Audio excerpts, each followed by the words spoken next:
Hello everyone and welcome back to day one of week 3 of the DPC 2023 Southeast Asia Spring Tour Division 1. We're actually on day 7 today, so it is getting to be crunch time for these teams who will go to the major and who will get relegated to Division 2. But I have here my panelists, Winter and Adam. How are you guys doing today? What up? Doing good. What up, What up? gang? Day 7, week 3. Day 7 season DPC game. That's too hard for me. You do that one. All right, but I'm quite excited for this week because this week we're finally going to find out who will go to the major, possibly tiebreaker day also, of course. That's going to be, the real decision maker. But I mean, we have a team with 5 wins. That means if they win one more, it's a sealed deal. I mean, this season, it can't be like last season, right? Where there are so many chances of tiebreakers. I feel like it's going to be probably less chance than last season.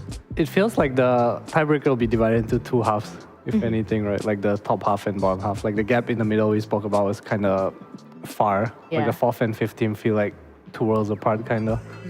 So I hope we get 2-way tiebreakers everywhere. Do you think we will? No, unlimited tiebreakers. Tiebreakers. What was that? It was West EU where they were just going like over and over again. That's crazy. 2 days, right? They played tiebreaker. Yeah, and then apparently they had to postpone to the next day because I think Uragi had an exam in like 4 hours or something Like a that. school test? Yeah, like a school exam. So they play until like 2 or 3 in the morning, and they actually had to postpone the whole tiebreakers because he had an exam the next morning. He knows his priorities. That's true. Go to school. That is to all you Dota players. If there are any young people watching, go to school. But let's take a look at Friday's results. The teams that we had play on Friday were Army Geniuses versus Polaris, where Army Geniuses won 2-1. Execration versus Talon, where Talon won 2-0. And lastly, to finish off the day, we had SMG versus Geek Slate, where SMG won 2-0. So those games were pretty good, I would say. I actually was not expecting Polaris to take a game. Yeah, no one was, I think, but they look pretty okay. AG looked a bit shaky as well, so I'm not really sure where to. They came close to win 2 games though. Yeah. They came really close. Like AEG kind of had like a day where they had some questionable picks, or not the best picks, than they usually do. Mm-hmm. But I feel like that's the thing about AG though. Like I always don't love their draft. I wouldn't say I hate their draft, but I always feel like there's 1 or 2 things in there that I would like to change. What do you mean? You didn't love the mid-Ricky game? I think it's more of their post 5 and carries that I tend to dislike. I feel like I guess it's just how they play. Yeah, don't shit on the position 5 gyrocopter, man. I believe in the gyro. Out of all the heroes he plays, I like the gyro the most. Yeah, but this was a fun series to watch, I would say. It went surprisingly long. We also had that really long pause in the first game. Oh yeah, the disconnect, right? Yeah. Where Polaris had to use, they volunteered to use their pause time. Oh, Kind SCA players everywhere. really? I didn't know they volunteered. Would you give people your pause time window? It depends on who. That's such a lie. That's actually the most honest answer ever. And then we had this Talon Execration series where, I don't know, personally I was also surprised Talon went 2-0 because, Execration looked better this season than last. Execution looked very bad this series. But yeah. I'm not sure if it was talent, but I don't know. Maybe it's just talent. Talon also decided not to fuck around. Actually, that's true. Normally the first game of the previous series where they tend to try some hero that they don't really play a lot. They're trying to expand their team ceiling and whatever, trying out different openings. And this series they didn't even try out. On first game, they were just drafting. Like look at their first game draft. There's nothing weird. Every hero looks like the heroes that they're gonna play all the time. That's true. Can you say the same about this game though? Yeah, Pango carry. Pango carry, but it's not so bad as if you compare it to the Hoodwink offlane. I think it's still reasonable, when you have a less rack mid, so you have a win condition, so your carry, like Pango carry is like a Kanka carry against Enigma. You want someone to kill the summons. Yeah, they also had like really fast pace to play with, right, this game. You know what I love though? Every time Talon wins, you see the cams, the flare cams, Jabs always disconnects super fast. Yeah. Done. Out of there. Get me out. Yeah. Cool kids don't look at explosions. Oh, that's true. some of them just like get the console and just disconnect. Yeah, it's Some really players do that. common. I think it's from Oh, pubs. really? Yeah, it's like a pub habit, I think. Oh. Like in pubs, people like when the Tron explodes, people don't wanna waste time. Yeah, you know, would so you would you Oh. would think that they are mad or something, but they're actually not. It's just a It's just a habit. Yeah, I think so. Oh, that's interesting. This Geek Slate SMG game was, I mean, rip every Geek Slate. SMG is showing who's boss here. Yeah. I mean, poor Geek Slate, man. They're currently 0-4. I would hate to be them. I mean, they have a lot of problems in the team after changing the support and having a new coach. The team, I feel like the mindset's not in the right place. They have a lot of problems that I don't think that after 2 weeks they've settled any of the very, very serious issues that they have in the team. And they are where they are right now because they didn't fix the problems. Would you say they got worse than how they were before, bringing in their new coach in Yeah. as well? For sure. I feel like there's been too many fundamental changes on the team, like where I feel like even though you are talking about just one roster change, but a lot of the team's dynamic is not the same. The team chemistry, the team cohesion is not the same, and their drafts are different now because they have a new coach. So it's pretty difficult for the players when so many things are changing and you're not really gelling well. I wonder why they don't just go back to the where was drafting before. Like there are different ways to approach Wasn't it the cheap? game, right? Yeah, but Was it completely him though?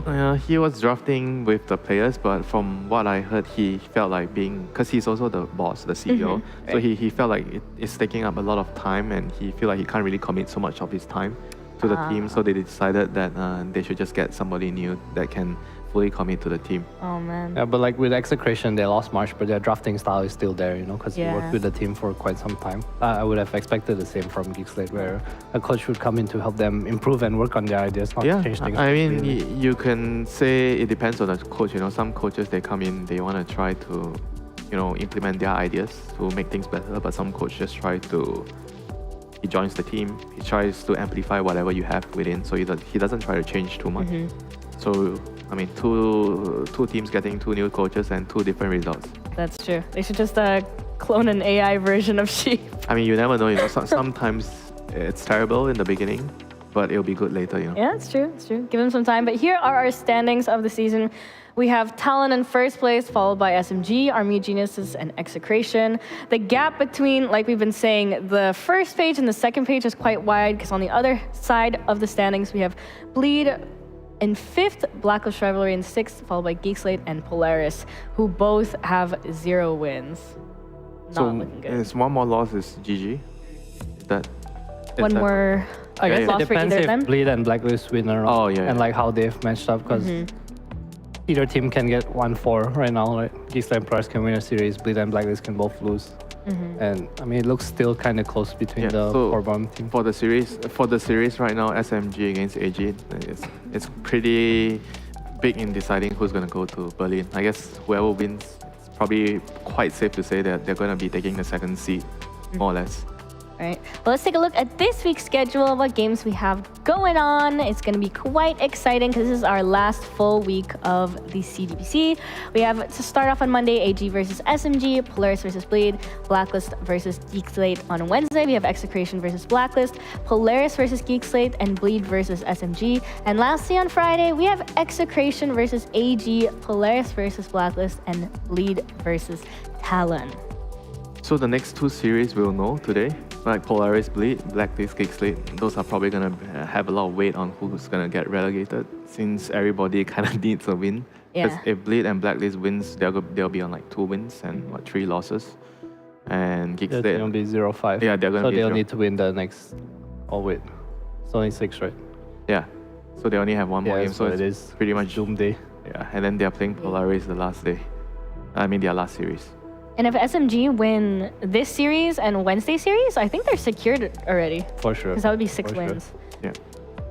But our first match of the day, AG versus SMG, is actually like a huge one for both of them. Because whoever wins that, it kind of sets the tone of like who's going to be doing tiebreakers. Well, whoever loses this, obviously. I mean, we might not even see tiebreakers depending on the last series as That's well. true. Because Execration has to play AG.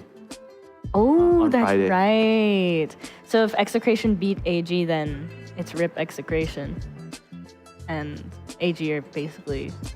Yeah, correct. The top three yeah. are like SMG, AG, and well, I guess Talon's kind of out of the question for us right now. So SMG, AG, Execration. Execration need 2 wins. AG and SMG need... Sorry, Execration needs 3 wins. They're 3-2? Yeah, they need 3 wins. Yeah, they 3 need wins? 2. Okay. Yeah. But we have something exciting for Friday. Friday's a special day. Why, guys? Is it so special? Time to watch and party. We're gonna watch parties. So it's gonna be at Arcadia, right? That's the place. Switch Bar, Arcadia, on the 31st of March, this Friday. You gotta scan this code. I think that's where you sign up, and me and John will be there. These guys won't though. Yeah, we'll be working. Watch us Yeah. screen at the watch party. That is true. Who wants to see this guy? Ew. I mean, it's near the Bakote place Oh, really? we went the other day. Oh, delicious. Well, that's more exciting. But yeah, go scan that code and it'll be a lot of fun. So be there or be square. Yep. But anyways, back to Dota. I guess that's technically Dota, but back to actual Dota. Right now, we've got an exciting series. It is SMG versus AG. Huge series. This is a decider, kind of, semi. You favoring anyone here, Win? SMG fans? I think SMG. I think SMG definitely looked like the stronger team. They both lost to Talon, but when I was watching and comparing both the series, I feel like SMG, they showed a lot more stability, in those games, and obviously they managed to win one of the games as well. And for AG, they lost both their games. They just lost 0-2, but one of the games they could have had a chance of winning. One game was a stomp. So overall, I feel like SMG definitely showed a better performance but in their series against Talon. I'm using Talon because Talon is kind of the strongest team. Yeah, The bar. The boss, right? So whoever does better against Talon is probably the stronger team. Higher DPS test. That's true. But I do feel like AG at their 100% could beat SMG at maybe their 100. I don't know, because AG's, the way they play is just so different, I feel, compared to everyone else. They're just, I the actually heroes think they're they quite pick. similar, Really? SMG and AG, because they both like carries that like kind of in the safe lane, and their off lane's kind of the boss. That's superstar, true. quote unquote, yeah. They're the X Factor off lanes. I mean, the other question is whether SMG is going to be 100%. Yeah? Like Exactly. From last season, they seem to be, you never know who's going to show up. SMG 20%, SMG 30%, SMG 80%. We don't know. Yeah. But this season, obviously, they've shown a lot more consistency, even though they have one roster change. Like overall, they are way stronger than last season. The drafts are more stable. And even in the games that they are winning, because last season they had problems when they are winning the games, they are not really closing out the games, And this season, I feel like they sort of fixed that problem. Yeah, we only had like one flashback to the 4-man black hole. I think it was in their first series against Execration. I think other than that, they've looked pretty clean. They've also tried, I think they also play faster right now, so games don't really get there. Even if they die like 2 or 3 heroes, they come again. I mean, you say they play faster. Is it something to do with the roster change? I think it's the Coddle. Or it's just the heroes that they are picking? Yeah, I think it's the Coddle. Like specifically the Coddle. I think when Midon plays like NP, the game tends to slow down because he's farming, right? And Chidori's like the tower defender. We talked about this a lot. But he plays this call, he has this Mech Greaves, he runs around like, Moon, let's go. That's true. And then this recall comes out. The game does feel like much faster paced. I mean, so do you think for AG, they should try to target ban the Kotal? Yes, I think so. I feel like the hero enables their team too much. Like you see their drafts, they pick I think that they pick the TA, the TB. They always have Chakra heroes. Like, I think it's like fully their strat, just Chakra heroes, So Chakra heroes. there's like what, 3 heroes, right? Brute, Kotal, and and MP. So the thing is they don't prioritize the MP as much, I feel. Like they haven't first picked. so you're probably not. So you're probably not giving Brute. So you have to decide whether you want to play against MP or against Kotal. Yeah. So I guess for AG, it might be worth to get first pick in this series just because of the 3 heroes on the board. So if you're SMG, are there any heroes that you would want to ban that are like AG specials? Or are they Gyrocopter 5? I feel like a lot of teams playing against AG have been banning post 5s, but I would like to see it done a bit differently. Maybe target forward. I mean, would you say that's because the way he plays the game and the way the team functions is a little bit different than the other teams? So they play a kind of post 5 that allows the carry to win the lane. Like Gyro is specifically picked most of the time because you want to win the lane. And I mean, in team fights, you're kind of useful, right? You buy the shard, Yeah. and you throw your ulti. Yeah, team, just Glimmer or Pipe, whatever team items you can buy. I think it's just the way they want to play. They want In Your Dream to have a good start, and then he lives in the lane. So I think their whole strategy is for In Your Dream most of the time to just be able to protect his safe lane tower.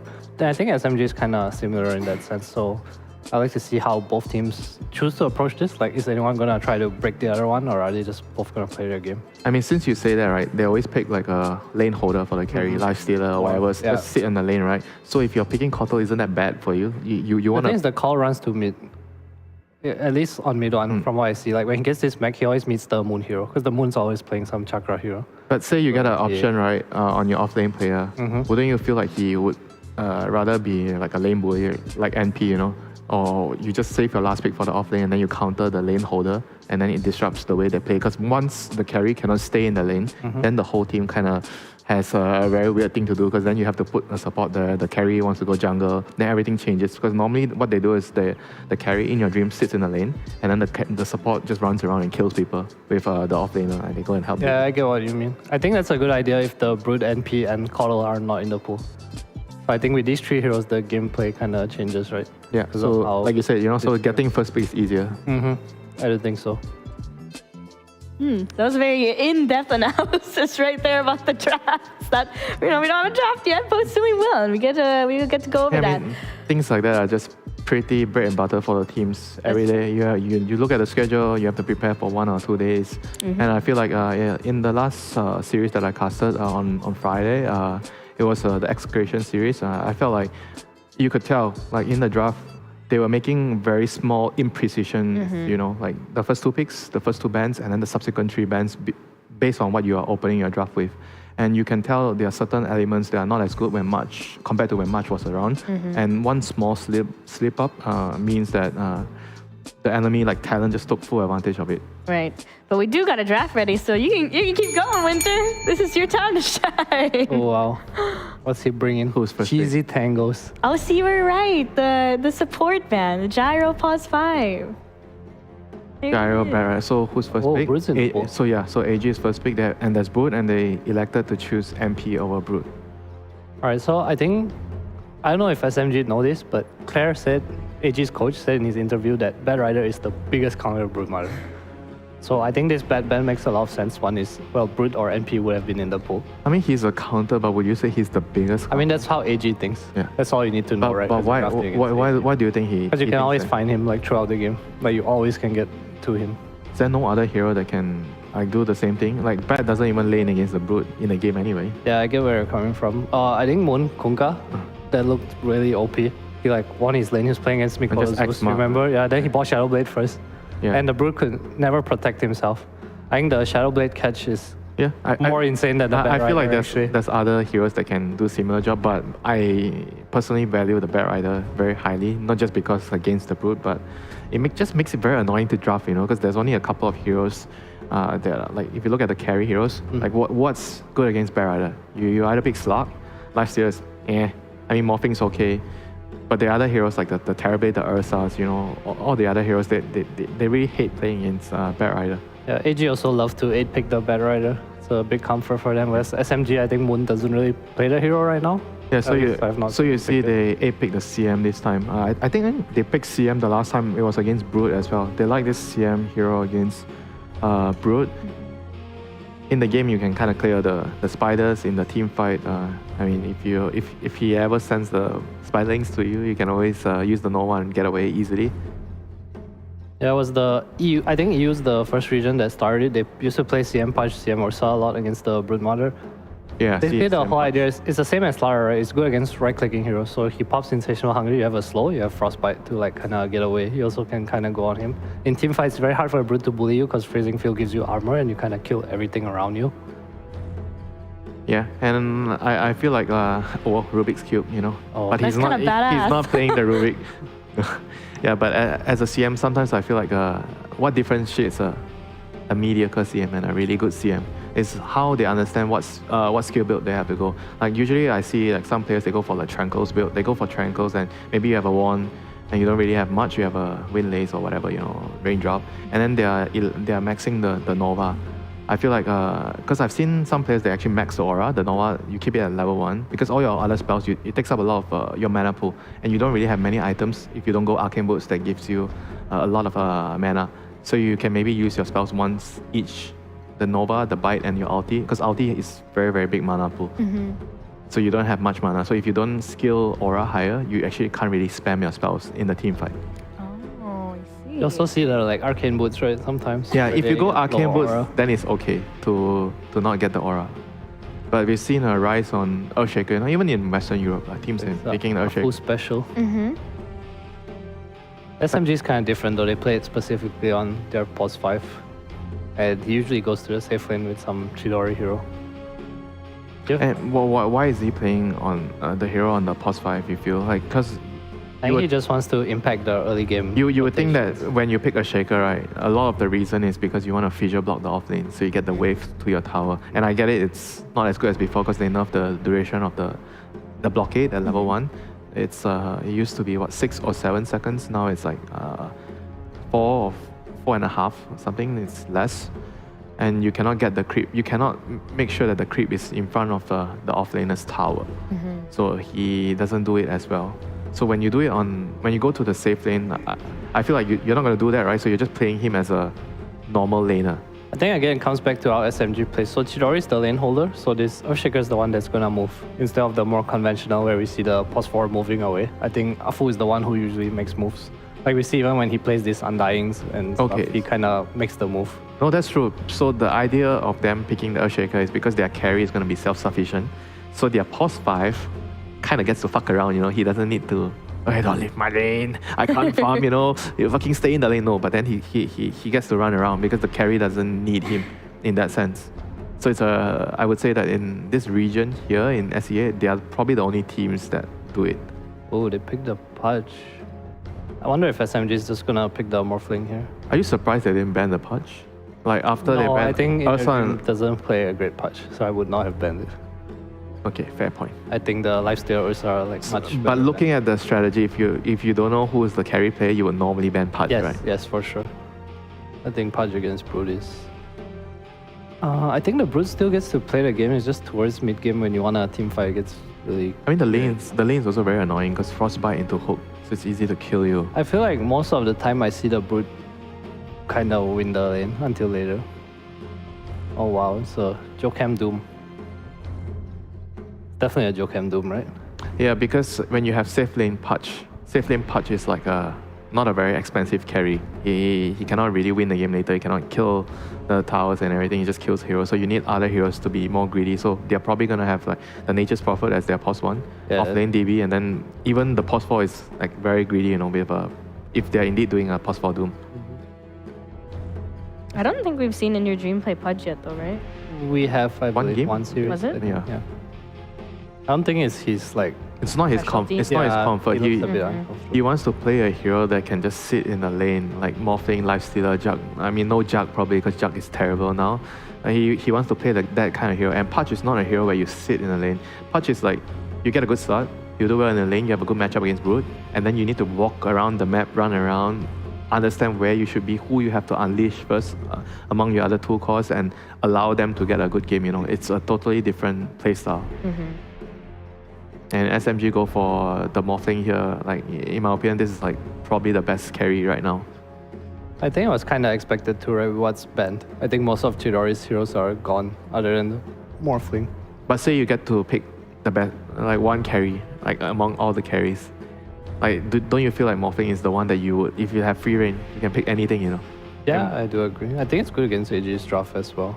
It's natural link inspire. I guess Ruff is annoying, but it's SMG's playstyle. Yeah, he's just too annoying as a hero because he gets a lot of value in like the late. He's very strong in the lane because of the attribute shift, and then in the late game, like I don't feel like any carry kind of can out carry the Morphling because of the Aghanim's.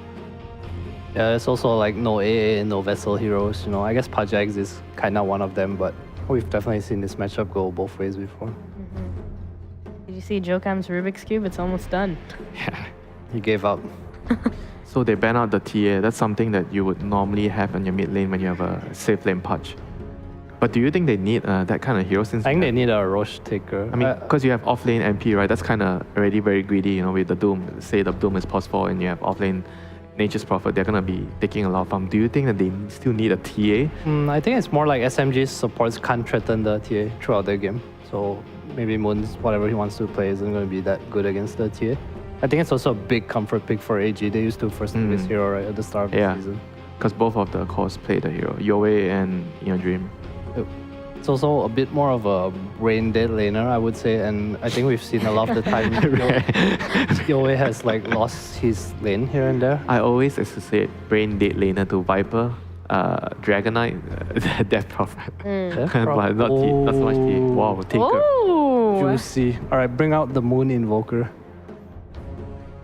This will be fun. Storm?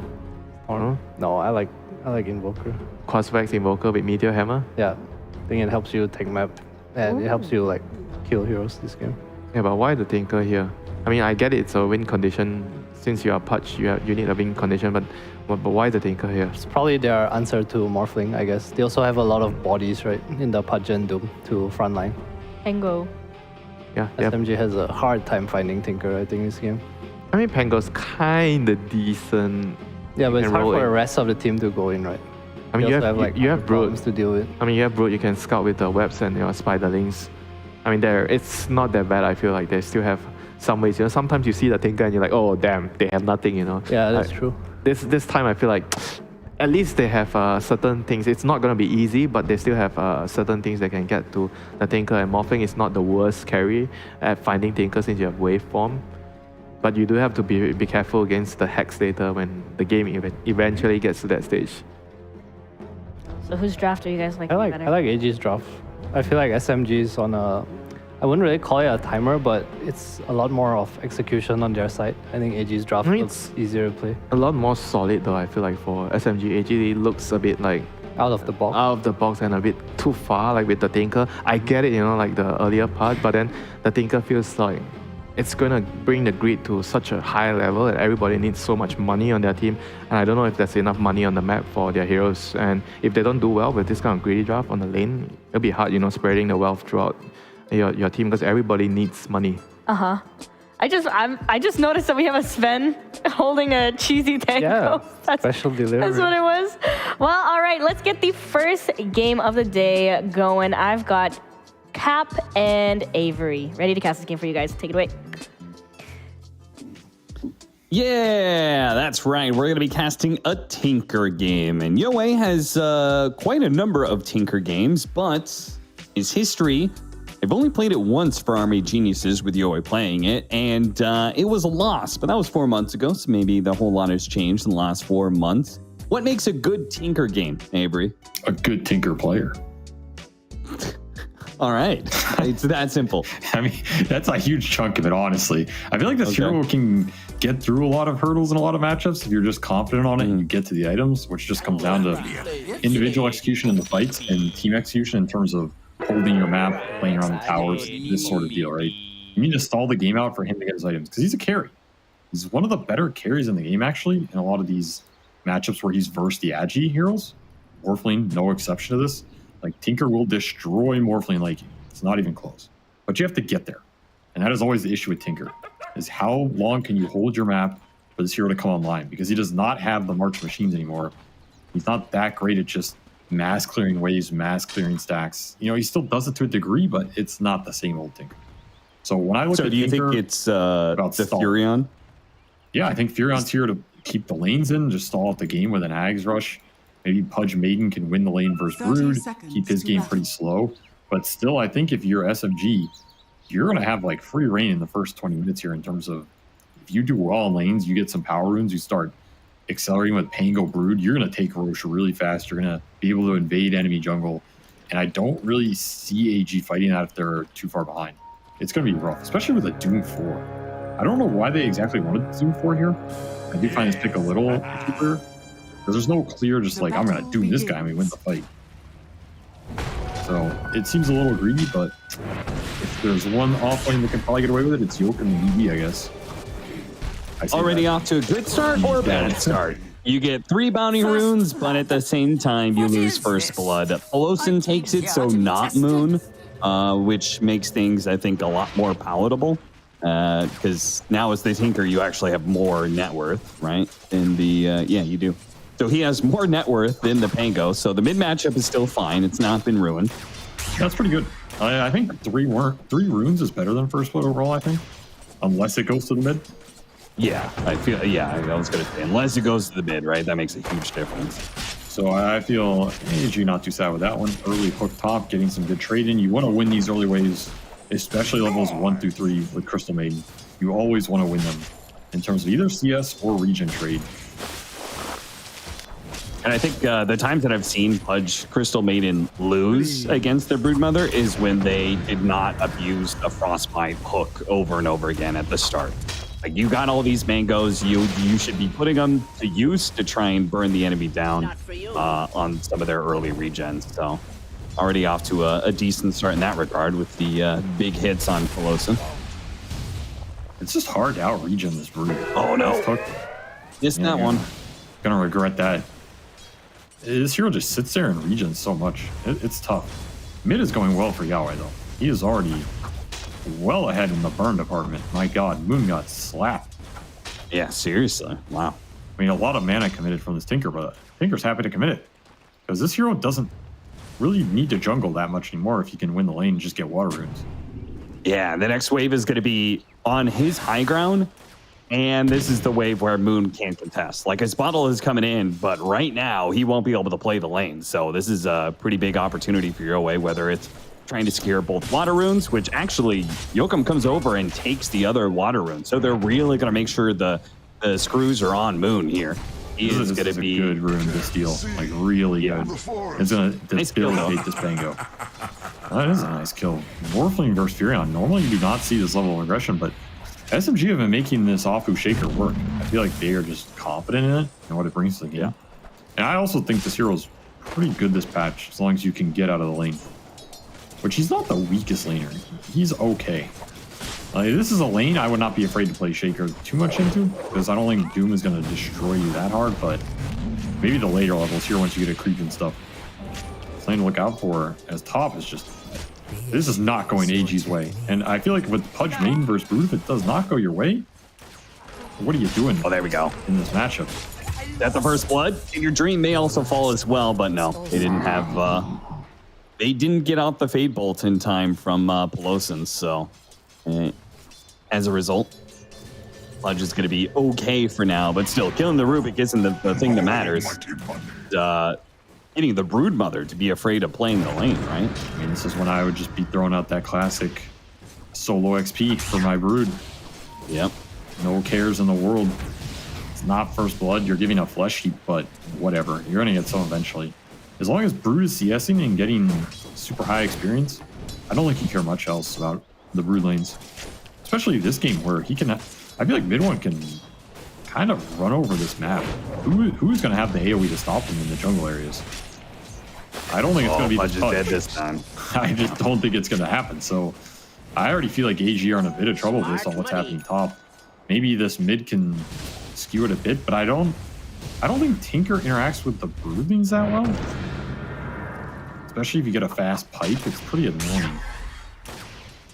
I guess nice body blocking there by Moon. Secures one of the water runes for himself, and the Ear Shaker is on the other side. So now Tinker is going to get the same treatment that Moon got earlier. Mid one takes a bit of damage, but again, still not enough to kick the Broodmother out of lane entirely. And he has 16 magic wand charges, so some potential turnaround there. Really surprised we haven't seen Insatiable Hunger leveled up yet. He went for Silken Bola level 2, so that's kind of interesting. You can just throw it out, I guess. Some extra damage if you're getting stick charges. But either way, level 4, they're gonna have some kill threat on this lane for sure. Yeah. Insatiable plus this Polo, level advantage, especially if the lane shoves in, mid one's gonna be really happy. Should be able to draw it back and make that happen. So almost getting locked in there. Yoakum couldn't quite get in front of him in time. Oh, by the way, ate the Troll Priest. So he's got heal and the heal amplification aura, which gives 15%. play this with Alchemist.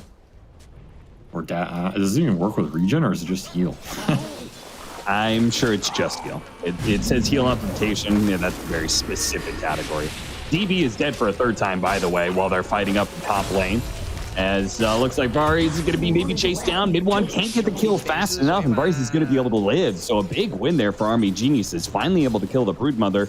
But at the same time, DB did indeed die bottom lane because, well, Jokum had already left lane. He went back to, I think, maybe stack up or check for a better hard cam creep or something.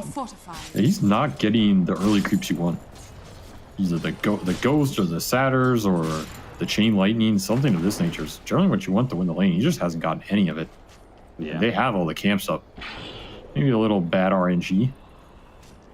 Never hurt to give SMG an advantage here, who kind of winning 3 lanes at this point.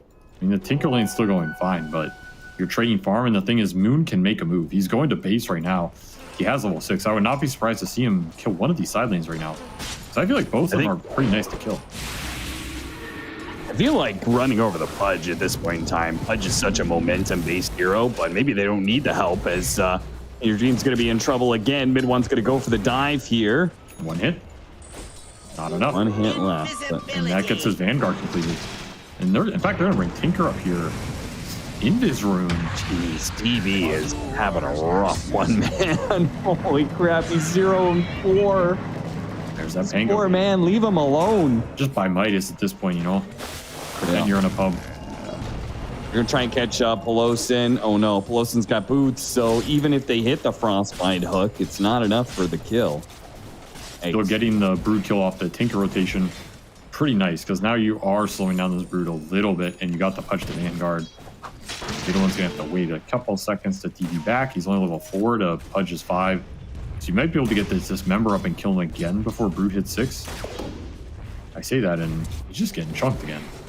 Yeah, Vanguard only protects you from so much damage when you're isolated like this. Not looking so good. Maybe the Vanguard actually does help. Damn. Frostbite and no spells. Fade Bolt was just coming up. DB is now jungling, by the way. I would recommend that, yeah. Did he get all the Vanguard rolls on that?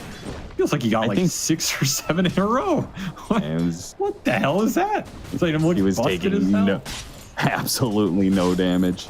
Literally invincible. Imagine if they give Pudge 1 armor next patch. It's over. It's going for it again. Mid one.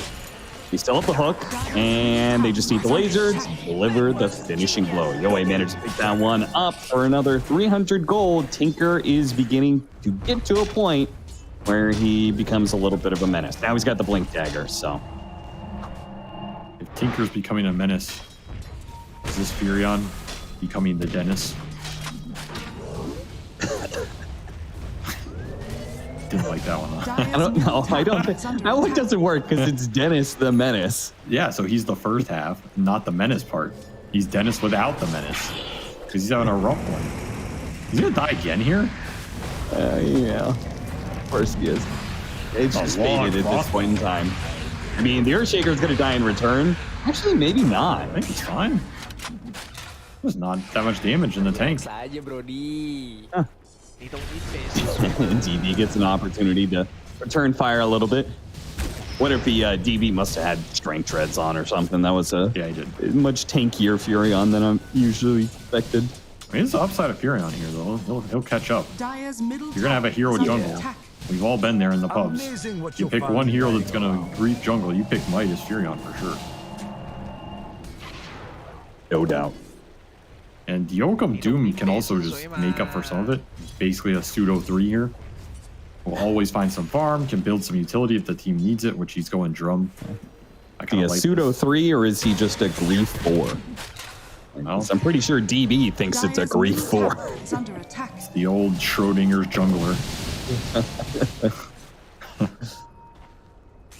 And the funny part is, he keeps on trying to stack. He still does not realize. I've seen him try and stack like 2 or 3 times now. He still does not realize that he has been sentry blocked. Yeah, that's why it's not working. They spent 2 sentries on this and missed the exact corner where it is. So I think Clairvoyance is gonna have some words to say about that after this game. You know? Yeah. Take him in a little circle and be like, guys, what the hell are we doing? Because like Furion's been dying because Yokum's gone. Nice little hop there with the Tumbler's toy. But like he would leave to go stack, and then Furion dies. Normally the trade-off is like, well, we got the stack. You can farm that up and recover later. He didn't even get that much though. I mean, both these camps are blocked actually. So just early invasion by SMG. They have a lot of sentries in the enemy jungle. Afu just playing the economy game. I mean, what are the best ways to get Tinker ahead and get him to where he needs to be, right? That you were talking about is smoke farming ancient stack, right? Yeah, so it's a pretty good way to accelerate this hero. Otherwise, you can just fight, which he has a blink already. Oh, he's got Doom. Yokum is ready to threaten it on the Morph lane. You know, if he catches him low agility, not being able to morph in time. Echo Slam, geez, they are giving very little chances for this Pudge to be able to get away. Now they do get the Doom out onto Moon, and with the extra bit of nukes from Yoi, they'll be able to get that kill, and maybe a little bit more actually. Afu's going to die as well. Double kill for the Doom. Okay, all right, Yokum's just going to take the position 3 slot now, I think. Honestly, the way this game is played out, the lanes went okay for SMG, but it doesn't feel like they're going to be able to force these towers outside of the mid one. The mid tower dying for AG is pretty sad here. They will keep it up, and I think they should prioritize this defense, but this safe lane tower being full HP, it's going to allow in your dream to stay here and just keep going on mid one. And mid one does not like this. He does not like it at all, and he has nowhere else to go. Brood is a forced lane hero. She has to go in this lane and take this tower. There is no other move you can make. So now AG can just always fight. They can bring the Tinker, they can bring the Furion, even just throw a Furion ult up there. And you have to commit on this Pudge. We saw how much it took for them to commit on him before. That's not a move SMG wants to make every time that mid one's alive. This map is, it's kind of becoming very static, and I feel like the static map does favor AG here, while the Tinker continues to come online. Rushing ads too. Shrink ray. Someone's getting shrunk to try and catch him. Moon is going to chase after Yoi here. He's going to undo with the swashbuckle. It might just be enough. No. The wand charges barely keep him alive. He walked back into the shield crash. He was afraid of the other side where Afu was approaching. He does have a Fisher ready to go. Yokum surrounded by heroes. SMG have brought a full party to this mid lane. They say, fine, you want to dumpster that top lane? You can have it. Mid one says, I'm back to the mid lane, baby. I never left. Well, so much for he has no other move. I guess he did have another move. Just go and ransack mid. I don't think this move should have been that uncomfortable for AG though. I think they should have been thinking about this mid tower being low and not wanting to give it up. I felt like they got caught off guard because I think Furion can come in there. If your Maiden is set up, maybe you get a good ult, but either way, nice read from SMG. They are breaking open the static portion of this map, getting Brood out of that Pudge lane where he was struggling, and now they have a bit more space to operate with. That's important because like the panel identified it, we've talked about it. Both of these teams, the off lane is so important for them. DB is a massive playmaker for Army Geniuses, and the mid one lane we have gushed about how they just cannot seem to lose lane. Well, they did this time, and Moon gets popped by the heavy amount of nukes. Wasn't expecting the triple nuke combo just to rain down all of a sudden. I agree with the DB sentiment. If this guy gets shut down, it feels like a different team, but I mean, he's like a max level prophet. He's definitely spammed this hero. And this is a hero that even if he has a few deaths, it doesn't necessarily derail his game. So he might just be coming back here. So you think the shutting down mid one, you think is more impactful because of the heroes? The hero difference between the two? 1,000%. I mean, maybe the player difference too. I don't know. 1,000% because of the hero late. Brood game when it gets slowed down makes all our timings off. It makes this Roshan slower. It makes invading enemy jungle slower. Like, he's in mid right now. This is not where you want your Brood to be ideally. And so the hero, you're not afraid of Brood in the late game fights necessarily. You're afraid of the Brood's items in the late game fight. But the hero itself is not that terrifying, right? Whereas Furion is like, he's pretty scary with the roots and the ults and the Gleipnir and Sprout Leash versus a lot of lineups. Like, Sprout Leash is really good here. We saw this Morphling Furion matchup the other day. You remember when 23 was playing it? And that Sprout Leash destroyed him in that late game. Nobody can play up in the top lane. The safe lane is just not the place to be if you're SMG. Army Geniuses putting all their effort into defending it. So you said something that kind of pinged for me. You said this is not where you want your Broodmother to be, aka the mid lane. Well, what is, like, conceptually, there was a time where Broodmother was mid lane. You wanted her to be mid lane because she would divide the map in half. So what changed? Why, what's wrong with Broodmother being mid now?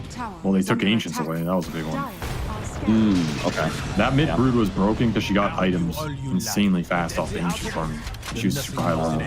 This is just like, it's a bit slower nowadays. It's not as scary. And the problem is, maybe this feels okay for mid one, but his team is kind of stuck in a static game, which can be okay if you trust you have better late game. But the problem is, you won't ever get the safe lane tower naturally. Like, who's going to go up here and take this? Is it on Chidori now? On this Morphling? Morphling's not bad at doing it, actually, but now you lost your offlane tower before you took the safe lane one. Mid one will invade enemy triangle here, which is a pretty nice adaptation given the map state. I do like what he's doing given the circumstances. It just feels awkward. It feels awkward when you're watching it. His Tinker is halfway to Aghanim himself as the Ogre Axe and Booster. So he's got quite the tanky stats. This is twice now that Yukum showed up to this triangle area and is immediately, this is deja vu. He just died in this exact spot. Trying to control, we're trying to get back control of this triangle area, get some vision down. It's just immediately answered by SMG. So both teams have their area that they are refusing to let the enemy team into. Yeah, this is deja vu. He just died on the spot. Is that deja vu in my deja vu? I don't know, but I feel like he just died on the spot. Radiant's top tower is under attack. Well-timed sound effect. Thank you. I did not appreciate that slide. I did not appreciate that one. I don't know how he did it right then or what he was doing it for. Yo, can I start? Production, can we start doing some sound effects too? No, I think we're quite fine. I can provide some sound effects. Hold up, I've got some few sound effects here. Okay, we don't need those. We don't need those. You can keep those in whatever satanic drawer you pulled them out of. Trust me, I think the audience likes you just how you are, Austin. Aw, thank you, man. Plain and boring. Tinker are closing in on the shrink raid. Balance is going to be nice in this game because there's not a huge amount of spell immunity outside of this Tangle. Hook missed on a stun target. Okay, the Morphling is going to come in and finish him off. Chidori does manage to get it. Oh no, the Lincolns! They didn't know the linkage was up. He still got the Doom Alpha on Chidori. What broke the linkage? Well, it wasn't Jokum as he held onto his Doom. And now with the Doom onto the Morphling, they might be able to run him down, but they need somebody else to do it. Oh no, they just run out of damage. Is now in your dream. He's stuck here without a dismember. He's tanky. He dodges a Fisher. He does what he can, honestly. But in the end, this team fight mid lane is a bit of a disaster. It is going to be 4 heroes for the one. The Rubik is the one person who died. Chidori just too tanky. And you know why they're tanky. Pipe delivered for that fight. You can't ask for a better timing here on this Brood. I don't think BB's in any trouble here. Yeah. Well, at least he has the shard, so he just walked over the Sprout there. That was nice. Actually, now he might be. Yeah, Wilson's going to catch up here. Pull him back in.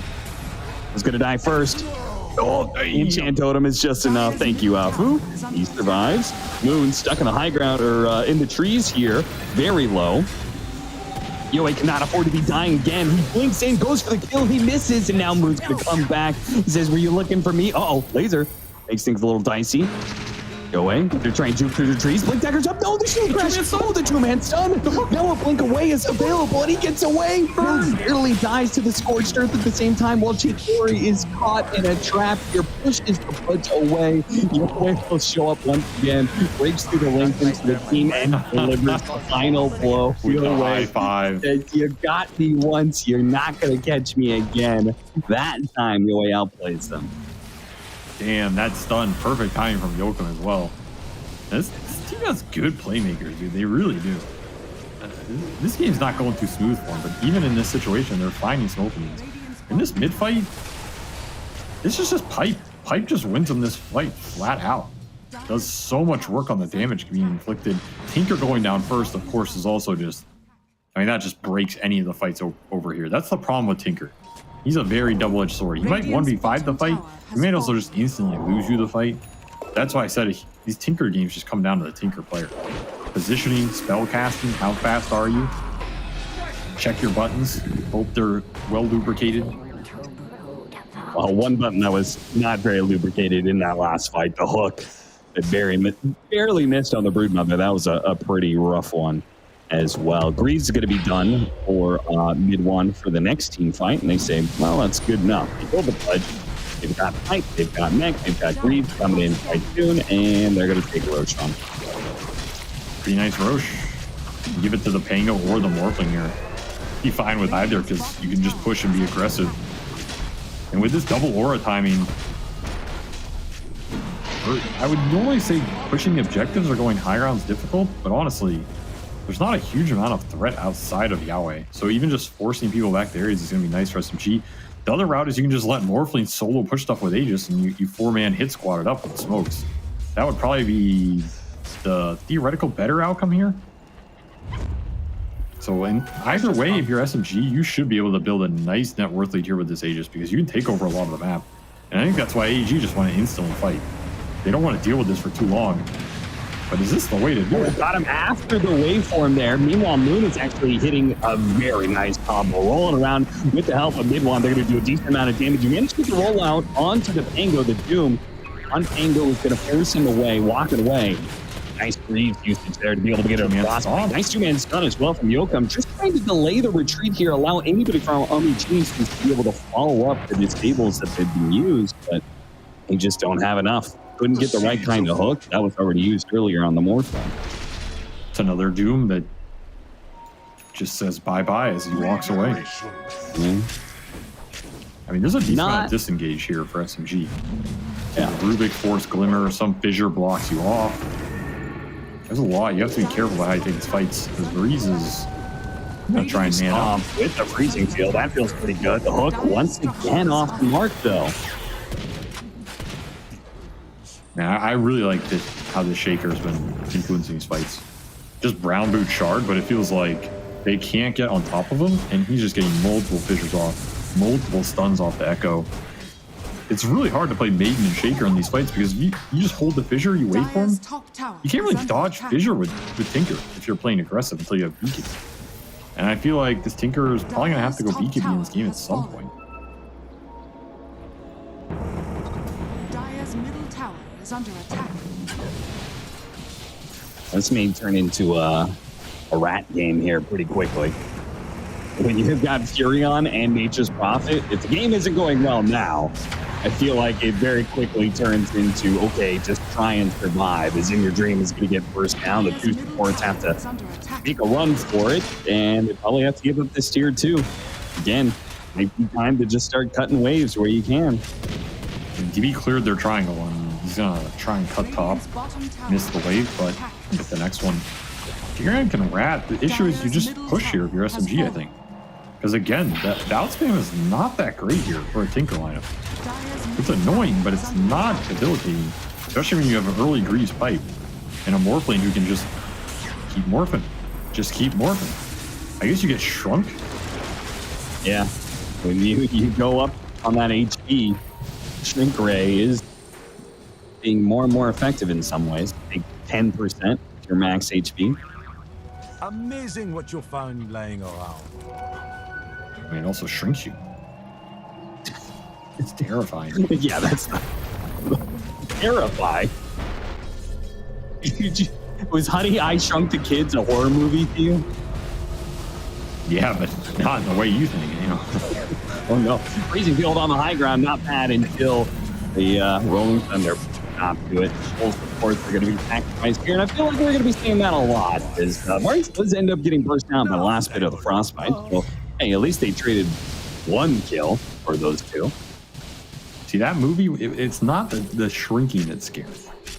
That movie is a warning against the dangers of pot, okay? You know? If you do too much, you get stuck in the grass. It's a metaphor, Cap. Does nobody else realize this whole movie was just a metaphor? You can't get stuck in the weeds forever. You gotta live life. What does the giant ant represent? Taxes. What? Taxes always come due. You can't hide behind Dire's the bottom grass tower forever. is under attack. Why, Are you sure you're not stuck in the grass? Why are you asking me to expound on this terrible, bad, fun joke? I don't even know what it is. It's nothing. Mage Slayer for mid one. Dire's bottom This is tower not a has brood I fallen. know we see often. No. Pretty spicy. I mean, he has a lot of magic resist, I guess, but.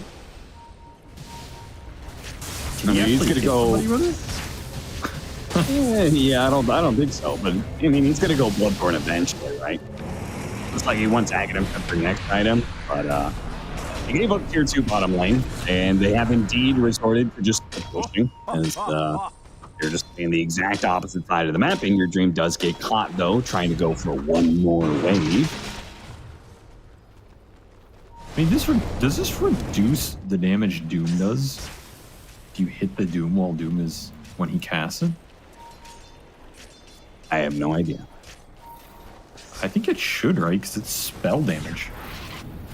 Sure. That's kind of interesting. But That is a mechanics question that I don't think we're prepared to answer. I think it does. As far as I understand, spell damage reduces any damage any spell does, no matter the type or like resistances or anything. As long as you have the debuff when you cast the spell. So this is my assumption of how this works. So that could be interesting if Doom jumps in the fight and you just start right-clicking him. Sure. I mean, if you ever hit Tinker, it's cool too, but I just don't see Brood ever right-clicking Tinker in this game. I don't know. This seems a little... The more I think about this Mage Slayer, the more it's a little sus to me. But I feel like I say that a lot about Radiant's mid-ones builds, courier and has been killed. right now they're winning a lot of games. So who am I to complain? Does affect spell damage the Radiant's affected middle enemy tower is under deals? attack. Which That's right would there, sound my like friend. that applies to It's Doom. called Symphony Yeah, it of should. Skills. That should help. Symphony of Skills. I think AG just want to get to the BKBs here.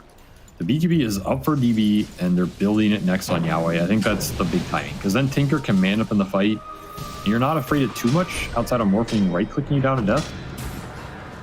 As this Maiden gets perma-disarmed from killing this ward, that is very Dire's sad. bottom tower Rough. The life of a Crystal Maiden.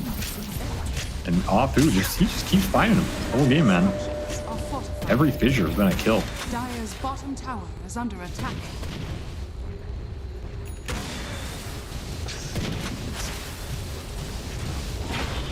This is a non-Aegis. Okay, you just got nice insist on echo. That's going to be able to catch the Tinker, but they don't actually finish him off. They do manage to kill the support, yes. In Your Dream's going to start backing up. Yoei's getting some spells off, though. That'll make things... Oh, nice. Turning into the Pudge, getting the hook. That's beautiful.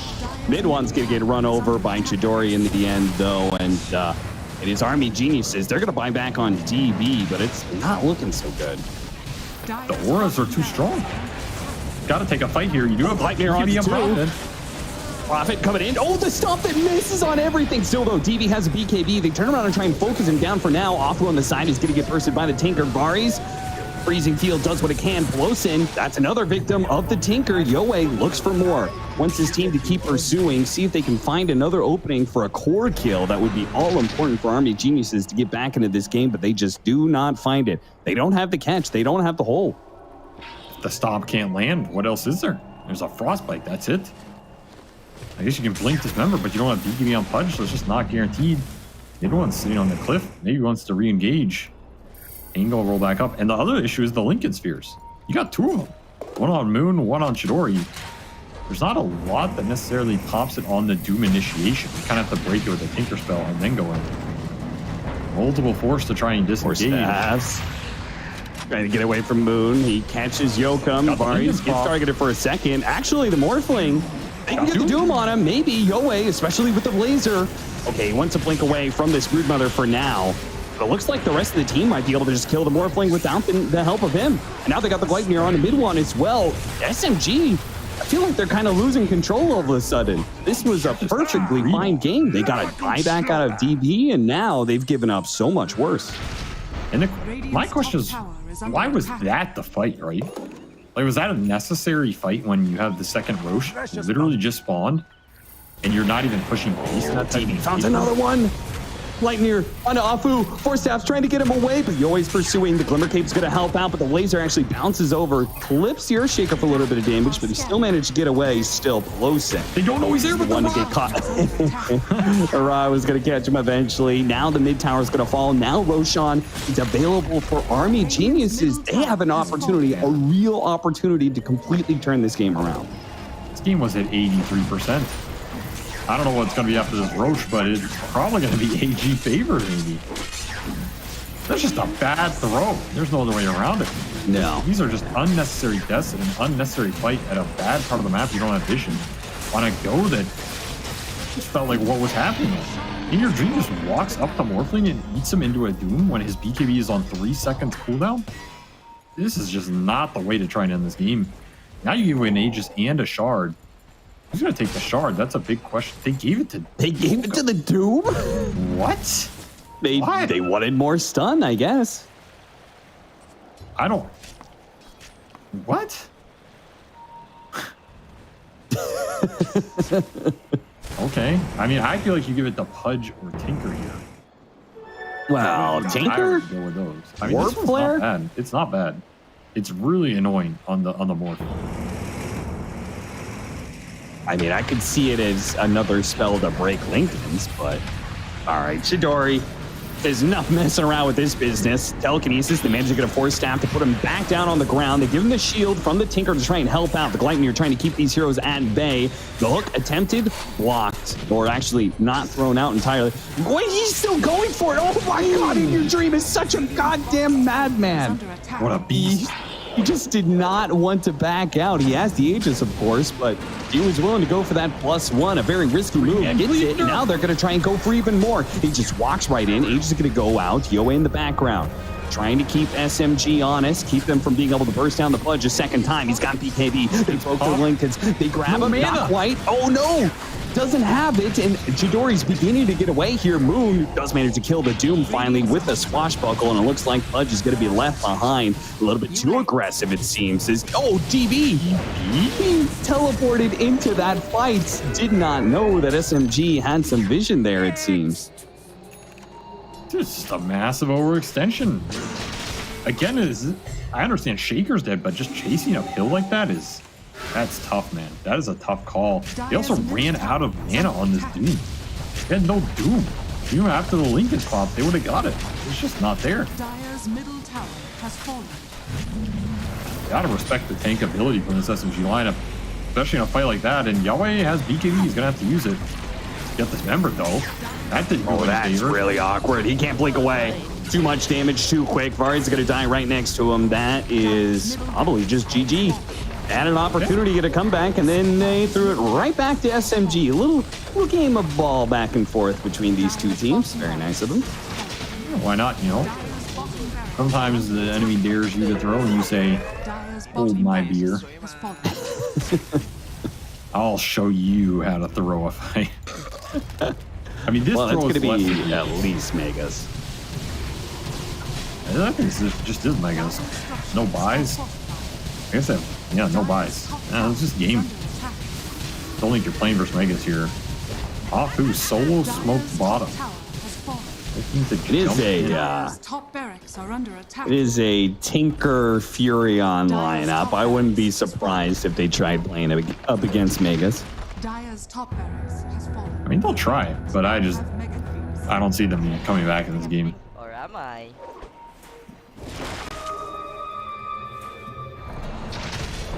I like that SMG. Don't just back out. They go in while the Tinker is still dead. Echo Sand quickly stopping the Doom from being able to get off his ultimate. So now still another 2 dead with no buybacks. As long as Moon doesn't throw away his life here, actually manages to kill the Crystal Maiden without risking it. And now it's just the Furion. Oh, nice Force Staff there. Hapu forces DB in, and they still have the dismember of Pelos, and now they finally call it GG. Well played. SMG is going to make Army Geniuses tap out. They're not going to give them a chance at playing up against Megas. Well, last pick Pangolier works out. Pretty decent game from Moon and Chidori here. On top of, I think, Afu Afu has been playing the Shaker really well. It's one of his old school heroes, but they get away with it in lane. And then even if they maybe don't, I feel like it suits them because SMG tends to win their off lane through mid one and set that lane up for success in terms of the draft and what they're playing. They seem very confident that lane's going to go well based on like picking these Dooms and Broods and picking a strong 4. So I feel like when you play the Shaker 5, you kind of want your off lane to do really well. So you have some cores and tempo to play around, which SMG has. It's another reason I think this hero works for them. But it just looks so damn good in the fights when you can get away with it. Like, he can just sit back there as a 5, constantly throw out these fissures with the chain stun. It sets up everything for their cores. Pretty decent game from SMG outside of that Roshan throw that kind of almost gave AG away back in this game. But this is another loss where we see Pudge versus Brood, and I just don't buy it, man. I do not buy this Pudge Brood counter. I just rather have the Brood. Even if your lane's terrible, like, who cares? I just feel like Pudge is not good in the fights versus hero that much. You're hooking Brood lanes. You're getting caught up with like items that don't really match his pace in terms of contesting their Roshan. That feels like another downside. I don't know. I'm not sold on that. I don't want to see that garbage anymore. Get it out of here. Well, I'm not sure if I want to see 4-position Doom again, though I would be okay with maybe the Tinker again, but we'll see what adjustment RB Geniuses do going into game number 2, and we'll see if our panel has any fresh ideas. Gotta love the way that Southeast Asia plays Dota. You never call GG until it's Mega Creeps and there's a team wipe. But SMG take game 1. Were you guys expecting this? Yeah. Yep. Not me, but yeah. Not you? I expected them to win as a team, but after the draft, I felt like AG had this timings where they hit BKB and they were stronger. I think I also saw in the game that Chidori didn't really itemize for damage. There was this one fight where Pudge was just in, you know, and it looked like there was a glimmer of hope there, but at the end of the day, I guess SMJ just seemed to be more fast-paced, I guess. They were more ready for the moves. Yeah. I'm a simple person. Brute, best offlaner, best offlane hero. Morphling, best carry. Easy game. Why? Elaborate on that statement. Why do you think these heroes are so good? I mean, like what Avery said make a lot of sense, you know. Like, even though, sure, you give away the Brute, you have this idea of a Pudge that counters the Brute. But later in the team fights, it's pretty annoying, you know. Like, he has the pipe, the mech, and he even has this mage layer that's really good against the Pudge in the team fights. And I mean, I don't feel like they played the lane correctly, for sure, with the Pudge CM. Like, don't you feel like they were just trying to last hit creeps, farm too much, where in this lane, you should always be trying to, especially as the Pudge, right? You have to always be positioning yourself that you can always have a chance of landing a hook. So the CM is like standing on the side on the trees, and then the CM is able to pull, like, okay, get ready, and I'm going to bite right now because you only have 1 second. So if you're last hitting creeps and then suddenly the CM bites a hero, you generally don't have time to run to the side and get the hook off. So you have to be ready first. Yeah, I feel like it's one of those lanes where both sides kind of have a power spike. I think Brute's like level 3 or level 2 and level 3, whereas Pudge is level 4 when he gets the flash heap, or before Brute hits 2, which is level 1, I guess. I mean, the frostbite hook. The reason you pick CM and Pudge against the Brute is mainly because you should be able to kill the Brute at least once, twice in the laning phase to slow her down. Like, I feel like if you pick the CM Pudge and you don't kill the Brute in the lane, it's a pretty waste of the pick. I've never seen Pudge beat Brood in lane. Never, ever. I feel like the only time mid one died in the lane was because of greedy and diving. That's true too. I mean, isn't it because people are playing the lane wrong? Because as CM and Pudge, you should always not focus on farming, but you should focus on trying to set up for kills. If you're trading farm, just focusing on last hitting, and then the CM, because in the lane, in the first, when you're level 2, in the first wave, okay, I think it's fine if you use the Nova to get the creeps, but as soon as you are level 2, you have 2 spells, and the Pudge level 2, you should always be already actively looking for kills, you know. You shouldn't just try to, because what they're doing, they're just trying to, okay, the Pudge is just dragging the creep aggro, trying to deny the creeps. CM's like, okay, I last hit the range creep. That's not how the lane should go, you know. You should always be trying to get the kill in the lane, at least even kill the Rubik, you know. If the Rubik is dead, then the Brute will have to be more defensive in the lane. Well, here's our match MVP, Afu on the Earthshaker, playing really well. What was it you were going to say, Adam? I was gonna say, never mind. Let's talk about Afu first. I think Afu was super fast this game. Yeah. Everywhere AG went, Afu was already in the trees before they arrived. You know, he's like so much of a setup. I also think like this, I spoke about how they play around the call a lot. I feel like they drafted around the Shaker with his Pango pick. Because look at AG's heroes, I don't think it was like a, wow, pick me Pango, I'm going to win. But with the Shaker, we saw like the two-man smoke Fisher and then he rolled against the Fisher like 4 times. Yeah. It looks like they're just trying to enable the supports on their team a lot, you know, and like enable their draft to come together, which is kind of, I guess, gives me like the OG vibes, you know, with Jarex Thompson before where they play like this tiny Shaker or MK Shaker. It's kind of cool to watch. Yeah. Well, I've got some more exciting news for you guys. There is this cool tournament thing called Continent of Extremes coming up for Epos, and you can use this promo code down here. It's DPC23 Spring over here for 7 days free of Prime. And what is Prime, you may be asking? Epos has their community tournaments on their website, and with Prime, you can get extra money, extra free, no ads. You can get free entry to their community tournaments, so you have to go check them out. They have got like a ton of different kinds of tournaments. They got 1v1s, 5v5s, and yeah, they're for anyone to join. So you guys should go take a look, use this code for 7-day free Prime. But yeah, that was only the first game. We got a 3-game series, maybe 2 games. Depends if SMG wins this one, but SMG are looking like a huge contender to really go in the major now. Like the deal is almost sealed. They got Bleed to play next, but I mean, you know, this is the biggest one this is the biggest battle they're gonna have to fight. But we will see who wins next game after a short little break.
Oh, that looks really tasty. What is that, just like a regular coffee with some cookies?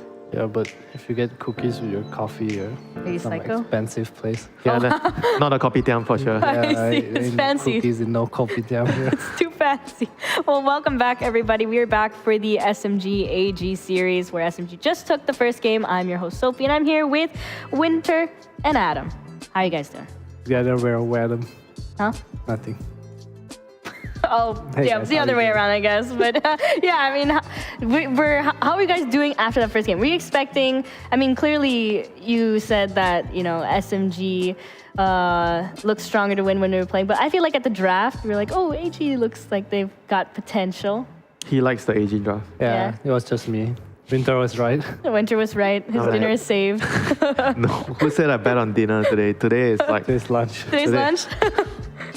today is too risky for my dinner or lunch. So you do believe in AG? Somewhat.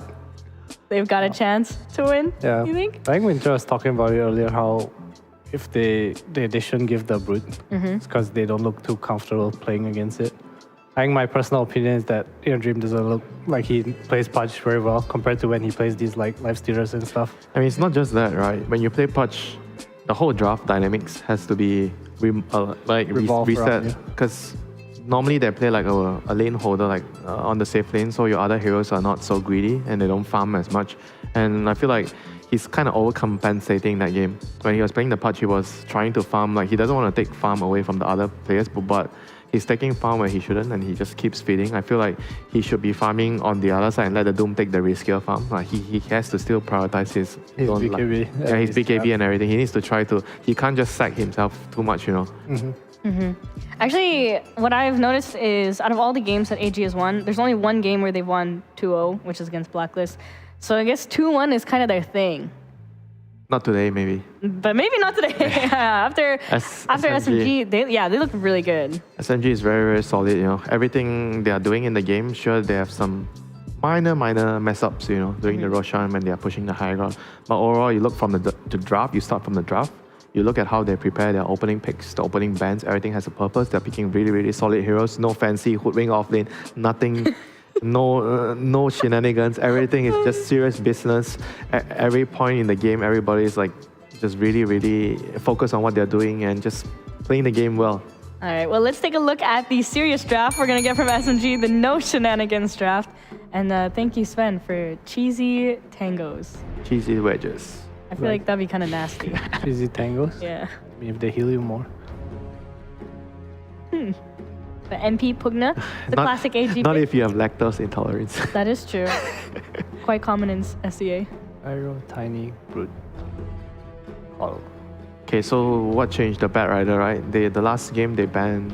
Who was it? That banned? It was AG that banned Bat Rider, was it? No, it was SMG that SMG. banned Bat Rider. So now the ban is just the Brute for the Bat Rider. So as we suspected, they do not want to deal with the Brute anymore. I mean, what's stopping SMG from picking Bat Rider here? I don't think they play it like recently. I've not seen them play this season. But don't you feel like, okay, you open with MP, the enemy opens with two heroes that's shit against Bat Rider. Shouldn't you consider at least to pick the Bat Rider? Or you don't want Bat Rider with Nature's Prophet, it depends on what's your opening. I think that's probably right. I think you don't want... I think if you pick Coddle, then you pick Ember. If you pick NP, you probably just want an enabler. Like the Rubik here, for example. Just the lane's good. It's good in the game. This looks like another pretty good Rubik game. Yeah, the Rubik is also good against the Earthshaker response, and Rubik is also good against the Pugna. A lot of amazing spells that you can steal, especially if you get the Nether Ward. That will be very, very annoying for the Pugna. What do you think about the Pugna Earthshaker opening? I think it's very AG. Because they flex the Pugna, right? 3 and 5. And I guess Shaker is just something they wanted to take away from SMG, which I do respect. Afu did do a lot last game. What do you feel about the Pugna position 5 and position 3? I think it's good against certain heroes. Is it good For against, example, is it good against MP because they picked it against the MP opening? I think it's decent in the lane because NP can't really... If you have things to clear the treants. Because before, what happens is he puts the treants on you and then you just kind of get right click. But Pugna's a fast hero, so he runs around. Not a huge fan of the post tree, but I think the Shaker kind of compensates for that because you pull the wave back, right? So he can't really run you down. You secure his lane because he's very weak at level 1. You need to figure out how to get him to level 3, level 4. It's also a kill combo, right? Just decrypt life drain with Fisher. A lot of damage. I mean, when you get levels, sure. Yeah. When you're level 1 to level 3, level 4, you don't really deal that much damage. Even if you decrap and then you land the fissure and you do maximum damage, still, it's not a lot. Not a fan of the Pugna opening. I think the hero's decent, but I think you usually want to see a place in the game for it before you pick it. Actually, now that I think of it, shouldn't you have opened with Clockwork at number 8 when you see Earthshaker Pugna? Shouldn't I Clockwork think be? it's more like Polaris and Rubik, Bam.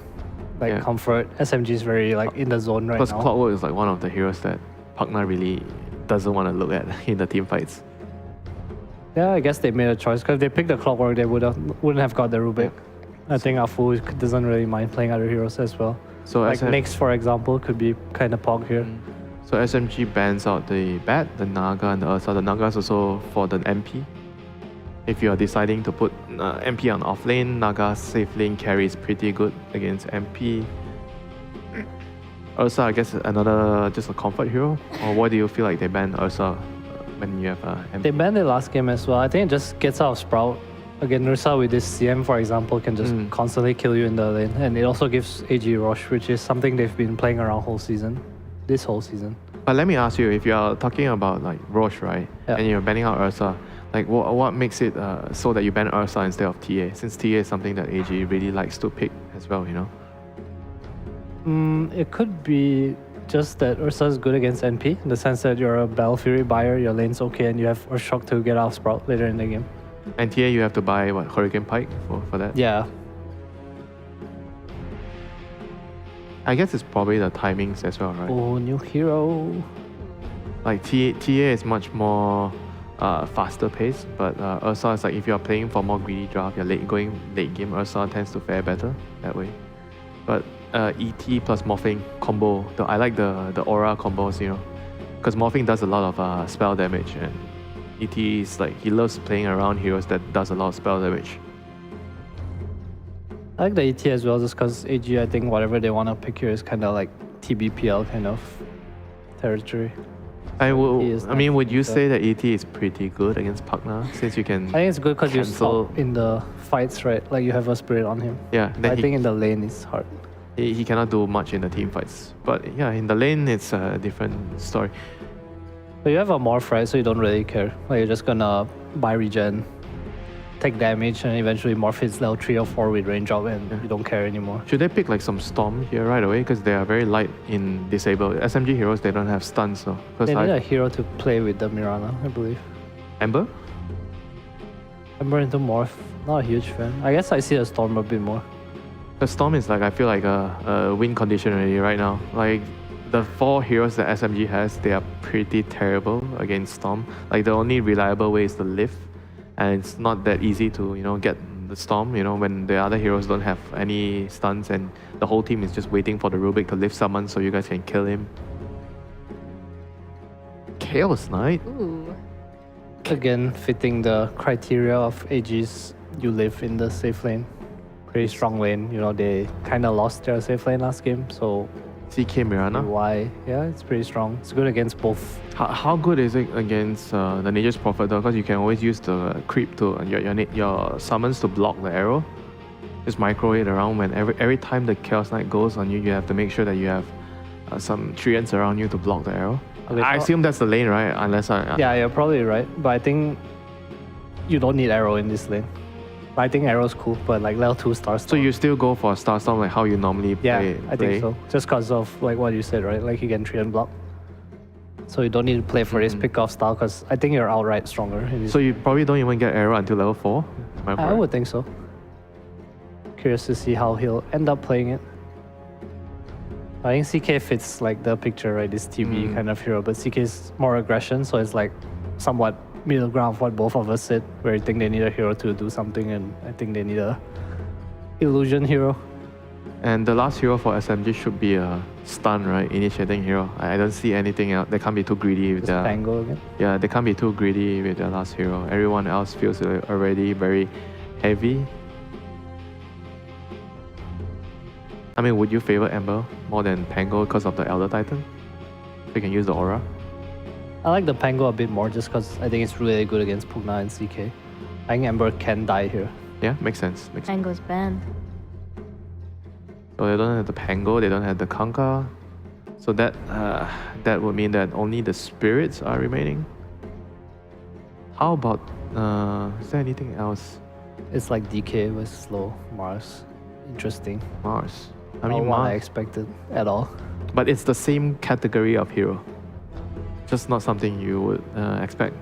It gives them a bit of lockdown to use the Earth Splitter as well. A bit of team fight. Would you say that's like one of the bigger reasons why they're picking the Mars here, so that they can abuse the ET ulti? I think it's because EG's heroes don't want to buy BKB early, so Arena has super high value right now. We haven't seen Mars and We have not seen mid Mars. yeah. I believe we've seen 1 or 2. Let me ask you, is Meteor Hammer the build? On mid, no. No way. Why? Not with the way Moon plays. Dude, the man skip Diffusal on Tango to buy Dagger. Not buying no Meteor Hammer. Mid one would buy Meteor Hammer, I'm pretty sure, but he's probably not the one playing it here. Moon's just a go go go kind of guy. Yeah. That's the pick. I like how they banned the Ricky too. Do they play Timber? I feel like they need a front line. Oh my god, Again? Tinker again. I like it this time. It's better this time, right? I Compared think to it's other- better. There's so little catch. No catch at all. They have a Shaker to play with. No more pause for Doom. So they do have heroes to run around, but I'm kind of worried that the CK cannot frontline in this game. He might lose the lane. It depends on the lane. If they don't get an advantage from the lane, then the CK might feel underwhelming, and your other cost Tinker, partner, so nobody's going to be standing in front. I feel like the Chaos Knights early game is so crucial for them. If they want to be able to play the game, he has to be really fat and stand in front, and the partner and Tinker just cast their spells behind. But if that doesn't happen, game's going to be really tough for them. I feel In Your Dream's not really that kind of player. He's not a man up for my team kind of player. It's more of a I farm, I carry you later kind of guy, you know? Yeah, he doesn't fit in this kind of drafts, like the way he thinks as a player. I mean, I feel like the draft is they have a purpose with the CK, but I'm not sure if Kiki can actually execute the plan for the hero in this draft. Do you think the Tinker was an issue last game, or do you think there was no game to play for the Tinker? Like, do you think it's okay now? I think it was a good Tinker pick last game, but with the Doom Pause 4 Furen and the Punch, I think it was kind of greedy. They had to do well in lanes for it to come out. I think this time they have better lanes and less greedy heroes for a Tinker to shine. I also like it against SMG's draft. They don't have that much catch. Yeah, SMG once again have a very solid, stable foundation of the draft. They have a bit of everything, but a bit lighter on the catch this time. That's why the Tinker feels a little bit more scary. But on the other hand, I feel like SMG as a team, they've shown much better team play in the last game, and overall the fundamentals are better. So I feel like they should still have an edge here. Well, will this game take SMG this much closer to the major? We will find out with Cap and SVG. That's right. We are just a very short distance away from being able to have very likely no team is secure just yet. You're not secured until you have 6 wins currently, because Execration are 3-2. So it's possible they go 5-2. So you kind of need 6 wins to make sure you don't end up in some sort of tiebreaker scenario. But feel like a win here for either SMG or Army Geniuses very likely gets them second place in the CDPC and heading to Berlin. And for SMG, that just means one more game. Avery, you got a Mars, and I'm not sure if you are very happy seeing that hero picked.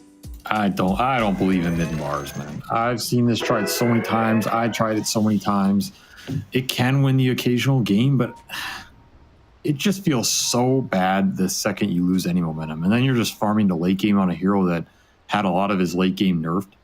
Between like the Ags build is just gone. I think your only route now is refresher build. You just double arena, double spear some guy, and roll off the magic damage. It's a tough hero to make work. It is really tough. High execution. None of his spells are necessarily 100% guaranteed. I mean, they're like 80 or 90, but not 100. If you miss one, your whole team fight contribution goes out the window. 30 seconds. I definitely feel like this is a better setup for AG than last game in terms of the Tinker draft. They have a lot of stuns to play off of. They have a frontliner and Chaos Knight who can set some stuff up. Mirana ulti to maybe getting out of the fight. And there's less gap close for SMG. I think Elder Titan for Afu over Shaker is also probably just a little bit of a downgrade in terms of the hero. It's not as reliable. Maybe in theory the ceiling's higher, but the floor is definitely lower. So you got to look out on both ends. Overall, it is a closer draft. And you're also not playing versus Brood. Brood is just a dumb hero, man. I don't know. It's just such a dumb hero. Yeah, I am still surprised, especially after Lima, that teams are still willing to give that hero up. But nice time there from Yoa. If you saw the starting Moon, And obviously the rest of the team was smoked out. He ran across to the other side of the river, and when his smoke broke, it was from Yoe planting a ward. So I think they had a pretty good idea of where that was. So nice little move by them, but Yoe limits the damage done there by denying the ward. I also think the lanes seem pretty fine here for EG. Like, I would not be surprised to see their cores free farming these lanes over the 5 to 10 minute mark.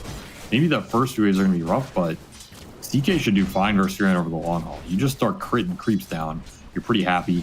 Yahweh is guaranteed to win mid with this Tinker versus Mars matchup. I don't think there's anything you can do mid with Mars here. And I don't think you can really stop DB from playing up bottom. Elder Titan's just dog at trading early. No way around it. I say this as an avid ET fan. His levels 1 and 2 are really bad. Even with the buffs, they're just really bad. Yeah, I think you described it pretty well in the Lifestealer game we casted earlier. You said this is a hero that is like, the concept is that it's supposed to be able to man up on other heroes and just, hit them and trade, but can't actually do that. I feel like Elder Titan is kind of in a similar situation where one of the strengths of his heroes is supposed to be to win lane, but he can't actually do that, He's one of those tipping point heroes. If he's strong enough to do it, he's crazy broken. And if he's just not strong enough to do it, he feels almost always bad. At least in terms of lane. That said, this hero isn't like, it's okay if he doesn't win lane, because in theory, he gives you huge payoffs in the late game fight and scale. That's always been his strength and differentiator. But you need to do well enough that you get there. And that's kind of sometimes where this hero falters. But going back to that point, I think AG should be fine on lanes here. And I think they have pretty strong heroes to skirmish around. We will see this DB Pugna for the second time. He had a decent game on it last time. And he's obviously very comfortable with the hero being a Pugna spammer. I'm looking to grade things. I tried this hero out. It felt pretty good. I'm not gonna lie, it felt pretty good, but I did lose. I think that's a tale as old as time for most Pugna players. Sure, yeah. Feels go good. Ham and lose. Yeah, it's like the techies rationale. They're like 10 and 0, and you're thinking, oh god, I'm gonna lose this game. Why are heroes like that? Is it just because they're heroes that do a lot of damage, so you feel good about it, but they're not accomplishing certain things? Like, do you feel like Pugna falls in that same category as you were talking about with Techie? Yeah, I mean, Pugna's better because his utility can often change the course of games. And in theory, he's not like carrying the game solo, but I do think Pugna falls in this trap where his spells just don't really scale damage-wise, but he kind of operates as a killer hero. So it's like if you compare a Pugna to a Storm Spear, right? Let's say you have a 10-0 Storm Spear who's like 3 or 4 slotted. That guy is just going to insta-give someone in the fight. Maybe just 3-man pull. He's super scary late game, right? His spell damage is insane. He has crazy jump. There's like Pugna, who's 10-0, is kind of the same as Pugna, who's 3-0 or something. Like, there's not much changing about how he can use his spells to win a fight. Sure. It's pretty much the same hero. You drop a ward, it does the same thing regardless of your net worth. You decrep somebody, kind of does the same thing regardless of your net worth. It's just hard to make this hero more powerful as the game goes along. At least in my book. I mean, again, the utility in the saves can be great, but, Aura meta where you could have like an offlane Doom or something with Grease and Pipe that might do similar things more reliably, I wouldn't say that's crazy valuable either. So I think he just falls in this category where he deals damage, but it's hard to make the damage scale, and it's hard to make the spells higher impact as the game goes on. So if you get to a point where you die once or twice, you're just kind of back to square one. What I'm hearing from this is that you should be going Dagon 5 if you play Pugna. I mean, that is an idea. Yeah, like it's a way to make your decrepify a lot better and scale with the net worth in terms of shutting heroes progressively down. Yeah, you said the hero kind of operates as a killer hero. All I'm hearing was Dagon. The whole entire time you were giving all these points, I was like, here, Dagon 5, Dagon 5, Dagon 5. That was not the point of this lecture, but you have failed Pugna Elementary here. That's I think from a theory standpoint, Dagon is good on this hero. I just think the way Dagon pans out itself has other flaws, Like, sure. Yeah. Dagon is a very hard item to execute in terms of going from 1 to 5, and kills in Dota are just not the end all be all. Kills are great, but they don't just auto win you the game. Dota's a lot more about map control and CS and objectives than just straight up kills. Kills are a way for you to maintain that, but they're not necessarily that good in their own right. So that's kind of where Dagon falters for me. It doesn't keep your resources up, it doesn't keep you on the map. You know, there's that item as well. But in theory, yeah, I like Dagon. I think that was a very illuminating lecture, but let's move on to a different point here, Professor Avery. Let's talk about why you were wrong. No. New subject. Why were you wrong? Why is Moon currently 27-14 compared to Yoe's 20-6? I don't know. Why is he? It's a great point you brought up. I don't think he should be winning this lane. I really don't. He's doing really well. To be honest, I was so fixated on the bottom lane, I didn't really pay too much attention to what he was doing. So when I looked earlier, he had like an extra 300 gold off some of the early goals. So maybe he got it with Irina. That is your first blood, by the way. It's 6 minutes. Now he's dead. Yahweh was leaning in net worth, by the way, despite that differential. There could be some regen sacrifice, but either way, yeah, Moon's doing pretty damn well mid. I thought this is a lane Yahweh would just destroy with the laser spam and denies and stuff, but maybe you just spear him back and you reset the miss and then you can just CS with better last hitting. I don't know. Pretty interesting. Abuse water runes is always the answer, I guess. All right. Next question. Yeah, is this like the final exam or something? What's going on here? Yeah, you were quizzing me earlier, and now I'm turning it right back around you. I realize you can't fail the quiz if you're the one asking the questions. That's why people become teachers. Okay, so how would you rate? You've played with some Tinkers. You've played against a lot of Tinkers. How would you rate Yoe's Tinker? How do you think he did? I'm not going to judge him off one game, man. That's what kind of question's that? Well, he's currently dead. So we could talk about it more. The reason I asked is because you said like how good a Tinker is depends on the player. So, and you seem pretty optimistic. You said this lineup is better for the Tinker than game one. So was Yoe's performance in game one good enough that you think Army Geniuses have a pretty good chance of winning? Well, this game looks like it's a pretty rough for him, honestly. But yeah, I think his Tinker was fine mechanically. It looked fine. Okay. I'm not going to judge it because I feel like a lot of Tinker comes down to the late game fights when you have 6 items and 8 spells and you have to go in and out and, you know, pull off a highlight reel. That's where I would judge a Tinker player. It's kind of like Invoker, right? It's like judging an Invoker off if he hits Sunstrikes in the early game. Like, who cares, man? XOR Invoker's about at the 50-minute mark. Are you 1v5ing the fights with 30 spells thrown out in 20 seconds because you studied Miracle your whole life, you know? It's like a slight pause needed. DB can't press his keyboard. That is quite the bug. I don't know exactly what happened there or if that contributed to his death in some way. Honestly, he looked pretty dead surrounded by that many heroes. But I mean, he shouldn't have thrown it out the window after the first game. I don't know what to tell you. It's hard to press it when it's 20 feet down in a ditch. He went 0-4 in the first 10 minutes of the game. I think you're right. I think he probably did throw his keyboard around. He got speared so hard at this tower, it broke his PC or something. I don't know. Mid one is going to die. Arrow not aided. So Army Geniuses do manage to get their first kill. Bit of a rebuttal to what was happening around the map, which was pretty much SMG kind of running them over for a small window of time there. Man, Afu has just been spam blocking triangle in both these games. Yes. Just a strategic thing they want to have happen. Maybe it's just a Tinker thing too, denying this laser ancient stack. Either way, it's pretty nice because Elder Titan's a pretty static hero anyway. It's not like you have many play options, so I kind of dig it. It's been pretty annoying for AG. They're definitely getting annoyed by it. And one of the big things with this Pugna is how good your early game goes in terms of taking the safe lane tower and transitioning it into fights. So I do think this is a hero you kind of want to pressure towers with, at least softly. You don't have to just spam Nether Blast on tier 1s, but you do kind of want to get some value. Really? Because my idea of the hero was it was like a faster death profit when it came to objective taking. Like, I want him to take that safe lane tower so I can start taking the mid safe lane or the mid tower, you know? Like that's how I see the hero. Why is it not needed to take these objectives? I mean, it's always nice if you can do it, but I feel like a lot of times with Pugna, when you go for this play, you just die. Because people just bring everybody, and you're not a Death Prophet with siphons. You're just a squishy in hero with no armor. And so if you just force the play, it doesn't necessarily mean it's good, right? You kind of want to just be skirmishing with this hero, I feel. Like play around a shaker or some stuns. Get to Aether Lens. Aether Lens is pretty much necessity on the hero. And then you kind of want a second or third item, depending on how you want to scale between Octarine, Ag, Shard, Moo just pulls the trigger on it. He's like, that's it. I'm tired of waiting. They've been trying to gank DB for a little bit now. No. They finally get their opportunity. The Pugna life.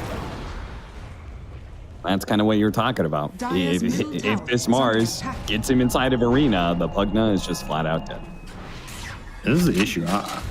You need Aether, but even with Aether, I don't think the fights are that easy for him this game. Elder Titan's pretty good versus hero.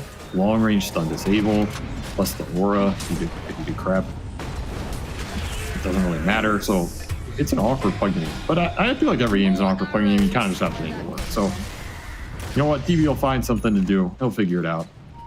I trust him. Mid tower is almost dead again. SMG prioritizing it. Pretty nice start for this mid one Furion. 3 lane. Rotations. Getting involved. He's much happier than DB was, says Furion last game. That's for sure. That's very true. He's probably happier than him again this game. I mean, it does seem like SMG just have a really good idea of how they want to play against Tinker, right? With the blocking ancients that you talked about, with the pressuring this mid tower super early, taking that away from the Tinker is super important, right? Because like that also helps control like power runes and refills for the bottle, which allows Tinker to stay out on the map for longer. Yeah, you do not want to lose your tier 1s, especially your mid tier 1. Nice use of the treants to block the arrow incoming, but mid one is still in some trouble here. The stomp's going to come through, try and help out. Does manage to sleep onto 2, and Yoei is actually out of resources here. Has to go back home and leaves behind, well, some allies who are probably not too happy with the way that gank went. Bars and In Your Dream both dead in a ditch, and SMG rolling over that ditch, paving over it, and going to bring down this top tier 1 tower too. This is a very fast game for SMG. With these tier 1s going down with the Furion, this Tinker is not going to have a lot of space to operate in. Nope. And that is concerning because, as you mentioned, he's also giving up all the runes here to this Mars, which makes this mid-Mars feel pretty good right now. He's just clunking along, getting the fast blink, most farmed hero in the game with full runes. Bottom tower has fallen. Do you think that Tinker is, which is more important, defending your towers or taking enemy towers? I'd say defending your towers, because I don't think you can necessarily reliably take enemy towers with Tinker lineups, unless you're playing the summon style Tinker, the Beast or Lycan Tinker. In those scenarios, then trading I think is totally fine. In a game like this, I would much rather have my towers up, I think. I'm going to agree with that, mostly because Keen Conveyance doesn't allow you to teleport onto friendly units until level 2. So he has to be level 12. So towers are, I would say, pretty important for much of the early game of Tinker, which makes me wonder, like, if this Pugna would have been just better served if it was, you know, like a Tidehunter or an Underlord or one of those heroes that is good at protecting towers against pushes rather than taking towers themselves, you know? I mean, probably one or the other. I don't think Pugna's very good with Tinker. I don't think these heroes necessarily align that well in what they want to do. The Pugna save is almost never saving Tinker in the situations where he's dying, which is usually the stuns and chain disable, and you just burst. Ooh, still got him with the arrow. In some trouble. Telekinesis may be protecting him, and Moon with the spear back is going to be able to keep In Your Dream at bay. Ari's almost dying to that stomp there, but either way, they managed to retreat and prevent Yoei from getting 4 kills. His Tinker is trying to be active, trying to join in these fights, but is rapidly falling behind net worth as a result. DB's going to die here in this bottom lane. Oh, he messed up his suck. Yeah, he did. I mean, he would have got stunned anyway, but feels bad. And he showed for 1 second bottom, and mid-one just instantly TP'd on him, and he's dead. Another issue is this Morph matchup also kind of sucks. Not gonna lie. This matchup is pretty bad in terms of the agi carries versus Pugna. I think it's one of the few agi carries who just doesn't care. He always has the strength adaptive for your Siphon. He does a crap ton of spell damage if you decrep yourself. If you decrep and Siphon him, he can just waveform on you and start killing you. He can even steal your spells, and just drop a ward down, and it's really annoying in terms of all the agi heroes you want to play against this Pugna. I feel like I would not choose this one. Yeah, I was going to say the Pugna ward sounds really bad for a Pugna specifically. Moon is going to be in some trouble. Oh, Fisher off the mark, and Arrow actually nabs DB, a stun there. Moon getting away. These rockets are not going to be good enough, and I doubt Yoei is going to try and chase further. So again and again, they just a little bit of a fumble, I feel like, every single time from Army Geniuses. Just not the cleanest execution in some of these fights. Maybe they're just not ready for them to happen or what, but every single time, SMG is getting away with murder or not murder. They should be murder. They're not. Detective Cap on the case. The case of who was murdered but wasn't really murdered but should have been murdered. He's going to get a stomp here. And as a strength hero, that is going to do a lot of damage. DB opting for the damage on mid one instead of trying to heal up the Chaos Knight here. Ninja Dream is still alive through this one. He's armor toggling. Dude, DB is refusing to heal him. Eventually he dies, but DB is so focused on trying to kill mid one instead of helping out his ally. Heal me, brother. Why have you forsaken me? He's going to get a sneaky kill. No, he's not. He's not going to get a sneaky kill on Pelosin. It's not going to be good enough. Pelosin is going to kill Darius instead. Full stick. Got to count. Oh, and DB stuck around. That was... Where are you going? Oh, he has a quelling this time. Yeah, he does have a quelling, so we get out. Turns around. It's a little bit more damage on a mid one. Tried that before, though. I mean, this game's still pretty close. I feel like this game has been terrible for EG, but honestly, they're within 2 or 3K. It's not too bad considering you have a Tinker on it. And this, I still stand by this as a better Tinker game than last time. The Pugna game, I don't know, but the Tinker game can be decent here, along with the Chaos Knight if they get to the later BKBs and stuff. So maybe if you get a few of these engagements, got him! Barely. Good call. Good call from Yokum, using the Echo Slam for the shard, the extra bit of stun. Nice. It's only a level 2 aftershock, but it added just enough stun and just enough damage for DB to deliver the final blow. I was very damn close. And all their visions up here too, or at least this one really good Dire Ward, so they kind of want to play up here as well. They want to de-ward this Radiant Ward, which they have Sentry on. Both teams fighting for control. You have to be careful of Arena here. Maybe they're just trying to bait it. Oh, nice little hop there. That was cool. Nice Tumbler's Toy in response. And they're going to catch Afu. Got the Drain on him. Earthshaker with Shard is a really great combo with this Pugna. You can't say that. Yep, it's the best. I think it's actually the best in the game. Shaker Pugna is an old school classic. People were playing this at TI6. I don't know how long ago that was. That was 6 years? Maybe almost too long by now. Jesus. But yeah. 6.5 years, yeah. I mean, I remember we played this on the old EG back then. Universe Pugna. We thought Shaker Pugna was the best name for it. And I still think it's true. The heroes just make each other work. Maybe I am. I mean, if it was true then, it's definitely true now that you have a shard on Earthshaker. Yeah, even better.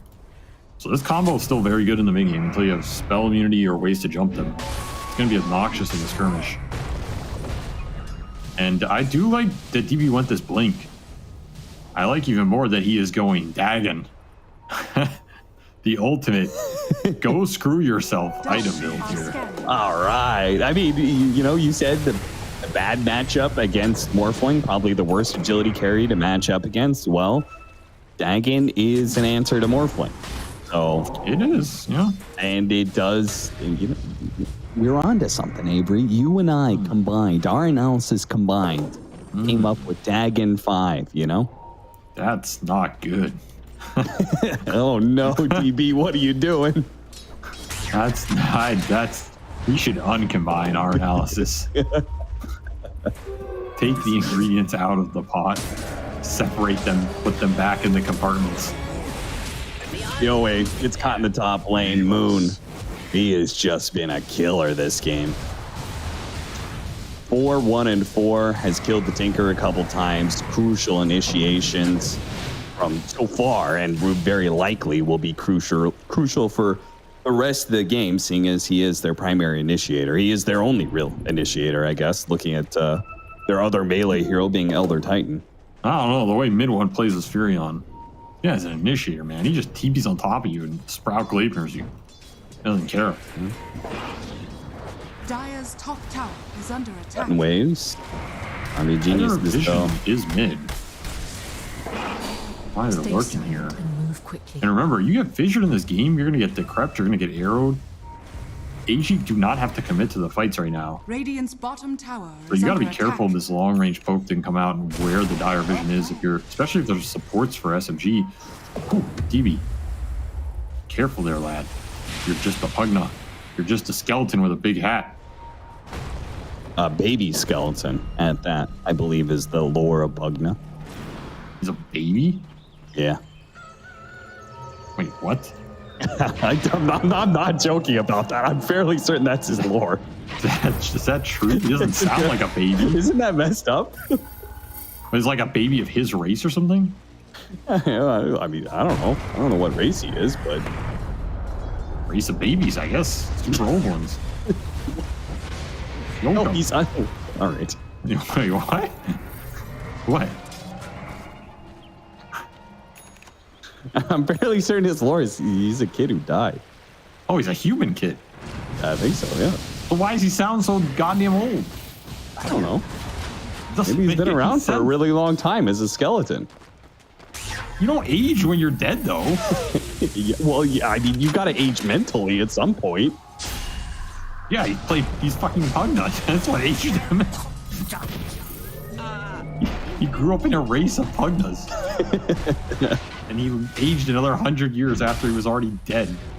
Watching people play this hero. Good use. I might be wrong about his lore. I might be wrong about I that. think you're horribly wrong on this. I don't know enough. I'm gonna blame Slag. I think Slag lied to me. A baby. It's not like Slacks told you he's a baby? He's definitely messing with you. I don't know what to Dire's tell bottom you. tower is under Makes attack. no sense. Maybe the baby's in the hat? Alright, whatever, we're done with this. Born in the Nether Reaches, Pugna was only 13 months old when he was selected among the 2 other ankle biters by the regions of the late Grandmaster of the Oblivion. I don't know. There's something there.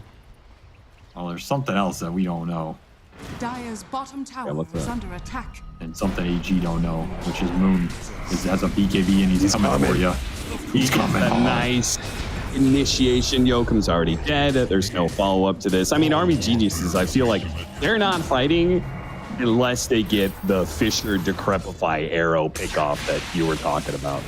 Yeah, or Tinker BKB, which he just finished Ags, but he's a long way away from that. Yeah. I'm surprised SMG aren't just going Roche here. Well, DD spawns, maybe that's the signal. Dire are scanning. It gets early scanned by AG, which might make them think they're not doing it, but I feel like either way, they're not contesting it, so it doesn't really matter. And yeah, now you're just trying to get towards Tinker BKB here. 4,000 away. It's gonna be a while. This is very similar to last game, where it's a question of how much damage can SMG do during this Aegis period before the comeback potential is there for AG, which isn't even guaranteed like we saw last game. I mean, that game ended pretty fast. But you don't have the big Aura Buyer and the Brood to just force the objectives early here.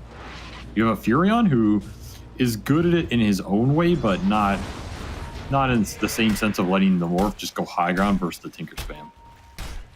Radiant's middle tower is under attack.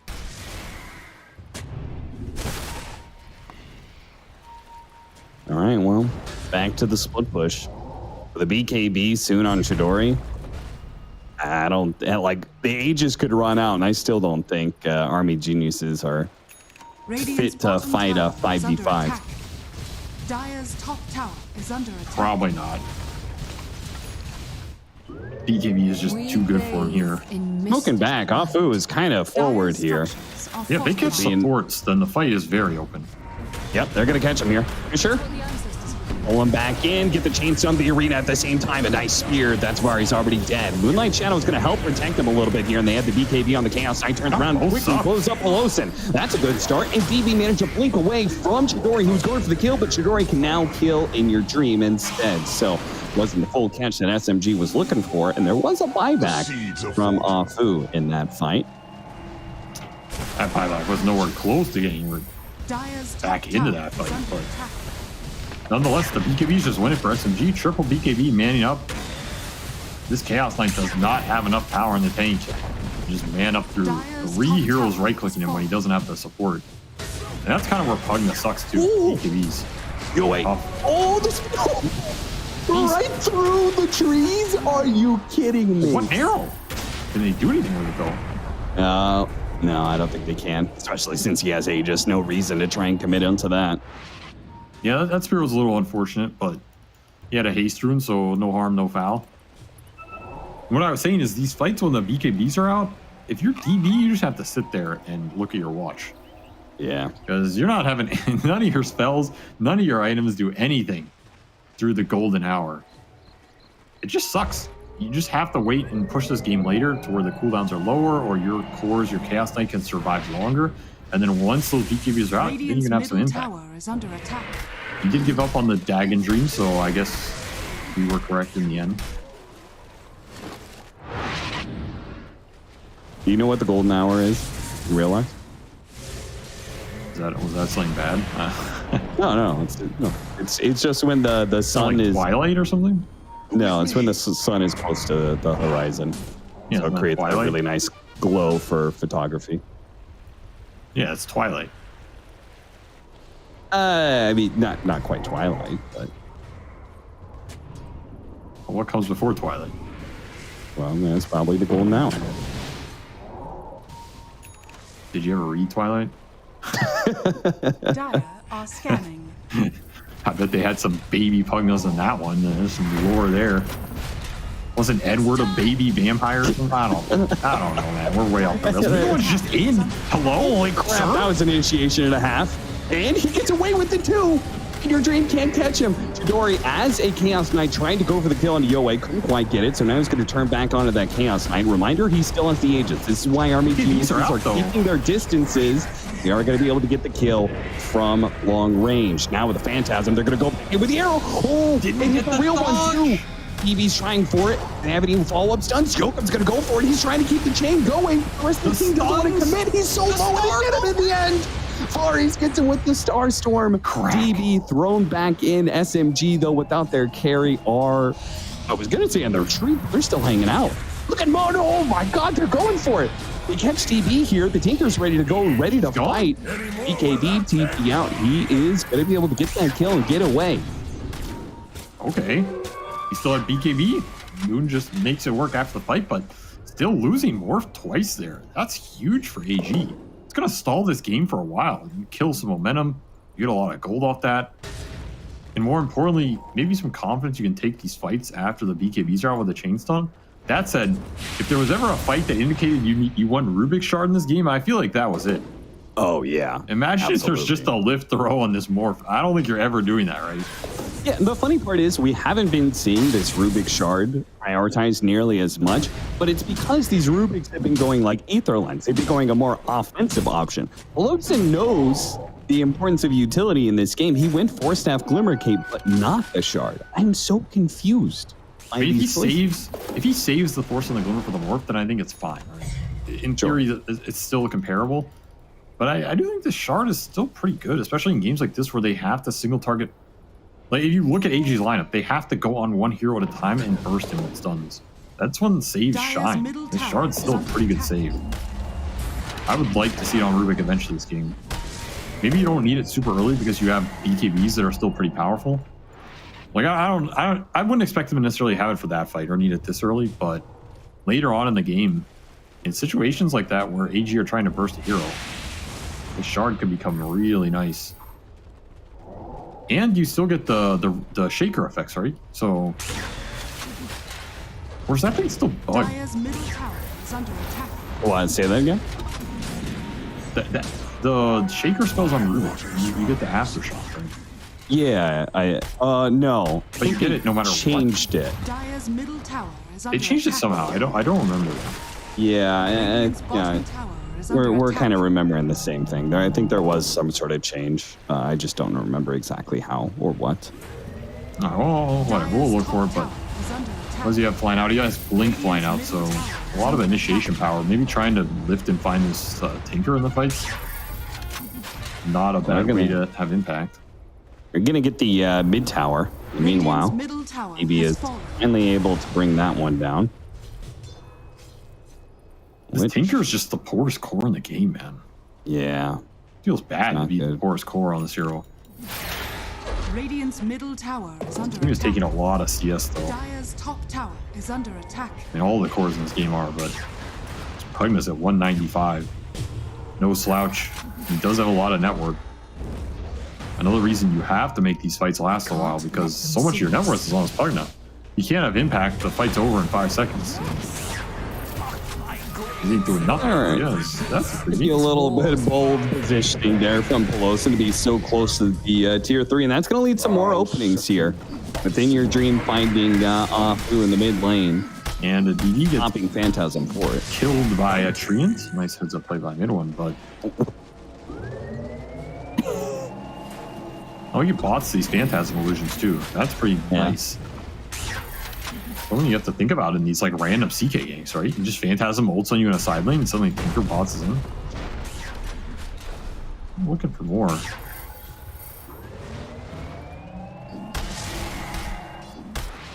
Potential Roshan spawn in 5 seconds. Boy, that DD would have been nice to have. You really would have. It's a shame this little Treant ran over and smacked it. What are these things anyway? Little centaurs or something? Hell, the Talking about the Treants? yeah, the Treant cosmetic. Yeah, they're more like, I don't know, something related to more like Enchantress and Nature's Prophet, you know? So they're little wood creatures. Aren't they cute? Kind of creepy, man. I don't know. I don't like looking at him. Look at him, he's scratching his little head. He's creeping me out. I can't tell how old they are. Are they alive or are they dead? Who knows? Do they have free will, Father? This damn What? Pugna lore got in my brain now, and I'm like questioning Father, why everything did in the you game. create? What is my purpose in life? Your purpose is to deny the double damage room. You think these things have a father? There's no way, dude. Your father was like an elm Nature's tree. Prophet created them, so Yeah, out of the woods. They don't have any souls. I mean they think They're just mindless shells. from a Dystopian world. they're just wooden automatons. Sent to forage in foreign lands. No purpose. No meaning. Army geniuses are thinking about doing some forging Basically just themselves. us. Hooking up Moonlight Shadow. But SMG Run it holding out. this high ground with a ward sentry combination. It is not easy to get here. Afu. Arrow. He's on going to the- be spotted by... Oh, no. You get away from... I mean, I'm not even sure if they could have committed onto that either way, but that was pretty smooth. They're going to smoke right back, SMG. Now they're going to be the invaders. You know, DB, this is a bold smoke break. Okay, he gets out. And he gets it. Pass blink back. That was bold, because you might just get insta-broke by a spirit or something. And now you're holding the high ground, but Moon knows you're Oh, there. no. Yokup got caught. It's not the... that they can afford to lose in these fights now. It is just going to be the Earthshaker for now. And it looks like they still want to go for this fight. Find Afu. They try and go for the stun onto there, he's him. done. Yo, in the background, he actually did get rooted down by the Nature's Prophet ultimate. They're going to try and reset a little bit. Yokum with the buyback. Look at Moon Trying on to the make sure his backside. team gets away. Rory, he's going to jump forward. But as a Chaos Round Knight two. hits him with the Chaos Bolt, that's going to be a dieback unless Yoi can save him with the shields and the heals coming out from DB as well. The Nullifier's going to come out. Echo Slam trying to get the stun out, but it's not good enough. Yoi, he dove in to try and help out the Earthshaker, but DB, at least he managed to blink away. Same goes for In Your Dream. The Blink Dagger's in some heavy duty here in getting Army Geniuses out of what was a nasty engagement. He just didn't get the chains though. And I don't think anything stopped him. I think he just messed it up maybe, but Either way, I don't know if it changes that fight. It's just an awkward fight because your Shaker gets jumped twice. Just the one hero you don't want getting jumped. The Moon had his number both lives. He lives for a while, but we're going to see if something canceled his fissure here. Yeah, I think he just didn't get the cast off, and I think he stuns all of them there if he does. Unfortunate. Might have been something a little bit different. Back into the game, though. Couldn't press his keyboard. Picked off. Maybe like DB threw it out earlier. Get it out. Get it back in the house. Dire's bottom tower is under attack. Okay, we got In Your Dream. It's about to complete a Scotty. Will this change anything by chance? I mean, it's pretty nice for him. This nullifier is, yeah, it's brutal. There is no way around this. Another downside of plugging this patch, that item got cheaper. Dire's middle tower has yeah, fallen. that's true. Much better. And Scotty's like... He's just going into the base. I told you, he's the initiator. He doesn't care. Yeah. Dire's structures are fortified. And just don't care. Immediate pressure onto tier 3. Hey, they forced out a glyph. Okay, good enough. Reset.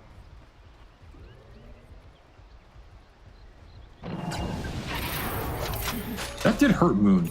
His item progression is going to be pretty slow here. He's working towards Hex. Probably going to be the last one he gets for a while, unless you just end the game. And you can always play the high ground defense game here if you're AG. Still, this is an Aegis I would expect you to try and break the high ground at least a little bit. If you can. Get some good initiation. Bottom tower has fallen. Maybe that Hex is the ticket. You get Hex on Moon. You can just blink Hex to start a fight, and then you still have blink lift.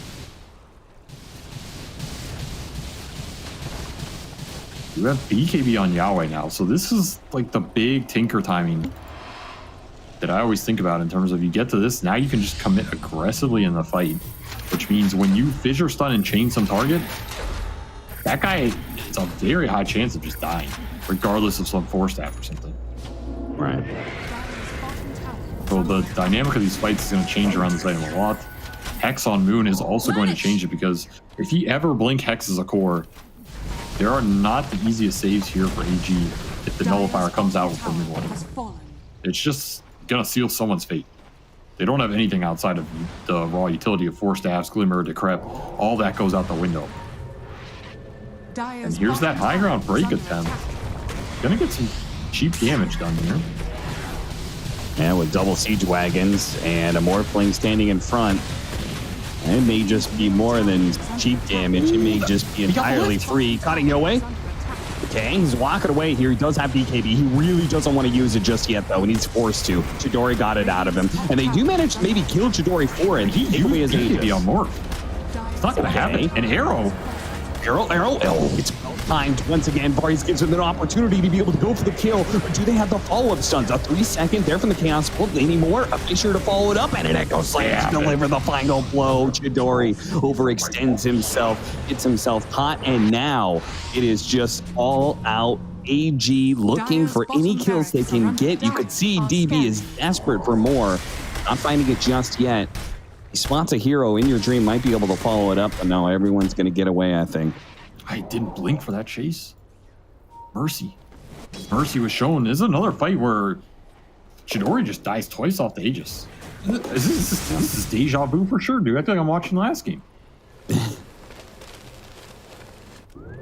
Okay, so the Scotty's done with Mage Slayer.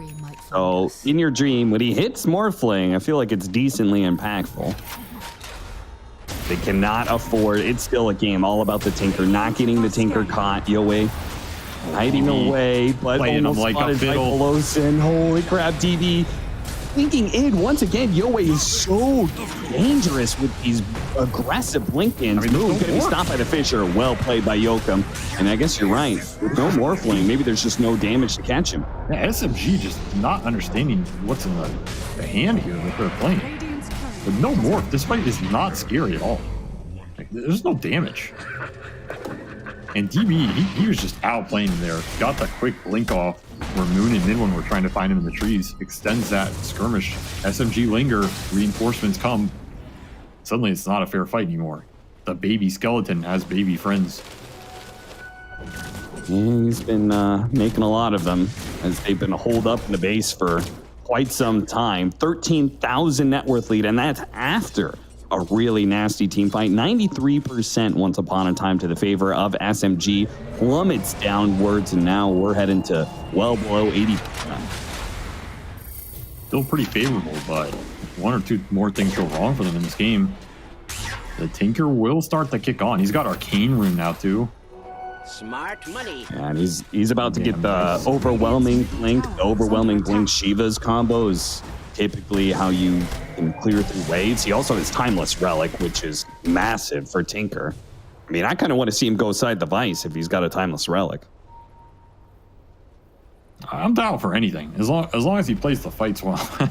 They'll have a lot of damage. Scythe does seem pretty nice here. I mean, Scythe versus Morph is just bonkers. But yeah, Timeless Relic, can't really ask for anything better. He's gonna be a menace here.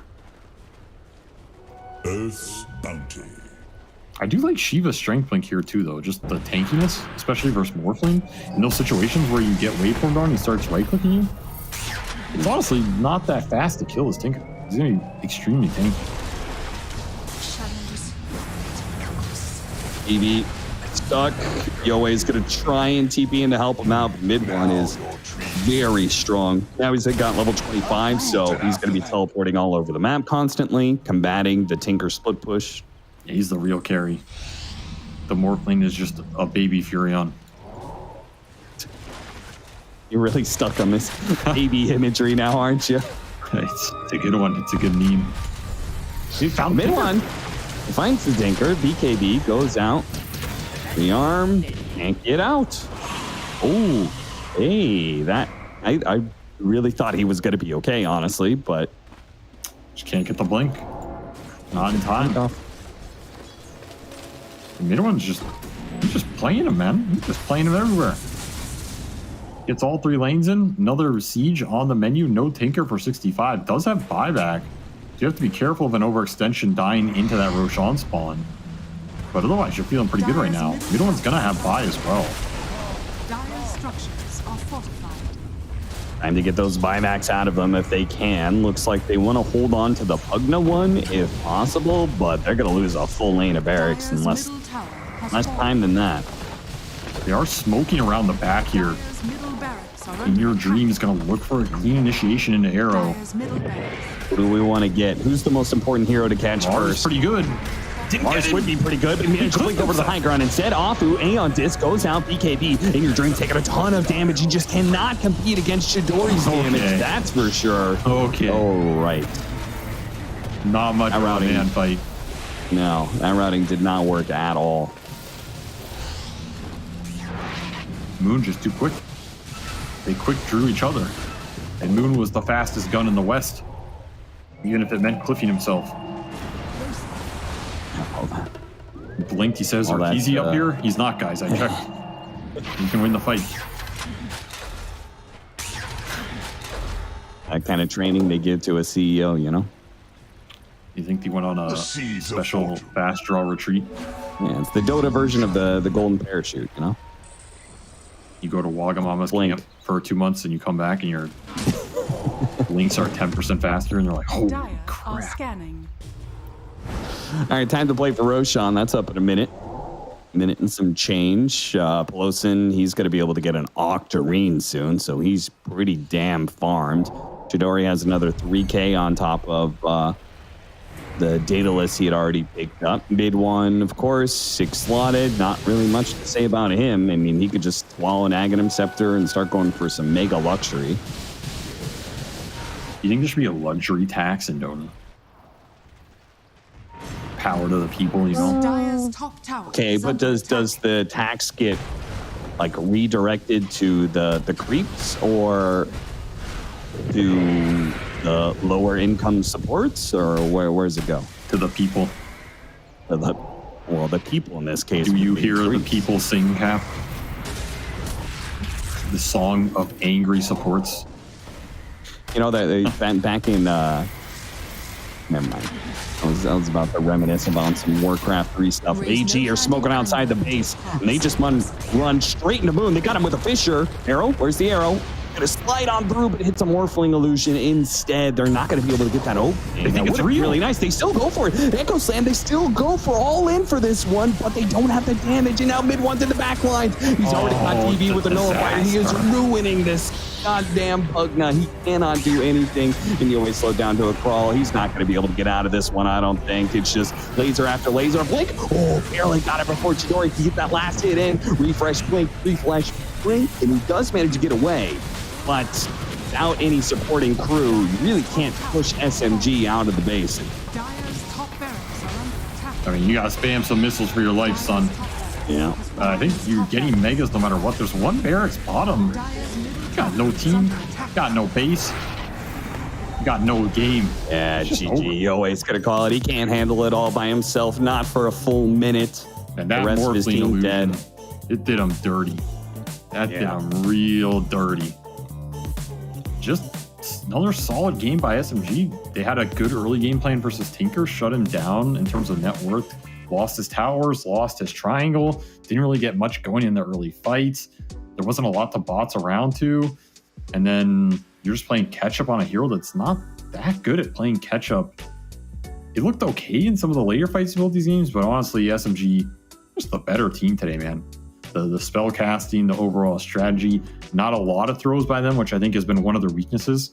Like sometimes in these games they have some weird, and one or two between mid one and Shori, but like nothing too major, and seals the deal. Probably going to go to Berlin off that win, to be honest. Yeah, I mean, because at this point, SMG, their remaining matchup is against a pretty lackluster Bleed.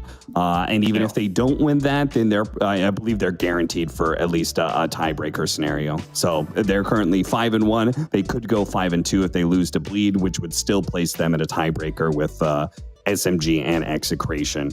If all of those matches go correctly. So you're right. Very, very likely they're going to be heading to Berlin off this victory. SMG got to be feeling very good about that. And they did it clean too with a 2-0 here over Army Geniuses. Huge win by SMG, almost securing their spot at the major. But let's talk about that game for a bit. The Tinker didn't win this time again. I mean, maybe it wasn't his fault. But clearly blame the teammates. Blame the teammates. Don't blame the Tinker. Those are the things, the classic Tinker players you meet in your pubs, you know. What? They just blame someone else. It's not my fault. My team's fault. so bad. I won my lane. Console disconnect. Console disconnect. But yeah, this game was pretty, clear showing of SMG being just a stronger team. Mid Mars. I feel like AG's draft just couldn't come together. Like Winter said, right, depended a lot on the CK being the front line with these two backline stuns, the Tinker throwing spells from back, Pugna keeping the CK alive, but it was kind of hard to accomplish it felt like. I feel like he got to a good start from the laning phase, but after that he wasn't really sure like what he needs to do, like compared to his normal heroes in the normal games where he's playing like the Lifestealer, the TA Morph. Because CK is like very, very different, like how you have to... niche hero. You have to be a CK player. It's not like you play carry equals you play CK kind of thing, Yeah, like you need to be willing to sacrifice yourself for the other players, and like knowing how to go in, how to itemize.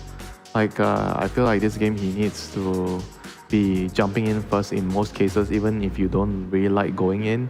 You don't see anything, but you just have to initiate and start the fight so the Pugna and Tinker can just do their thing and play the team fights, output damage. And I feel like a lot of the fights he's been really timid, he's not initiating with conviction. Playing at the side, right? Yeah, he's not kill that one hero. Yeah, he's not initiating with conviction and allowing his other players to follow up, And he was more like he just looking at how the fights are going on and just making a decision based on that instead of trying to go first and without a care about everything else. Yeah, because there's like a Fisher follow-up, there's an Arrow follow-up, there's Pugna to kind of save him. Tinker will be dropping spells.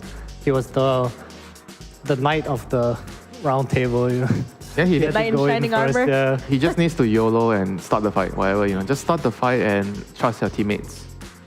I guess he's not much of an initiator as a player too, so I wouldn't really put that too much on him.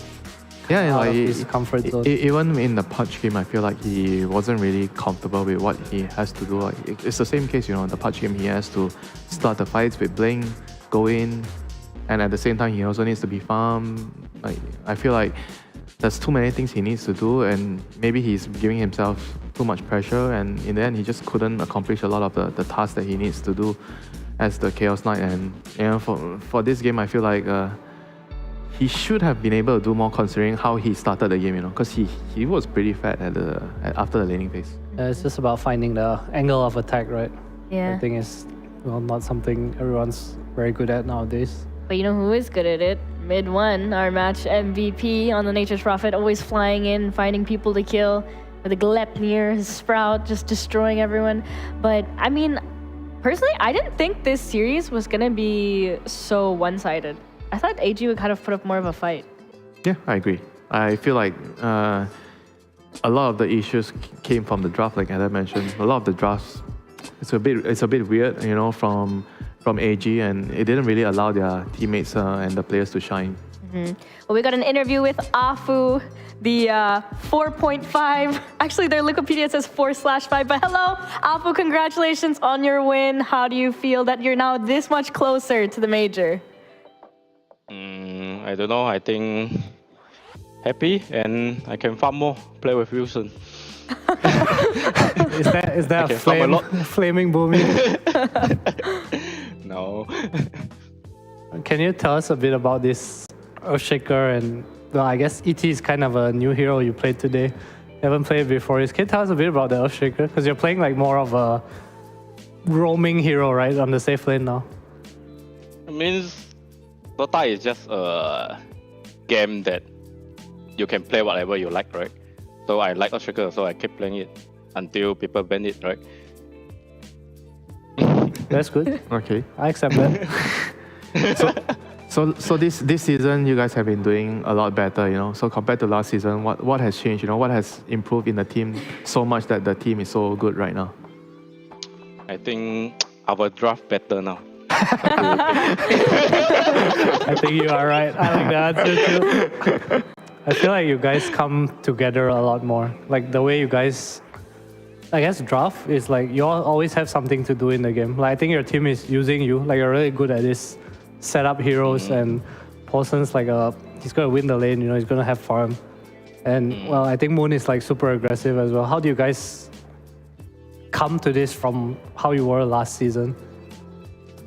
You guys sit down last have a season, talk? yeah, we have some talk, and we just talk about how do we feel when we're playing tournament, right? Last season is kind of like, I'm not sure about we all know how to play tournament, but this season we fix the problem, so this is a normal performance, This is how I feel, yeah. No more 20k net worth and lose.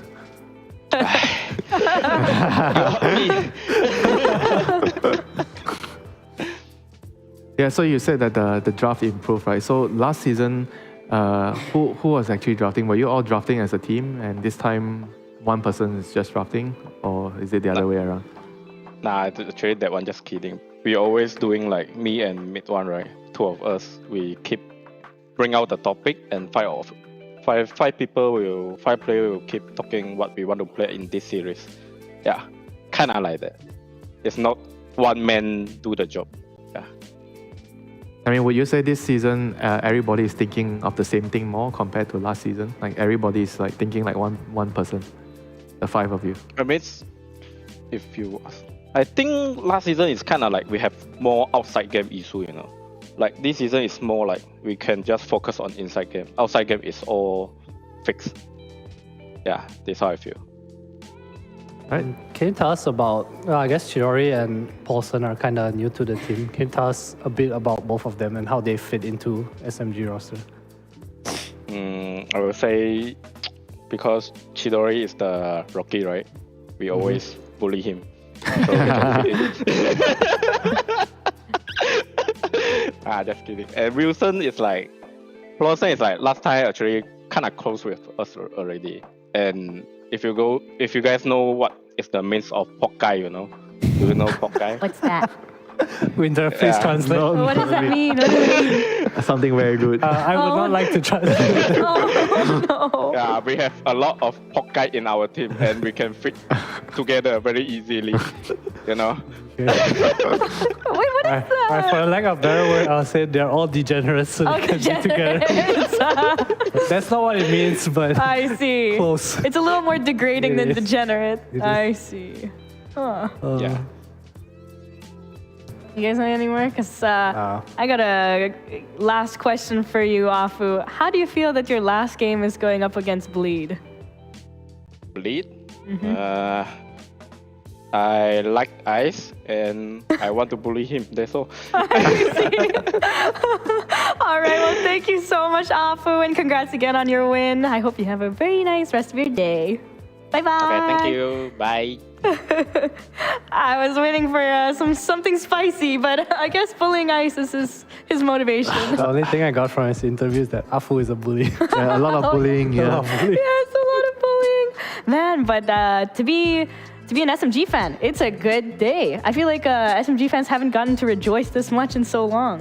Yeah, no one wants to jinx it, everyone's like holding back. That's like, true. Don't celebrate yet. Yeah, that's true. Are you guys SMG fans? Yeah, I like Yeah? that. I mean, you know what? I feel like at this trajectory that they're going in, they'll probably do well, in the major. Berlin. I feel like they have what it takes to improve a lot as a team, and they have a lot of very, very good foundations already set up, among the draft. And if you look at the way everybody's playing off each other, and if you look at even some of the interviews, it tells you like the team has a very good relationship with each other. It's a very positive environment, It's not something that The you would... bullying. Yeah, it's not something, apart from the bullying, but it's not something that you would associate to SMG, because some of the players have a history of like being a very toxic players, but now, the team is just coming together.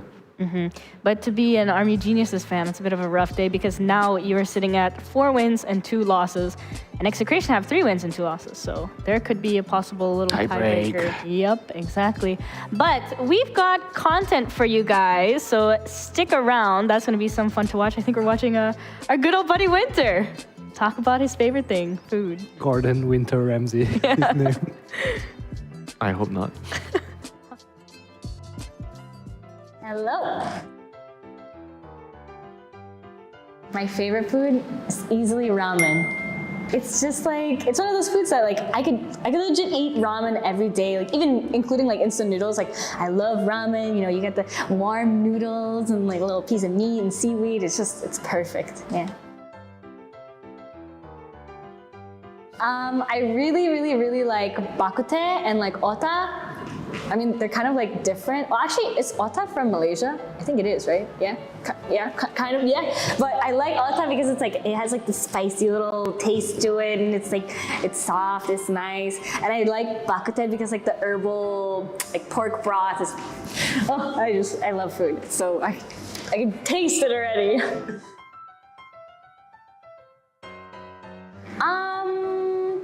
I don't really like to cook. I like to eat because, I don't know, cooking takes so long. So it's like, it just takes time out of my day, so why cook when I can just eat, I can spend the other time, I don't know, playing a game of Dota or just doing something else. But yeah, cooking, I mean, I'm not a bad cook, but I just don't. I just kind of stay away from it.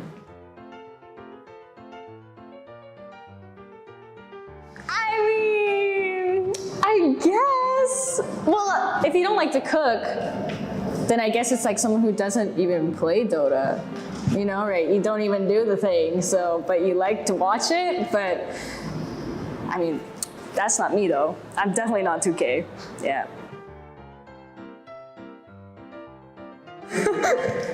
Thank you.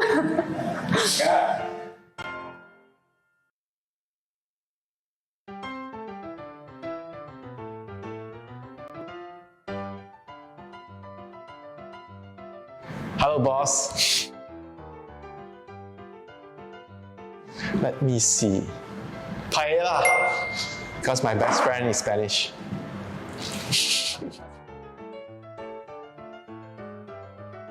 Let me see. Probably some crunchy pork belly. There's a balance of fat and texture. No fat, no flavor.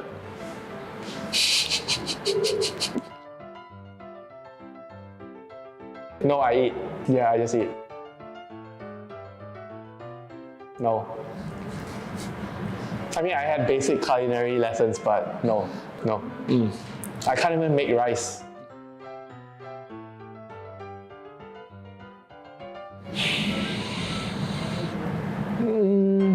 Yeah, sure. I think you can say that.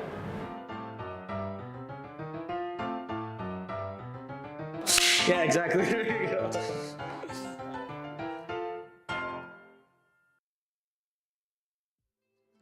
What is that for? Why'd you do that? What did they ask you to do that? You gotta clap like a seal. No, it's for the video. Oh, when you start the action. Yeah, before you record, you so know. they just edit. Oh my! Yeah. They are actually trolling us. That was cringe. That was cringe. I got loved it. debated. Yeah. Winter got debated. Some of the answers were longer, but But You gotta speak your truth, Winter. got removed. You gotta speak your truth. Let them know what you really said. I actually really like pork belly. That You is like pork that's belly? the truth. Recommend chat the pork belly that you told me. That was delicious. The dirty pork belly. Was it dirty? I mean, the place is dirty. Yeah, but like, you know, in SEA, it's like the dirtier Part of the the aesthetic. places, yeah, the better you know Yeah. the food is. If the place is so dirty, but there's still a line, you know the food is. It's delicious. Yeah. That's so true. It's just an SEA thing. But I feel like if you go to like the Western world, like America or Europe or something, if you see a dirty place, you kind of want to stay away. Yeah. Yep. Everything has to be clean. The windows has to be clean. The tables clean. The Clean. chairs, the cutleries has to be shiny. The cup's clean. The cups clean. You can't even see like a spectrum of dust on the on the cup. You know, everything needs to be polished. Polished and clean. What's your favorite food, Adam? I always say nasi lemak, but honestly, I have no idea. What, really? I like food. All food. All I love food. all food. Oh, he equally. he brought me out to some really nice ramen. Ooh. I love ramen. You Ramen's at take the me? bottom of my list, but yeah. Oh shit! Oh. But the place had good ramen. Ramen's easily my top. Ramen's the best. The ice cream place we went to, I like that. Oh, that was pretty good. We did go to an ice cream place on the weekend. It was quite fun. We got a delicious, like a Like a speculoos. gelato kind of thing.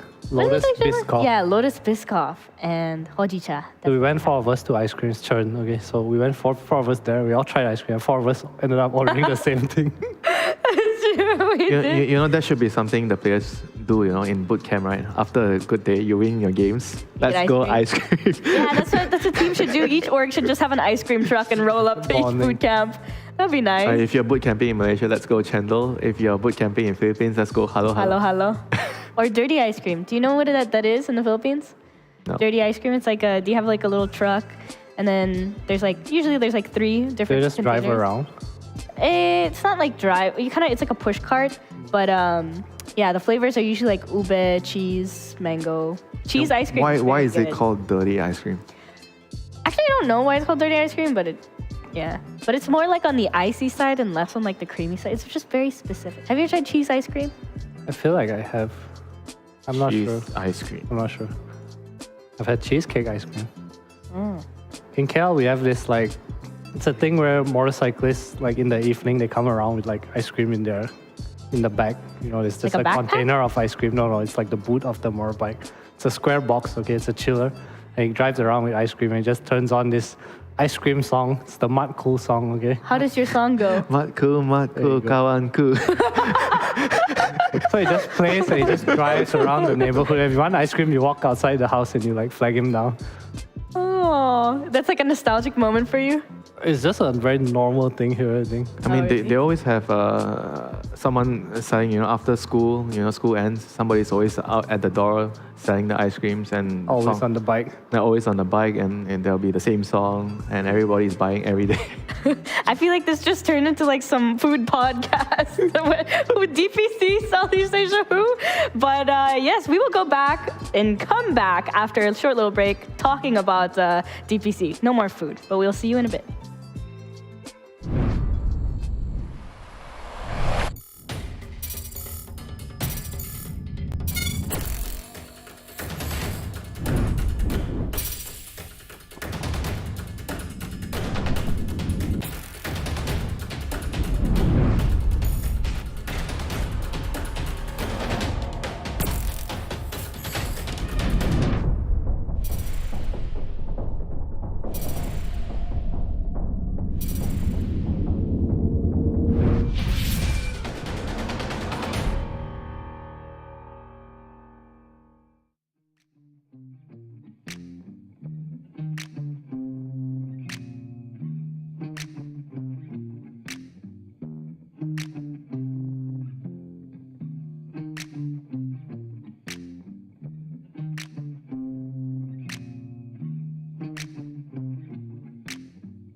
Welcome back, everybody, to more of week number 3 here in the Southeast Asian and DPC Spring Tour. My name's Tsunami, and I am back again in the Kopitiam, and I've got big news.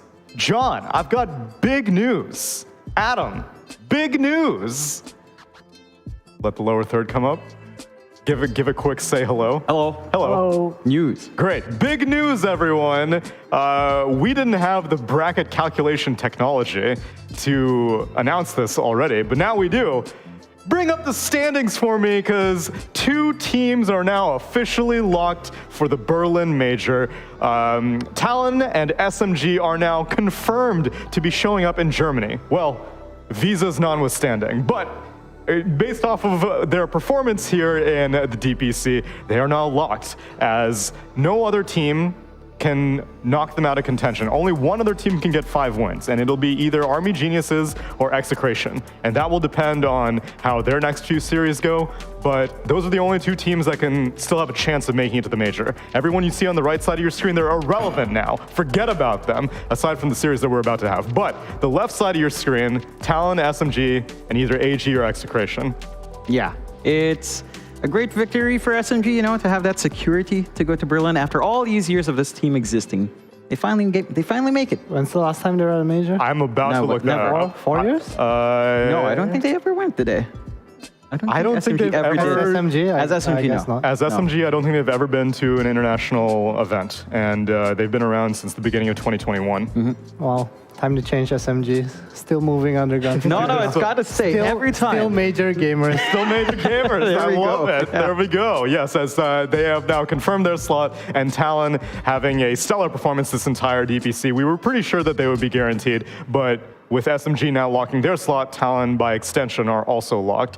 And I told you to forget about the teams on the other side of your screen, but we can remember them right now, because our current series is going to be Polaris versus Bleed. Unfortunately, neither of these teams will be making it to the Major, but they have something arguably more important to be playing for, which is to not get relegated, because you get relegated now, and you're going to be in Div 2 for Tour number 3. And as we know, the DPC points escalate with each tour, each Major, so not only will you be relegated to Div 2 for Tour 3, but then you have no chance of making it to the 3rd Major. So, dangerous times. I can't imagine how salty Ice would be if he misses 2 TIs in a row. Yeah, that'd be pretty tough on him, but it's a tough tour for a lot of those teams on the right side, right? Like Polaris and Bleed have not looked their sharpest. Well, Bleed's in a better spot. They've found 1 series win. If Polaris wants to stay, they need to at least win 1 series, then find out how Polaris versus Geek Slate goes, and we could have a tiebreaker perhaps, but it's a rough road. I don't know. C looked really weird this season. Yeah, it felt like Bleed coming into the first week, they looked really lost. And then second week, the first series, like, wow, they found something. And then they lost to Blacklist. And it looked like Blacklist found something, but in the 3rd week, we will soon find out who is lost and who is found. Yeah, because Rock, Paper, Scissors will continue, because our 3rd series of today is going to be Blacklist Rivalry versus Geek Slate. So the entire right side of the standings are going to be playing today. But Bleed have had, like you said, a rough week last week. They lost to Blacklist 2-0. And then on Monday of last week, they actually beat Geek Slate 2-0, and that was their first and only win. And that was glimpses of greatness, but then the loss to Blacklist was troubling. Yeah, I mean, Blacklist is a team that was also, you know, not in the best spots. Like, we saw how happy they were to find that win. I want to say it's almost like Mike couldn't believe they won. He was just laughing a bit too much for a guy that just found their win, you know?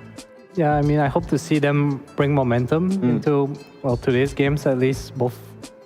All 4 teams playing today are, I would say these are very important games for them. It's a very important week. Both teams, no one wants to be relegated. No. You know, like you said, Div 2, you don't want to go there. Tour 3 especially, low chance for TI Group.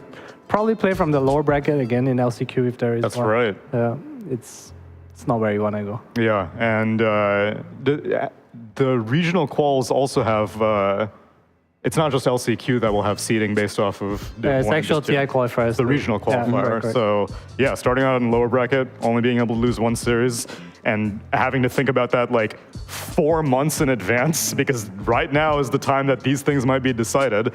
And Bleed's opponent is going to be Polaris, which they had a very interesting series the last time we saw them. They went up against Army Geniuses last Friday, and they got a win. They got a Game 1 victory against AG, which initially we were like, oh, it's our 2 Div 2 teams going head-to-head. Maybe they have more familiarity with each other. But then even Game 3 went to 62 minutes. AG eventually won it, but Polaris were pushing them to the limits, which was shocking because Polaris has just been getting memed on by nearly everyone else in this tournament.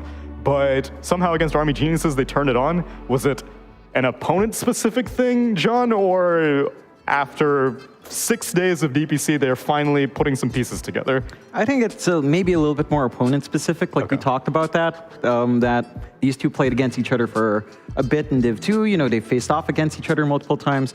The roster of Polaris is pretty familiar with how Clairvoyance guides his teams. Yep. So it just led to a little bit more of adjustments there. Whether that carries over to other teams, not sure yet. I can't say that their performance was enough for me to say that in that series yet. Yeah, I think it's also the pace coming from Div 2 games. The games were a bit more slower compared to maybe teams like Talon, SMG, where things happen pretty quickly, right, on the map. So I think AG Polaris, there's a reason why it went to 60 minutes, just both teams favoring that kind of play style. Which is why I can't guarantee that Bleed would necessarily be the favorite, despite being a Div 1 team versus a Div 2 promotee team, because the series that Bleed won against Geek Slate, their Game 2 went 71 minutes. So Bleed doesn't know how to end games quickly either whenever they're winning. They were losing for most of that game, I think. That is true. But it was a bit of a also comeback. Ursa versus Pudge, and Ice didn't buy eggs. He went for some aura thing. I feel like if he bought eggs, the game would have actually ended because Jackie would have killed everything. Yeah, and I don't even know if Ice has grown comfortable with the heroes that I formerly remember him being. Like, I remember him being the virtuoso on Zoo Heroes. He has not gotten his hands on Broodmother yet, which is still 100% contest rate in our DPC. But even so he's played Enigma, he's played Lycan, he's played Nature's Prophet, and it's just still not yet the Ice of old. Yeah, bring back the Timber Saw. Yeah. Bring back the Timber Saw. Timber Saw, you know, he has stuff like Offlane Chen, which is a really good hero, but you know what? Why not? That might catch you by surprise. The last time I saw Chen was in China regional qualifiers for TI. It was Ponlo playing it, and he got Ags with a martyrdom, and then he sold the Ags and took a Desolator and ended the game. So, you know, you could do stuff like that. Ice could carry the game on that hero. That's true. I feel like Ice is if you think about Dota player, like sometimes we talk about carries, how they can't initiate. Some players like to farm, some players like to initiate. I feel like a word to describe Ice is annoying. Yeah. You need to give him a hero that he can be annoying on. That's all. That's all you need. He exists in the game to tilt the opponents. Yes, exactly. That's his contribution. And historically, it has worked out in previous rosters, but it seems that players have become more resilient against that type of tactic, and they're not falling for it. You know, if they start TPing in front of him and he drops an item, they don't, you know, it doesn't phase them as much as it used to. Not as much. It's also like his annoying heroes aren't quite in the meta, you know, like I remember he loved his Venomancer at some point on his last few days in Fnatic. I remember he loved it so much, he'd AFK high ground. So I have a pub story with Ice, okay? So I go into a pub, Ice is on my opponent. He first picks Venom, okay? Okay. And then I go to a lane, I'm playing Pulse 5, right? I go to a lane. As soon as the creeps meet, there are 8 wards there, okay? There are 8 wards. He takes EXP, okay? And then he's gone from the lane. He goes to jungle. Oh, he just leaves? Yeah, he just leaves. He's gone. Level 2, and I'm out of here. That was just one of my most memorable pub experiences. That's very nice. Then it was just a 4 position sitting there for the rest of the lane. Yes, so Venom was gone. Did you win? Do you remember? I won. Of course you won. To be fair to him, it was some awful matchup for him from what I remember. So just ward and then, jungle time. I mean, that's what happens if you first pick Veno. You have to know what you're getting yourself into. You have to have a backup plan. And for Polaris, I think the player that I've been, I guess, most impressed by, Akashi has looked quite well, which he's like the most recent import into Polaris. And so normally the newest players, I'm like, oh, you probably need like an adjustment period to gel with the rest of the team. He's looking great, which is suspicious. He was always kind of good on, I believe, Grindsky was where he was imported from. And that it's kind of sad that they took away Akashi because the team kind of changed. They look good, as well. right? They look Grindsky looked really good. Like they played at the Predator League. They qualified from the Philippines. And that entire lineup looks so promising. All pretty young players as well. But Akashi's, he's carried that momentum since then. At least in Polaris, he still looks solid. Yeah, I agree. I think he looks to be one of the better carries in Div 1. Maybe that's a long shot, but I think that's very impressive considering how many losses the team has, which is really hard. It's hard to look good when your team is not winning, but somehow he's making it happen. And we'll see what hero he makes it happen on. Oh, poor Sven. What is he carrying? Cheesy tangos. Cheesy tangos. Yeah. I could get into that. Why is he so sad, though? Is he delivering it? He doesn't get to It's raining. It's raining while he's delivering, He dropped his shield. Yeah. And his sword. Yeah, exactly. First phase bans Puck and Storm Spirit taken out. Wow, that's an interesting first phase set of bans. And Bleed take out the Zoo, Nature's Prophet, Broodmother. First pick Coddle, responded by Ember Mirana, and Slark to round out the first phase. I like the answers Polaris found after having to deal with the Ember Mirana. I think you've got a pretty solid combo like Chakra on Slark. With his Ags, you can pounce around quite a fair bit and just be really active. Your leash is going to be nice against the Ember. You have ways to disengage. You have his Dispel. Like, it's a solid way to run. The question is where they run these things, because I don't know if we've seen Bach play offlane Coddle that much. We have not, but I can't imagine it's a really hard hero to play. I know Boomy definitely does enjoy playing the hero. I like the response from Bleed and the response from Polaris. So call first pick and then Bleed takes away the Ember. Then they pick the Mirana for an Ember pairing, and then Polaris pick the Slark, which I assume is for Mac most likely. Yep. Good catch against the Ember. Also doesn't really care about this Searing Chains arrow combo. Coddle pairing, so it's kind of cool. So why did they go for Slark as opposed to the Terrorblade that they've been favoring so much? Coddle Terrorblade is their go-to, but instead they first phase the Slark. I think they're just gunning for the mid matchup. Like, they see the Ember, they know it's probably not going to flux. True. So they can try to flux their Slark. Like, if things look favorable, I guess, for their matchup, or if Bleed somehow misses the read, they can put the Slark back on safe lane, run something else for Mac as well. Could be an option. So it allows a lot more adjustments from Polaris, whereas for Bleed, it's pretty straightforward. Like, there are no surprises when you see the Mirana plus the Ember, and Slark's just a pretty decent answer to that. Yeah. It's also self-sufficient, right? Like, you can't chain arrow this hero. He has night vision, he sees you. It's good against Mirana and Ember, both offering catch. Do you have to ban out Bloodseeker if you're Polaris? Is it the hardest? You are playing against Bleed. Hey! I feel like it's not a Jackie hero, nor is it really an Ice hero. I think the hero is just kind of bad right now. Yeah, it's in a rough spot. I think Jackie played it when he was on Boom, but again, that's like a century ago now when it comes to Dota. So probably not something that they've practiced on too much with Bleed, which is a shame when you have Bleed in your name. How about Viper? Is that a high priority ban? We saw it against Talon's Slark. I don't remember who the opponent was. Was it SMG? It was not SMG. It was not SMG. I don't remember. It was Carl. It was Carl, that's right. It was Blacklist. Carl against Mikoto Lesh and 23 Slark. I'm trying to think. I mean, I think Viper is a decent ban. You can ban it out. I think if Bleed does somehow pick it up, you might have a bit of dancing lanes. Again, the Slark could just change position depending. So it's down to who wants to play chicken here. I mean, it's not really the lane, right? It's more of the mid game when he gets the X. That's just super annoying. I mean, Bleed have second pick. They can definitely see another core before they want to pick their hero. I'm just not sure if you want Ice to be playing Viper. I feel like they've kind of fell into this identity where Ice is playing some Zoo hero. DJ's on the... Well, tell me which Zoo heroes are left, Adam. Beastmaster, Chen. Stop bringing up Chen. No. John has poisoned your mind. Chen is not relevant. Yeah, it's true. But martyrdom, it's fun. No. It's a little heal. Although I did see it in, I think it was in Western Europe a few days ago. There was a Chen.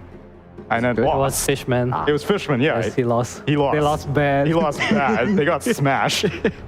Stop bringing up Chen, John. No that's Chen. The support. You run it off lane, it might be better. The martyrdom. Oh, Jesus. Oh, DJ that's a different kind of martyrdom now, yeah. All right, so usually I guess I have a very negative opinion of how Geek Slate have been picking techies. But in this game, techies has a lot of value just because of the silence against the Slark. You also have AoE damage on the floor that Slark doesn't really want to play into. It's also a kill combo with Ember and a strong laner, so I do like this from Bleed. Yeah, it enables a lot of aggression coming out from Bleed. You have so many ways to collapse onto mid, say 4-6 minutes in, and you can play off that momentum really well, depending on if you can leave your side lane. So I like that coming out from Bleed. That should be a little bit of a faster pace from them now as well. And just having a techies is, I mean, it's nightmarish, right? You have to play into that. The silence is, as you mentioned, good against Lark, but even jumping the back line, like isolating this Kotl, and having the follow-up from your mobile Ember and Mirana, you have a lot of ways of picking off the back line that could come out here for Polaris as well. Who's the 5 position for Bleed then? Mirana. So, Dubu Mirana? Oh, Yeah. he actually, I think he has a history of playing Yeah, that. he does. He plays a lot of Mirana. Yeah. I don't think he plays techies at all. Yeah. Tiny coming out from Polaris, so this kind of changes things a bit. Maybe we will see the bot Kotl, because Boomy does love his Tiny. Mm-hmm. I don't really see a world where they want the mid Tiny right now. Yeah, like you see the Ember, it's like the matchup's like meh. Mm-hmm. So you probably just hold on to that Slork mid and flex. We'll go with the Rubik next as well. I mean, they've got pretty good ways to just take control in these fights at the very least. The Rubik, you have a lot of good spells here to steal as well. Like Techies is pretty nice. Maybe, I don't know about Blast Off and Rubik, but with a spell amp and cast range, it could be useful. Yeah, I will say it's kind of hard to play techies into his heroes though, because Avalanche, Lift, and Blinding Light all stop your Blast Off, which is super annoying. Ooh, is this the Ice hero? Night Stalker? I would assume so, although we did see 23 Savage play Night Stalker, but that was a very contextual pick. Do you like the Night Stalker here? I think in lane it's all right. It's a pretty free lane, right? It is a pretty good lane to play into. Like, well, you don't know the lane. We don't know where the Slark is going quite yet. It could be mid. True. That's true. Actually, I think it's 90% mid Slark. Yeah. They'll probably pick like some MKTV kind of hero here. So that means that they just blind pick their lane and they don't know the carry yet. It's going to be Techie's Night Stalker against who knows what. Yeah, they do see a Rubik though, which is not a very strong hero. It's kind of a neutral lane, you know. It's like it makes the lane even. It's not a I kill you, I bully you kind of lane. Yeah. How do you gauge Slark versus Night Stalker? Because I think see it's Night Stalker favored. You think it's Night Stalker favored? Just because a crippling fear is just so annoying for Slark to deal with. I think in the lane you don't really care because you have high armor, high regen. No. I don't care about the lane. Because in the game? Yeah, in the game, because I don't know if they're laning together, or laning against each other. I think if you have 4 stuff for the Slark, you're kind of okay. Okay. You have Rubik Shard this game, so I think it'll be whatever. Okay. Yeah, it shouldn't be too rough to get out of dodge, but Night Stalker plus Techies. Level 4 sounds like a pretty good timing, and that should line up with maybe close to first night. Then you can perhaps play aggressive, but it's also a little bit of a self-sustain offlane. Like, it's tanky enough once you hit Ring of Health. If you want to go for that, then Hammer? You have the opening. You could go Hammer. No. I don't know if we'll see that. You know, mid one went for it, right? But yes, he did. I don't know if anyone else would, but you know what? It would be nice. Like, the stats are good. Again, it allows you to self-sustain. I don't think I've seen Ice build too many hammers. He played Centaur one time, and I saw one game where Centaur had hammer. I don't know if that was him. But he hasn't been building as many hammers as I thought he would, because he is a memer. And Meteor Hammer is a memeor hammer.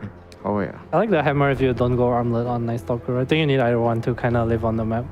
I feel like the hammer is good, but you can't like tunnel vision on pressing it on the tower all the time. Yeah. Like, it's a good item to hold, you know. It's nice stats, nice regen. I think there was some interview that some player... 3-3. It was 3-3. That's right. They said, like, as long as you, after 20 minutes, you don't care about casting it, then it's a good item. Yeah, he said play the game normally. Play the game good normally, stats, yeah. Interesting bans from Bleed. They take out 2 offlaners. Yeah, kind of unexpected for me too. I feel like Polaris would just pick a carry here, and there you go. What a surprise! Yeah. Right, this is, I would say it's 9% Akashi Monkey King, but they can flex it. You know, Slark and MK are both kind of favored. Against Ember Spirit mid. Yeah. Nah, who am I kidding? It's Max Slark for sure. Unless I bust out the Viper right now. Because this is where you want to pick Viper, I think. That's true. And it could be carry Night Stalker then. Yeah. Oh man, that would actually be sick. I would totally be down for that. Yeah, I don't think it's something Jackie would be too uncomfortable with. We've seen him play tempo heroes again.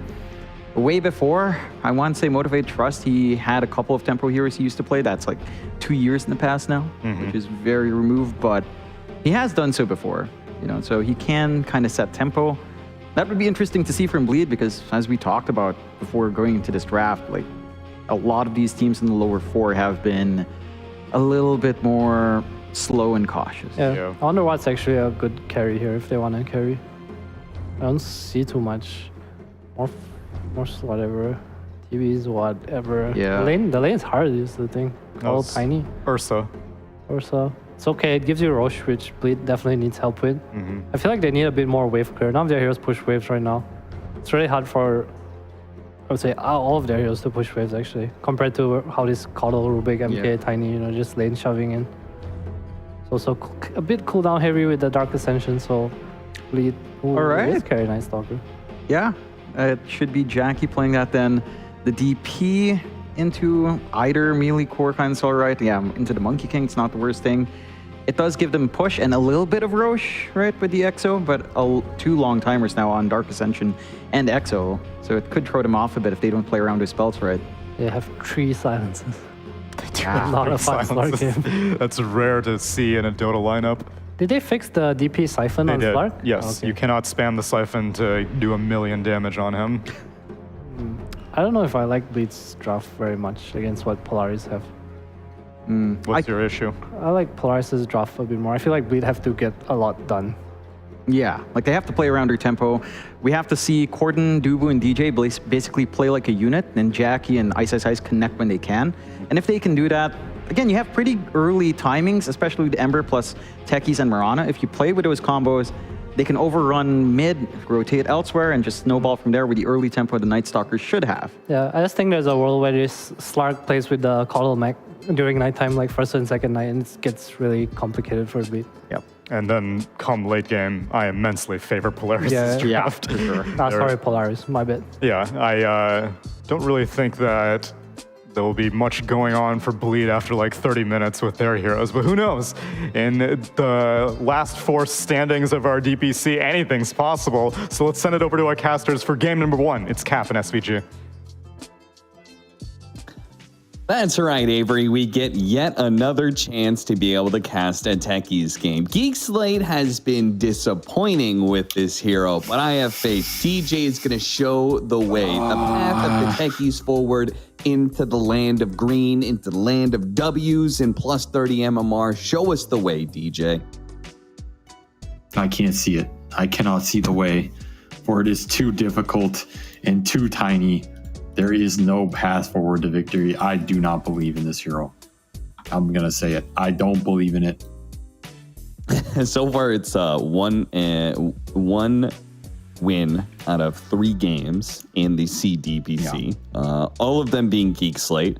And the 1 win they got was game 1 in a series. And then they tried it again in game 3. It was the versus Army Geniuses. Game 1, they won it with Techies, but then they tried to end the series with Techies on game 3, and they lost. So that's what Techies does. It baits you into thinking this hero's good, so you pick it again, and then you lose when you needed to win. It's even worse. You know, he's like just good enough to give you hope, but not good enough to actually close it out. That said, maybe DJ will pop. You know, if there's a guy who can make it look good, this guy pretty much plays carry from 4 anyway, so I have some faith there. But in general, I feel like Techies want stuns. They kind of don't have them. No. So they got slight chains. That's what they have to work off of.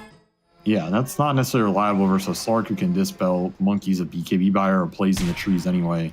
You're going to have night vision on night vision in this game between the Slark and the Night Stalker.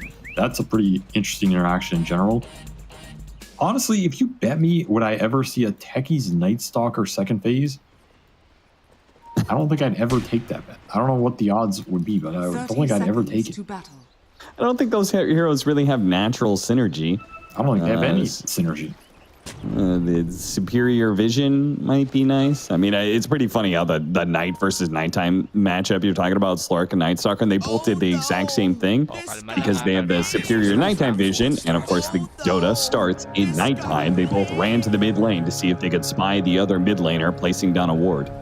And they saw each other. And they stayed and then each other. All right, the one thing about Techies is I do think his laning is quite good.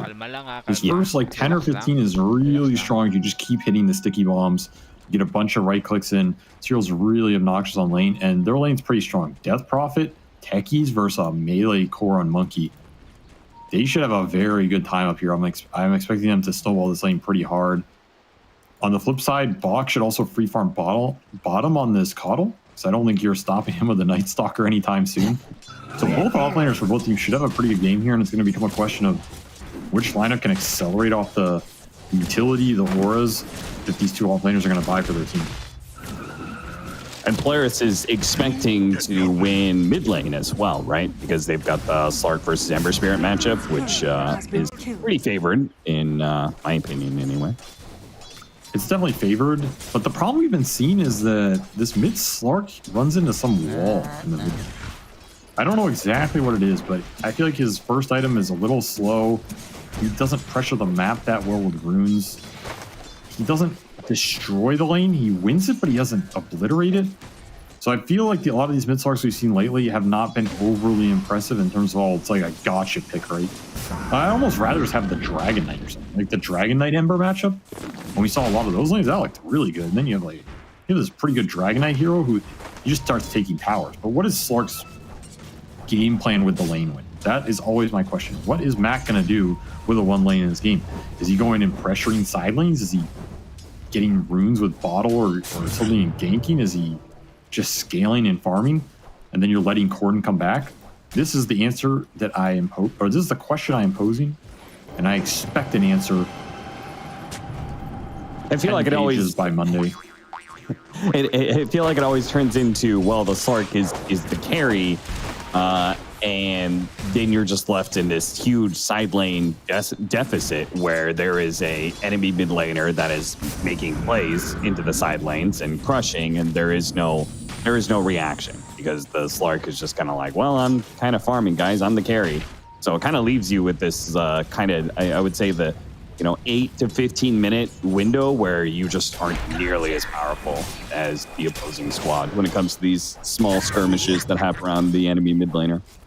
And the question is winning mid by a slight margin worth that trade-off? In my mind, most of these games, it's not. So you kind of need to make more happen with the hero than just I'm owning in mid. Especially when the enemy has heroes like Death Prophet and Night Stalker that can hit really strong early timings and take the fight to you.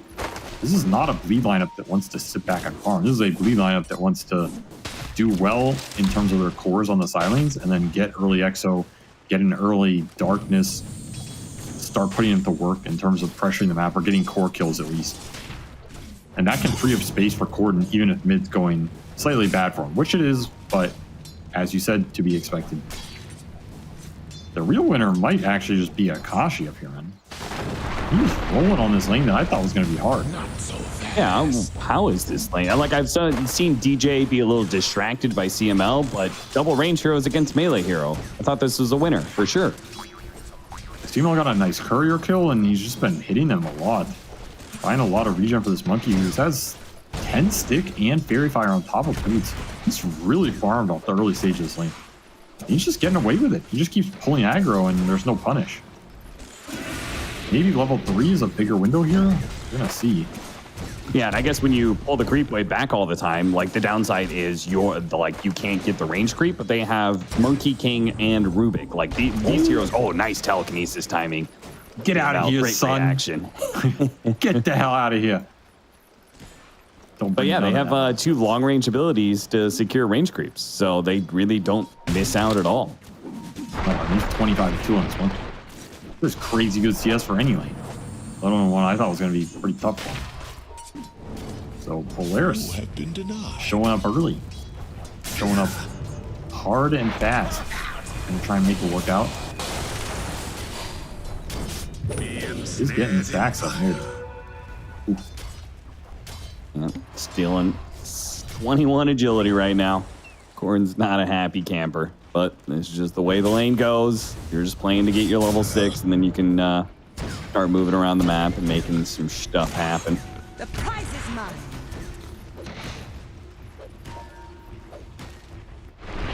I also would think you want to get some stacks up here for Polaris a little bit, if nothing else is happening. Coddle can clear them, the Monkey can clear them. It seems pretty nice. If you're worried about an earlier Roshan in this game, a lot of times getting stacks up can get you to that window faster so you can contest it. Slark can just make the space around the map for you to be able to fall back on that, because I do think you have to think about if you're going to get kicked out in the safe lane eventually, where does Monkey go? Does he make a play bottom? Does he have stacks to pick up the slack? Because as good of a lane as Akashi is having, I still think he will get kicked out by EXO unless you bring everybody, which I guess is pretty much only Mac here. So I don't think Coddle is going top to deal with that EXO. It's just not in the playbook. So you still have to think about what's going to happen in the next 5 minutes here in terms of these side lanes panning out with the big ults. How do you react if you're Polaris, or do you just make the first move? I could see this Monkey making the first move somewhere. It's hard on the Night Stalker on the safe lane, but there's actually a mid gank. I say that, and he's already level 6 on Ember, so... Or 1 creep off. Contest to nobody. Yep, Arcane Rune for CML, whatever. Supports take the power runes. Ultimately, I feel like that's just a win for Polaris because Ember Spirit with the power rune can do a lot. You have already talked about how Slark doesn't really do much with most power runes. So we do hit the nighttime, so Jackie can kind of be left alone, so Mirana can play a little bit more off lane, which also means there's a possibility that they can shut down Poke now that it's no longer daytime and Night Stalker's no longer useless. Toss back perhaps. Corden having a lot of his stats stolen. Didn't actually have the mana to jump to his remnant, but he does have the mana to TP away and jump back. A very even and a very quiet game. Are we in Southeast Asia? Yeah, 7 minutes in, no first blood. We had a pretty late first blood on that last game that we casted too. This looks like a Western Europe snooze fest. You know what I'm saying? Yeah, a little bit. You gotta throw a little shade to that region, man. They're getting too cocky. They're out here all day just talking up shit. Oh, missed the mine that would have killed CML likely. Thinking about going for the suicide, but now it's a little bit too late. He hits him, and he gets the shot. Actually does manage to get it first blood. DJ now turns around on the Monkey Disarm, just blocking him in. Got him with the disarm, 2 off of leveling from that kill on the Rubik. Jump away. Oh, Akashi going back in for it. Does manage to get the kill, yes, but he didn't get enough Jingu stacks to get any HP back. So he is kind of low. Potential pressure point for Ice. They're bringing both supports up here. They want to kill this DP. Yeah, they are. They've got a huge wave coming in. If DP dies here, it would be massive. They get off the Wukong's command, toss him back into it. A big win. That is like 6 creeps and a siege wagon that are just going to be whiffed here for the Death Prophet. Absolute destruction here on this safe lane for Bleed. I mean, this Monkey is having the dream start, man. 50 CS, 2 kills, 0 deaths. He's just rushing Battle Fury too. Treads almost Battle Fury. This is a crazy good start for this Monkey's game. He can go ham because late game Monkey is not really getting contested in the man fight department. This hero is a great matchup versus Night Stalker. Pretty much just have to run into him in the Wukongs during the later Roshans, and if Monkey gets to Scotty, he just kind of says, "What's up? What are you gonna do? You don't man fight me. Can't fight Jingu with this Night Stalker hero. It's way too hard." In other departments, Jackie is now being met by the mid lane Slark. Jackie is also free farming. He's just pretty much even with the Monkey King when it comes to net worth. But the Slark is going to be a problem for him. Also, in other news, Bleed, Corden, and Dubu attempted their first slight chains into arrow combination to see if they could kill Bocarino. It didn't work. So they're going to need to polish up that execution a little bit better if they hope to be able to bring down Polaris here. And they're going to try again here in this top lane. Try for Akashi. They get him this time. No, not with the arrow, but do they get dodge there? The silence also didn't do anything. The blast off didn't actually do the damage. Monkey King dodged that, so once again they missed the arrow and then they whiffed even worse. Well, third time surely the charm, right? You've had enough practice by now. Yeah. Dire's middle tower is under attack. Exo's up, so you don't have this mech. It's kind of annoying. Ice is having a rough early lane. But they're going to pop and try another one. There it is. Third time is the charm. They're going to go for Boomy here. But look at Akashi. He's got the Wukong's command, and he's going to go straight for that Death Prophet. See if they can kill Ice. Gets the Jingu stacks, but not enough damage to be able to kill the Death Prophet. Meanwhile, Jackie is keeping the back line completely demolished. That's going to be the Rubik down first. Boomy gets the heal out, though, thanks to Bocarino's mech, and that's going to help a lot in this fight as Jackie is coming back into play. Silence out on the Slark. If they can commit and get the kill, would be massive. But DJ falls a little short with the blast off. He gets off the mine. That does slow down Mac. Mac has to still back away, but a huge hit from Akashi with the boundless strike on 2. Gets the kill on the techies. They just brought everybody up here for this Exo, and I think it's the correct play. It's your best move in the game. You kind of have to make it happen. Polaris, match it. Just bring the whole squad as well, and this tower will stand through that Exo. Now Ice's game is really shot because he didn't get anything off that fight. He's really low level now, only 6.5. Tier 1 is going to stand. Now you can sit this Coddle up here during daytime. That was your NS ult as well. This is a pretty big window in this game right now for Polaris to pull ahead. Missing ultimates for Bleed, and you don't have much play action outside of the slight chains combo, which has been rather hit or miss so far. Yeah, and that also means they're behind in experience on their supports. Techie's not level 6, crucial level for him. Dubu only level 4, so we're not going to be talking about Moonlight Shadow for a bit, which is a way they can play fights during daytime when the Night Stalker's weak. And Polaris have stacked. They're just clearing them. Triple stack on both hard camps in the jungle. One for Slark, one for Monkey. This is what I wanted to see, and I kind of like it. They got it done. Got through that first exo. Good laning phase for Monkey King. He's going to pull very far ahead now. Reminder, Polaris desperately need this win as they're currently 0-4. They've only gotten a single game win in the entire CDPC this season. So, again, if they could get a victory, a series victory today, it would be going a long way for being able to keep them in upper division, or at least keeping the hopes alive, perhaps even of a tiebreaker or something in that regard. Bleed, meanwhile, have had a very rough time this season considering all their star power, and losing to the recently promoted Div 2 team would be probably a pretty harsh ego blow to a squad full of names that should be topping out the CDPC, should be, you know, looking to be going to majors and not just trying to stay in the upper division. I mean, it shouldas and wouldas for major championships. NA would have the whole trophy room by now, so you know, and Dota's about what you get done, not what you should get done. And right now, both these teams are not getting it done. So as you said, this is do or die. I feel like whatever team loses is probably getting relegated almost. Yeah, I mean, even if it's Bleed who goes down to a score of 1-4, you almost feel like they're broken. Yeah. Polaris, meanwhile, like they have faced up against all the toughest teams so far. Slight arrows. Umi is going to take a lot of damage here. Not quite enough for Ice to finish him off just yet, but a second slight does do the trick. Oh, now the Spirit Siphon's going down. Ice, he can't survive through that final blast. Jackie in a good position here to be able to maybe go for the Slark, but they can't keep him in place long enough. The silence lasting so long. The slight, no, Corden can't get him with the remnant damage, nor with the slight as he already disappeared into his ultimate. Nice slight dodge there, but still caught by the telekinesis and blown up as another blast comes in from Bocarino. Akashi managed to get the kill on Dubu, and that's going to be a second Dark Ascension that is, well, not useless, but certainly not worth the trade for Bleed. Didn't even get EXO off on that fight. It's another disastrous engagement for Ice on his Death Prophet. And he is really far behind now. Like, this is concerning for Bleed because you've committed both your NSLs to try and break this top tower. And both times, players just bring everybody in, destroy you in the engagement. Sure, you lose Slark, but again, it's an Echo Slark who's happy to give his life for some big core kills. Now you're deploying now EXO. The exorcism is going to go off, but Bocarino's pretty fast. He still has mech as well.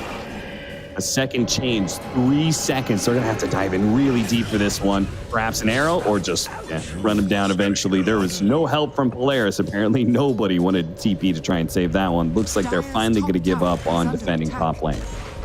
Happy that they got out of those first 2 fights and willing to give up the third. I don't blame him.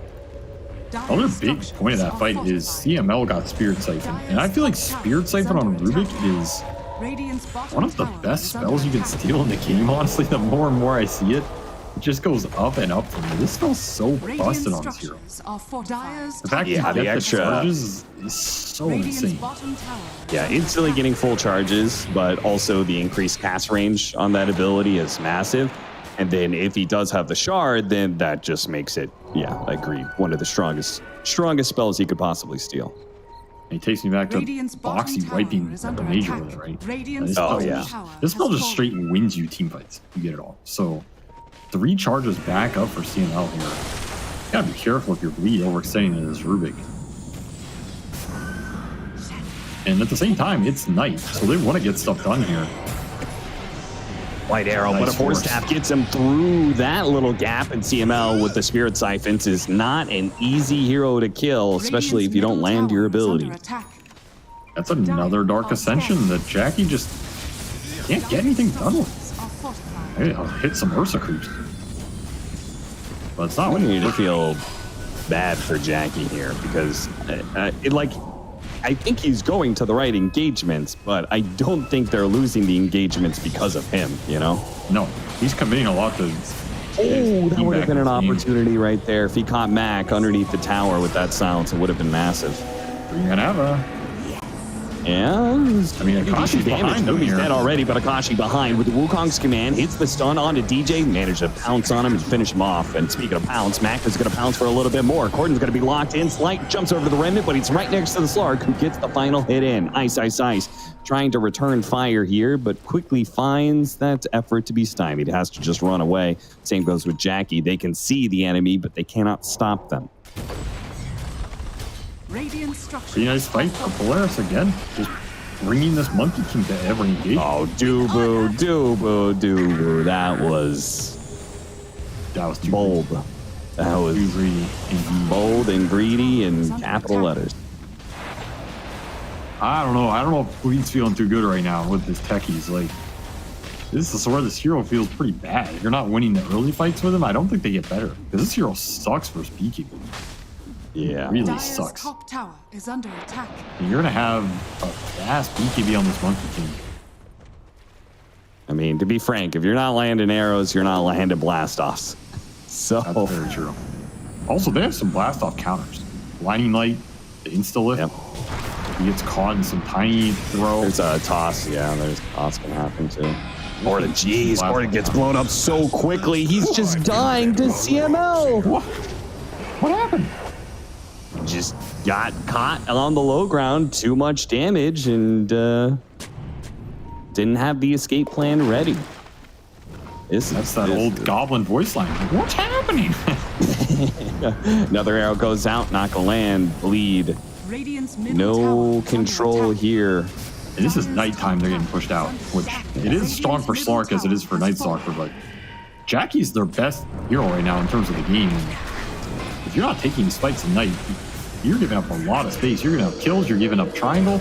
Ice says no more of this. Just too much. They managed to get the stun, the blast off onto the Slark, so that's one. See if they can chase down a little bit more. Jackie, again, sees them, but can he engage underneath the tier 1 tower? Looks like with the Slark, they are just full in. Now, they do have mech, they do have Force Staff, they have plenty of things to be able to reset here, so it's not like Polaris are helpless against Jackie's Night Stalker. You get a good Slark go off this Dark Ascension. At least Jackie's happy about that. But you're not getting the big team fight you want. You're not getting your cores back in this game in terms of Ember and Death Prophet. Feeling good after an engagement. This will push you towards that level 2 XO and BKB on ice, which is probably their next best timing to just force Roshan, something of this nature. Find a nice little tiny pickup. DJ making the mines work. It's something to work with, but Monkey King might just found more 2-man stun. But both those heroes are very mobile, so maybe that just wasn't the right targets to go for. There's no baller.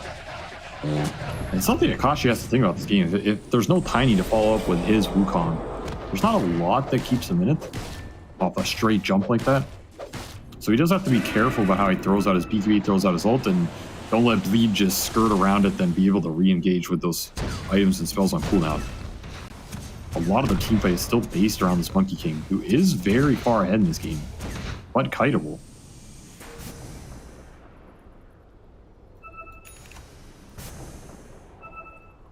Another daytime coming up as the 20-minute marker approaches.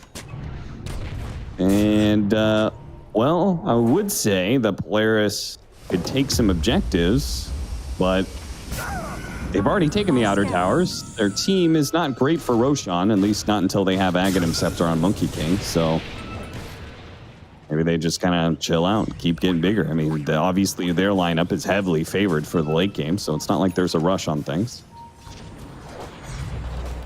I'd say it's favored, but I don't know about heavy. I actually don't think it's that crazy. If we're talking full 5 or 6 slots on everybody, Death Prophet, Ember, Night Stalker are pretty damn strong, and I think Coddle starts to feel like dead weight.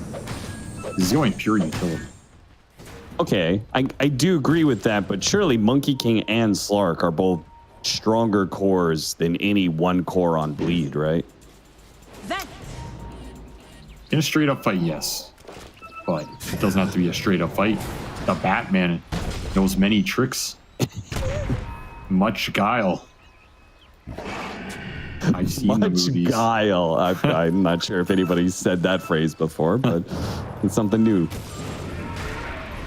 Kashi smoked up, trying to find an opening here. Jumps maybe perhaps a little bit too early. They do have the Tiny to follow it up though, but immediately the Night Stalker with the Dark Ascension, the silence is not good enough. Mac is already on top and he got the other target with Corden, caught by CML's telekinesis. Now they go for more. Ice, caught by Mac with the Aghanim Scepter, is able to keep those bounces going. He's got another one, just making sure the Death Prophet's locked down. They're gonna buy back now, but it may be a bit too late for that, DJ, as they have just been picked off time and time again. Ultra kill. DJ wants to give him a rampage. That's apparently what's going on here, as Jackie is going to be able to limp way through the trees. DJ, though, has been caught, and that's it. Rampage for Akashi. Just go. Damn, son. As if he wasn't having as good a game. Now it's even better. 5-0 off that fight. Double up the kill score. Why not? He's at 13,500 net worth right now. Going to be in this daytime uncontestable his lead. That honestly just feels like the game almost. Like, what are you supposed to do now? Even a DD spawn is just an add insult to injury. You know, Gabe's like, okay, we can all see where this is going, Polaris. Let's go ahead and speed things up a little bit. Take a double damage. We get Roshan that much quicker. And Aegis for the Slark. So they're not actually going to protect the Monkey King's godlikes. But do you think there's any do you ever consider that? When a hero has a godlike spree or something like that, which is obviously worth a lot if you give it away. I think some players will consider it, but overall, it's usually there's a clear Aegis carrier, and that takes priority. But yeah, sometimes, Darkness is going to try and get out of here, I think. I don't think this is a fight. Oh, the toss. Plus the Slark chasing after Ice. Polaris can always keep the chase going. It's up to Bleed to be able to fight back, and they just cannot seem to do so. They lose Ice, and the Wukong's command allows Polaris to be able to reset inside of it and back away. I mean, one of the issues in this game is if the Slark goes in and you go on the Slark, and Akashi just follows up, drops Wukong, even if the Wukong doesn't match, it buys Slark time to reset, and then the fight's kind of bad for Bleed. One of the issues they're having. Zoning Wukong actually be pretty decent this game. Yeah, seriously. Because you also waste a lot of this darkness. Like if Jackie can't run into it, it's like half his darkness gone. Yeah, the funny part is usually that it goes the other way, right? Usually darkness is good at getting around the Wukong's command, but the back line has so much utility. They've got multiple force staffs, they've got mech and pipe. It's not easy to kill these supports. No, not at all. Radiant's bottom tower. I mean, we saw this in the Batman 2. His natural nemesis, the Fishman. Radiant's bottom tower has fallen. That's close enough to the Penguin, right? I guess so. I guess so. Talking about Slark, not the player Fishman. Fishman might also not like Batman. We got the Batman. We've got the Penguin, or a fish creature. What else do we got? I mean, when you say it like that, it doesn't make much sense. I mean, Techies is kind of like the Joker. I feel like because he causes chaos and loses. Oh, they're going on ice again. And they just cannot stop this. PKB for Jackie, but he just has to run away because it's daytime, obviously. Toss over. Corden still had a remnant out. But Mac is not slowing down. He still has the Aegis, so if he can't get this kill underneath tower, he'll go for it. The Fishman stronger than the Batman. Maybe Techie's fell in a pool of chemicals and blew up his mind. I think Tiny works for a pretty good Bane. You know, he's a big man who breaks you. I don't know about that one, dude. I don't know about that. You got a Rubik is Enigma. Riddler. There we go. Yeah, Rubik as Riddler is pretty good. Yeah, even that make one a set for that one. Question mark stab now. Okay, Ice does have BKB, but he's blocked inside the Wukong's can. Get him out. The voice snap actually gets Boomy and opens a hole for Ice to be able to escape. Akashi, though, sticks on top of him outside of the Wukong's command and keeps going forward. He still has BKB, by the way. Jackie has managed to kill at least 2 supports in the back line, so now it's a choke in. 3 versus 3, maybe the arrow. Ooh, that almost caught Mac to take away the Aegis, but ultimately it is just the first line for Polaris. Players still have so much more to work with. Again, Akashi still has his BKB ready to go. He's just dropping monkeys all over with the Zags. Yeah. It's even harder for Jackie to commit. His BKB is up on this NS. He did all that without it. Honestly, he's had a pretty good game on this Night Stalker. It's just too much to carry. Yeah, I don't think this game is on Jackie at all. He's going to try and go for CML, but they knew where he was going, and immediately the fast-pouncing heroes of Monkey King and Slark have a rebuttal for him daring to go for their support in. That maybe a little bit too far in, but no, he's not. Easily just gets anyway. out. Yeah. Damn. Polaris showing up today. And honestly, I feel like there just wasn't some clear direction on how Bleed wanted to play this lineup other than they just go with EXO and try and brute force it, and if that fails, what else is there? Just kind of crumble. The pressure of the tiny Bane broke their body as well as their mind. He's pretty big. Radiant are scanning.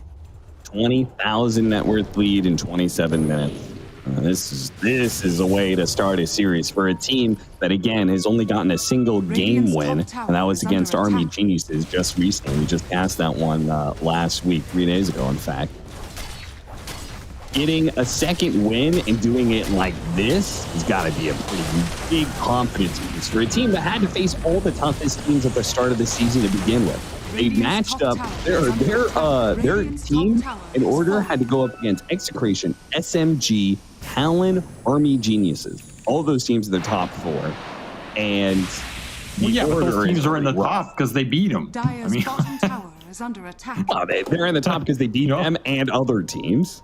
But if you're at the bottom and everybody else is at the top, then it means you lost to them. It's like it's a self-fulfilling prophecy, you know? No, I'm saying they still have Geek Slate and Blacklist to play who are not doing that, you know? Yeah, I get I'm just saying, they get the confidence now, you know, they could have a very good 3 and 4 score. It's true. And the thing about the end of the season is it's pretty nice for next season, right? I feel like that's what happened to SMG.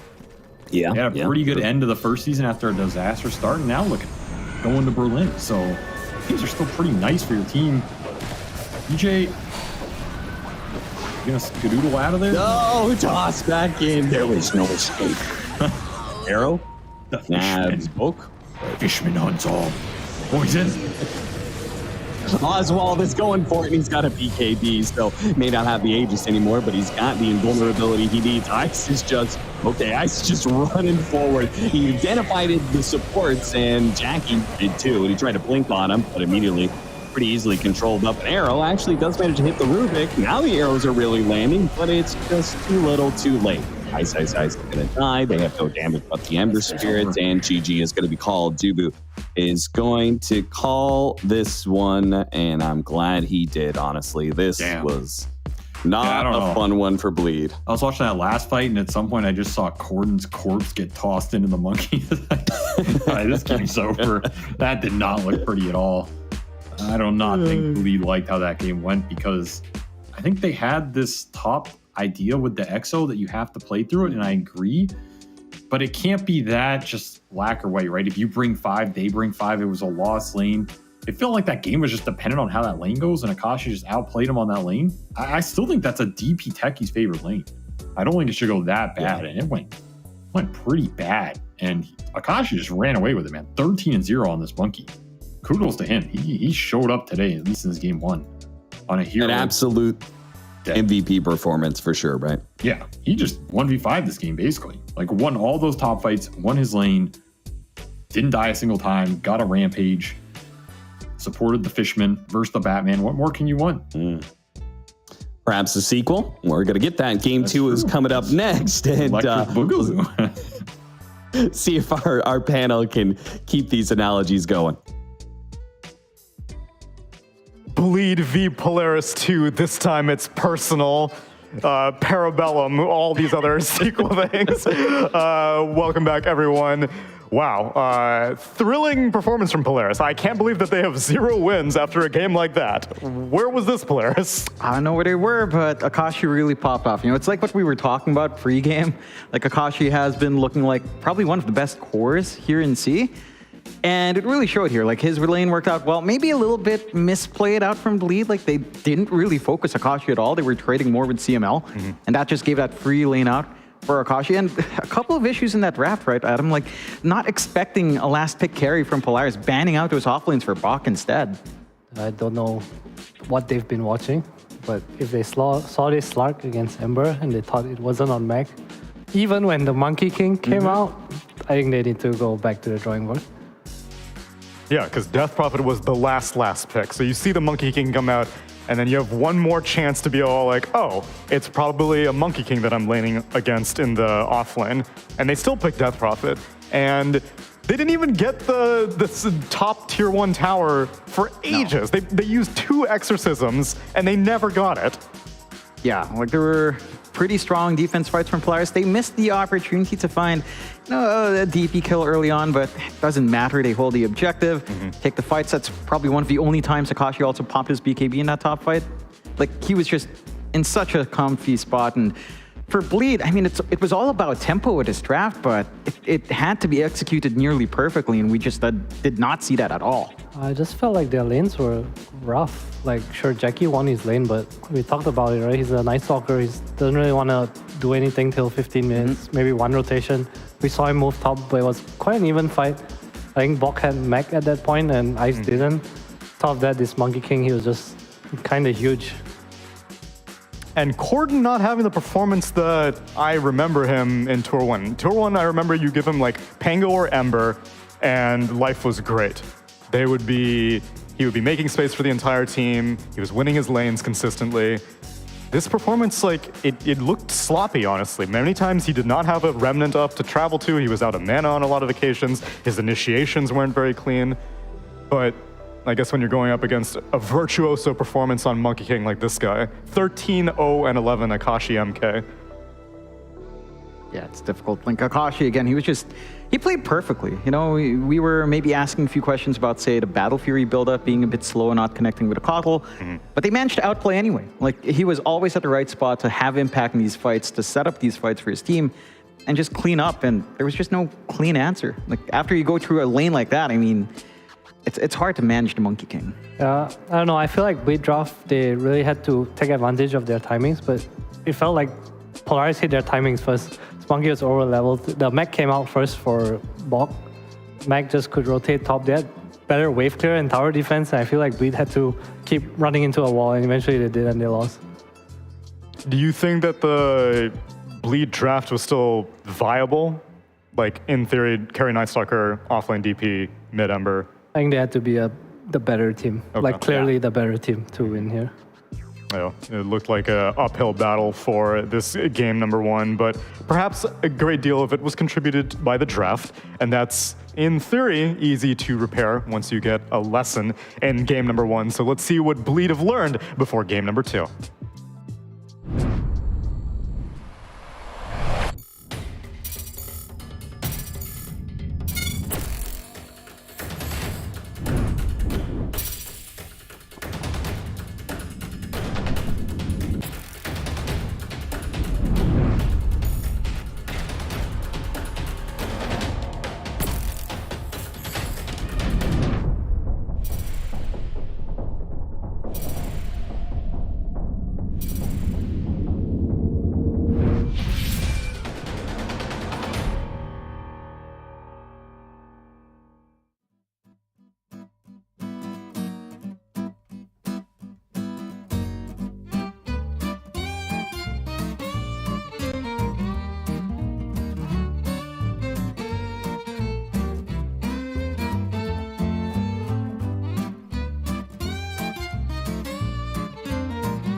You know, I agree with the sentiment that we had in the ticker, #FreeDJ, but I will say my sympathy is starting to run out.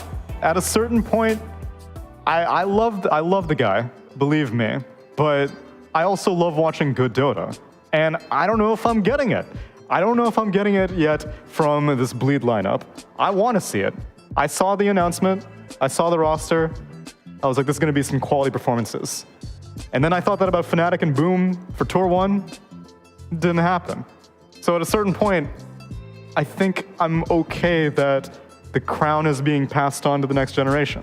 Yeah, it's rough, right? Like Free DJ, I mean, I misread it. I keep doing it just for fun, but it's Free to me because there's ice, so.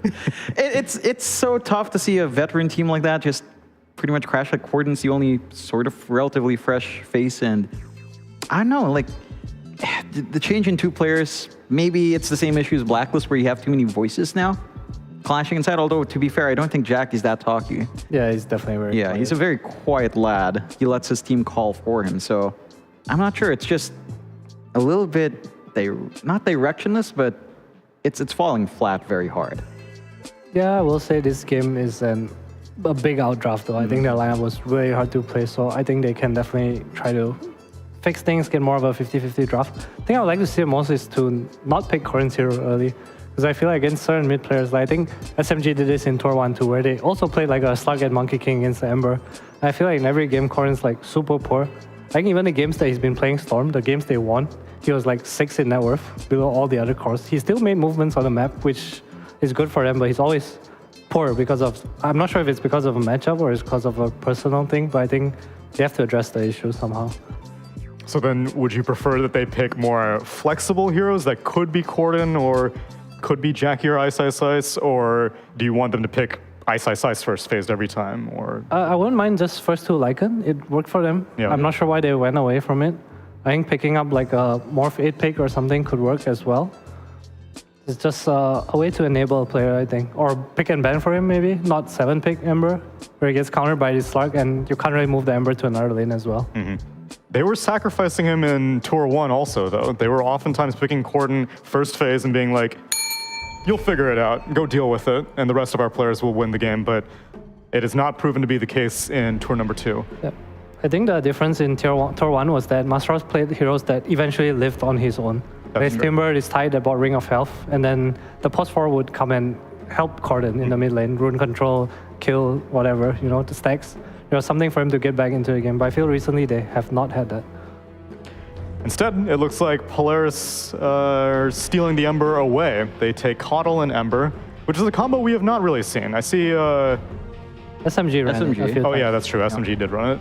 But they'll usually have like a TB on top of it. Yeah. TB or TA. TA, yeah, that's Chakra, right. Chakra user. Alright, so this Doom, I don't know if Corden plays the Doom, but back when I played against this Call Ember a lot, Doom mid was a big counter.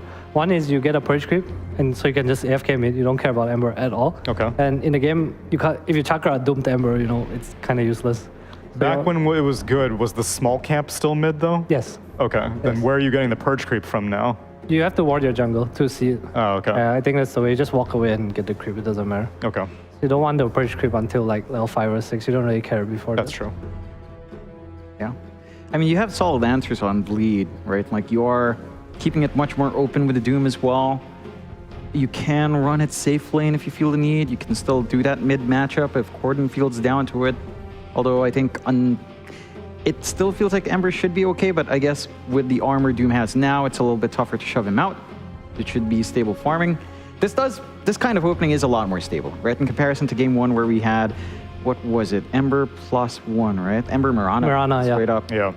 I mean, you don't have like a big connection with these 2 heroes, but you know, you can build around them really well. You've got decent team fight, you've got scaling with the Doom, and again, that flex is still on hand. Yeah, I'm curious to see what Bleed's gonna leave here, because I think Polaris, the Akashi's hero pool's not the biggest as well. So it's TA, TB, and there's one more hero, Ursa right now. And Naga, I guess, but I don't think you care about Naga too much with Bleed's heroes. Yeah. You want the Aegis heroes removed, which are TA and Ursa. Okay. I wonder how Bleed's gonna approach the draft. Yeah, they took out the Monkey Drow instead. I like you the have room monkey for band. that. That's a Akashi's- respect bet, right? It's true. Akashi was cooking it up in game number 1. So Polaris band Ursa instead. It's a good hero against this Ember as well. You know, he has Enrage. He doesn't care too much about you. It's a Jackie hero. I guess in retrospect, having Ursa on Bleed can also take away the Aegis from Polaris. Yeah. Allows them to clear that really fast and get that tempo going. I like that Polaris do just go back to Tiny. Boomy's performance was pretty damn good. And if you will lane together, I mean, coddle Tiny. It's just spam Chakra, spam your spells. You can shove out whatever comes out from Bleed for the most part. Most matchups feel good. I have seen Disruptors ruin like Tiny though when they do get aggressive. Level 1 glimpses. One way to just cut him off from trying to cut creeps or just trying to get aggressive. So I think the Disruptor's already at least a decent laning partner to try and deal with that. Yeah, this hero's low-key kind of broken right now. What's the... You looked up the stat. Do you remember the number, Adam, of the win rate for Tiny? I think it's 62.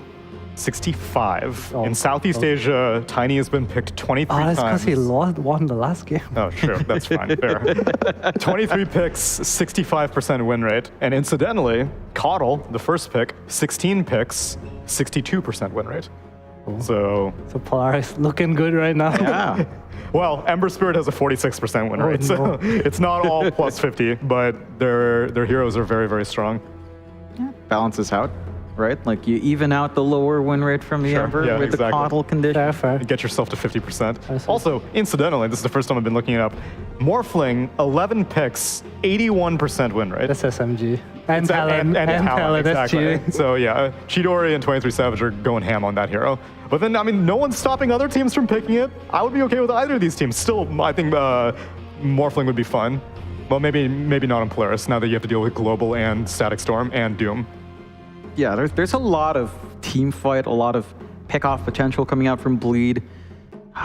Support duo of Disruptor Silencer. Yeah, it looks kind of ass to me. That is the one thing, right? Like you lack control, you're reliant on basically your ults to take these team fights. And enemy not having BKBs. Yeah. I mean, if you play this lane, if you play your lanes pretty well, and let's say you get an aggressive partner with your Silencer here, depending on who they want to play Silencer, although I feel like Dubu should play Silencer. And he will for sure. Yeah.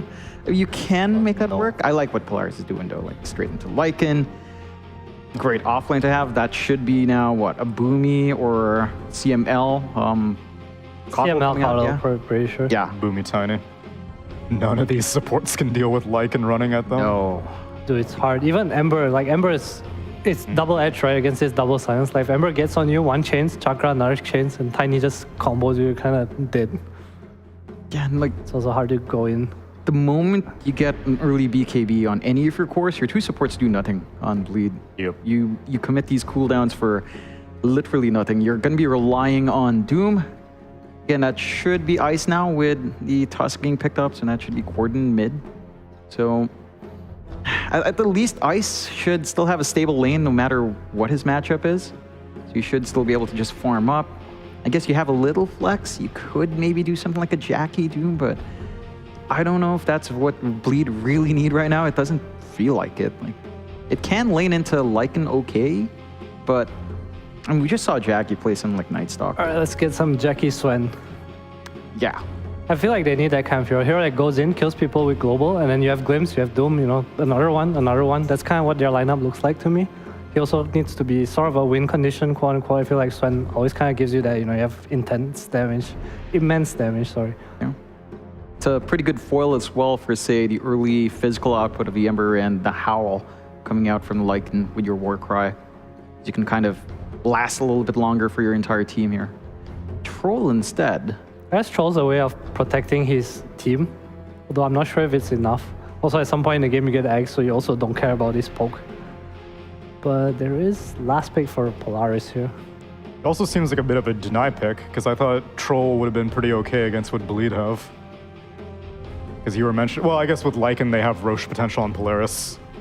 I still really like TA for Polaris here. Yeah, TA even though it's works not really out. a wolf bite combo. And Marcy's still in the pool if they want that. Oh, that would be cool. I But know against that's- Doom, it's hard against Doom. It is a lot harder, but it is something that I think they've run maybe in different tournaments before. I do remember Akashi playing it at least a couple of times, maybe outside the DPC. Give me the OD. I'd like to see that. The Bok OD. Bok OD, and what do we give, like an Akashi Lycan? I think so. I think it's hard to play Lycan against the troll lane. Doom's much easier. Yeah. Probably won't win the lane as well, but I feel like they need an answer for the troll right now. Like they can kill everything on Bleed except the troll. Razor. Razor, yeah, I wouldn't hate it. Razor or Viper, something like that. Some kite hero, Pogna. Bloodseeker. Bloodseeker is kind of weird because you have snowball save and troll out, kind of counteracts the rupture. So SF, that's I want to win bot lane hero. I guess they're gonna put it with the Coddle. Okay, so raises for days. Yeah. Many stacks to be made. That is gonna feel pretty good. A lot of minus armor too. Yeah. This looks really scary for Polaris. Also a hero that if he gets doomed, he can kind of stand and fight. So I kind of like that from Polaris. Yeah, it ties their draft in really well. They have really good tempo, a good mix of magic and physical output as well.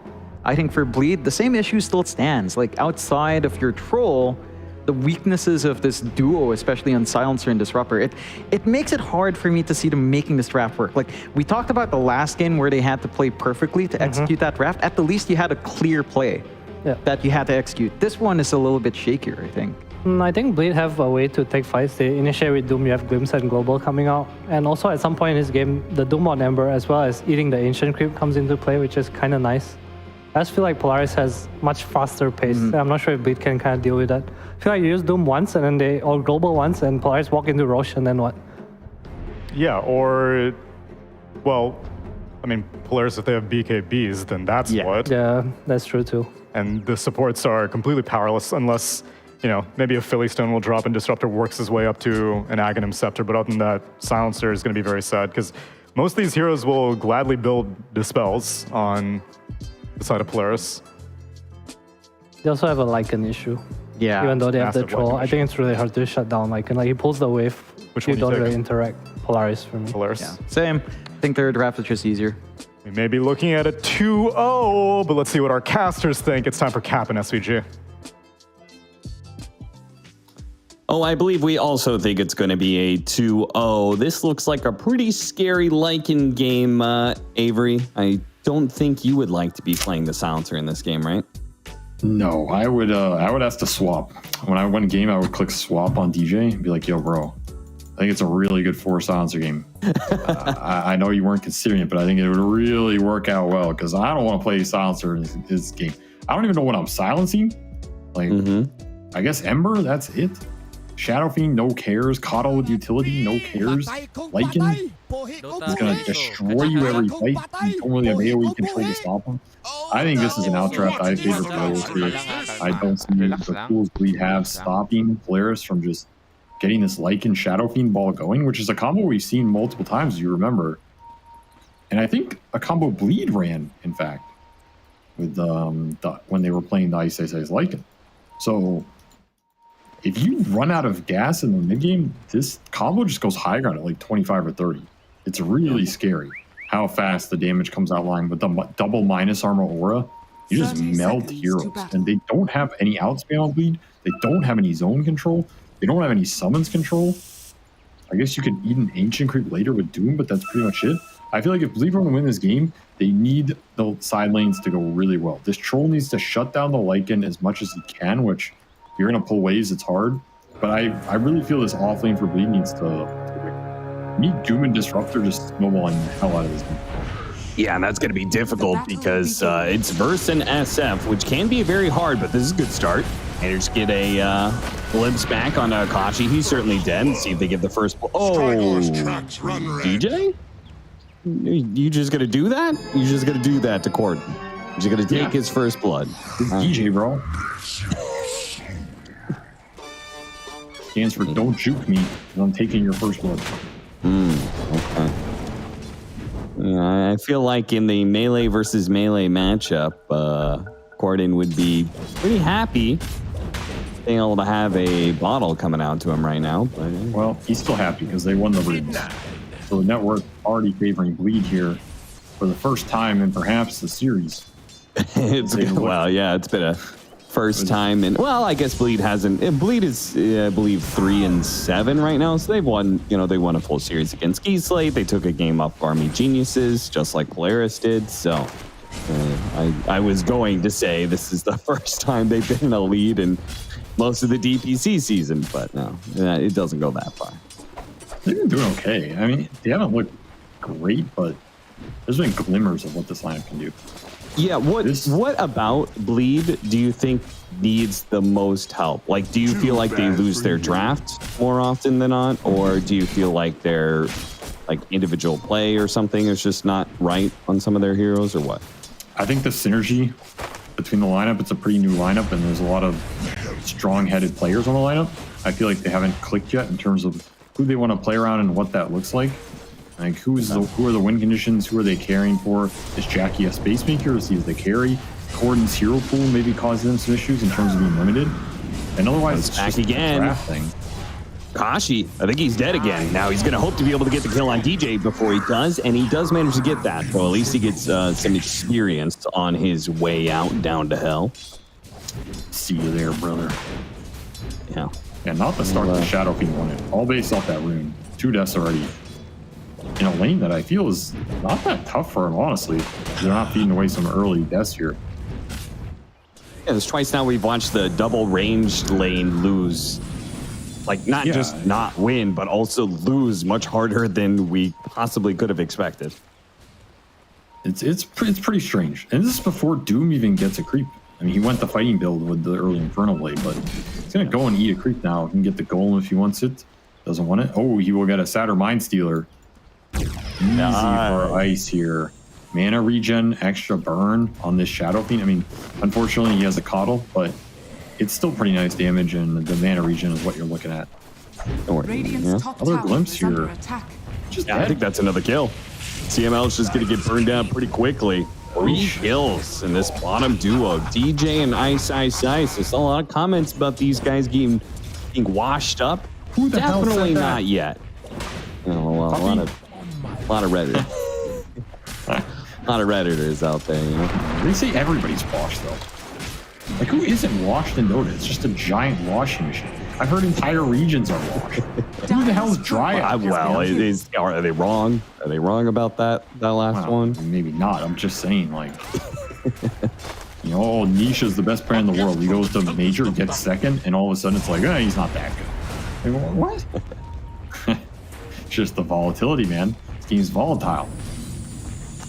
Yeah, it is a volatile game, and Polaris might be on the right side of that volatility in this series and maybe in their CDPC, but we'll see whether or not they can actually close out a series, because they've done it before. They took a game against Army Geniuses, but they didn't manage to close out the series and ultimately left them with, the 0 points that they're still sitting at. Corden versus Mac is currently going on, and I feel like Mac is doing a pretty damn good job. 25-0 compared to the 18-1 of Corden. Oh, he's living life, especially considering they lost runes. He's doing really well. And he has to have a good game here, because the side lanes are not going Polaris' way at all. Bottom lane is feeding to Disruptor. This Doom's going to have a decent amount of momentum. Top is pretty rough for them as well. They're just chain pulling with Wolves, but if you look at the net worth, Bach is really suffering up here. It's about as good of a start you can hope for this Bleed lineup, which is what I feel they needed. So they're in a decent spot now. They might just be able to snowball this game with glimpses. They're going to glimpse him again here. Not respecting this spell, man. Into the arms of the Doom.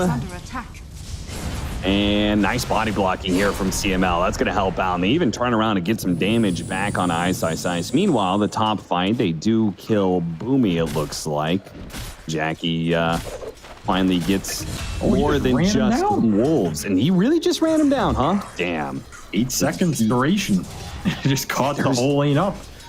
There is no way that this scale should go 1% per level and be 8 seconds flat at all levels. There's no way. Says who? Shadow Fiend haters. Not again, tossed up, and Corden. He's got a fairy fire to work off of, but the remnants are too much. Mac threw the full kit and caboodle at him and does manage to get a kill. So mid lane officially won by Polaris, even if the side lanes aren't going so well. But then again, that bottom lane did recover a bit off of that kill. In fact, SF is not too far behind the troll and is above the Doom. I feel like Ice's CS is just really low. He took some time off to get the creep and they were killing down here, so you kind of expect it. But man, honestly, all things considered, these lanes are suddenly not going too bad for Polaris. Just getting another kill mid. Mac is off to the races, man. And we're probably going to be seeing that last death quite a number of times. Dubu having to play. This is a tough game. Playing up against Lycan, playing up against Ember Spirit Tiny, which can both be good at running you down. Rotation, though, Gordon. He heads down to the bottom lane with a haste rune, catching Akashi, but he's got to be careful of those races. Ice is going to help out, and they should be able to finish up this SF pretty easily. He does what damage he can, but ultimately the Ember Spirit, not even bothering with. He's like, I don't have a TP scroll, bud. Sorry. Haste rune out racing the racer in mid. Will make it work. And continuing to snowball this bottom lane where Ice will go first item Midas. Oh, he grabbed him over the shard and where are you going, back son? Over to Mac. He's got another slight and he's got one remnant to work with. Is that enough? Nope. Not sure if it is. Mac might try for a second slight with that remnant. Finds Gordon, spots him, gets a melee hit in. Blocked out a little bit, but he's going to go for the remnant kill, and he gets him in the end. Mac is just a monster on this Ember Spirit right now. Damn, he is putting up tombstones in this mid lane. And it is a good thing, too, because as we were saying, if you're going to have one hero from mid snowball in a time of need, I'll take Ember in this game. He is going to do some serious damage to these supports, man. There's no armor on this bleed side, especially with Howl coming through. Never refuse. Oh, yeah, that's a good point. I forgot about that. Off these wolves, you are going to get shredded on these supports. It's basically pure damage slight. Yeah, it's level 1 is 4 armor reduction. Silencer has 5 armor, and Tusk has 6.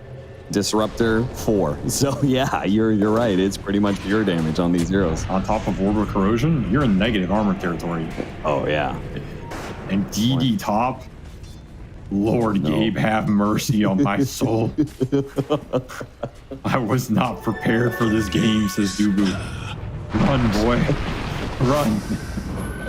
Oh dear, toss back into the chains. The slide is just doing so much damage. Oh, that's right. They do have the chakra slide. So he's got another one, but the silence. Oh, he got it off just in time. He's going to be pulled back in. Surely Mac is going to die here. He has a flame card. He didn't pop it. May have still died either way. Dear God. I mean, Bleed are just getting sucked into these mid skirmishes, but they are not favored versus Ember. He's absolutely going to shred him. And especially Chakra coming through. They have good Chakra targets this game. Tiny, Shadow Fiend, Ember, all pretty good. We didn't really get to see this lane bottom, but Coddle SF is a pretty damn spooky lane because of the Chakra from Shadow Race. You just spam them the whole lane. Never run out of mana. Get the extra CD. It's a very nice combo as well. So EML can have a lot of impact this game. Playing support Coddle. It's what you want when you have support Coddle because his spells on his own are not that amazing to warrant pick. Rolling on through. Gordon gonna be tossed right back where he came from. Ice. Boomy. He's gonna be finally glimpsed back. So with the extra help of Ice, not needed, but he's here. He's brought the reinforcements, which Bleed probably felt like they were kind of getting run over by Mac, and to be honest, they could use a good Doom on him at this point. I just feel like the way to deal with this is not to keep bringing people mid, because you can't really kill the Ember that easily unless you magically get a Doom on him. And meanwhile, you're giving so much space to the Polaris Silence that weren't doing well when you could have created more pressure there, right? Like so what is the play? This safe lane tower could be dead for Polaris right now because SF had to abandon the lane. I think you just keep pressuring the side lanes. It's a Tusk mid. He'll catch up. Who cares if he's losing lanes and runes? If Mac gets a rune and ganks the side lane, then the space will open up mid. Instead, you're just getting sucked into these slight fights. And look at the net worth. This Lycan is catching up. This SF's catching up. It's just not doing you any favors. You're going to Polaris' strongest hero and trying to fight him with heroes that just don't have that interaction. Yeah, they really don't have the answers, especially if Mac has an illusion rune up his back pocket, which he uses to quickly dispel both Arcane Curse and Last Word. I mean, now you have Global and Static Storm. So, like, this kill is pretty easy, right? Now you double have silence is surely enough. Imagine they had just waited for this to come to this guy and played the silence. I think they'd be ahead right now. Well, but now the Lycan has his Helmet Dominator, and he's going to use it. Use his ultimate. Later, Dubu dies again. Cordon's trapped in the trees. In fact, he used the Ice Shard to be able to hop out of that trap, toss back into the Requiem. That's a nice combo. Well done by Boomy and Akashi for that one. And they'll quickly demolish that tier 1 tower. Radiant's top tower is under Brutal attack. stuff on this mid lane for Bleed. It is really just destroying any semblance of a good game they were having. Because they do get this tower bottom off just Ice that I think could have died sooner, and Jackie was pressuring top. Jackie and Ice are still having good games. They're taking these safe lane towers, they're creating pressure, but you're just getting sucked in the mid. The vacuum, too big. And you gave a lot to Polaris here. Now you're going to have to fight it through into the mid game. And that's the scary part. You have to contest this Lycan SF for the Roshan, for the early pushes. They're not to be trifled with. CML actually has a mech on his coddle, so this is a pretty damn farm support in a lineup that does not have an aura buyer, which is an interesting note. Where Bleed could have that option for the Doom. We've seen it before. Dude was going to die again, and Corden gets run over. A blast through the chest. DJ spotted as well. Slight into a remnant. That glimpse is only going to save you for a moment, DJ. Ultimately, he is dead, and he had a killing spree too. So Mac even picks up a little bit of extra gold on top of that. He's just destroying him. Send in the wolves, howl it up. Dubu gets 2 shot. I think, can he still swap his hero or something, man? I don't know. Is he gonna do anything this game with the silencer? I just don't see it. I don't think so, but is DJ really going to have that much better of the game? I mean, DJ can hide inside of his kinetic field, you know? Right, Global to bail out Jackie Troll. Yeah, with the static storm as well. It's actually looking pretty nice. Look at the glint. Oh, there's this slight little hole there. Mac is still able to get off a slight, dodge a lot of damage, but he still got doomed ultimately and Bleed. Maybe they're back in business now. Two decent kills. The big one definitely being Mac, though. That monster had to be stopped. Monster has indeed been slain. I just don't think this move is the move you should make here for Polaris. You're running SF Lycan. Just play for the towers and the Roshan. And these are where you want to take the fights, especially if it forces Bleed to get split up and you can just see someone on a wolf. You're just running into the Troll and Triangle, who has an ult, has Global to guarantee it, giving that fight to Bleed. I just feel like they have, are they worrying about Troll because they don't have answers to Troll, or do you think they do have those answers? The lineup is not that great versus him. Outside of Blinding Light and Solar Bind are pretty annoying. Okay. Toss can also be annoying for this hero, but it is a pretty decent Troll game if he gets to late game and can just blink, go on the Shadow Fiend or something. That said, I don't know. I never feel like I'm going to just lose the Troll late. And it's a Troll. This hero kind of counters himself. Yeah, I mean, I feel like the plethora of utility items has made this hero. Yes, a bit of a bygone era carry. Force Staves, Glimmers, Yules, Wind Wakers, E-Blades. I mean, change maybe helps him a bit, but it's still rough. Yeah. Neutral items, actually. Purges and stuff. Yeah. Let's get some install. Those are 12. I don't know who it came from, but... Yeah, where's Dubu getting? I guess there was that fight on the triangle. Yeah, exactly. Another quick smoke, trying to close out this map. Get Corden some gold, because he is poor, man. He's going blink first, he doesn't even have it. Spotted CML, easy kill. Again, this is a support, but either way. Intelligence, it's gold for Corden. Gets the last hit, and he will be able to get Blink Dagger off of this wave. So now they can start picking up the pace a little bit, which is an interesting idea because Polaris have been kind of free farming on both the SF and folks like him right now. He also finished BKB on Ice. Between that, the Blink on Corden, BKB closing in for Jackie, pretty much 1,000 away. They're going to have a decent timing here to contest these Roshans, or maybe just do it.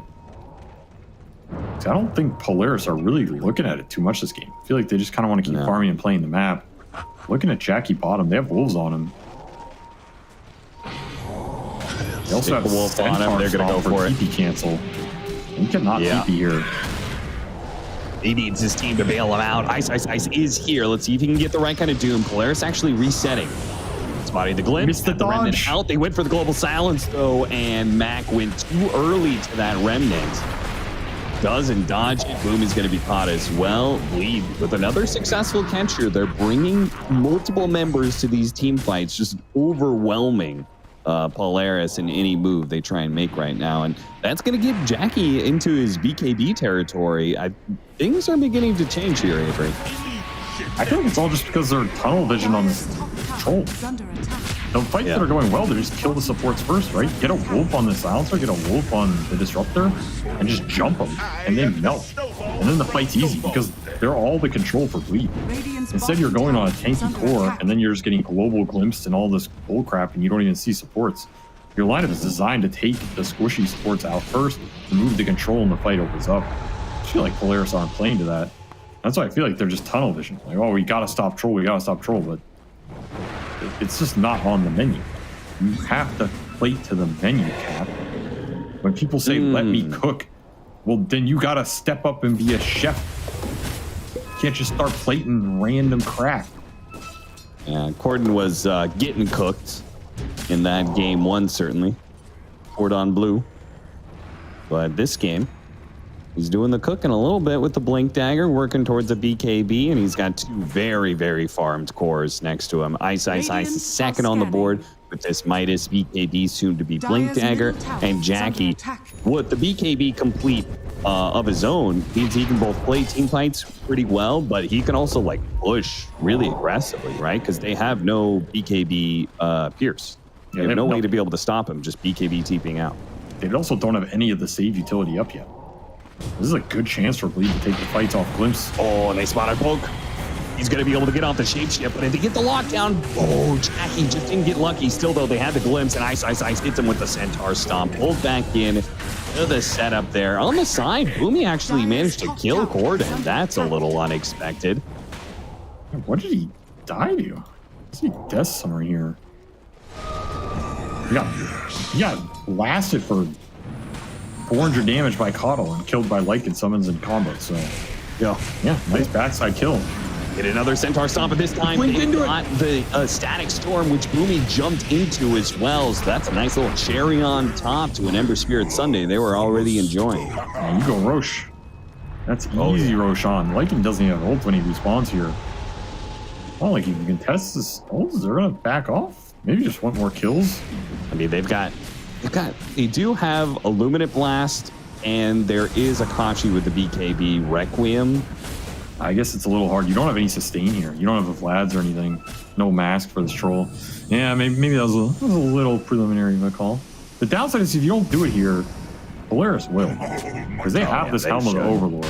And you just force it when you have this item. It doesn't cost them anything. There isn't any outspam for bleed. So that kind of sucks. I think you maybe had a window to do it. It's very tight, but nonetheless, this SF Lycan will get their first Aegis. And BKB is done on Akashi. This SF is still strong in the fight. We've yet to feel his team fight impact. And now that he has Aegis, he's probably just going to push it down a bit. And remember, high ground potential is on that menu for Polaris. If you make a couple mistakes here. Sure, your troll's strong, but he's not strong if his team's dead and you're pushing high ground. All right, so before that Roshan moment, it looks like Dota Plus almost had this win percentage to the favor of Bleed, almost 80-20. Why do you think it is so favor to Bleed, and why do you disagree? Because I assume you disagree with that. For now, yes, I think it was slightly Bleed favored, because I do think Troll in this position is pretty scary this game. That said, I just feel like if you fight properly around the Lycan scouting the backline, then the fight should be pretty hard for Bleed to take. Because it's all the onus is on them to land the disables on December, to deal with the summons. And that can, in theory, be pretty hard. Oh, we got one snare. Down. He just popped a BKB, and now they have the global silence as well. Oh, man. Oh, man. Mac had a remnant out, too, so BKB jumped to that. Should have been an option, but he just got hit by the ensnare at the near perfect time. Oh, Jackie's just running over him. Somebody pissed this guy off in game 1. Radiant's middle tower has fallen. He is just taking it to him. Dire's top tower. No answer for Play in this. this game 2, and now they got the pick off on Boomy as well. Ice. The Doom to work. Tower is under attack. This is looking pretty nasty, Avery. It feels like Polaris, despite having an Aegis, they just can't seem to fight back. Dire's top They're just 5-manning.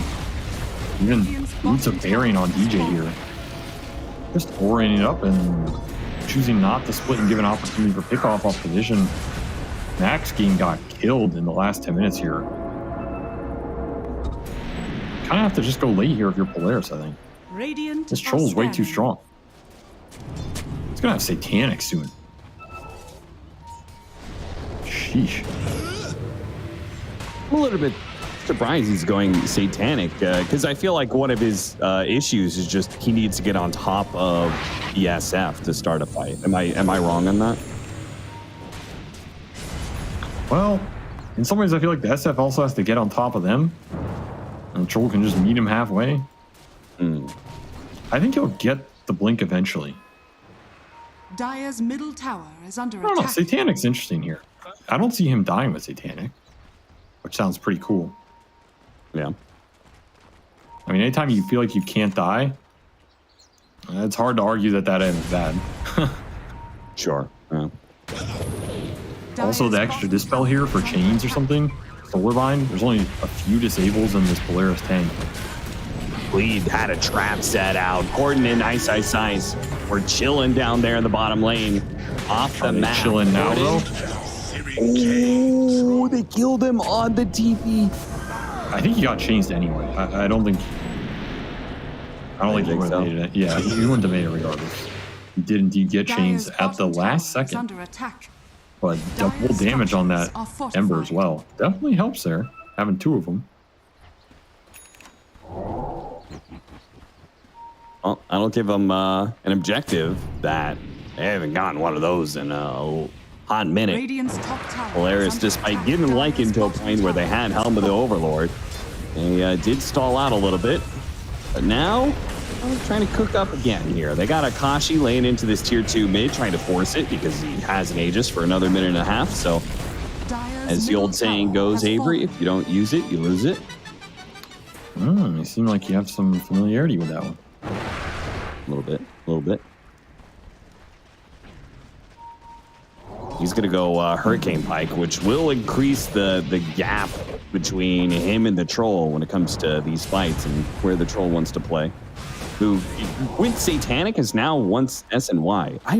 I mean, don't get me wrong. I'm not a Troll player, so, when I question this, just, I'm wrong. I understand I'm wrong. I just don't understand why I'm wrong. This seems a little greedy. I mean, I like all these items on Troll. I don't think any of them are bad. But I do think you kind of want to blink at some point. Maybe Glimpse is enough, but BKBs are obnoxious here. Like this SF BKB is pretty strong.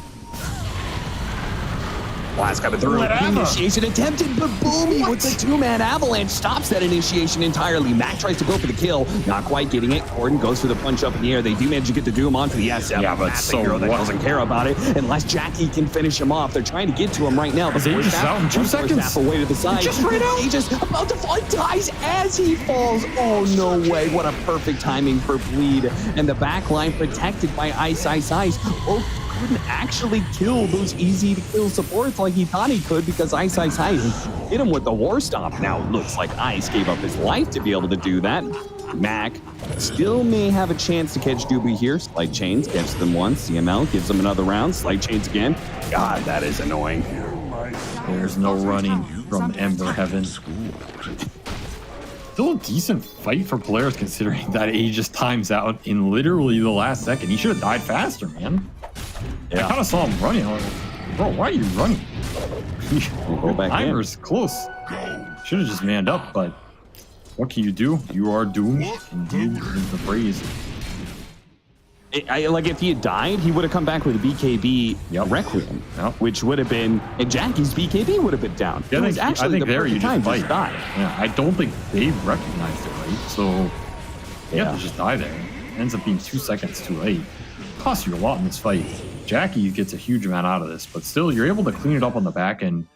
And we're seeing the power of the initiation going one way or the other. Like that avalanche was just absolutely disgusting. I don't know how he caught that. Maybe it was just luck or whatever, but either way, it stops both the jumps from Bleed in a single stun. And all of a sudden you can just pop BKBs on everybody and engage. Whereas no one's getting Doom to start. You're not getting BKBs off on your Doom when he blinks in.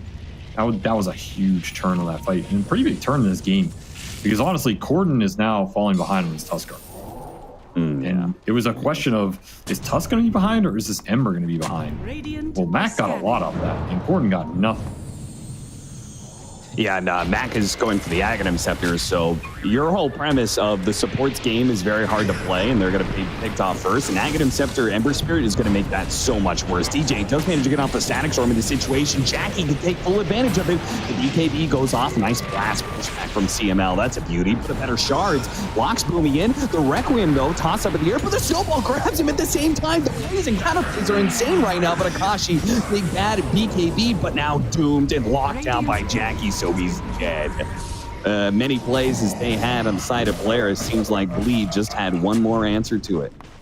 They need kiting on Polaris. They need it really bad. They have a single 4-staff on CML and this Hurricane Pike on Akashi, but he's always getting doomed, so he can't really use it. They need a couple more. They need another Force or Drum or Yules or something to buy space during this troll. Because this troll That's what Tiny wants to do. He wants to get Yules as his next item. Yeah, you just need anything. Anything to make sure your SF can actually stick in these fights without troll just wailing on them. It's gonna be the name of the game here. Net worth on the other two cores also helps. If they can be a larger threat and just kill Bleed in return, that's another way around this troll warlord.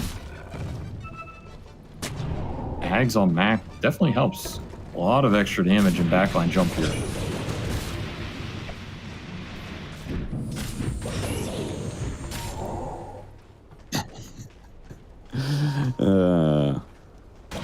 You know, I hope this doesn't become mainstream again. I remember actually the last time that Huddle Ember was like the hot thing and everybody was doing it in pubs.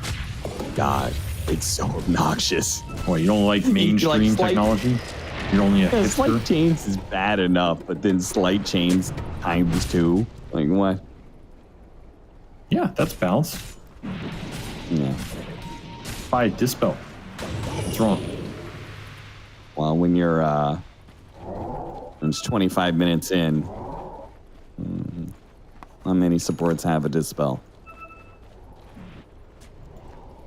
Oh, speaking of Aghanim Scepters, by the way, Disruptor DJ is halfway to his. So they're going to have another Doom mechanic, basically. You got the single target Doom and the AoE Doom. It's really big. You can just lead with any stun, follow it up on any of these cores, and that fight suddenly becomes really easy. And it's putting more weight on the Wolf Scouting and the ability for Polaris to see where these supports are for Bleed and remove their spells from the team fight early. They're kind of baiting this Roche here. Wolf's gonna scout it out. They're spotting all this, but Boomy may still be caught here. He's gonna give himself space to be able to blink away. Nice avalanche. Nice.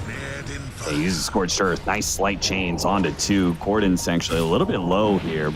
They're gonna reset back up their high ground, back up to their high ground ward that they still have. Polaris just stalling this out, trying to get to the more Shadow Fiend items that can help them in this troll matchup. We did finish that S and Y here, and looking at Scotty, and this troll is going to be tanky as hell. That's one thing about this build. Took the extra rage armor too. I mean, geez, this guy's going to have like 40 armor with 4,000 HP or something. Do you have the damage to even kill him? Even if you can just man up? I guess you can land a full Requiem or something. But you always have global to stop it if it comes to it. And if you are untouchable, why not just go into the pit? Ooh, he tossed a wolf. Toss a wolf. Boomy gonna be caught with a snowball. Self-fuels to be able to dodge some of that, but he comes right back down to the arms of Corden. and Jackie start going to town. Dead to the once wizard. again, does manage to kill the silencer with the use of the Helmet Dom creep. Looks like Ice, by the way. He got the, he has that talent, so that's maybe part of the reason why the supports have been so protected. His Helm of the Overlord creep isn't really able to do too much to the supports. Yeah, that is their one summons control. That said, Doom is still dead, so he didn't need it fast enough. Yeah. Well, that's going to be Roche here for Jack. Do they need Dubu? No, I guess not. He says, go on without me, brothers.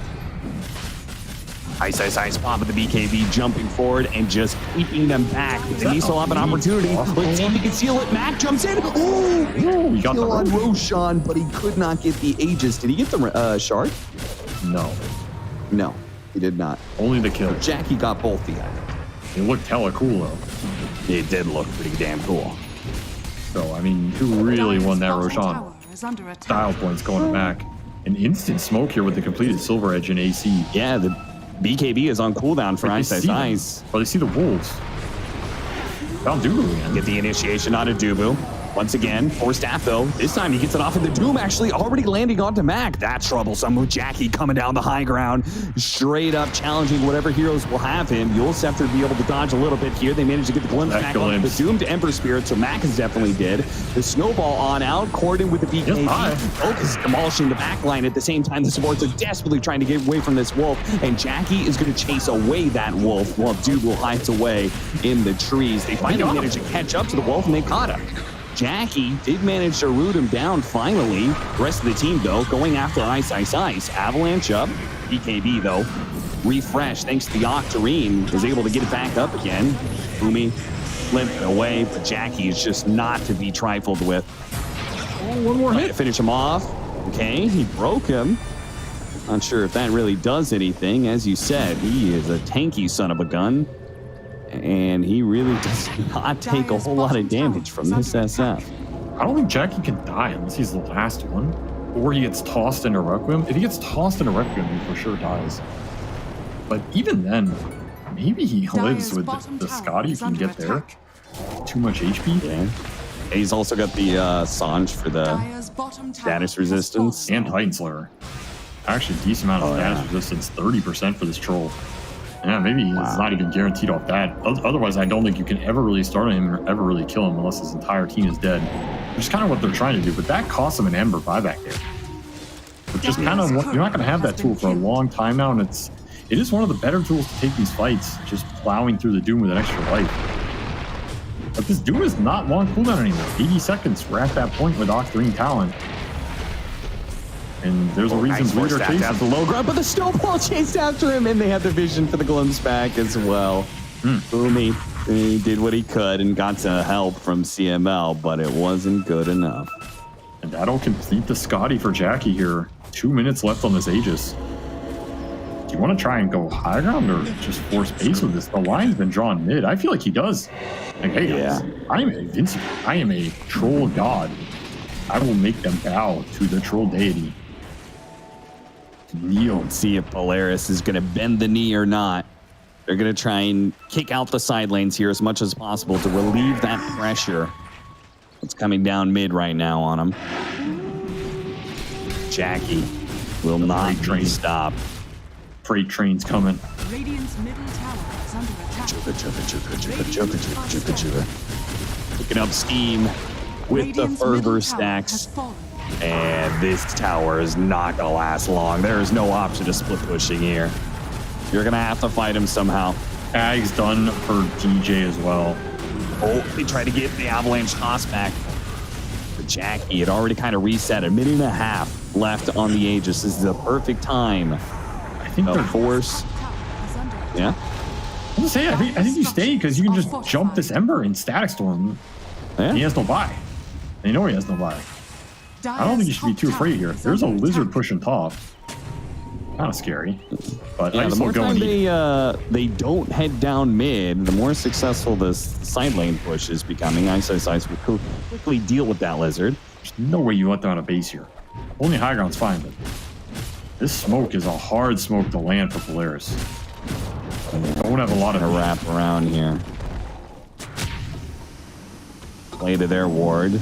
Lead, discipline, playing on their own vision, except for Jackie, who is trying to get the lockdown on Poke, doesn't quite get it. No glimpses, really. No good ones, anyway. Remember, he's That's still maybe Aegis here. shapeshift on cooldown. Aegis 30 seconds. So if they can stall for another wave, looks like the Aegis is going to expire. I really thought they would have pushed it more there. Even getting them out of the high ground like that is a window. You plan it off and you punch somebody in a static storm. There's no save. Oh yeah, he's got the 15 talent too. Static storm just lasts forever. Well, Polaris did it. They managed to stall out at least a little while longer. Dodged one of the 30 bullets coming at them. 29 more to go. Yeah, they're just... And Troll Warlord's just a machine gun. Iron nonstop. Man doesn't overheat. Man don't heat. Ember level 20, so he's got a little bit more slight damage. Level 20 on the SF, has the 3 damage per soul there as well. And looks like Oak is going to go for a side device. They're going to smoke into each other, but they don't have the high ground vision on either side. Lead is on the high ground. Now they have the high ground vision as well. Gordon gets the initiation straight up on a CML. That's going to be start. DJ holding for the time being. Tries to go for a glimpse back on a CML. That's going to be an easy one. He managed to get before Static Storm, but he immediately dies to Poke. At the same time, the Ice initiation is beautiful. Got the Doom onto Akashi and will finish off CML. Dude, on the high ground. A self-made castle of impenetrability. There are no wolves up here. The wolf cannot climb the mountain. That is a good point. That is how you beat the wolf. I mean, Poke did a decent job that fight. Just finding Disruptor takes him out of the fight. Static Storm, whatever. He doesn't care. But once again, you just find the SF with the Troll. Fight's pretty much done. There's not enough displacement to recreate the gap. Doom has been incredibly annoying for Shadow Fiend in these fights. Got a feel for Akashi. He has the net worth, but just can't use it for anything. He needs a Lincoln's and Satanic and probably something else. Yeah, I agree. I definitely feel like Oak is maybe playing the bat, like he's doing his job. I feel like every team fight, you know? Radiant's courier has been killed. Much as a little wolf can. Battle Trance now with a strong Dispel. So their option of being able to cheese down the Troll is now gone. They're just going to have to do it good old-fashioned way through a whole lot of kiting, but they have yet to really be able to... Oh, attempted the toss back, doesn't get it. Boomy going to get punished here. Dual Scepter spells a little bit. We'll be able to get back. Also, backdoor protection ends up going up because the mid lane is being cut. It got cut by an ancient Frostbitten Golem, who, by the way, has the Time Warp aura. You know what that does, Avery? Cooldown reduction, right? Yeah, CDR, 10%. Pretty interesting. Use it for your liking. Polaris going to go out again. Ice is in here. They spot Ward on the high ground with the gem. I mean, this is kind of all in here from Polaris in some ways. I don't even know if they know where they're going. DD spawn bottom. Corden grabs it. Refresher for Ice. So double Doom, double Shivas, double death coming your way. And you don't have the items to stand your ground and fight. You have to get the right initiation with this Hex on the Lycan. That's your only hope here. Even then, a faint hope. Yeah, I mean, how do you burst him in that small window of time? 3.5 seconds. I have no idea. If it's anything else, he's going to battle trance, right? He has so much status resist, too. Oh, he changed out Titan Silver. And an Edge Sword, can't blame him on that one. I mean, you're just going next to Roshan on the throne here.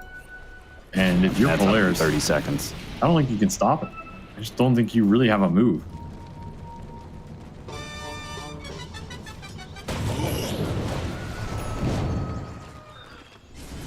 Troll looked pretty good this game. 11-0 and 9. Kind of sus score right there, you know. 9-11 on the. Well, it's the opposite of 9/11, so that's even That's even Though he has been stranger. taking down a lot of towers. Play the X-Files theme. The truth is out there, Avery.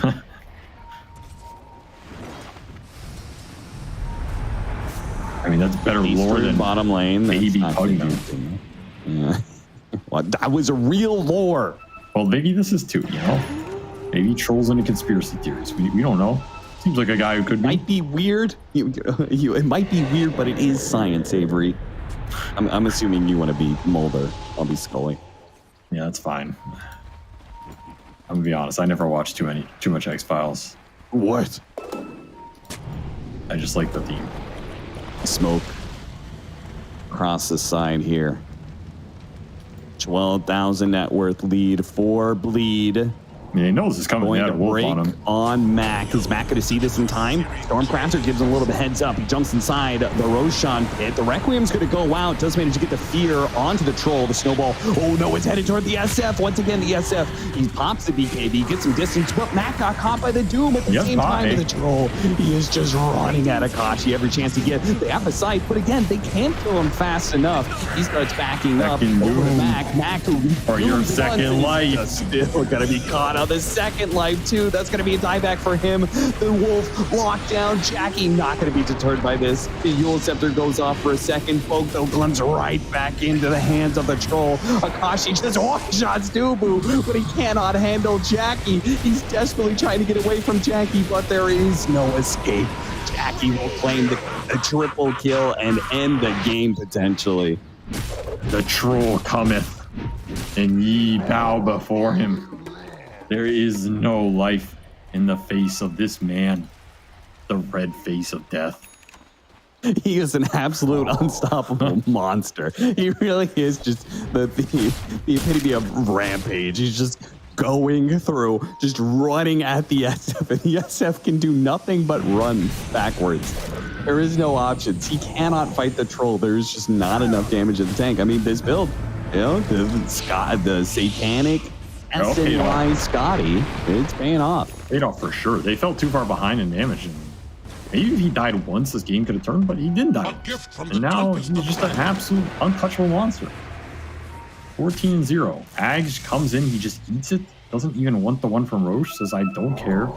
It's a refresher shard anyway. I knew that was going to happen. Good call, good call.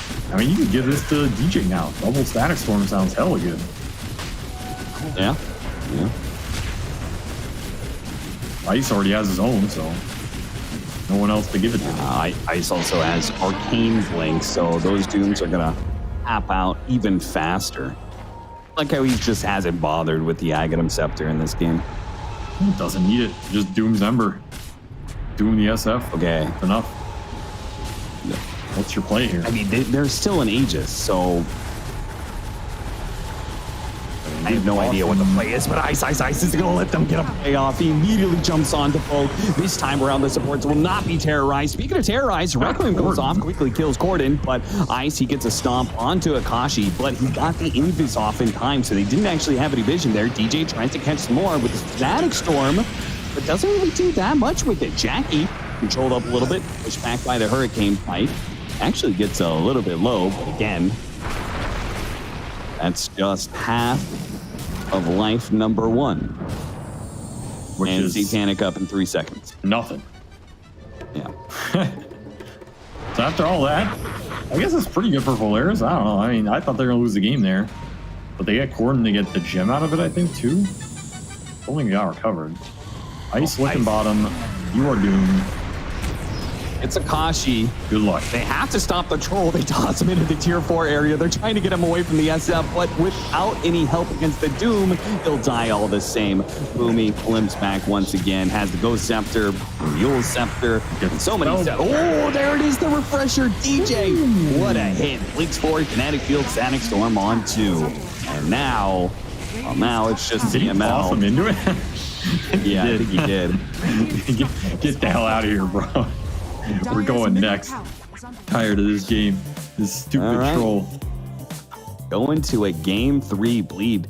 Good bounce back and really good. Like, you had a lot of concerns about how their lineup was going to function, but it felt like Bleed expertly broke down like what their weak points were potentially. I mean, like think about the way that Ice just played for his supports on so many of those early fights, right? Yeah, that helped. Got his level 15 talent, and he just bodyguarded those supports constantly, eating the big Helm of the Overlord creep, getting Centaur stomps in all the time.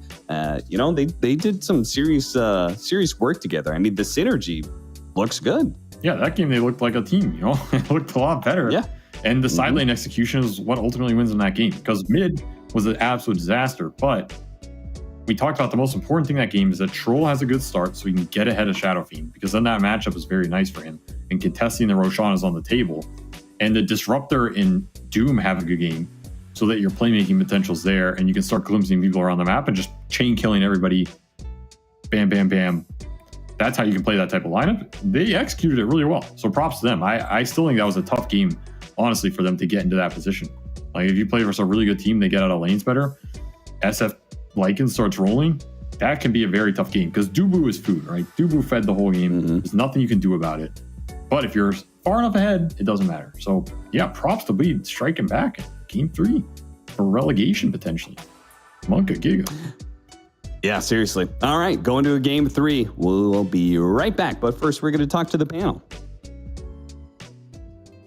Things could have gone much, much worse for Bleed, especially the way that Corden's lane ended up going. That Tusk was struggling for the first few minutes of the laning phase, but thankfully it seemed that the case was also on Polaris, that the SF and the Lycan were not getting too much in their respective side lanes. Ultimately, it seemed like Polaris needed to snowball. It never got rolling. They never got the ball.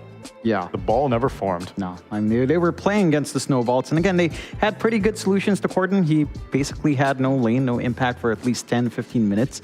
The bigger issue was their side lanes got crushed. We saw Akashi die a couple times down bot. Jackie get that free farm. And in the mid game, when they were making moves with Mac, it felt okay, but then they'd start feeding off kills as well, and then they just lost the lead. Yeah, I feel like Polaris owned. And then when it was time to farm, they kind of fed a bit too much.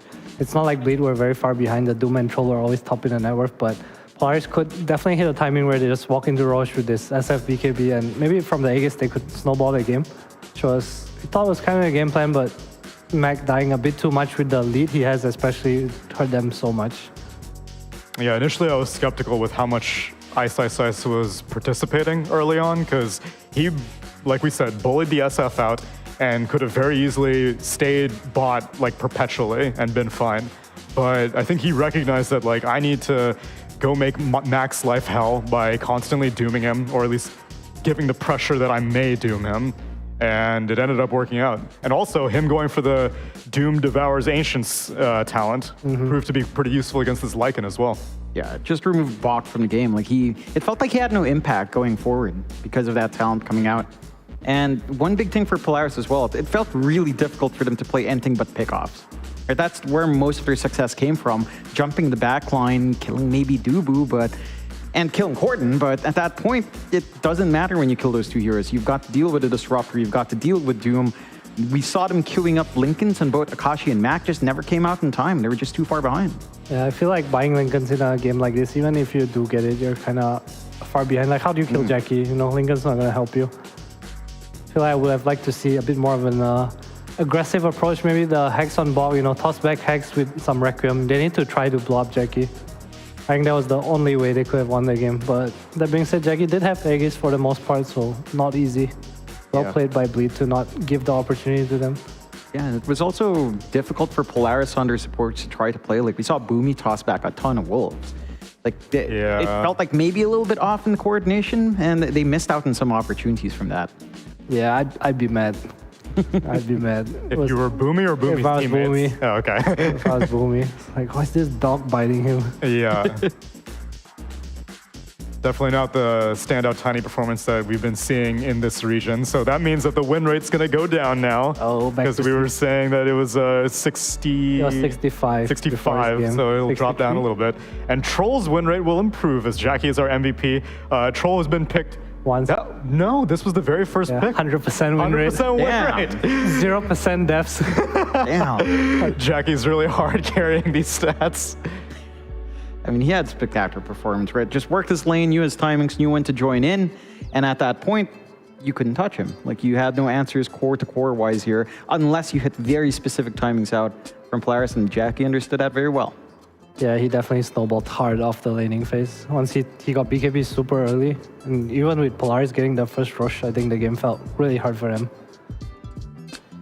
Now that you saw the entire game and how it played out, would you have traded your final pick SF for something else?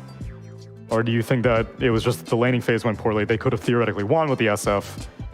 I feel like the Doom should not be able to kick out the SF. Yeah, that's what I think. You were mentioning also that you would have preferred the Tiny and the SF laning together as opposed to the Coddle SF laning together. Yeah, I think because of how they were doing top, I felt with Coddle Lycan, they can just push out the wave and keep pulling the wave with Wolves. Like, Silencer doesn't really stop it as well. And I guess Tiny with SF. I guess Coddle SF is pretty strong too against the Doom, but it didn't turn out that way. Akashi died at the rune at the start, and then after that, he didn't have the best laning phase. I would have liked to see them kind of bring either Boomy bottom and just keep griefing the Doom. So like, ignore the troll, but protect your SF and don't let the Doom be fed. Because what happened was both side lanes were extremely Monka Giga fed, as SVG said. Both carriers having standout performances, Akashi in Game 1 and Jackie in Game 2. Which one will come out on top in Game 3?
Well, this is a very cinematic one. It's letterboxed. Oh, back to the Hollow. This is Hollow, right? Not, it's Malaysian. Yeah. You see a ringgit on the Should table. be Ice Kachang. I guess it's Ice Kachang. Yeah. But it doesn't really look... What's Kachan? Kachang is not directly translated, but Ice Kachang is basically a bowl of shaved ice with a lot of mixes underneath. Yeah. You get like I red saw bean, many soya mixes. bean, jelly, yeah, that kind of thing. Okay, he had like 20 Tupperware containers there. Well, I need to get that because we only have 1 week left here.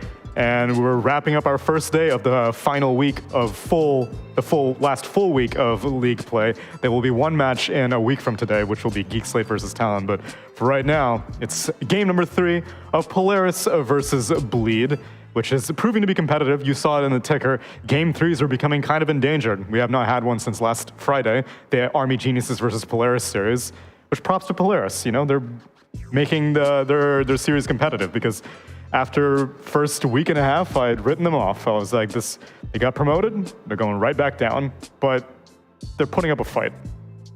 Thankfully.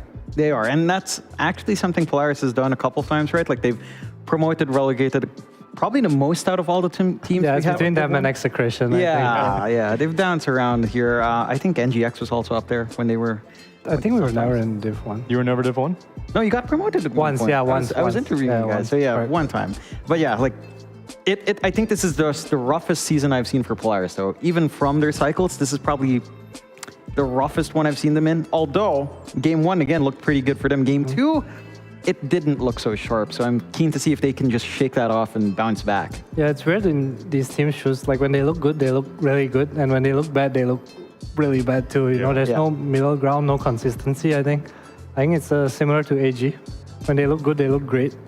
They look like a major contender, you know, still fighting for the top 3 slot, but when they were losing the games, they looked like they didn't know what to do anymore.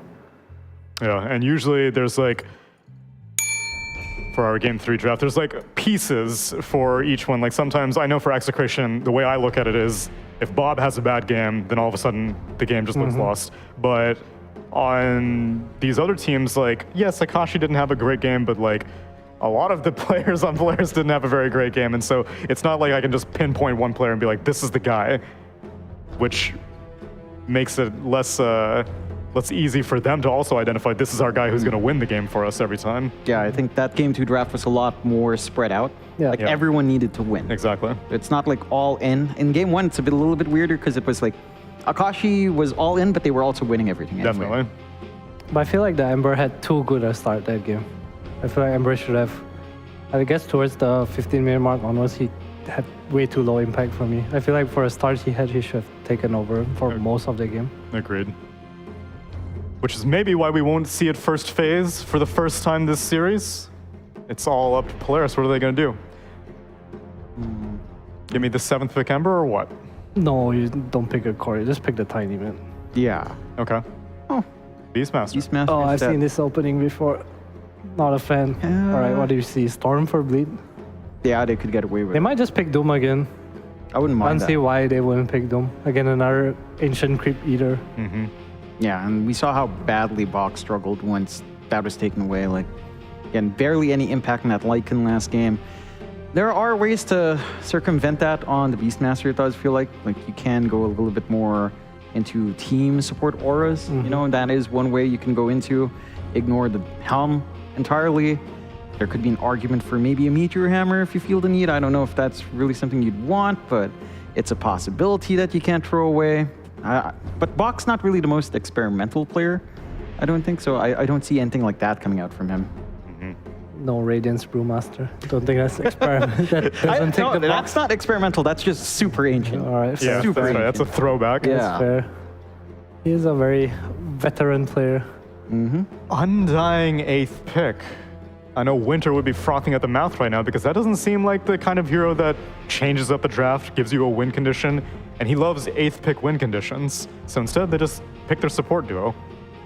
I think the idea of picking Undying here is that you win your lane against this Beast Rubik, which is, I guess, might not be a Rubik, but the Beast is definitely here, and the Undying wins the lane against it, no matter what you play. Yeah, but Undying's not going to get banned out. You can pick him second phase. We have seen it banned out in the last part in this second. They could ban it. I think they're just prioritizing the heavily, I guess, the lane phase of Jackie, which I kind of like. I think there are a lot of heroes that, especially picking Corrin's heroes like his Storms and stuff, they can just pick 15. It doesn't really change anything anyway. You only really care about the, I guess, 17 and 23 here as first pick. I think having a support duo like this is maybe a bit similar to Game 2, but they did manage to make it work. And when you compare it, I mean, the Undying does have more laning impact.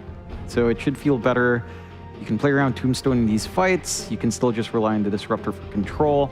But where are the stuns, John?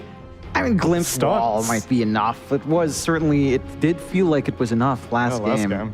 So even with Dubu feeding relentlessly, didn't matter. Didn't matter. I feel like you need a strategy though when you open like this, because you're gonna lose course. And you see Polaris, they're banning for the Beastmaster as well. I'm sure Jackie has a lot of heroes that deal with Beastmaster, but... And I guess the Undying does enable you to kind of pick anything against it, because you don't really need your core matchup to be that great anymore. We didn't talk about this Rubik pick against the Disruptor, so something really cool you can do is obviously the shard you can lift out of Kinetic Field Static Storm, which is a save that Polaris lacked earlier. Yeah, you have a way of bailing someone out now, at least. Depends on how much they value the shard. I've seen some players just not prioritize it. Yeah, I think against Disruptor specifically, though, I think most people rush it. But I think DJ played there, they hit Arcane Boot shard, you know, like it's just as soon as you can. Yeah, just have that saving mechanic on hand. You also do have, overall, for the Rubik here, you do have very good spells to steal. I think everything is nice. Maybe the least useful is probably Flesh Golem, but even that can have some uses in the middle of these engagements. Yeah. Alright, so we see Puck, Ember, and Bad Band here. I think Bleed do want to go for the Storm. It's good against what Polaris has now, but Polaris does have 15 pick and another ban. If they're banning like this, why didn't they just pick Storm 8 then? Yeah, I get what you mean. Yeah. I mean, they could have definitely done it. This Undying is just throwing me off so much. Priority on Jackie, I guess. And I think it was because in game 2, Polaris last banned it in the second phase. Bleed last banned it themselves, actually. Polaris has been like pretty much only banning cores in both the games during phase 2. Game 2, they banned out Slark, Storm, Ursa. Game 1, they banned out Doom, DK, and Beastmaster. I wonder why Polaris picked the DP here. Maybe they feel confident that Corrin's hero is not gonna own this DP in the lane. He doesn't really play, at least from what I've seen, anything that particularly is good against the Death Prophet. Pop, Coddle, Lina, good examples. They go into the Terrorblade immediately as well and bleed. So there's your Jackie hero, TB Undying, fairly straightforward lane. I'm wondering for Polaris, you can't really flex a Beastmaster. I mean, Beastmaster you have to flex the DP, right? Like, why would you pick your mid here? Yeah. If you're second pick, it doesn't make sense. Unless Boomy, I guess Boomy's the kind of guy that would like give priority to his own hero over the mid, but that's just, it looks like you're making the game hard to me. Yeah, I still think Boomy should probably take a Rubik, but then you'd run like CML Death Prophet, which they did do in the last year of DPC, but again, DP's changed a little bit since then, and there's that Storm you talked about. They have DP Rubik though. Yeah, there is some hold, plus the Roar as well. What do you pick here? Zeus, Invoker. You don't want this DP going mid? No, I feel like the DP was such a bad pick. Yeah. I feel like now they cannot respond to this Terrorblade Storm. Because of this DP. Like, they have to pick Monkey King here, I think. And then Bleed has the matchup. It's really weird to do it on second pick, to not have the core matchups, I think. No, I need more explanation here. So, like, do you just not like the DP versus Storm mid lane? Like, what makes DP so bad here? It's really bad against Tombstone and Terrorblade. You can never fight into them. Oh, okay. You can't go into it, ever. I don't know about this. Answer. I mean, it's just Polaris saying, like, we run our strategy. Yeah. No matter what you pick, right? Yeah, I mean, it does give you some hold until the BKBs are up. It gives you some aggression lane depending on your partner, but this does lock in that DP as your core. Like, there's no way you're flexing that now. Yeah, I mean, Max an insane DP, but I don't like the usage of second pick here. I think you could have picked the Silencer on 15 and DP here, and you wouldn't be suffering against Terrorblade and Undying and DP Storms. Maybe they're worried that Bleed picks the DP there, which I kind of get, but I feel like you get the counter matchup anyway, you know, so like just pick the Monkey King again against the DP. They'll be really happy with that. Yeah, or they could have just banned it. Like, why is Sniper such a high priority ban over DP if they thought Bleed would pick the DP? They banned out the Monkey King, so... What now? What now? Anti-mage. What's true? The Terrorblade solution? Okay, the AM Core matchup against Terrorblade doesn't feel great, but against the Storm, it's amazing, and you can just pick off the backline again. Like the moment you kill Disruptor, the team fight can fall apart and bleed, which is pretty easy to do with a Silencer on hand as well. I wouldn't mind that. What else is left? Arc Warden. Ooh, I would very mind that. I would mind that. Oh, that's a big Polaris hero. Actually, there's no way they don't pick Arc Warden. You really think so? It's a Polaris hero, but man, do I not enjoy Arc Warden games. I do not. I mean, it kind of fits their draft too. It protects the DP. It does. It's good with B-Sora. You play the map. Kind of strong lane as well. And they have last pick. So I'm curious to see what Ice will go for here. I know Storm's good against Arc Warden, but I think it's just it's really just Polaris hero. Like there's no way they don't pick it. They could. I'm scared. They will. Oh, man, why do you have to do this? I'm hoping they don't hear you so there. Nice against their heroes. I mean, it does make sense. I hope he doesn't go for the full magic build though. I think he needs to scale. Yeah, for sure needs to scale. But I don't like Arc Warden games, man. I don't like Arc Warden games. Oh, okay. I like this from Bleed. So this kind of stops the Arc Warden a bit. It's another hero to kind of go in. Yeah, the lane feels awful against Primal Beast. Charges in, doesn't care for your bubble. Has the early burst damage to just make your lane hellish. Stop trying to justify it, John. We're getting an Arc Warden. No, don't do it. I wouldn't mind an Ursa here too. I think Ursa's really good with their draft. Super fast pace hero, use global, gets Roche. Does kill TB and Primal Beast. AM it is. So your earlier call for AM then. I think it works as well. You're definitely good against certain heroes. You don't win this like big 1v1 battle with the Terrorblade, but you can kill his team. And he has a team too. He has Global Silence as well. I think it's gonna come down to the lane and how big this AM gets. I think if Ice wins the lane, this AM is gonna suffer. Yeah. It's going to be a tough one, but at least he does have the mobility to bail out if Ice charges in early with a value point in the blink. Overall, I think that this is probably the most even draft we've had. Like, it's not as lopsided from both teams. It's fairly even across. I'm not sure how they lean into this. Like, it's hard to say. I can see both sides working. I feel like Bleed might be easier to play overall, perhaps. Like, I don't know, because Polaris push is pretty good. Like, I don't know how to feel. I think Bleed is harder to play. You're like more need to accomplish certain points in a game. All right. You think the non-anti-mage draft is harder to play? Yeah. Okay. Usually I have... Unless they dumpster top lane, which can happen with TB Undying against the Abyss. Yes, that's true. I think that's like the scary part. And at least if... so I guess you think the AM draft will be slightly easier because DP and Beastmaster can just push like crazy even if AM gets slapped around? Yes, I don't think it's because of the AM. I think it's because of the other heroes. Makes sense to me. Now it's time for SVG talking about stuff no one cares about while Cap thinks get me out.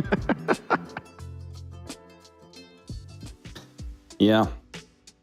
Avery, take it away. I'll remember this, Neil.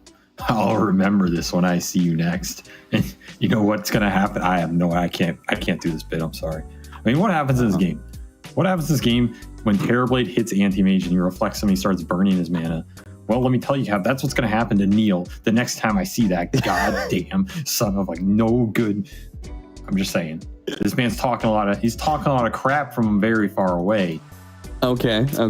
Yeah, because we're not in Malaysia right now. But I feel like you're talking a lot of crap about the Polaris draft. What? And what? Me? Yeah, weren't you just talking about reflection on AM? Oh yeah, what happens when Terrorblade punches AM and reflects him? What happens? Well, he loses mana, or he blinks away before he loses much mana. Wrecked like Shrek, you know what I'm saying? Because this is a really damn good Terrorblade game. I don't think there's anything that stops him really, unless you just outpace him. And that's my worry here. Yeah, it looks pretty good to me. I mean, early on, Beastmaster can throw some axes at him. In lane, Death Prophet has a hard time challenging TB because it's an overwhelming amount of damage that comes his way. If I'm Polaris, I'm going to play through mid this game because I think the one thing they have going for them is this Beast and DP can set really fast pace and just outpace the kind of clunky team fight from Bleed around this Terrorblade with Undying Disruptor. But it has to come from Mac on this. He has to win this DP Storm matchup that they saw and chose to put that Death Prophet into. It is very favorable for the DP. You can get 6 first and just run him over and take tower even, but you have to play it well. And traditionally, it's when you have a roamer. It's when you have this Death Prophet Earth Spirit or Death Prophet Tiny, and you can roam on the Storm and guarantee the level advantage into the kill. They don't really have that. That's my other concern here is I really like the DP versus Storm mid when you have the melee 4. They have Rubik. Well, Rubik's going bottom, and it's CML on Silencer top, so Roma is completely out of the question here. You're just going to have to play the lane static and hope that Mac goes ham, which he can, but it might need it this game. Ooh, some early damage there. Ice actually opting for Onslaught level 1 to try and put the pressure on Boomy, and he's got to get through his mana sooner rather than later because he is matched up against an AM. I can't say I've played this matchup. I've played a lot of Primal Beasts, but I feel like maybe I just haven't seen a whole lot of AMs lately. I imagine this is not fun for Primal. No, it's any hero with a mobility spell is generally good versus Primal in the lane. The fact you can burn your mana and have some extra magic resist, definitely pretty nice this hero. Like this is definitely, there's good aspects about AM in this game. He's good versus the Primal. I think he's pretty good versus the Undying Disruptor with somewhat limited stuns, and he's pretty good versus Storm, of course. You can just pop the ult in the fight. Kind of forces Storm to go BKB, I think. Or Lincoln's build you can sometimes get away with, but in general, this matchup's just pretty sad. So they kind of want to just play around the Terrorblade and make everybody else's lives miserable with early tempo from the DP and Beast, which I kind of get. I don't think it's a bad approach. It just comes down to execution. But you are giving TB a pretty nice game here in a very nice matchup for Sam. There's not a lot of ways. It sounds like around. to me it's kind of similar to game 2, where you had like, okay, these supports are going to have a hard game because of these cores are going to be a problem. But is there any answer for last game it was the troll, this game the TV? Like both times, Jackie is kind of like the be all end all end game. I agree, and that's why I feel like they kind of just ran it back here, and therefore I feel Bleed is in their comfort zone. Because I feel like they liked how last game went in terms of just executing well in the lanes, having Jackie on the ultimate late game, and just playing for him to come online. DJ Disruptor back at it. He had a really good game that game, and I felt like he made the clunky lineup work because Glimpse is just such a good catch spell with those clunky heroes like Doom and stuff. They're kind of just in the same position. So I feel like Bleed's pretty comfortable. Again, unless something catastrophic happens mid, which so far it's exactly even. That's a good sign for Corden, good sign for Bleed here. Terrorblade's farming. He's coming. He's coming for you. We'll see what Polaris answers when TB does show up. Corden's going to be pushed back a little bit. Mac is definitely taking a slight lead here with way more creeps on hold. So 18-4 with a few more creeps to go, but it looks like Akashi's also free farming. I mean, lanes are looking pretty damn good because I also think that his top lane, Poke isn't going to have a fun time, but he should be able to do okay. He's definitely not having a fun time. This is a tough lane. Reflection into Decays, the Tombstone threat can always kill you. It's forced him to feel the pressure and go early boots here over Helm. So this offlane Beast definitely feeling the pain as Ice just kind of chilling up here. Not taking too much harass, not getting forced out of CS. DJ is fighting for him on the side, and you always have this glimpse threat. Boomy, I think you're in trouble.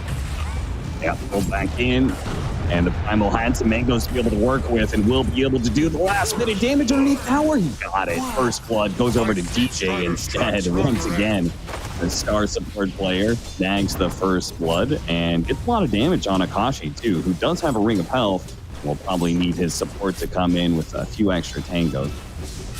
So low XP for the carry. Pray. Sounds about right. Pray. When it comes to this top lane, though, I feel like we've seen this a lot. Beastmasters, when they have a tough laning phase, does it really matter, though? Because your support just stacks the triangle for you, and then you farm it up with axes, right? If you're very confident it's a good Beast game, I don't think it does. But if you're trying to play through other heroes and deliver a pace so that this carry matchup doesn't matter, I think it hurts you. And Nice. that type Close of call. Oh, barely gets the kill before he dies. So Akashi is the one who walks away with the experience, and Boomy actually almost killing. Glimpse back. Boomy. Oh, he doesn't have the Fade Bolt. 5 seconds left on that one. Has a salve and has some stick charges. So DJ's not going to be the healthier one in lane.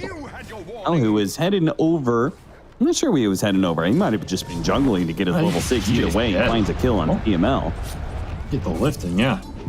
TML in the wrong neighborhood. You're going to kill the Storm, not what you want to see here. Because Mac is winning mid. He got 6 first here, forced Gordon off the lane. And he has Catapult Wave up, so this is the big pressure point for Polaris. Can they make something happen with these Catapult EXO mid? With Max level. This is where you were saying, where's the roam, right? Yeah. Like, you need the supports to back up an EXO play. I mean, CML's here, but he's Glaive and a level 1 curse. It's just not doing anything. Even Dubu's lurking, because Dubu knows this. Dubu played in NA for years. He knows these mid support roams do this shit all the time. He's used to playing versus Quinn. So he made the read. He's just going to try and delay with Tombstone. Sacrifice his life if need be. He sacrificed the Tombstone. Some extra gold. All right, that was not too effective. Pretty easily. I mean, you know, it's not like the roam from Bleed is very strong either, right? Like, if both supports suck at rotating to mid, then isn't it just sort of a no game that we're going on here, and Max should be able to do whatever he wants with Exorcism? Yeah, which is what he's doing. That's kind of the problem. I guess that's the problem, yeah. I just thought maybe this 1v1 wouldn't go as well as it did. But I guess Corden just got forced off. It's the DP matchup with Siphon Abuse, and Catapult Wave plus EXO didn't bring the Primal because he has no mana versus Anti-Mage. Hard. So this is the Death Prophet Snowball that is scary this game for Bleed. Sure, you have tools to deal with DP, but he's going to have a very free game here. And he can accelerate. Gets run down by Mac. Brutal. I like your point about the Primal Beast, though. Like, thinking about this hero, like, I think Thompson's always the person people go to, like how active he plays mid Primal Beast. This hero can be constantly looking for kills non-stop. His one limiter is his mana pool. And Anti-Mage making him go down to 0 is actually really nasty for this hero. Yeah, it sucks. You have no turnaround potential. The lane's fine because you can just sit here and right-click him, but that map presence sucks as all 5 heroes for Bleed. They kill Boomy. You gotta see there, man. I mean, 5 heroes for a Rubik. Base made. Astronaut Boomy into the stratosphere. The first Dota cosmonaut. Well, they're going to put not an equal amount of pressure, but they're going to try and take the top tower in return. Death Prophet, not really much he can do until Mac has Exorcism up again in 30 seconds. Tried to go for the power rune, actually gets snagged away by Corden, who gets a double damage. And Dubu, who tried to help him out, is going to lose his life for that little bit. Kashi says, I'll take you as well as some creeps, thank you. And there is no tower defense top here because they brought all those heroes bottom, especially the Terrorblade. Maybe you could TB Primal and fight this, but I don't think you want to react too much this game. They'd rather have the resources up for the important EXO fights. Max farming a stack. Akashi's going to sit bottom. Big question now is how much space do you give up to this Beastmaster after this top tower goes down? You are giving up both jungles here. Which one are you going to try and claim? Who are you prioritizing on the levels? Because if you want to get this Disruptor level 6, Jubu is going to be really far behind this. He has nowhere to go on this Undying. He can't really stand in lane versus the cores, so you just have to win a fight with this Tombstone, but he's level 3, man. It's a rough time for Dubu in this series. He is really sacrificing the old 8 position 5, you know? They're going to fight for the jungle like you were talking about. They're going to bring Ice Hip here to the top lane, and he's going to run over Boke, who does manage to get off the Primal Roar, but the final hit from Corden seals his fate. So that is the first play for Dubu and the rest of Bleed in what to do about this Beastmaster. It's a good start. You just need to get more levels on the 9, and you need to get your Primal rolling in this game and not sitting versus Anti-Mage where he just feels awful. because TB will clear up all the space in these jungles, and he can push it in deep without putting himself at risk. It just means your kill squad between these other 3 or 4 needs to line up and control some area of the map. They're going to keep it going. Why not? Pick off CML as well. Just keep the pressure up here in this lane. Now, Both and Boomy are going to deal with the Tombstone real quickly. They managed to get a silence on Ice, right? He was challenging for the Pulverize. He does not have a TP, so I think he's dead here. 3 seconds until, okay, now he used up his mana. He has Magic Wand charges, but won't get a chance to use them. Definitely don't want to be feeding too much back this Beast in Death Prophet, but at least it's some decent space made. And Jackie is soaking it up. Again, are you happy trading this type of farm if you're Bleed? I feel like you are. Because you're trading Terrorblade farm for Anti-Mage. Number one, Terrorblade farms faster than Anti-Mage. He accelerates faster. Unless AM has an absolutely free game, we're talking like 10-minute battle periods. But 2, this matchup's just good, so I don't think you're too sad here if you're Bleed. And it's kind of in the playbook of what one you need too. So you're probably feeling pretty comfortable. Another smoke 2-man between DJ and Corden. Oh man, if they find the AM, it's huge. It's hard though. Akashi has put himself back into this hole here. They're going to dip. Manage to get the pull in. The Static Storm should be there to follow it up, and they've got him. AM is going to fall. Big kill. Mega kill, in fact, for Corden. He's on quite the streak now. 5-0. Arcane Rune on top of it. So he still has a lot of resources here. And I'm surprised Akashi didn't get out of that. He knew it was coming, right? The way he's farming. But smoke jump just too quick. Keyboard not working. I think he might have been shopping, honestly. Awesome. Stop for a second there. Mac gets caught right underneath the tower with a right next to him. This is really bad. The Spirit Siphon, the burst damage comes in from Ice, and that'll deliver 2 kills over to Bleed, and a 3rd one off of the Glimpse, maybe? No, they can't keep going. Ooh, Akashi! So close, Corden. He just had a sliver of HP. They needed a little bit more. The stolen Tombstone is what sent them back in the first place, but Akashi was unable to deal the blow that would have been the biggest. That would have got him the Battle Fury. That would have been huge. That was a 6-0 Storm. He almost killed. Hey, guys, make him use a little bit more mana, please. Somebody else go die. Nice play by Boom. He gave out the Tombstone. I think that stops the tower from blowing up. Salvages this entire fight. Because your DP is just not tanky enough to survive that Kaya first, in fact. Kaya's nice on this hero, but it's not survivability. You wish you had a little bit more there. As good an early start as Mac had on the lane, he's not winning the fights. That's going to be a problem. And it's a second death. Ooh, they know he's up. I think it is a second death. Spotted still by Ice. Hit him with the silence. Spirit Siphon start going to work. Do they have enough of a save? Primal Roar, perhaps. He's going to wait. Pulverize. Get it. Static Storm came through. And once again. And it looks like the damage is just enough to kill Poke as well. Oh, beautiful stuff from Bleed. Man, they are really clicking together now. And now they're playing together. The synergy's there. This is when this team shines. And DJ has just been popping off on this disruptor. I would have banned this over the Doom, honestly, because I feel like he won them that game too. And he was bringing the lineup together. And I feel like this is the case again. They have stuns in a way on Bleed with Terrorblade Undying. Sure, you have a Primal ult, but you can get Roared or Global. This Glimpse is just making the moves easy for them. Yeah. And sometimes when you're struggling as a team, simple catch makes the game a lot easier because then your moves don't have to be perfect. You can mess something up, your spell can go bad, but whatever, you go to dude back. It simplifies a lot of issues. I feel like this Disruptor's been doing that for them. Kind of like how the Furion simplifies other parts of the game, right? Yeah, it comes to lanes. Yeah, lane control.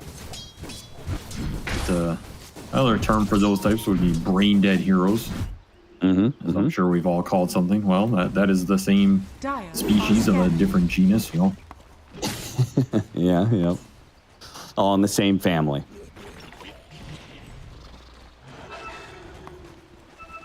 So Kashi has his Battle Fury, yeah. And Jackie, he's got Dragonlance, Yasha. He's solid 1,300 net worth ahead of the AM.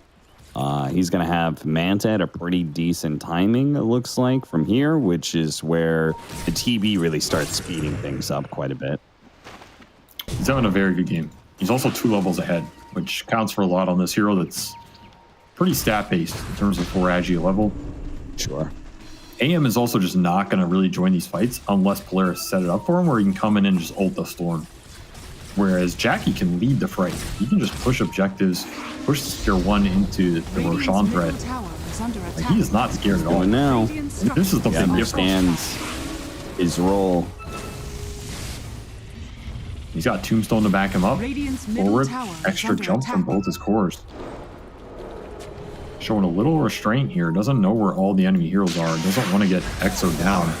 Oh, that silence. Grab the Rubik. The perfect silence, plus the roar, plus the stolen pulverize from Boomy. Boy, that was a trap laid and set, and Gordon stumbled right into it. Now, they're going to be the ones taking the Roshan because they popped Exorcism. There is no way you should be jumping there when you know they're all ready for the tower defense. That's why Jackie's so scared to push you. You're guaranteed you're going to get lifted there or something, right? And the second you get lifted, you're getting roared. There's even, like, CML might just globally there. That is an insanely cocky jump. And you might be lucky to not lose Roche here. The window just... Yeah, when they had the opportunity for Jackie just to hit the tower. And what a reaction. Nice telekinesis. Throw him up to the high ground. DJ's going to be caught as a result. Ice, though. Really good charge. Kills CML. Well, man, what an initiation from Ice. Just dicing him up on the ramp. Where are you going, son? In the claws of Primal. Now Corn's ready to jump again. Round 2. Where's your roar now? Yeah, this time the supports aren't there to be able to respond, but the Spirit Siphon might be just stronger as Jackie's going to die. He gets burned down to it. Akashi's going to show up, kill the Tombstone for his team. That was just too much damage for Mac. It's Takaya. Jeez. 1200 magical, 980 by this Death Prophet. That's brutal. And I think that was stolen kinetic field that messed them up there, right? Oh, was it? I didn't see. It must have been, yeah, because I don't think DJ's there. I think it stopped Ice's charge committing through on that DP. Just broke up the whole fight. That was super obnoxious. I don't know what else it would have been. Either way, I'm not sure you're killing Death Prophet there regardless. Again, just an overextension. And those 2 storm jumps have cost them a lot here on Blue. Gave them a lot back to this Death Prophet.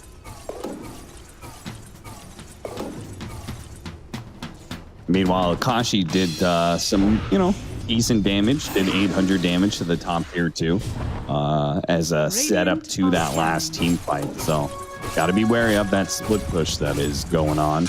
Ice. He's going to be building towards BKB fairly soon. The Manta is damn near almost done for Jackie. If he just hadn't died in that last fight, he'd have it already.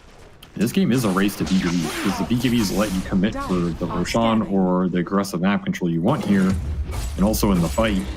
BKB very nice for Mac in terms of dealing with Static Storm, the Storm, and the Primal Storm. He's basically just becomes invincible. Whereas you need the same for the Primal and the Storm to lift and the AM damage and these types of spell effects. All about who gets first and who uses it first. And I feel like it's going to be Polaris here with this level 2 EXO.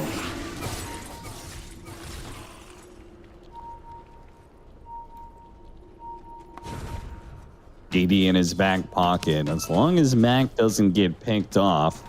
Oh, man. He's like, the BKB is just one Crypt Swarm away, and he gets it. Top lane is going to be where the initiation is. Both controlled up. Boomy's going to be here. They have the global silence as well with a Primal Roar. Again, not respecting the potential catch on this team and gets DJ killed as well. Not thinking about this global. These just aren't plays you can make casually. The casual poke is not there. Once you commit, all right, I'm just going to globally and you're dead. I mean, so what? Now they're going to Roshan off the top of it. And these deaths by Corden have just really hurt them this team. And it's not his fault, it's just the read of the team and what they want to do. You just have to force people around with these terrible illusions and see more on the map. Maybe get the global out in another way, and then you can go for the aggressive pickoffs. Otherwise, you're just feeding away so much momentum. Yeah, I mean, the jumps are bad, but like the mid lane, right? Jackie stopped hitting the tower. They didn't feel comfortable with it, right? He makes that jump, but the whole team, same goes with that jump up in the top lane, right? DJ's behind him. DJ can say, no, don't go on that, or don't commit, but, I think you definitely identify something. And even though Gordon's the one doing the jumping, it's not necessarily all on him, this decision making. And he's also been close to BKB, which then you can just BKB global or commit if he wants to go for these plays. But you just have to look at what your lineup can do, and you got to respect that Terrorblade's your only real solid lane push that's going to force Polaris places, and that's the thing you have to play off of here. You just have to respect that global silence. It's annoying for now. It's not going to be annoying forever, but for now, very obnoxious, and that will be Roshan and Aegis to Akashi. So Aegis on the anti-mage means he probably wants to join these fights, because otherwise I think you give it to Death Prophet here. Let her force the issue. Yeah, I mean, he almost has Manta, so I would say complete the Manta, and then he's a deadly offensive tool, right? He blinks on top of the Storm Spirit, even if he just doesn't even finish him, but he cuts a little bit of his mana and forces him to jump away. That's probably his entire mana pool. The supports are food. Speaking of food, Dubu's going to be the one fed upon. Ice popping his BKB to be able to kill Boomy here, and actually Mac got glimpsed away from Ice. Awkward situation here, trying to slow him down, but Ice will be able to get away. The tier 2 died at the top lane, meanwhile. Wow, it's the beast creeps. It's going to free up a lot of space, and suddenly AM is top of the board, where the hooded man wants to be. Looking at Gordon and says, "What's up, son?" Oh, they the missed it silence just a bit late there. He did have BKB, so he could have lived, but you got a picture of what they were going for. That said, this is an opening for Bleed, right? Now that Global's off the table, maybe you can try and get something done, put them up on the map, and go for those aggressive storm picks like you were trying to do before. You just don't have precision. These Hawks are scouting a lot right now. Yeah. I mean, yeah, who do you off at this point in time? You've got a Death Prophet who, with Sanj Kaya Sanj, Magic Wand, charges, and a BKB. AM with an Aegis. Really, it's Bulk. I think that's the one core you can maybe go on. And he's not that squishy. He's pretty tanky. Especially if Save comes out. You already have Rubik Shard on Boomy, which I like this game, because if you just save the guy's storm jumps, make him commit even deeper, Mac's just going to kill everybody. Dire are scanning. Yeah, throw out of the kinetic field as well. Yeah, yeah. I mean, you definitely go Shard versus Disruptor for sure. And maybe that's a concerning point here for DJ. Like last game, he got to that Ags, and there was nothing versus it. You just destroy a hero's entire life. But this game, he's going Greaves. Okay, fine, you're going to go one ore item. But do you even go Ags this game? Is it good when Rubik can just throw someone out of your whole combo anyway? Yeah, I mean, as much as Bleed may be in their comfort zone, it does feel like Polaris has made certain adjustments from game 2 to game 3 that may put them in the driver's seat of this game. I mean, they're up by 5k. They've got the Aegis. Akashi is getting more and more aggressive as he's only got a minute and a half left of that Aegis. He's going to go Aghanim Scepter next, so we're going to see that constant Blink illusion play. It's called Blink Fragment. I like this. I think it's actually one of the ways you can play this Terrorblade matchup. Just poke with the illusions, start the fight that way without having to commit your hero into that reflection, for example. And you can actually burn a lot of Terrorblade's mana, and he doesn't have that large a mana pool, and he kind of needs it in the fight. If he gets 0 mana, he doesn't have ult, you can just man up on him. It becomes a lot easier. So I do like this Axe. It's pretty good this game, especially with the vision. They have Beast Vision, so they can guarantee the use in the fight. Mac's going to frontline 4 mollies. Exo popped here, just going in off the Hawk. See you later, Dubu. Dubu. To get off his flesh golems, he was a little bit tankier, not that much, and a Primal Roar goes off on Ice before he can get his initiation. They go for Mac, but he pops his BKB. Global Silence goes down as well. Akashi should be able to finish up Ice, though his ultimate Mana Void did very little damage, and Ice is just able to walk away. Ice was not missing hardly any mana at all. Has been killed. Doesn't have much to begin with. 530 on this guy. Also, shout out to Boomy. The lightning zombie managed to steal Flesh Golem and Ball Lightning in that last fight. The true disco zombie from Thriller. Yeah. I think this fight's just... It's not takeable when Max is tanky and you still have an Aegis on another hero. Like you're saying, who are you going to burst? Who are you jumping? Now that Aegis is gone, you have some windows here. There's no BKB on Mac. Oh yeah, options on options. Mac does have a haste rune though. So they really got to make sure to chain stun this. The opportunity here, it's presented. He does get telekinesis saved for a moment. Mac has an option, pops the haste rune, now starts running down these heroes, trying to glimpse them away. That'll help. Ice will be able to dive up to the high ground, so he's okay. But a smoke that is kind of ruined. Even Akashi's still looking for more. In fact, he found Gordon, hit him with the mana void, trying to drain the rest of his mana. Not quite fast enough, but I love the idea there. Remember, this mana void's a new mana. Oh yeah, it was so fast. It also applies it in. Yeah. This thing is pretty. It's honestly a pretty nice spell now. I'm not gonna say it's some crazy. This thing's not. The AOE is. This is an older change, but that AOE is massive compared to what it used to be. This spell can definitely win you fights if you become a good Tarsh, Drac, or Storm. It's crazy amount of damage, decent stun duration now. You can chain something off it. It's enough. Yeah. Another reason I think we're seeing this hero slightly more. I honestly think we should see him more versus the Leshrac lineups where you don't have the physical capability back, but it's a rare commodity these days. BKB up for Jackie. Fight Bleed needs to win. But Bleed, they don't have the same kind of vision that Polaris have off of this. Not a fight, it's a slaughter. Silence. Jackie's already dead. Ice goes for the immediate TP up, but it's too much damage. He dies far too fast. Polaris managed to focus him down. What a win. Now up 11K. Look at him immediately moving to the other side of the map. Moving. If he could catch him with the telekinesis, he's got the follow-up of the pulverize too, but looks like Corden was wise to it. Just outside that outpost range, gonna see the teleports. Save his life. Save him for what though? He's so far behind, man. And if he's not winning the fights, I don't think he can really play the map.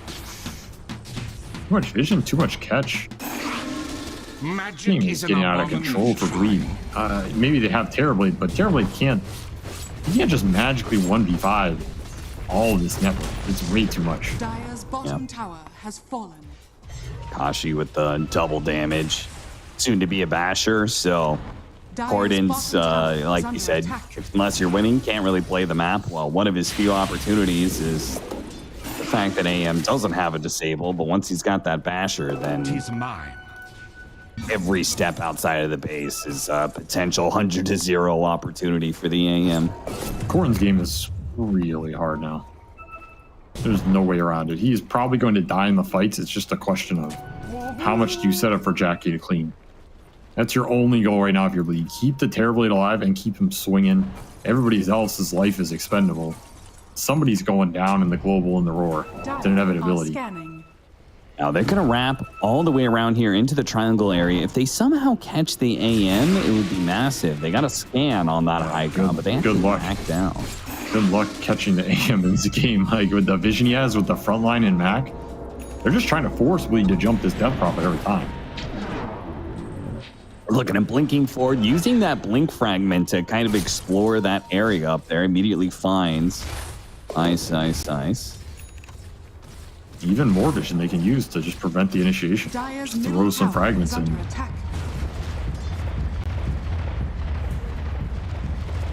And every time you run around in these smokes or Bleed, you're losing net worth on the map. You're losing lane pressure. You're just watching Jackie farm, putting all of your eggs in the Terrorblade basket, only to perhaps have them crushed by the anti-egg mage. Dire's middle tower is under attack. He hates both magic and eggs. Well, of course, eggs are a magical food. I see. Transformative, perhaps? How can something so soft be in such a hard shell? Answer me that, Cap. If not for magic. Put all this delicious egg inside of this shell. What came first? The Terrorblade or the Anti-Mage?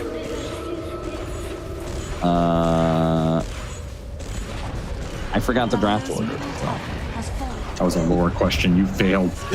BKB goes out from Ice, but immediately roared up. And Mac, he still has his BKB. Pops a last second cheese. That was a close call. lured in the Storm Spirit there, got it off just in time. Global Silence to cover his tracks, though.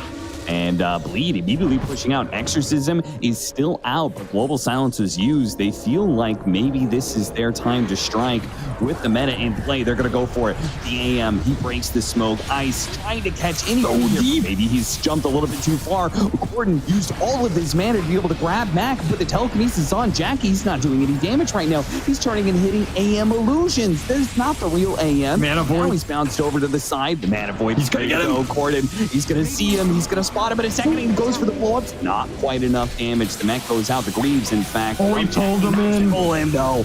Beautiful counter spell. And a stolen spell. Boom. He uses it back on Jackie, who's now out of mana. Cannot possibly sunder. And look at Akashi. He says, you guys deal with Dubu. I'll try and catch. Well, I thought he was going to go DJ, but instead he's just cleaning up buildings. This game might just be over already, Avery. I think it is over, right? I don't think this is a recoverable position. Mac just got out of control. The DP game was too good, too fast. He got too tanky, and the Storm just got shut down in the fights. That jump and that type of engagement is way too deep. You have to jump around the Terrorblade because he's all of your damage. You have to anchor the fighter on the Tombstone, which kind of happens, but there's just no follow-up. Okay, you pull Mac. But what? The DP does not care, man. No, he is the last person to go on, I think. 2200 HP, he's got a staunch, he's got BKB, and he had a plate mail as well. Even Cloak of Flames to add to it. Just a brutal amount of HP to go through with a Rubik lift that can save him, with some Beastmaster auras and a BKB piercing stun. And meanwhile, Akashi's just killing your backline. He's killing Ice on the side. He's going on your Disruptor, draining everybody's mana with random shards that are causing chaos. It's a very obnoxious team fight for Bleed. Not to mention if a Tombstone ever gets stolen like it did earlier, it's just even more chaos and more kiteability for this Terrorblade to try and fight through. That was his butterfly. You're not going to get a better timing in this game. Now it's just out of control. Yeah, that's a good point. Then again, do you think Akashi is going to go MKB next item? Does that even work for his Blink Frag? Yeah, it does. I feel like not. I feel like you don't need it. I don't think the way you kill this Terrorblade is Akashi just blinking mana up on you, you know? It's kind of just at the end of the fight. He'll just die because he runs out of mana and he's getting hit by spells and his BKB's gone. And then, like, so what? I don't think you need MKB here. I think just even more survivability. A BKB of your own isn't bad. Scotty's not bad. Look at Akashi. Man, he is just diving for it. Throws the fragment on all over the place. DK's life is hell. They do have a high ground Tombstone, and the Rubik is almost dead already, but he had a Ghost Scepter. In fact, the TP out from off that Global Silence had to get away. They had to leave their supports behind. It looks like Ice is going to be left in front. Ice pops the uproar, trying to run. Of course, there is no running here. Primal Beast meets the Primal Lizard, and there can only be one giant creature. The Thunderhide wins with a little help of Akashi, of course. Just the way that fight starts, sending a shard, or a fragment, sorry, I call them shards. Sending a fragment on the Disruptor, another one instantly on the Undying. Both supports are just crying for their lives right off the bat. It's too much chaos, even with high ground Tombstone. And he's just cleaning up the backline. There's no real lockdown for this anti-mage that's reliable. It's been a big problem in this game. Another fight, Jackie there's nothing to hit. All he sees are illusions of his brother. That's true. Fragments of a splintered mind. Quickly, Mantas deal with his own illusion. And Akashi has 2.5 minutes left on the Aegis, so Polaris Jackie's out of to be able to play this. Already a silence on the side, long jumping from the Storm Sphere. Got the kill on the Rubik and looks to get out. So that's a nice kill. Ice is going to keep chasing here. Doesn't want to go for Mac. Does have the control next to Jackie. Just what you wanted to be able to see, but Walk did manage to turn around. Primal roars up and resets off of that one. Meanwhile, where is the AM? He got mana burn. Oh, he got returned from the Terrorblade for once and ran out of mana. He blinked in for the ult on the Storm, realized, wait a minute, I burned myself. I'm the anti-mage. Too powerful for my own good. And it is quite perfect that Anti-Mage and all his hatred of magic is incredibly dependent on his own magic. This is the greatest irony of man. Yeah. Often our greatest strengths become our greatest downfall. Radiant are scanning.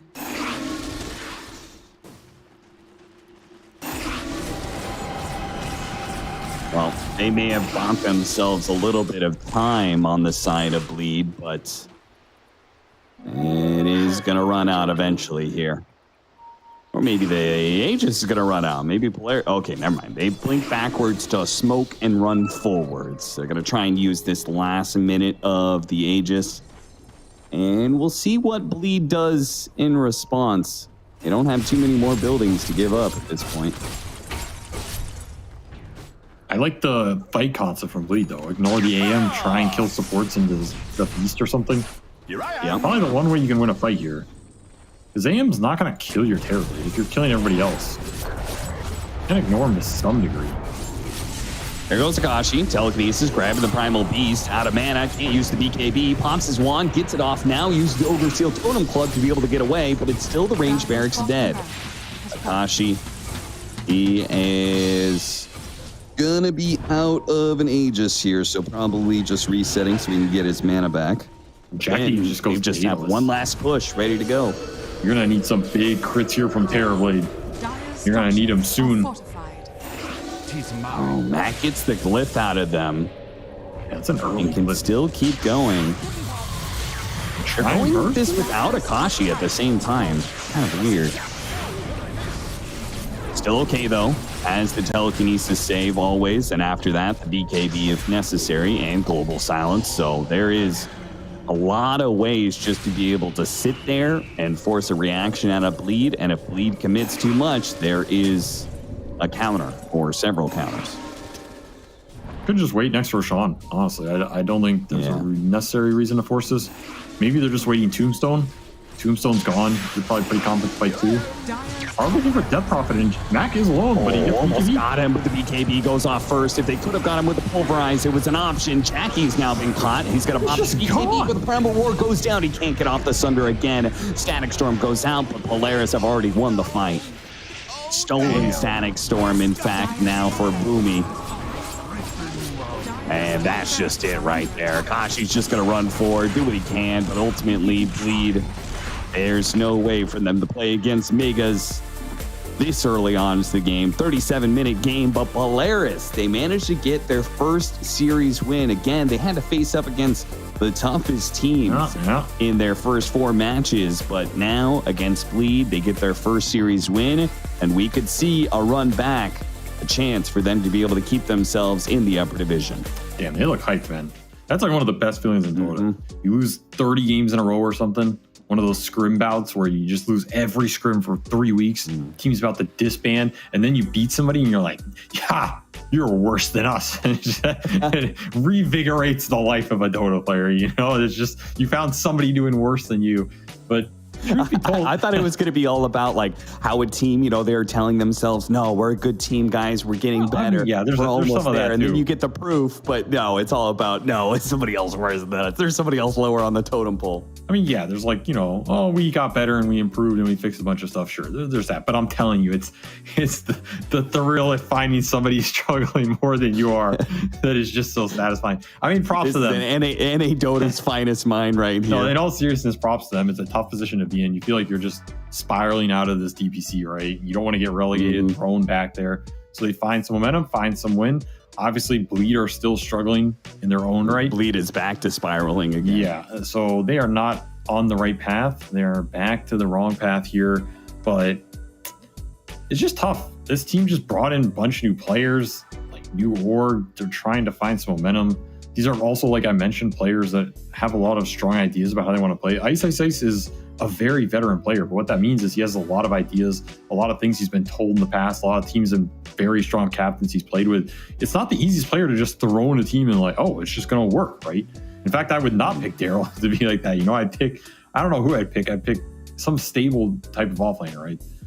And so I think Ice is the kind of guy you have to figure out where he fits in your team and what he's doing for the team to really be functioning. And I think they're still working on that. And I think if they get there in season 3, like maybe we could see this team come together, they could look radically different. But for now, they're still looking rough. And Polaris finding some hopium in the darkness, the twilight hour.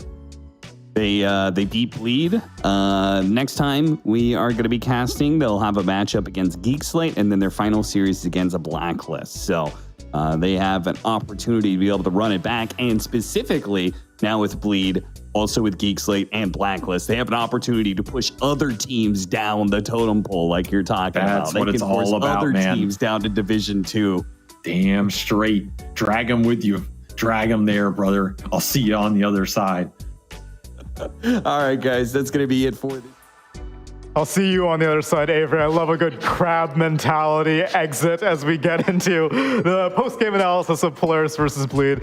And I can see that there may be some motivation for Polaris now because, yes, they have acquired their very first win here in the Southeast Asian DPC, and it's against a team that also only had one win, which was Bleed, which means that now Blacklist, Bleed, and Polaris all have one win, and Geek Slate currently have 0 wins, but we'll talk about them in the next series. For right now, we will be celebrating Polaris as they have now acquired their first win after a stellar Div 2 performance. They, let's see. 6-1. 6-1. They were 6-1 in Div 2. Lost to AG. It was, oh, okay. Well, then no shame in losing to AG. But then they come into Div 1, and it is not encouraging. Especially this is a team that was already in Div 1 like a year ago.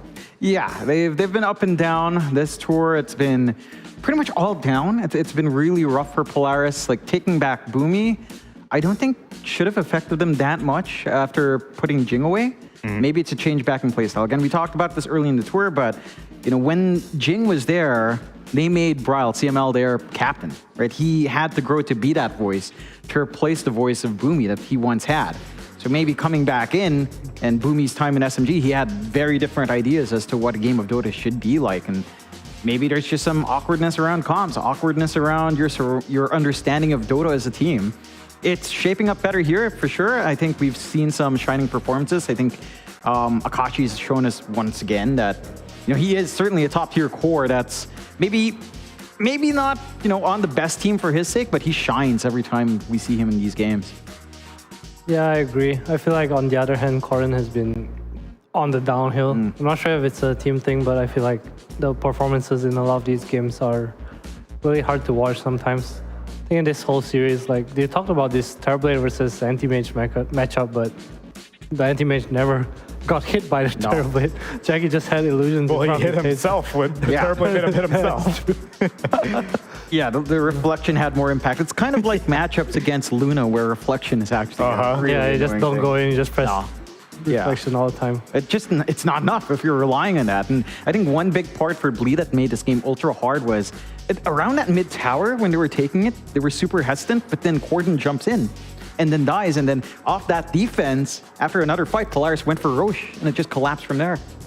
Yeah, I felt like Polaris didn't really have heroes to initiate, but whenever you go in and they pop global, it's kind of their fight to turn. And I think Bleed had the option to just hit the tower or just not force fights until you had like BKBs and stuff, but a bit of overextension here and there, and eventually they got the Roche and the game just kind of snowballed out of control from there. Boomy, our MVP for the final game of this series on his Rubik. Not necessarily like a definitive MVP. I think all players had a good argument to be made, but we gave it to the cores in Game 1 and Game 2. Let us support have the spotlight. Yeah, I mean, Boomy did a lot, right? Like that stolen tombstone, I think, made that mid-fight really hard. We've seen his lift-back saves. He was a big part of enabling Polaris to play that way and just find success in these fights. Yeah, just being really annoying in general, but at the same time, I feel like the end of the day was kind of Bleed who let this game get there. Yeah. Well, we have an interview with a Polaris player for the first time now. Let's bring in... It's Buck. Congratulations on the win. Oh, finally a smile, man. I can imagine I've not been seeing very many smiles on your webcams, but this game, you guys earned it. How are you feeling? We're feeling great and happy, of course. Very happy, I can imagine. But how have the past week and a half been for you guys? What have you been doing to, I guess, improve after making it into Division 1? I feel like we had to find the dynamic, like the dynamic of the team, because it was a bit hard during our first weeks together. I mean, of course, we have Boomy coming back in, Polaris, so we had to like find our dynamic in general. Yeah, so there were some changes, so it's understandable. And then one thing I would be curious about is, tell me a little bit. I want to pinch those cheeks also. Tell me a little bit about Akashi, because Akashi is also like, you guys have been playing since like Adroit. A lot of you have been playing together, but Akashi is like a relatively new player to bring into this Filipino squad. How did you meet him? We met him in a certain Pinoy team, and then we watched his games, and we liked how he plays the game. So we feel like he has really good what's the term? Mechanics? Yeah, I mean understanding. I don't know the term. Tagalog it up. John will translate.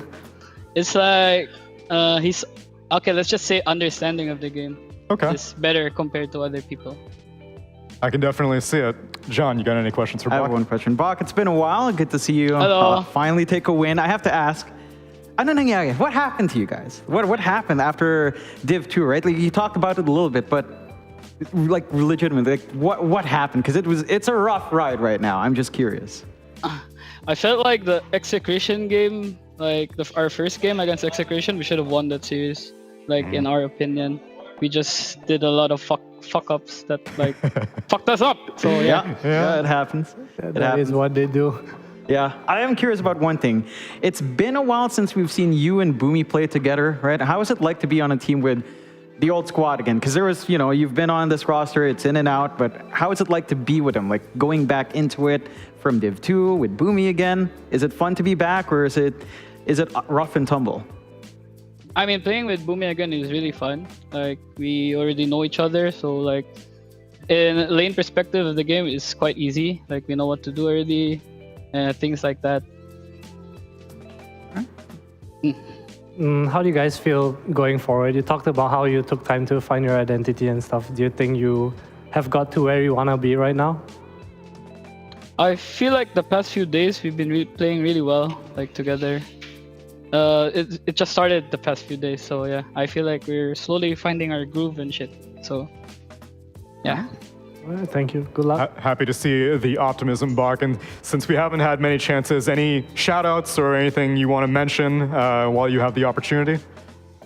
Shout out to my family, friends, friends from IPT, and shout out to Maria. Hell yeah. Ooh. Maria, IPT, and the family. All love from here, Bach. Congratulations on the win versus Bleed, and hope your team continues the success in the rest of the season. Thank you. Thank you very much. Catch you later.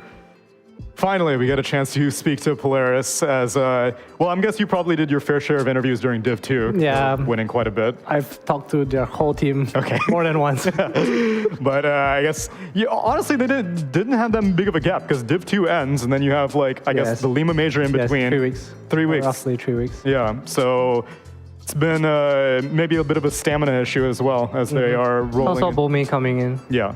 So it's a bit of a new thing because he is a captain. So I think the dynamic of the team kind of changes because, like John said, CML is the one captaining at the time. Yeah.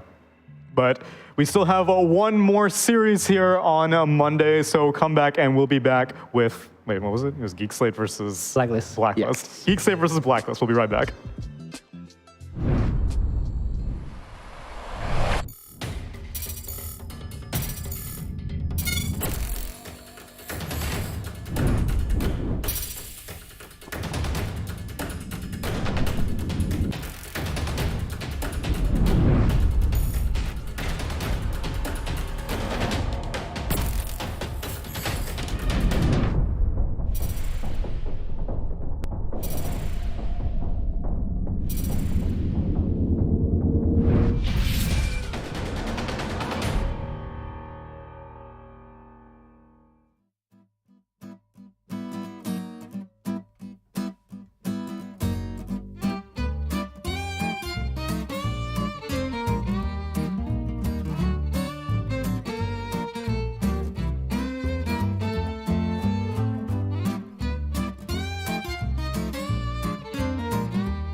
Welcome back, everyone, to our final series of Monday. It's Blacklist Rivalry versus Geek Slate.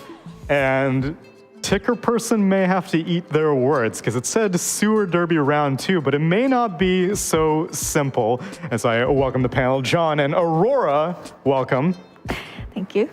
Very, very pleased to have you in the Kopitiam again. Wait, was that always your Twitter handle? Aurora Pew Pew Pew? No, I don't have a Twitter. That's my Instagram. Okay. Wait, you're not a Tinker player, are you? What is the Pew Pew Pew? I used to be. I have like 300 games of Tinker, but wait, hear me out. I've never played it ever since like the rework, the shield and like the keen conveyance? Laser AoE, yeah. Like I don't know if that's a good completely. thing. That may make it even worse. That means that once March got removed and you're like, oh, I can't farm on this hero anymore. It's not. It's okay. No matter what, right? The March is still better than having that shield and then, like just surviving everything. You're right. Yeah. Well, regardless, I'm here to have your expertise, and I'm pleased to have you because we need to do some math. Could we pull up the standings, please? Because why I think that this is not necessarily a guaranteed sewer derby is because, believe it or not, Blacklist can still make it to the major. I know that sounds absolutely ridiculous while you're looking at it, but it's a possibility. So currently, Blacklist have 3 opponents left. Right now, they're playing Geek Slate. Then they're going to play Execration tomorrow morning, and then their last opponent is Polaris. Now, if Blacklist win all 3 of those, they will be 4-3. The other matchup that matters on the left side of your screen is Army Geniuses versus Execration. If Execration win that match, then that means that AG will be 4-3. Execration would theoretically be 4-3 because they lost to Blacklist in this hypothetical scenario, and Blacklist would be 4-3. There is potential for a 3-way tiebreaker for the final slot here, which is crazy to think because Blacklist has been god-awful for the first 2 weeks. Yep. But they can still make it. They can. I mean, to be fair, last tour when I was watching C in a different region, and I saw the results, I was like, all right, Shirley Town can just lock in, and then they lose to Fnatic. They take some losses here and there. Really dumb stuff happens. That can still happen here, and we can still have some exciting tiebreakers, I suppose. Do you think that's likely, though, Aurora? It's Geek Slate today. Yes. Correct. And you said if Blacklist wins all the series from now on, I have my faith. Okay. And I'm not gonna say, like towards which team, because the curse, but right. I have my faith. Okay. Someone will win. If you had to give unlikeliness, what's the least unlikely outcome? Because Blacklist versus Geek Slate, you don't have to curse it, but theoretically, Blacklist have the edge. Maybe, of course. Maybe. Okay. And then the second one, Execration Blacklist, that will probably be the hardest test. Yeah, true. I think like compared to Execration, Blacklist though, they kind of have like the normal formula where you draft like, okay, I have a hard carry, I have someone who opens a map as a mid, and then like the off lane, the supports to do stuffs. But then Execration wise, it's like they just want to play whatever they want, So Yes. I would think in the draft sense, maybe Blacklist would have an easier game, but then it's all up to the execution, right? So I would still think Execration is better. Yeah, Execration in terms of their drafts are weird, but their gameplay has been pretty rock solid consistently. And then the final one would be against Polaris. Blacklist versus Polaris will be on Friday. And I mean, I guess after this Polaris that we saw today, it's not so straightforward, John. But from the Polaris that I saw from the first week and a half, I would have given it to Blacklist, I guess. But now both of them seem like in a very similar spot right now. Yeah, it's the wild card. Yeah. This is the last week of C, last time around. Who knows what happened last time around? Who knows what'll happen here? Yes, that's true. As we have a draft ready for Geek Slate versus Blacklist. Now, we have been highly critical of Geek Slate because now they are the only team that does not have a single series win in the Southeast Asian DPC because Polaris just picked up their first one. But I know Today will be the day. Today will be the day. It could be the day. Aurora, you seem very excited for the potential of tiebreakers then, because then we have a lot of teams with one win. I mean, I don't really care about tiebreakers as long as, I can see Geek Slate in Div 1 again. Okay, fine. Because you're a Schem fangirl. Yeah. Okay, fine. And we'll see what he gets his hands on in this game because we have our first phase bans Coddle Nature's Prophet, so he's not going to be playing as Nature's Prophet. Broodmother Enchantress, first pick Disruptor, responded Rubik Clockwork, and then Tiny to close out the first phase.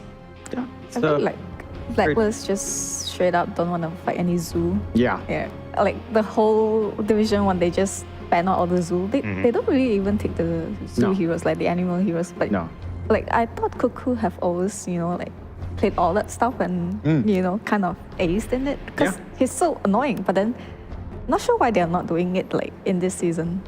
Yeah, it's an interesting one. Like they haven't really dipped into the say. I think the most common one for Cuckoo probably is Beastmaster and Enigma for him, and they haven't and the really. Furion, I think.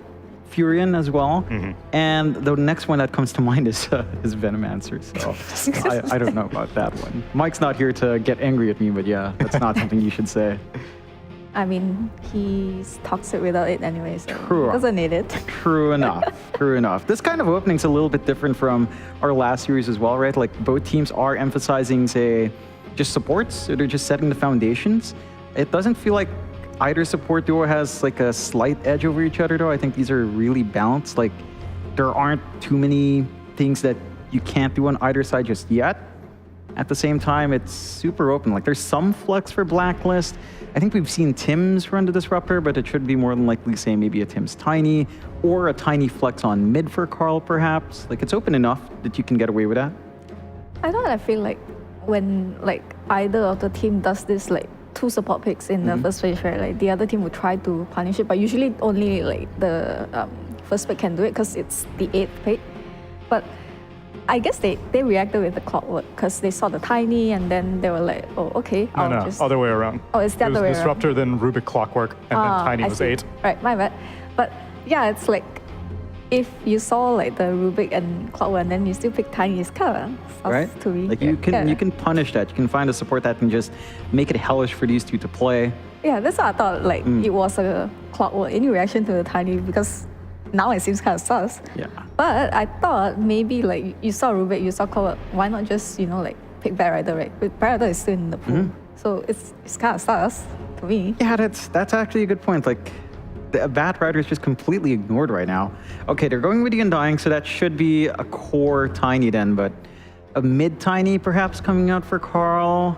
I don't know if you want to do one Tiny, and I'm pretty sure Cuckoo wouldn't play it offline, so I feel like that's the only position for Blacklist to play it, which is fine, but I think Geek Slate can just look for a good matchup now for Cox. Like, Tiny mid can be built out. All the Spirit Brothers are on hand. Ember is something that bullies it in lane, especially if you go early Blightstone. You can just play it really well. It's really early for that. I might be smoking, but I feel like Timber is not that bad of a pick on Geek Slate because they don't really have the damage to do it. And I mean, yeah, now you have Drow and like Undying. You want the Undying to, like babysit the Drow, so he can't really deal with the Timbersaw. If you put the Timbersaw mid or maybe like mid safe lane, maybe. Yeah. How do you like Drow as a carry versus Timbersaw though, between hypothermia and marksmanship? I mean, that's the thing, right? It's like you do not allow her to get that be, okay. irrelevant. But I mean, I guess it's kind of hard to go high ground right now, so like Drow would still be somewhat better in the overall. But still, I feel like because when you play with your Drow, right, you want like the whole team to kind of peel for her in a sense where you stun for her, you protect her and everything. So it's like it's very easy for the teamer to play, if that's the case. But they pick a Darkseer, which is understandable. Yeah, I mean, you've got potentially the Darkseer Clockwork lane coming out. Geek Slate might run something like the... Well, they could flex out the... I think they're just going to put the Doom at mid now because they already think the Tiny is mid, right? So the only time that Force didn't play the Doom was when they played against Bleed, and Scam actually played the Doom in that game. Yeah, they lost. They lost, correct. Yeah. Hot take, Aurora. Geek Slate has lost basically every game. So. I mean, I'm just thinking they might not want to repeat that. Yeah, yes, probably for sure. I prefer. I used to see mid Darkseer, but that was like Mamang Daya. We used to run that. I think it's okay if like your opponent at the mid lane is not like the active roamer kind of hero. Like you sit lane with it and then like you feel better because you are the one constantly pushing the lane, right? And they're gonna get jailed in the lane, but then it's Tiny, so Tiny would just like go weak hero in other lanes and you don't feel good about that because you're not exactly the hero to hit towers. But yes, you push the waves and then you want your team to come and take a tower, but then look at your lineup now, like none of them can take towers. I mean, obviously there's Meteor Hammer, but at this point, you know, like there's no way this Doom still goes for your hammer, right? No. Yeah. Certainly not. If it's especially if it's safe lane. It's rather interesting. Like with its flexibility in mind for Geek Slate, I would actually lean a little bit into Blacklist's lineup. Like you do have the jump on hand already for Geek Slate. You can jump the Drow fairly easily. You can isolate her. You've got good ways of engaging or disengaging here as well. Batrider ban all the way at the end as well. I am shocked that Darkseer was a higher priority than Batrider. I mean, I guess like Drow does not like having the last hit under the tower, and between a Clockwork Darkseer, they'll just be cutting the waves constantly, but like Batrider last phase ban is wild to me. I feel like both of them kind of, you know, like discussed before this, like, okay, let's pick both like support heroes maybe in the first phase. A gentleman's agreement. And then and then later like don't ban Batrider at all until absolutely you don't really know what to ban. Yeah. I mean, this is a classic, well, not a classic one, but this is a Rambulan. This is almost two full Filipino teams with the exception of Norman, who I guess is just an honorary Indonesian after spending 1 year on AG. So he kind of counts in a weird way. This is also like the first time we've seen Skem and Tims together on opposing teams in a while. True. Maybe that's match. I feel validated because of that fact. Some motivation there. Blacklist take out some mids with the Ember and Bat ban. Geek Slate take out some offlaners. Which Cuckoo has played. Which Cuckoo has played. I don't think the Dawn is what Blacklist needs right now, though. Maybe like something like Tidehunter. Yeah, Primal. Someone that can. Primal, it's okay, I guess. Like it'll make the Doom feel annoyed, I would say. I still feel like Geek Slate would want someone to stand in front. Right now, they don't really have heroes to stand in front. All of them want to jump. So if you want to jump, you can't really stand in front, right? But they don't have a hero like this now. And it's kind of very hard to play because they have Undying, and then like if you don't send someone to hit the tomb or, you know, like be able to pressure the Undying like front line, then the Drow is kind of free game. And yes, they do pick the Primal Beast. Yeah. Should be straightforward enough. You have really strong, really good tempo actually from Blacklist. Like even the Drow can join in, perhaps for a shove mid with an early item pickup if the game is clear enough. Like I'm liking that draft a little bit more. You know, I feel like it might be a Primal Beast mid and then Undying offlane. Oh yeah, they could flex that. Like they can just, you know, like put this Undying against the Doom if the Doom is ever going to go to a side lane. That could be an interesting one.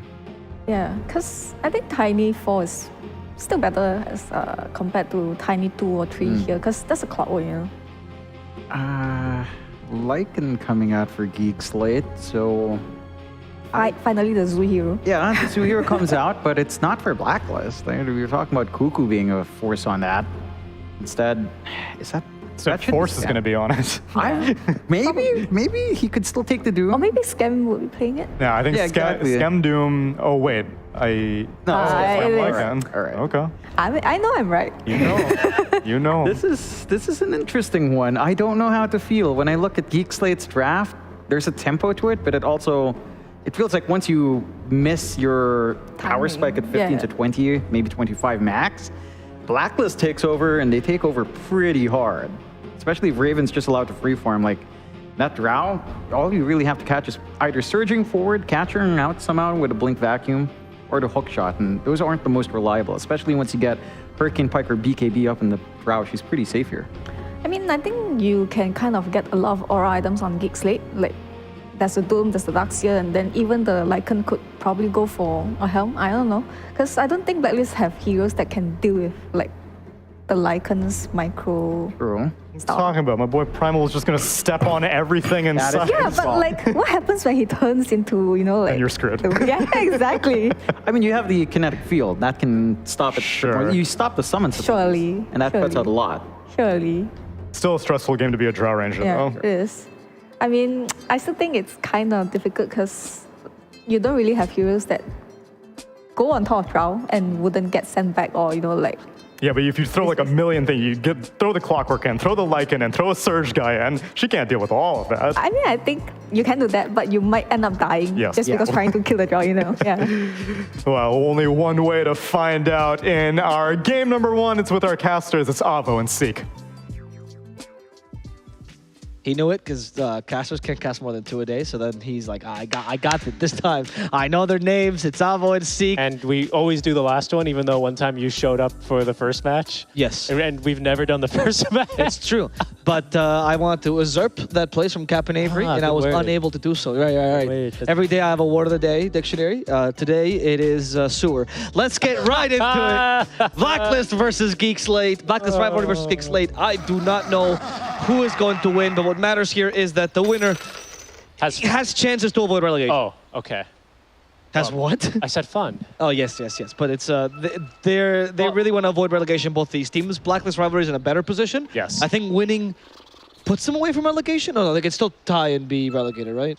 Yeah, we had a couple more matches today that you have to keep in mind as well. Because Polaris won earlier today, so it changed the things a little bit. Yep. But Geek Slate desperately needs a win if they want to avoid relegation. And actually, I'm wrong, right? The most important thing is not that you have fun in Dota, it's making sure that your opponents do not have fun. That's how I have fun. Sage doesn't. And so, well, for you, it's always your teammates, right? No, my opponents. No. Well, those are your opponents. What's the difference? You have played one too many C pubs. Go War, Richie? You know, you were just telling me about how you've learned to finally 1v9 in this region. I'm actually just playing Arc Warden now. I see. I'm back to my ways. There it is. Every game, they ping. Why Arc Warden? And then at the end of the game, they go, yes. Oh, thank you, Arc Warden. My favorite interaction. Yeah, and it's nice, right? Because if you don't get to that stage where you can carry the game, it's your team's fault because they didn't make enough space for you. No, not anymore. I don't think that hero's like that anymore. That's what anti-mage is for, which we don't have in this game. I saw recently that Team Spirit, they showed their analyst release. I don't know if you saw a tier list for the carries. Oh, they do really like doing that. Yeah, they love doing that. I remember that was like such a big... They like won TI and they released a tier list and everyone's like, whoa. Yeah, because Yatoro keeps putting Troll Warlord either S or A. That's right. He was ahead of the times though, because didn't he also put Faceless Void up there? And he was right about that. Yeah, but anyway, they put Anti-Mage really high up. Who they didn't put even on the list was Lycan, which is a very surprising pick from Skem.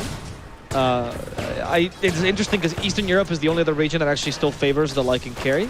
I think he's South American now. Smiley Knight's playing in Infamous now, but he's the only other Lycan carry player that we still see these days, as they're going to kill Force at this rate. Yes, they are. Only Iron Shell. That's not going to help him.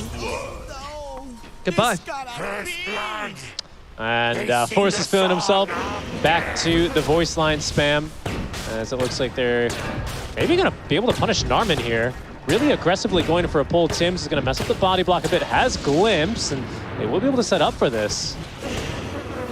Okay. So it's 2 here in favor of Blacklist Rivalry. And yeah, I mean, an important match for Geek Slate as a whole. If they do find a victory here, then we have Avo 4 teams. Make that 4 at the very bottom of the table, all tied at 1 and 4. That's very exciting. This is the most fun part of C, right? We either have teams tied for... Yeah, but you couldn't have teams tied for the major, and that's nice. But it's nice that they're letting a talent keep, C alive by going to another major and actually getting points. Yeah. But now the bottom derby is really where the fun's at, right? That's where you get the true clowning game. You were always a fan of the C fighting C storyline, aren't you? Yeah, and SA fighting SA. Those are my 2 favorite regions because of that. It's all the inter-fighting. It's like a good family, right? That's right. When you live together for long enough, you kind of love each other, but you also hate each other. Right. You know, your support figures are always going for smokes, and you don't know where they're doing because nothing ever happens, and they don't come back. Don't leave lane as 5, as they say. Yep. Force. Oh, I'm gonna die here. In Spanish, we say, if you live together, disgust is how you show love. Oh. Yeah. I see. That makes. I was extremely disgusted with you when we were roommates, so that makes a lot of sense. That's why we still cast me. has been killed. I've made sure of that every day of my life. This mid lane Doom, though, for Cox, he's always loved his kooky mid laners, hasn't he? Last season, Cox showing us a lot of the mid lane Underlord. Mid lane Doom, I think a lot more of a normal pick. It's forced out the mid lane Tiny, so 2 heroes that used to be not so much staples of the mid lane. Tiny a bit more, for sure, but, familiar faces in the mid lane facing off. Kind of interesting, both a little bit static, so Tiny less so, depending on the build that he's going to go for. But either way, I'm excited to see how things start rolling out when you do have heroes rotating in. Something about Geek Slate's lineup that personally excites me is that you have a lot of heroes with pretty commitment-heavy mobility. And by that I mean like Surge, Hookshot, as well as this Shapeshift. They're all abilities that once you trigger, you're going in usually, and there's not much you could do about it. And that does make me usually a bit happier against these kinds of Drow lineups. I think they were talking about towards the end, our panelists, just throw stuff at Drow Ranger. Yeah, right? sure. I mean, I want to say their commitment. I see what you mean, right? Their mobility. But I think the big movement speed bonuses tend to allow you to swerve around the team fight, particularly Shapeshift. Yeah. I agree with your Hookshot, but I think Shapeshift is... I think the issue with this Geek Slate lineup and why I think this is the preferred method of play, at least in my eyes for them, if you do have a quick pause, is that, Avo, if you use Shapeshift and you use Hookshot, say to I Hookshot defensively onto a creep wave and I escape, I Shapeshift and run away to my 2/2 tower, okay, what's stopping Blacklist from doing literally anything? A Doom with what? Follow-up, you know? Maybe Ion Shell, or sorry, Surge with Vac Wall is definitely the least commitment heavy out of those three, which is why I think you're completely right. You can use it for strong repositioning, just general mobility. But those other two, I think they really have to count. Okay, sorry, that's the line. I'm not laughing at your analysis. Yeah. I see your point. Yeah, I agree with that. I mean, Lycan was one of those heroes. We don't really see those much anymore. There's not a topic that's talked about a lot, I guess with TB still, right? But it was the shapeshifting heroes, which you talked about, Lone Druid, Terrorblade, and Lycan Dragonite 2, where if you don't have that shapeshift active, I'm saying shapeshift, but it's form change active, you are unable to fight, so you really do play around those timings. I mean, Lycan was so much so that you don't buy boots, right, of the hero. Yes. You just depend on the movement speed of your That's right. It was him and his Weavers who was like that, but obviously not around his ultimate, about his more around his Sakuchi. But Weaver was more debated, right? Weaver was, some people would buy boots, some people wouldn't. Whereas Lycan was like, nah, man, don't buy boots. You're griefing on that hero. Yeah. And I'm quite a big fan to see the old style as well, going pretty much straight into... actually, I thought I saw Armlet queued up for a second, but I must have been mistaken. It was probably over the helm. Yeah. Yes, my bad. That's arms. Must have always been this helm. You know, getting these creeps online, playing with these big boys as Tim's top lane is still going to die. Norman's starting to get rid of this Tombstone because the zombies are preventing his Battery Assault. Can they get rid of it? Yes, they do. At the same time, Norman dies. Still he stuns, however, the Undying. And Force will commit to this kill as Raven cleans up shop, hoping for Zhao as well. No multi-shop for a while. Has a gust in 3 seconds, but realizes there's no point. Why hit a Rubik when you can hit creep and get gold instead on it? He's reverted back to his carry tendencies, and I think that's certainly for the best there. It's really interesting because you see a lot of heroes down in this bottom lane, although now they're going to go back bottom. Or sorry, I meant top at the time, as they're looking for a kill onto Scam. Okay, Scam. He might still die here with a glimpse, but they glimpse back Norman instead because Tims wants to live or is afraid that Scam will just or Norman will kill Bosku here. The Wolves can still body block Bosku, but he is a primal beast. He just avoids the Wolves completely now. The kinetic field set up, and those cogs will not trap him in. His models can be a little bit tricky sometimes. Tough kill as well with the Ring of Health, given all that regen for the primal beast. As well as that free uproar that he gets. Top it was lane, a bit tricky. Raven is the target now, but okay. I think mid lane's single punch is all they It's did. the real action because we do have 2 heroes here over for Blacklist Rivalry. Not the biggest, most important rune securing I've ever seen. It's no spirits. It's a tiny and a Doom. There'll be an invis for the Doombringer who is... Oh, well, now he's just hit his level 6 as well at the same time that Carl has. So we have another pause here, another mic issue. Continues to plague Gustavo. I don't understand. Ever since he went to coach him, he's just been giving them issues over and over and over again. Yeah, honestly. Man, Mike, they always say it's Mike's problem. Mike, stop it, Mike. Stop it. Should have stayed on the panel, mate. Honestly, that's what I'm telling you. That's why I send him every day a WhatsApp message. He has since blocked me, Richie. He's muted you on Twitter. He has muted me on Twitter. As a result, I had to mute Adam, of course, because that's the only logical reaction. But Cox finally has hit his level 6. He's got an Invis rune, not the craziest rune for a Doom to make a rotation with. I think. I mean, he has War Stomp, though. Not that bad, actually. Yeah, I agree. I think the ideal rune he's looking for is it's usually haste, yes, right? Especially because there's no dispels on the enemy team. Same thing for the Tiny here. He would have also enjoyed a nice little Invis rune into his spot. Oh, he's just going to get doomed. Okay. That is also a play. Telekinesis him back into the War Stomp beneath the cogs. They do get him. Glimpse him back the clockwork. Norman breaks the cogs and gets out for now. Doom is still bringing him down at this rate. One more auto attack from the Rubik to prevent the deny. And he will misses high ground with the deny. So Tim's will not get what he was looking for there, and might even lose the tower because they kept the catapult alive, Richie. That they have. There's only a couple of creeps, and the next wave of Skem's here too. Coming. Oh, and this is what I really like about Lycan. He can get involved early. Yes, he can. Gets glimpsed back. Jesus. And finds a zombie instead. AU also rotated here, maybe a bit too early as he gets to Lycan East, into the War Stomp, into the Wolf Bites, which just destroy him. And Creeps still keeping the catapult alive. Carl finally joins, but this catapult hasn't gone down. He can finally throw the tree at it. That tower is taking a sure beating, though, for the first wave. Yep. And that's a big difference here. That's just the carry difference, right? You've got a Lycan who has been able to solo lane for a while because he does go for this early Helm of the Iron Will. Gives him a lot more sustain in the laning phase. Bosku has him level 6 as well. I'd like to see him try and mirror some of those rotations because it's obvious Raven on the Drow is not going to be able to get involved so early. Cox might be in trouble now as he has one last War Stomp. Uses it on Carl, but that Scorched Earth still going, which will give me the extra movement speed to leave. Give him, sorry. Heads up play, though, by Blacklist, the map awareness. They realize there are no supports rotating to help this Doom. Quick scan does let him know that they're trying for a kill onto Raven. He's still farming somewhat precariously here, and they've scouted his stack. Yeah, there's a surge pushed back by the Gust, and apparently that's going to be enough as Clockwork does not want to fight into the Drow without the battery. That's the right play as well. You just saw two supports in the mid lane for Blacklist Rivalry. You know that they could very quickly rotate and kind of ruin your day here. Again, this is the problem with Geek Slate, is that unless you're going to look for these kinds of pickoffs, there's no Doom, there's no Shapeshift. Like, your chances of taking these fights, you really have to keep them very well measured. As Carl does find his kill rune, it's a haste. Looking for Scam down bottom. Yeah, he's gonna try. Scam has no boot, so running away is a little bit difficult. Crown Piece grabs him, smashes him against the ground, and the Stone is also punching him whenever he can. Fate Bolt will reduce his damage by a lot, however, and Zhao is keeping him protected. Scam will not fall. Oh, here's the Avalanche. Misses as well. Wow. As Carl was a little bit hasty even with his haste at pulling that Avalanche away. Narman now finds a zombie up top. Battery Assault and Cogs, of course, can't really help him except for the Ion Shell. Doesn't even set up the wall. Replicant finishes the last of mana on the Vacuum, which does nothing but condemn Narman. Still trying to finish off AU, keeps himself alive, and a glimpse condemns Force Mid lane is Doom. The Doom is used onto Carl and does telekinesis, which won't be needed as Cox decides to slash and dash him to death. This is some phenomenal fight. I mean, even the fact that they don't get that kill onto the Lycan opens up so much more map space. It's forced Bosku away from providing tower pressure down bottom. More time for Scam to farm.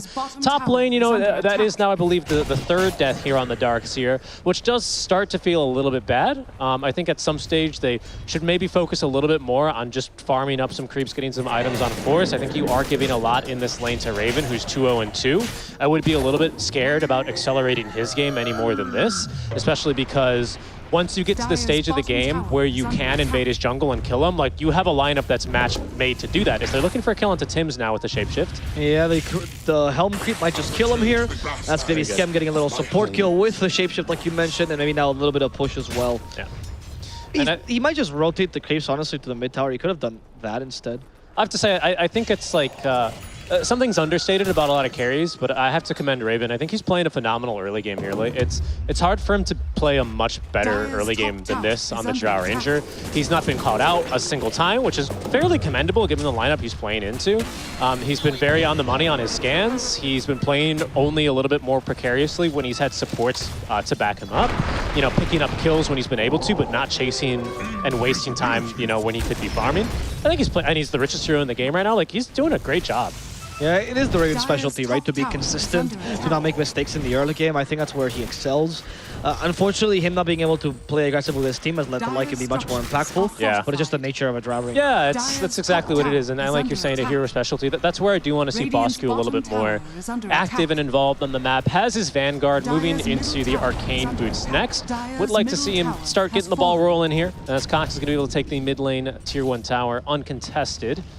Scam with the last hit there, Varanian the tower push. Again, it's just the carry difference, right? We expect Geek Slate to have a much easier time out of the lanes. It's less than a 1K net worth lead, so I do think Raven and the rest of Blacklist Rivalry for that point are doing the next best thing, right? Which is making sure that they're minimizing and not playing too heavily into this naturally strong period for Geek Slate and making their game unnecessarily hard. Yeah, and Bosku is a little bit cursed right now because he can't really take this tower down because Lycan is such a good laner, right? As a result, they haven't really been able to open up the map to allow him and the Tiny to make plays. Of course, they're waiting on that Blink Dagger timing anyway, so it's not like they're desperate to make plays right now. It does suck that they can't take the tier 1 down. And Rubik can actually kind of take the lane 1v1 against the... Hold on, I think we're going to look for a Doom here? Yeah, it seems like it. Oh, the hookshot right into the Drow. Static Storm, though, does annoy the clock a little bit. He's tanky, but not tanky enough to survive that gust, which just pushes him away from the cogs. AU does die. Avalanche, are you looking for a toss? No, it's going to be the Onslaught that tries to catch Narman. They block that ultimate with the vacuum, stopping it completely, and now Bosco feels really useless. There are a lot of zombies. They cannot fight here. They cannot find into the Tombstone, but they don't seem to care that much. No. They've already taken the tier 1, they've opened up the map like they were looking for, and Bosco was even forced to rotate, which is a lot of wasted time. Now going for Cox instead, perhaps trampling him to death. Avalanche misses yet again for Carl, and they can't keep Cox in place. Yeah, this Undying is a real big problem for the likes of Geek Slate, isn't it? What do you have? 3 strength heroes, you have 4 melee and Rubik, so not a lineup that wants to necessarily hit a tombstone. And you, again, because you are like very move speed based, again with your shapeshift, which isn't, of course, not slowed, you're not deterred by those zombies, but the downtime on Surge here might be a little bit punishing. Not to mention the counter initiation that Blacklist have been able to show us so far, between the Disruptor glimpses and kinetic fields, between basically just Disruptor. Oh, the gusts have been actually on the points as well from Raven. I do have to commend him there. Like, Blacklist, they are really well. They're doing a good job at taking these defensive positioning in fights. Like, I have to commend him there. Good vac wall, of course, to interrupt the, the pulverize. But we'll see here how aggressive Geek Slate want to be without these big ultimates, right? They didn't use Doom, but that's no wall, and that's going to be no shapeshift for them. Some time to chill out for Geek Slate. Oh, they're going to go again, though, in 15 seconds. They actually just got Helm 2 finished, and they found the Thunder Hide. Okay. Shapeshift in 10 seconds. With this, I mean, you basically have a guaranteed fight here, I think. Okay, they're going to play around that shapeshift then, seems like. As Bosco, Onslaught's in. Going to give the opportunity. Very hard. Oh, yeah. Oh, they actually didn't use the vacuum because he's out of mana. Arcane Boots in a couple of seconds. They don't seem to need it. Bosco will die. All they needed was the Iron Shell for extra damage. That might be Roche, honestly. Their Roche isn't too great, actually. Don't mind it. Oh, you have like it. Do you have any... No Midas Armor, no Vlad. Well, you do have Vlad's, obviously, on the helm. Yeah, something. They're going to get aggressive here. Okay, Static Storm, just for Narman, though. Oh, no, they tossed the zombies. They'd annoy him. That was not what Carl was looking for. That's why Undying has some anti-synergy with the Tiny. AU is not going to be... Sorry, Carl's not going to be the target. Now finally canceling the Doom with the Doom. Good little TP cancel there by Cox, and that's going to bring down Carl, getting 2 kills in favor of Geek Slate. Yeah, really aggressive position. I like that Blacklist want to be able to hold their triangle, secure themselves some more farm for Raven, but it's just such a risk. Like, you've just seen the Helm 2 come out. You know that he's got Shapeshift, or you should kind of feel that he should have Shapeshift up with this. Doom as well being available. Like, Geek Slate, they were looking for a fight, and you did give them a pretty decent opportunity there. Stolen Avalanche as well, doing good wonders there for Zhao. But overall, just continuously good fights from Geek Slate in this powerful period for them. They've now grown their net worth advantage to 5K. The best part, though, for Blacklist Rivalry, like I said, now you're basically, your tank is empty. You're recharging here for Geek Slate, and Raven is still very strong. Looks like he'll get a free kill here onto Force. The Onslaught plus a trample. Force has nowhere to run. However, this is all Blacklist Rivalry can muster right now. Yeah. Not many more plays to make, especially without Static Storm. And Geek Slate, they have many more options here. No longer are they dependent on the Shapeshift, as long as they just get a good jump here with the Clockwork Hookshot. And the target is Carl. Carl does see them in time, and that will allow him to just blink himself to safety. Will Geek Slate still continue this push with a helm creep? They could. They have boots on Lycan now, so he's not that vulnerable. He's not that shapeshift dependent anymore. That's a good point. And he's got Shapeshift, by the way, speaking of that, in 35 seconds. So again, not a whole lot of ultis. Still another minute until the Doom or thereabouts. We have Stolen Avalanche on the Rubik with the hook shot as well at the ready. That is kind of broken, the Stolen Avalanche. One of the best spells on Rubik these days. I would say Avalanche is just a small tier below Ice Path, which is, to me, the best spell on Rubik. I think Fissure is a little bit better because if you have Shard, then you trigger the stun. You have Shard, then Fissure, I would agree. Yeah. I'm thinking old school Rubik. That's fair, but I mean, new school Rubik almost always gets Shard. Yeah, I agree. Yeah. The Fissure's kind of broken. Yeah. And I believe you can telekinesis allies outside of Static Storm and Kinetic. So yes, it's pretty big. Yeah. No, the Shard is definitely one of the best shards in the game. Yeah. I mean, save in general. They have vision here. Okay, into the Static Storm, they toss the Darks here. The Onslaught doesn't push him out of the kinetic field. Perfect. And that allows them to kill Force and Norman with the same ultimate as Gliss brings back Zhao. Zhao kind of stuck Fate Bolt to try to delay this. Not going to work as well. Cox though walked in 1v5. 2v5. 2v5 with the help of Scam, who's trying to go for Carl. They're going to go for AU as well. In the back lines, it's the Thunderhide killing off his, but they're going to deal with Raven. He's stuck. The poor Wolf in the kennel. Scam has to run away. Now the kinetic field's done, but he's too late to do so. Carl, in 3 seconds, will have an avalanche. Blink in 10, however, so they can't catch up to Cox. Really odd choice from Geek Slate to fight that one. I agree. Overzealous. Honestly, yeah, I agree. They even give the Thunderhide now 252 gold. I don't know. That's very bold. I just don't think those two heroes they chose to fight on, at the moment, who is Scam and Cox, they're just not big enough, right, to take a 2v5 fight like that. Again, it feels bad because it's this kind of a game where you commit the ultimates, you commit the shapeshift to try and get there a bit faster. You realize it's a bad fight, but like, I don't know, man. Like, just because you're there doesn't mean you actually have to fight. So yes, that was so odd. I mean, it's one of those situations where I always trust C players to do this. Like, I actually do trust them because they're very good at understanding what ultimates are more valuable, what resources are missing. But this is one of those that is just a little bit too far gone on the edge of. I mean, Zhao is dead. You can kind of see them lingering around on the minimap there, and. But why choose to initiate like that? You didn't commit the BKB for this. You don't get the initial Doom play either. I mean, look, you kill the supports, it's fine, but does Lycan actually do anything by being there with his creeps? I feel like the creeps could have done the same thing. That's a very good point. No, I mean... Just shapeshift and let the creeps do their thing. Yeah, you're right. You easily kill a Disruptor there. Oh, goodness. This is giving me flashbacks. This Scam Lycan carry is giving me flashbacks to the Lycan Necro book patch where it was just... If you chose to play support, you just hated your life. Yeah, it's true. You remember that? There was like 2 supports that could play against Lycan Necro book. And they were both the unfun supports in the game. And that was at the patch where like Bane was really good, so you would just like die. Yeah, of course, the real mind games were, are they going to pick Lycan? I feel confident they won't. I pick Bane. They pick Lycan into Bane. All of a sudden, my lane is useless. Oh, okay. Carl, okay, glimpse back the clockwork, but that's fine, because they already have a setup against Carl, so he should die, especially with a vacuum. And Scam can go for more. He's going for AU. He knows the supports are vulnerable, and that's exactly what he's going to do. Destroy AU in a matter of seconds. Take the tombstone down as well with a zoo. And that's a lot of team fight taken away from Blacklist Rivalry, which allows them to maybe go for Roche. Scam, though, shapeshift is ending, which means no more crits here, but the physical damage should be sufficient. Yeah, I reckon they'll still have it, and they are still conserving this Doom, so it's still a little bit of a scary fight for Blacklist Rivalry to try and take. Bosco doesn't have BKB. If he had BKB, I would be going on a different tangent. I think this is really risky, I have to say, from Blacklist Rivalry. And ultimately, I don't know if it's necessary. They might feel, though, with this Lycan pressure, that they need to do something about this first Aegis. I just don't think they're in a real position to be able to do anything about it. The first Roche is quite honestly not that important, especially now that they've given it to Doom, which kind of shows how unimportant it is. I suppose so. I suppose so. So it's good that they don't commit. Honestly, you're just waiting for that second Roche, which comes to the Shard, which is actually the one everyone plays around. Unless you lose your Drow here, of course. They already doomed her, so Static Storm is a little bit late. They even activated the BKB, and Raven has been condemned to an early death, as Tims, in a similar boat, wants to die with his carry. Hold your hand, Tims. Oh, okay, unless the jetpack sends this drunk driving clockwork away. That's not what he was looking to do. Also, we see Cuckoo sacrificing himself to let Tims live. And it's kind of gonna work. Not really sure why he did that. Cogs don't cancel his TP. No, they didn't. Neither. He didn't even get caught there with, Battery assault. Yeah, that jetpack was not that well. You know, it was like Pilot's first day. Right. He had a lot of drinking. He had a lot to drink the night before. He showed up to work, and he's like, "Oh, the pilot takes care of everything, right, guys?" I hear these modern planes basically drive themselves. They drive themselves. Landing?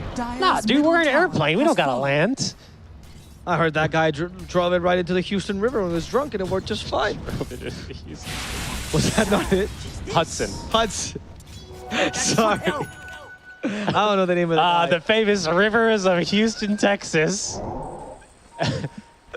I don't know. Is this what it's like when Americans are like, Andorra? What's an Andorra? I mean, to be fair, I don't expect anyone to know what Andorra is. Really? Yeah. Dire's bottom tower Andorra, is under Luxembourg, attack. Liechtenstein, San Marino, and Vatican, and Monaco. Monaco. Yeah, you don't have to know them and put them on a map. Don't be Shiva about this. Very well. That's tier 1 tower taken. Schem continuing to push, although his presence may be required mid lane, because in they go. They've caught themselves Bosku. Bosku was trying to get a creep away. He was trying to flow around like the Hudson River. Instead, he's flowing the Houston one. And he's flowing right into his grave. Yeah. I think the Houston River might be their overflown sewage system because that city is expanding too fast. Is that where all the jobs in Houston? Yeah, it must be. Tower taken down here. That's 2 tier 2s, all the tier 2s, in fact, by this stage already. And this is why I was thinking Blacklist Rivalry. That was the name of the guy. Who? Edward Sully. That was the yes. Yes, that was it. He was not the driver, he was a pilot. Sorry, the plane driver. That's fine. I thought we were referencing without bringing it up because he's got a hold on. They're fighting. Shapeshift. It was a toss in place, though. They meant for a toss back. Which allows him to stay alive right through this. So the tower doesn't actually hurt him that much. They take this back. Carl yells the Rubik into the vacuum war stop. That's going to work to kill off AU. Carl gets away. They doomed him just to guarantee the kill. As now Narman tries to get away with a jetpack, and they get him right off the air with the pulverize. Canceled by the battery assault. Hims die in a single bite. And now the pulverize is going to work against Bosku as Rubik stole it. But they have enough damage though. Narman sets up the cogs, but who's going to actually hit Bosku? Scam is running towards him. Raven! There we go. Raven also killed off in the backlines by Cox. And that is going to... And a dragon, sorry. Yeah. Cox and the big black dragon. Get down, Raven. BBD, man. Big black dragon. I mean, they're not messing around Ancient here. black dragon, sorry. ABDs. It's... favorite genre.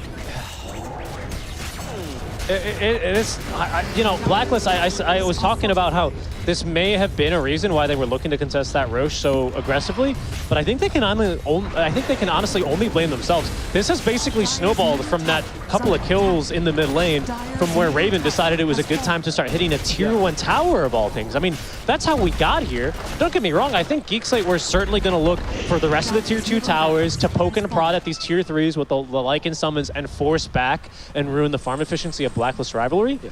But we've only gotten here because of the snowball effect, like quite honestly. People could watch this and say, oh, look, first stages actually was really impactful this game. But to be honest, I mean, not really, because they haven't killed anyone. No, you're right. It's not like Doom died once. It's like, oh, come back. No, they did nothing. Oh, they're very lucky. Well, fortunate that hookshot doesn't connect there. But, I mean, you're right when you frame it that way, honestly. I mean, Roche or not, you know, they could have just stood inside the Roche pit for 10 seconds. Blacklist Rivalry, I mean, we'd be in the same position, right? Roche or not. I mean, it's not like the bounty made that big of a difference. I don't believe we've seen Cox make any huge moves here as of late. Who, by the way, he doomed the Tiny was about to die. He doomed him like it was a battle hunger. I think these, that's right. These dooms have been used quite sparingly on anyone else whose name isn't Tiny, huh? Oh, right. Like 5 of 6 onto him. I mean, you lane against them, right? At the end of the day, you know that's who they're mortal going to enemies. compare you to. Yeah. That's what I do when I play Supreme. That's my copium when I'm dying a lot. You check the KDA of the mids? Well, and I try and tilt them a lot in the early game. Like, I usually go like 1-1-4 on Lion and then just make sure that the enemy offlaner never has mana so that they always kill me at first at the start of fights. Oh, you really like playing C, huh? Because then obviously they roar me and I just sit there and I laugh when they kill me, and that means my core can just run in without fear of roar. This is the most Malaysian thing you ever told me. And we've gone to Mamax together. You've ordered in Malay, and this is even more Malaysian than that. That's great. Human suffering, huh? Here they go. Okay, last attempt, Carl. There he goes. Attic Storm as well, but they kick him out. However, he might just die in the pulverize. Can they catch him? Do they have enough damage? They do. Schem is dead. He bought back. And he buys back immediately as Shapeshifting and come back into the fight. They've also doomed the Drow Ranger Cox, creating enough space for him to retreat here. They're looking for a hook shot in, but there's too many zombies. Where is Schem, though? They need an angle. He doesn't want to shapeshift just yet. This is a big turning point for Blacklist Rivalry. Like, they could actually come back if they continue to hold here, especially if Geek Slate... Luckily, someone said the B word. They said back, which is good. Blacklist, now, they've got another creep wave here from Geek Slate, but if Blacklist Rivalry can hold, especially get a dieback kill here onto Schem, which is going to be hard now that Tombstone is timed out, this could be a turning point. There's no Sonic Storm. There's the shapeshift as well. Go for the dying. Okay. Pulverize the creep. Make sure you get rid of it. Hook shot though from the side. Can't do a dry ranger vacuum into the Cogs, but that doesn't actually work. It only pushes back one. It's now Cogs' job to get rid of the Drow, and Raven will die to the Inferno Blade plus Iron Shell. Cogs, fearless, with or without Aegis, as Scam runs down the Tiny. They rocket flare the poor AU, and now they catch up to the final boss, Boss Ku, who's now done as well. Blacklist Rivalry are forced to buy back 3 I mean, they have to GG. That's it. GG is called. The game's just over. Blacklist does not want to fight this any further. Geek Slate will find a victory in this DPC. You know what's kind of wild is that... Not a full series victory, though. At the very end... Blacklist, I don't know what happened. It's like Boss Crew couldn't control his hero anymore. Like Dinosaur saw another dinosaur and he just started pulverizing it. And that was the reason that Geek Slate decided to go in, because they're like, well, he doesn't have pulverize. We can just go in. I thought the idea was to get rid of anyway. the creep. Sure, yeah, I agree with that. I mean, they were just... It's the same thing, right? Where Blacklist will play passive. They don't make any plays. They hope that you make mistakes. And if you play a really, really good early game like SMG has demonstrated before, or Geek Slate, you just kind of run them over. And I think Geek Slate has their number with this. Mind you, they haven't had anyone's number. They kind of dropped their phone book halfway through, their iPhone's on the toilet, their mom's phone is flown in outer space. But now with Blacklist Rivalry, we're seeing that Geek Slate can still beat the bottom of the table and secure themselves a spot in Division 1, which is, of course, what they're looking for. Right.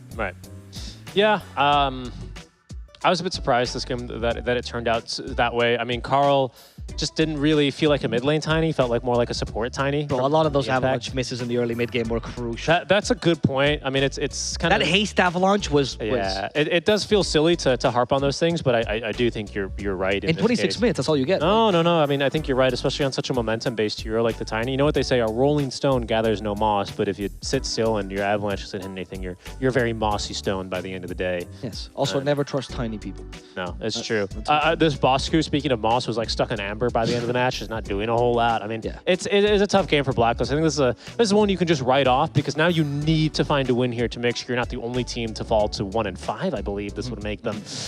Yeah, it's looking a bit difficult here in game number 1, but we're going to go ahead and throw it on over to the panel. We're going to make it easy for you now and break down game number 1 over for you. Well, I don't know if you can trust us, because there's a lot of tiny people on this panel.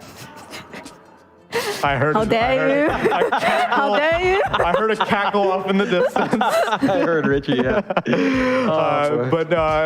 I'll trust your analysis, Aurora. Game number 1, Blacklist versus Geek Slate. Where did it all go so wrong? Yeah, sure. I mean, Scam was going to town in that game. Okay, to be honest, I think it was more Blacklist kind of giving it to them. Agreed. But I think maybe they tried a little bit too hard on in a safe lane, because I feel Undying would have been able to pressure these 2 heroes like Darkseid and Clockwork alone. So I feel they should still have prioritized the Primal Beast and then the Tiny, because even if you prioritize the Drow this early in the stage, right? What is she gonna do? She can't do anything. You need to secure the territory so that this Drow can play. But if you prioritize the Drow so early in the game, it's like you are trying to ask her to secure the territory, but she can't play if you don't secure the territory instead for her. So I feel like they just kind of neglected the Tiny and the Primal Beast a lot, and it's kind of very bad for their own team, because this Lycan had a free game, and then whenever you play against a Lycan, no matter where he goes, right, you don't want him to have a free game. You want him to literally can't exist in the game at all. So then your team can play 5v4. But then Blacklist just kind of, not do that, and then Geek Slate just ran over them. Yeah, Scam had a really free lane, his build-up was fast, and while they were running the tri-lane top, Geek Slate took that moment to start rotating mid. They ganked up Carl multiple times. The Tiny timing is so delayed. Yes, you don't need that much farm on your Primal Beast and Tiny, but you do need some farm by 15. Yeah. The Blinks were late, the BKBs were late, and Geek Slate were just able to maintain that momentum. I think we're seeing Blacklist again default to this slower style. I say slower, but again, they emphasize top lane, but this kind of draft that needed to get more early game, it felt like, against what Geek Slate was pumping out, and they just didn't manage to do it. I feel you can kind of neglect the Primal Beast for a little bit, because you can't kill in the lane, right? It's Rubik and then Lycan, they're just gonna stop your engage. But I still feel like you should still have, okay, maybe you start in the top lane, the safe lane. And then later you should still, try and prioritize your Tiny, try and make the game easier for Tiny to play. They tried instead to make the game easier for the Drow Ranger, which for what it's worth, Raven was participating quite a bit early on, and so he didn't just squander the attention that was paid to him, but again, it came at the cost of Cuckoo, and it came at the cost of Carl's Tiny mid, who was going up against Cox and was quite outclassed. 9-0 and 13 from this mid Doom. Yeah, I mean, this hero is just already broken in the sense of having too much gold, right? And then on top of that, he's not pressured. He's having a free lane against a Tiny, and then his carry is having another free lane. So he literally has no pressure, and he can just do anything one.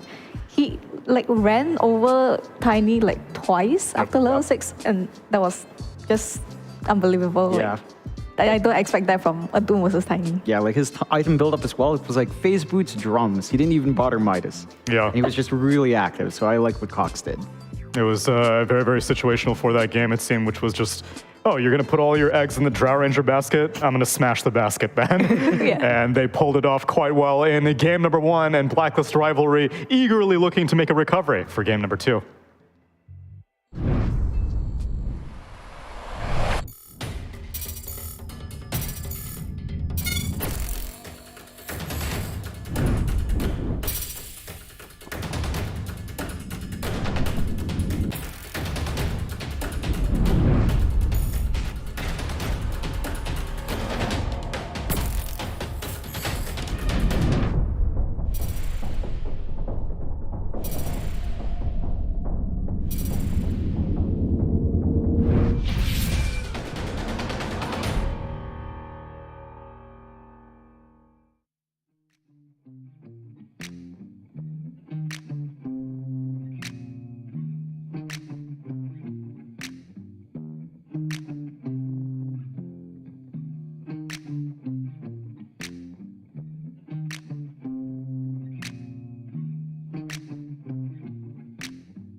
Blacklist Rivalry is indeed one loss away from saying goodbye to Berlin, but it's even crazy to think that they were even still remaining in contention in the first place. Making these predictions and knowing what's going to happen in not just the DPC, in Dota in general is always very tricky. But maybe you know what's going on in Dota. Maybe you're looking at these games and you're like, I'm better than all these people. Well, what better way to show it than by using ePolls as a platform to show your Dota superiority? If you go to ePolls, they did not be a URL. I'm assuming it's epolls.com. Go to epolls.com, and we are hosting a tournament at the Continent of Extremes throughout March and April, where you get to play in a variety of tournaments and earn points. And then based on those points, you get rewarded with items or Prime, which is, I guess, the subscription service for ePolls that allows you to bypass buy-in fees for tournaments and give you other benefits. You can use the promo code DPC23Spring to check out Prime for free for 7 days and see if the platform is for you. But you're all amazing Dota players, so why are you just wasting your time in pubs? Actually prove it in a competitive field, not battle cups. Do it on ePulse. And if you're good enough, then maybe you get picked up for a DPC Div 2 team. Who knows? Perhaps. Perhaps. You'll never know. You'll never know. I mean, you know, a lot of players, I think NA is where I can speak about this. A lot of NA players used to play in amateur leagues, right? Like BNM came from Echo League. Logical, who's managing them, 7K. You had Empyrean from Echo League as well. Oh, yeah? That's true. They were all like amateur competition. They were really degenerate, I'll have to say. Oh, of course. They were like this is like products of like NEL and Neo Dota and stuff like that. Yes, Requiem Autumn and all of that. Right. Yeah, absolute degenerates. But, you know, Good at playing in a Dota. league like that does build you up. So if you want to be pro, be a degenerate and join in. I mean, yeah, you gotta start somewhere, but I wouldn't say start as a degenerate, you know. That's all the best origin stories come from that. I mean, I guess, yeah, you learn what not to do, right? That's right. You gotta learn lessons somewhere, and you can learn a lot of lessons from losses. So what lessons did Blacklist learn, Aurora, from this game number 1? Because you say Blacklist kind of gave it to Geek Slate.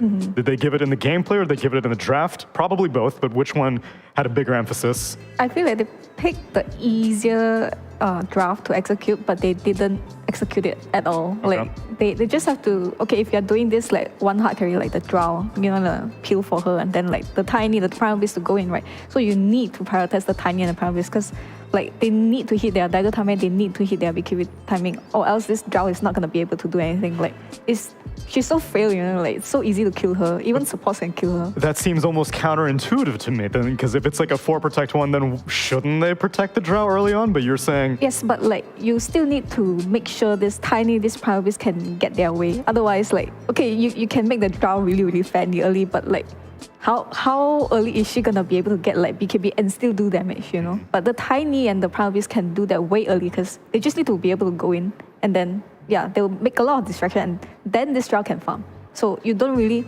actually have to be around Drow this early, but rather you need to like go to the Tiny, go to the Primal Beast, and then eventually this Drow will have like a very safe place to farm, and then she will scale, and then like she'll be your insurance or what you need to close the game, I would say. That makes sense to me. Then John, how about for you on the side of Geek Slate? We said that, you know, perhaps Blacklist had some things going wrong for them, but give me something good that Geek Slate did on their side. I think they managed to play through their strengths really well. We saw Norman really shine. Okay. Actually, that's one thing Winter he loves to talk about. He loves talking about Norman's play He does style. love talking about like Norman. that he doesn't play Dota. This time he played Dota. He played Clockwork and he looked good. So, you know, Norman's back to form and maybe he'll keep playing Dota. That's all I have to say about Geek Slate. Only one way to find out. Draft for game number 2 is underway. Oh, is that? Oh, it's Blacklist this time. They deny the Clockwork. No Dota is going to be played on the side of Geek Slate's Norman this time. I mean, we'll find out. We'll find out. Oh, they just straight up steal their first phase. Okay. I really feel like they have discussed this. They're just swapping around. Yeah, I mean, then Geek Slate's breaking the rules here. They go with Kotl. They're not mirroring Blast That's ones. true. Fair point. They picked this Beastmaster a little bit too early, because you already have like I mean, yeah, sure, you can secure the Beastmaster's lane, but then like in terms of progressing like team fights and, you know, objectives, like I still feel like there are a lot of heroes that can stop this Beastmaster because you showed it too early, and then like Caller don't necessarily have like the tools, I would say, to make sure this Beast can't really die. Because I mean, yeah, he has heal, but then most often you expect him to be like as a support, and then like how is he gonna be able to save you that much or like that early in the game, right? I really feel like Blacklist is just gonna take this chance and, you know, like trash this in the... How often do you see stage 2 Beastmasters though? I feel like I always see Beastmaster in phase 1. He always gets banned out in phase 2. So if you want him, you gotta get him early and just tank through the bad parts. I mean, yeah, I guess like he's a cheap hero, like he can work either way as long as, you know, like, okay, if you can't protect his lane, then you go to the mid lane and, you know, like make the opponent supports TP to mid lane, all this stuff. But I still feel like showing Beast a little bit too early it's so difficult because like he wants that lead, but not to the point that he needs all the attention on him. Yeah. But also, if you show him this early, like let's say Blacklist, right? They already took 2 support heroes. They can show all 3 cores that I don't feel anything about the Beastmaster. Like, Yeah. Yeah. I think the key thing is that the Beastmaster doesn't care for these 2 supports in lane. I guess like he can just dominate. You potentially have a Beastmaster keeper for light lane, which you can kind of shift to Axis as well if the board feels bad. So I think that's maybe why Geek Slate kind of went that route, just because it's a natural, it's a weird one, but it's a natural combination with Kotl, although it's not the most popular, but you can kind of run it that way. And you can now, like, if Blacklist are worried about laning against it and try to deal with summons, you can just ignore that part. I mean, I guess they also just picked this Beastmaster solely because they understand Blacklist. Like, remember, they just banned out all the animal heroes, the zoo heroes, and then, like, Geek Slate took the last one, the Lycan. Yeah. So now they banned the Lycan, but then Beastmaster, like, got through. So I guess they just feel like, oh, we can just take Beastmaster because they can't deal with it, They already showed 2 supports that can't really deal with it already. And speaking of Zoo, just a little bit, I raised this point last time. I think Bosku also played off lane. Are you about You've to played say off lane Chen? Chen before, a long time ago on, I don't think it was T1. I think it was Team Dog, perhaps, with 23 Savage that time, before they found T1. So he's done it. I don't, again, that hero's dead. But it's funny to think about. Off lane Chen is always hilarious. It's a good laugh.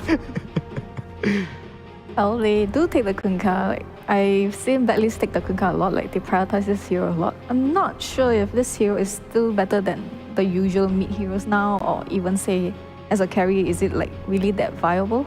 But it's interesting because like I think Blacklist kind of do well with him after the first game that like, they kind of like flopped. They gave it once to Carl and they gave it once to Raven. Yeah. The Raven game they lost, the Carl game they won with Kunkka. Yeah. I like what Geek Slate has though. Like, yes, you do have catch for the Drow, and we did see that last game from Geek Slate, but they go into the Drow and Undying. So you've got a pretty stable lane coming out there for Geek Slate. You're keeping your mid matchup pocketed depending on what happens to the Kunkka. Still expecting that for Carl for the most part though. And you just have really good push tempo. Like, you have insane push tempo once this Drow can connect early on. The response from Blacklist will be the sniper, so you have your own range core, and you don't have the best jump from Geek Slate outside of dive bombing birds to catch the sniper off guard. So it does feel really protected here.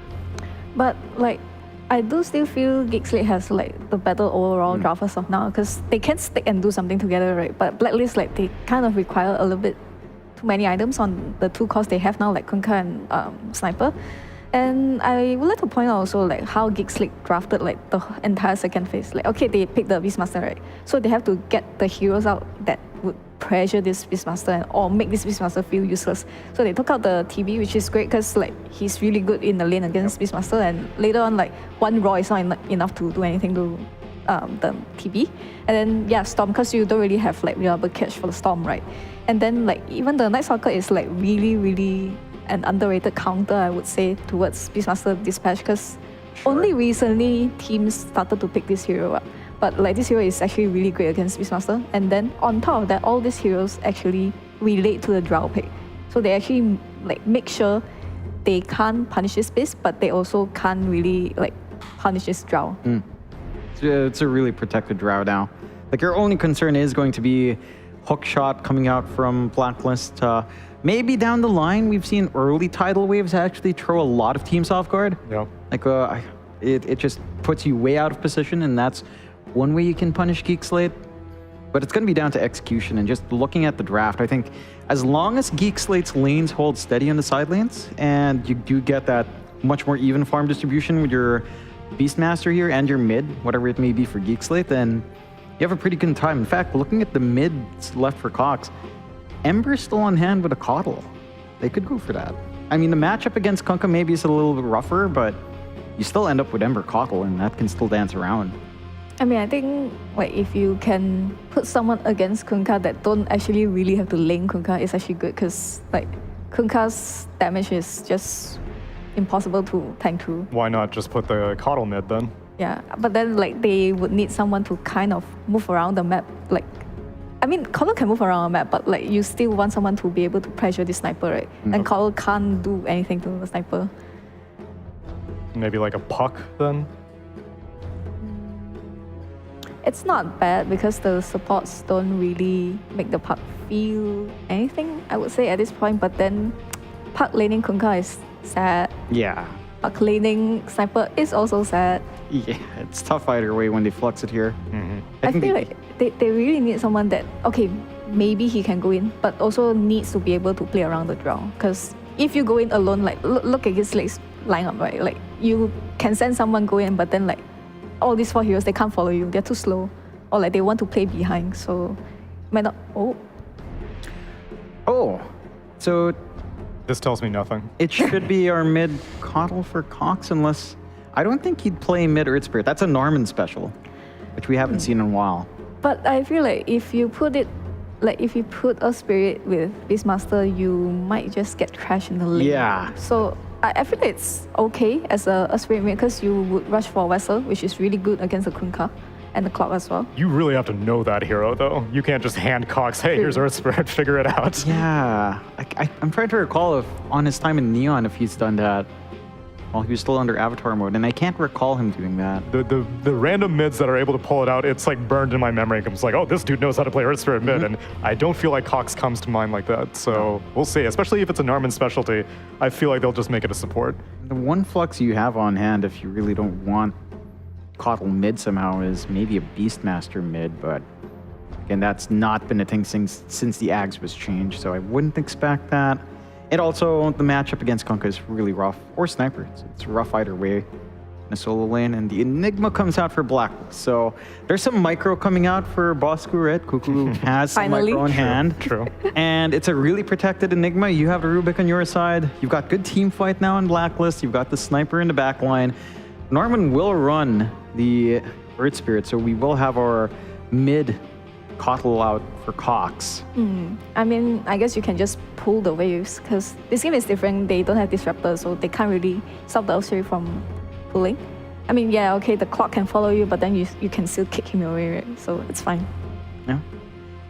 It's interesting. I feel like this time around, Blacklist, as I said in Game 1, I think Blacklist has a more straightforward draft. But I do like the tempo from Geek Slate this time. Like, I feel like the tempo is much higher.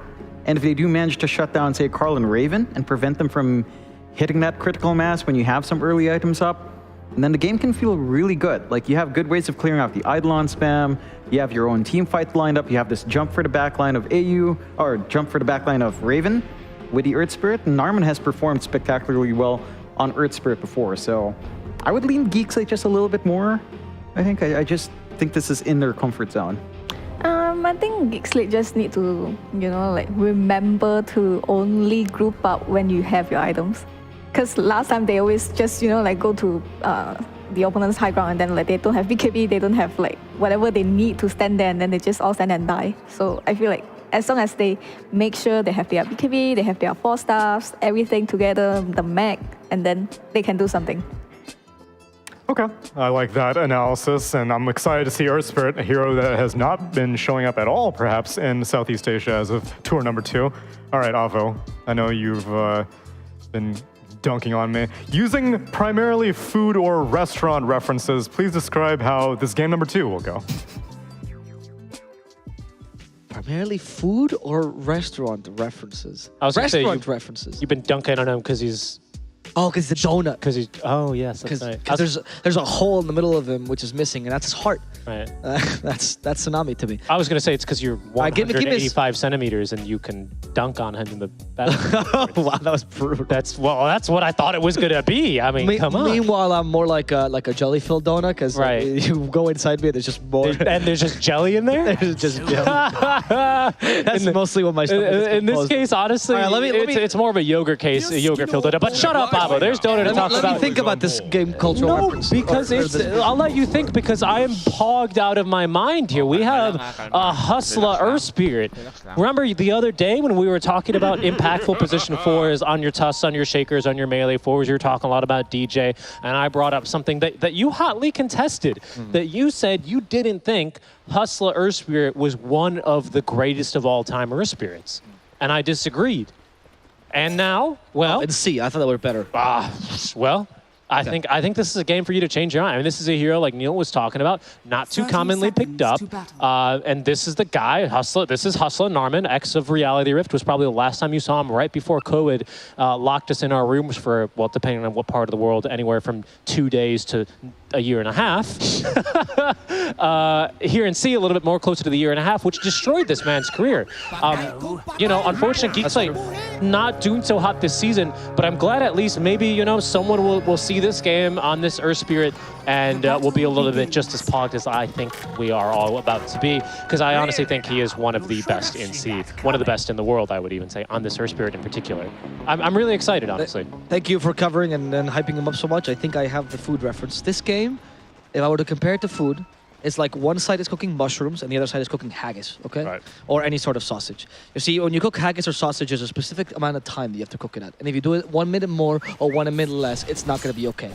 That's the Geek Slate lineup, right? Has a really strong start, it's very good raw, and the more you cook it, the better it becomes. But there's a moment where you start overcooking it, and then it becomes kind of impossible to play. That's the nature of the Coddle and the Beastmaster. However good Drow is, it's going to be difficult to make this work against a Kunkka Sniper Enigma late game, of course.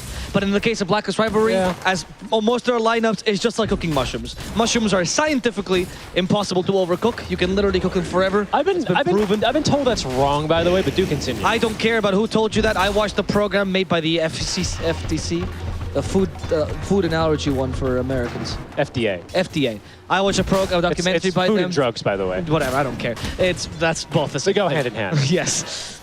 And they told me that mushrooms can't be overcooked. I believe in them because the FDA is the strongest authority in my mind, stronger than the NSA. And Blacklist Rivalry, they are that. They are a group of mushrooms. They're going to take a while to get well cooked, but once they're cooked, they're cooking.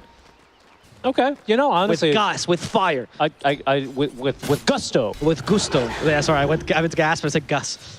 I kind of like that, actually. I'm a big fan of that analogy.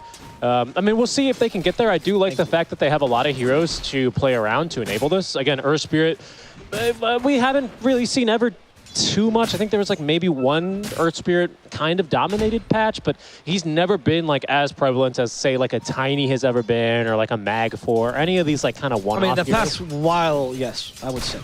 It's been a long time since I remember Earth Spirit being like good, but there was a while where it was like really good. I mean, yeah, there was a while where he was like on release completely Omega busted, but like no, but I mean, like there was a while where if you were a good 4, you needed to play Earth Spirit. Like he was the staple for 4s. Right? Really? What patch was that? I don't remember the number, but it was the patch where like roaming was a thing, so that's how old it was. But I always felt like Tusk was still like in that patch, like was like your Tusk, your Shakers were still sometimes a bit better in general because Tusk of the repositioning. Well, actually, no one built kick back then, but just like the nuke damage. Back then. And then for Shaker it was teamfight, obviously, and the long-range poke and harass you. Yeah, but Earth Spirit was part of that trifecta of being like super dominant. And the thing about Earth Spirit was because his skill ceiling was so high. His skill ceiling was so high. People used to think that Earth Spirit was like the hero that defines a 4 because the difference between a mediocre Earth Spirit and a good Earth Spirit was like massive, right? Yeah. Whereas, yes, there were some people that were good Shakers, but I think Earth Spirit was really, really the most notable difference, at least in my experience. Particularly because the early rotations are so hard to do.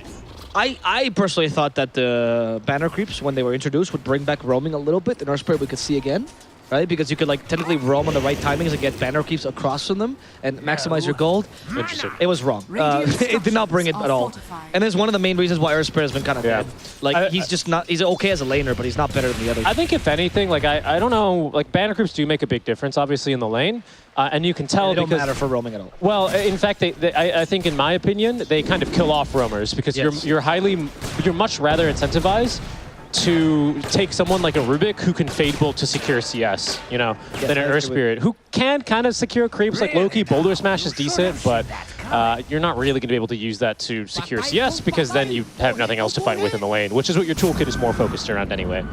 But I do like this lane for him in general. I was a little bit concerned to only see this Earth Spirit at level 1. That's kind of natural when you are forced to cut these waves, as he's going to do so again. But would like to see him get a little bit aggressive at some stage. I think where we are going to see him rotate for is going to be a little bit more on these power rune timing. So the 6-minute rune, so 2 more minutes here, and it'll be the Narman show. Difficult laner to rotate into on the Kunkka, but you know, we've seen how scary these laners can be when you pick up the right kind of a rune. Preventing Kunkka from doing that, you know, getting a kill, invading jungle, and the worst case scenario here would be stealing the stacks that Cox is actually not making, to be honest. No one really making him any stacks. I'm a bit surprised to see that. Yeah, you know, the best people make, or the best supports for that, I guess.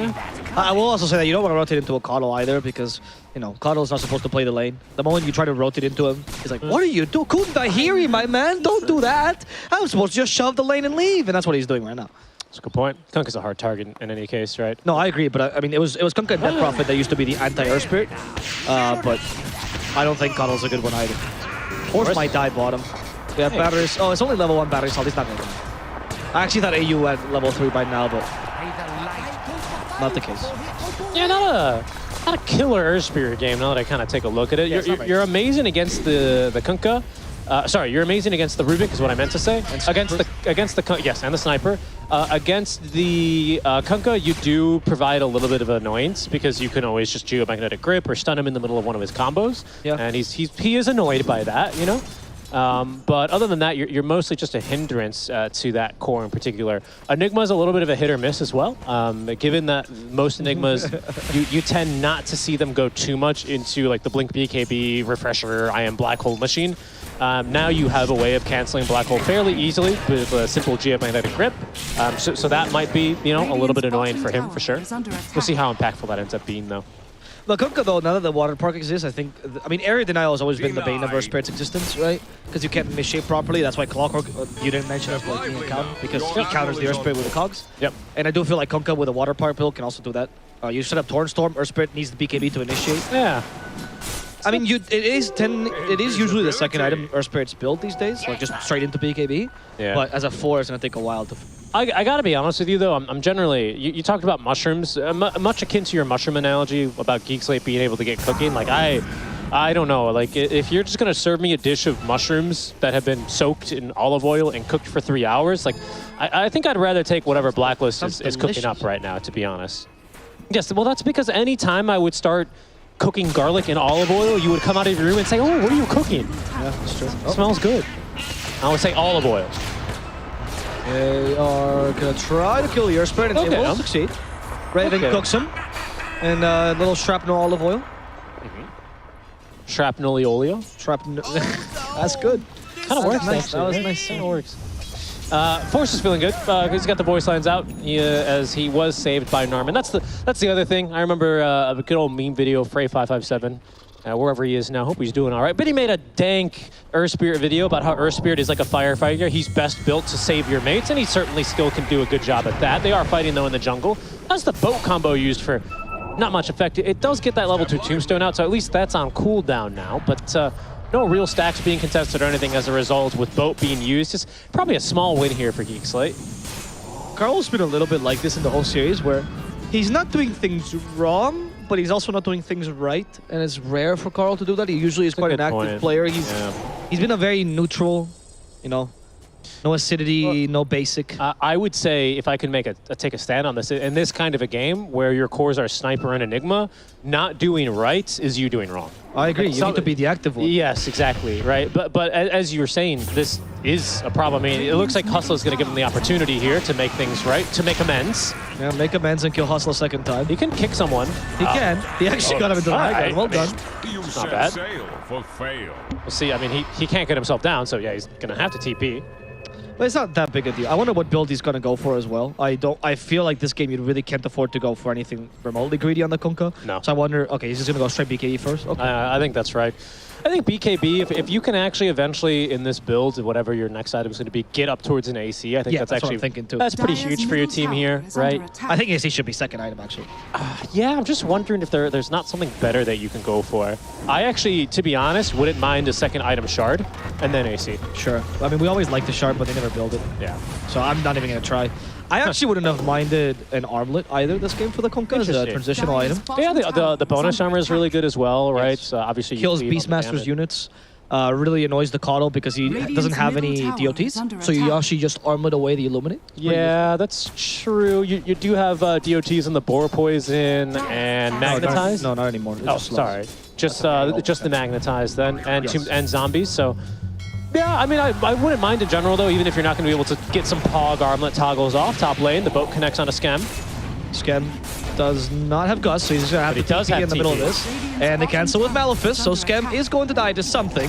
And apparently it's going to be the Kunkka's sword. Carry for carry, though. Ulti for ulti. They will be able to at least trade away the life of the sniper. That was going to be the Roar committed and a little bit of damage out from the rest of this Coddle as well. Actually, a lot of damage from Coddle. They connected the Illuminator to him. But Force ought to be able to secure tower here. Fortify for Fortify. Bosku as well, cutting the wave with the Eidolons. Should be a 1-for-1. Fairly even trade here. I suppose killing the Drow probably hurts her a little bit more. I think she's probably a bit slower off the boot to start farming, especially since you no longer insta-kill those creeps. And Bosco won't get the tower, so actually it's a better trade for Geek Slate. Okay. They definitely need to do this. If you pick a Beastmaster, like your late game relevance is less so than Enigma, you actually become more of a counter to Enigma. That's your only role. That's right. So I do like that they're putting some more preference on defending this. They need to let Drums of Slam be casted, when you're stunned. Yes. It's just a worse Epicenter, and Epicenter's already bad. Yeah, agreed. Honestly, agreed. And then at least, you can be like the Amar Mars days where you would toggle your Ags and kill Enigma on the black hole. Yes. As Force is going to be toggled out of this world. Cox has bots. He's in for this fight. AU is able to TP in the middle of this. They have no stuns, Avo. Yeah, can't stop anyone. He's trying to go for the Vessel, trying to deal with a Kunkka. As Kunkka tries to deal with his tower first, he realizes it's going to take too long, and they're going to lose the tower to Cox at this rate. Carl has X in a couple of seconds. Is he going to try? No, just going to TP away. Realizes there's an Earth Spirit aimed right for his face. There's no reinforcements either. Carl will eat up as much damage as possible. This plate of Shrooms is going to get burnt up. Yes, they will. Yes, they will. Against the FDA's wishes. I'm pretty sure. Like, I've got I know some friends who cannot cook for their lives, Pretty sure they'd be able to set off a smoke alarm. No, but smoke doesn't mean you burn something. That's a misconception. Excuse me? Yeah. Have you ever done like a steak in a burning pan? Smoke happens. That's how you're supposed to do steak. You just need a chimney. Armin is gonna die here. It's a big misconception. If I take a lighter to a mushroom, and the mushroom gets lit on fire, and then smoke comes out of it, are you gonna tell me that's a misconception and that the mushroom is not burnt because it cannot be overcooked according to the FDA? 100%. I'm siding with the FDA. Someone give me gasoline and some mushroom. Well, I'm just telling you that if you cook a steak, sometimes smoke will come out. It doesn't mean the steak is burned, right? I agree. Right? Have you ever seen the pasta that you cook on like burning things? Like fire? Yeah, the vodka pasta? Yeah, the burning thing, the energy thing. Well, you're burning away the alcohol there. Yeah, so yeah. You're wrong, actually. Yeah, but the smoke comes out, right? So, anyway, the other thing is, smoke is not always a sign of burnt, is all I'm saying. I learned this too late in my youth career. Are you the reason why we get taught that you can't say fire in a theater? No, that was only, no. We don't talk about that. Okay. The Korean authorities gave me a fair amount to not do. Yes, okay, fair enough. Yes. Fair enough. Also, it wasn't in a theater, it was in a coliseum. I'm very old. I see. Yeah. I see. Okay, I understand. Oh, good to know. Speaking of olds, this Coddle mid, he's an old hero, and he has Vessel. So I do believe that means he's going to try and make sure that Kunkka does not age and does not get old. There it is, the segue. It's completed, full circle. Nice jump. Yeah. Yeah, the Vessel really does hinder his aging. Can't ferment with that. It's actually funny, right? Because a Vessel being an upgraded urn is kind of messed up. You have to kill him and prevent him from getting old to collect those Vessel charges to continue the cycle. Right, if it's an upgraded urn, that means it's fermenting the dead. I guess it would be. I guess in a way, it's like you get more than just the bodily ashes. You collect the soul. It's kind of messed up. Also, what's weird is, why do you get 2 souls if you don't have none? Whose soul is the extra one? That's like a buy one, get one. Yeah, but is it just a random spirit that you get from the air? Terms and conditions apply. Oh, what a hook shot. Almost got the coddle as well there with the cogs. But AU didn't have the cogs off cooldown. Instead, he'll settle for a support. That'll secure the tower at the very least. But mid is falling to the Beastmaster. Really good rotation by Force. Yes. And he even has a Harpy Stormcrafter, sorry. Dire's top tower is Oh, under maybe attack. looking for Tim's, but he's stolen the most useful Earth Spirit spell, being a Rolling Boulder. The only useful Earth Spirit spell. To steal, yeah. So good. In fact, there was a time where Morphling used to be a counterpick to the Earth Spirit, or sometimes a pick with Earth Spirit even. Yeah, the Morphling Axe shenanigans. Yeah, and then you would just roll around the team fights. That was a good time. I wonder what this Earth Spirit build is going to be. That's kind of always the awkward part about Earth Spirit is you're mostly an XP dependent hero, and the rest of your items are usually very dependent on the game. It's much like a hoodwink is kind of, I would put in the same category. Usually you see a lot of Aether lenses these days. I disagree with that notion. I actually think that Earth Spirit these days, BKB is kind of necessary to actually play your game. At some point in the game. Whereas I think Hoodwink can do well without one. Bosku, he is going to die here. Yep. He has no BKB himself, no Greaves either, nothing to dispel this. He's just walking around aimlessly. Bosku really defining his style in a single play, walking around aimlessly. Yeah, BKB is always something you need to build into, but it's not an item you rush, like akin to a Marcy or anything like that. No, I agree. It's usually like a second to third item in the But it's a necessity at some point, right? Yeah. Whereas I think Hoodwink, you literally don't need items. I actually think that's the biggest reason why Earth Spirit feels so bad, because like you have a couple of core items, but they also don't feel great on you. Like they don't enable you in a way that makes you incredibly good. They just make you able to actually play a base game of Dota.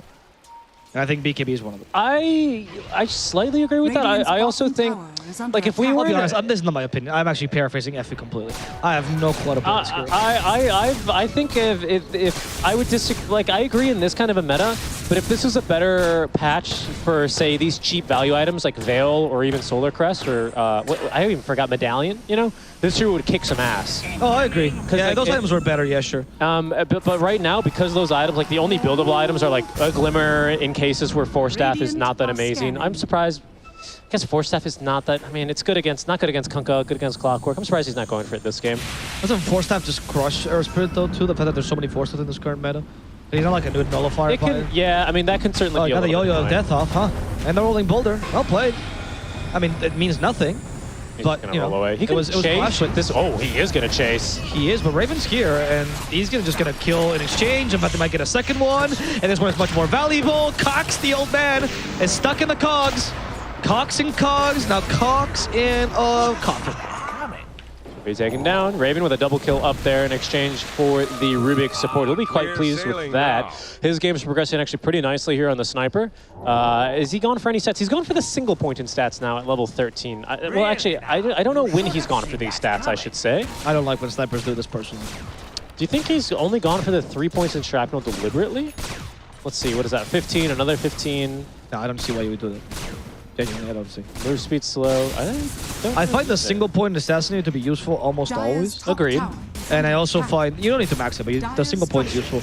And the shrapnel I also find to be a really good ability. Maybe he just decided to go for 1 point of stats and realized, shrapnel's better. I guess, yeah, that could be. That's why I don't know exactly when he's gone for this point, but a big push now coming. Carl's with the BKB, Guardian Greaves on this Enigma, who we've not seen a black hole yet from, if I'm not mistaken. But with that in hand, as well as this BKB, before I mentioned BKB of the Kunkka, Rose should be almost a certainty here. This is maybe where Hustler could look to shine. He can sneak around over to the Roche Pit area, but it doesn't look like he's making his way there now. Maybe Geek Slate are hoping to smoke, but they're going to be far too late to make a play at this Roshan. To be fair, it does seem like a lot of carries when they play any range carry, they just have any excuse they can to just get stats in. I think it might be the logic. Okay, they only found the Clockwork. They pushed him out though here.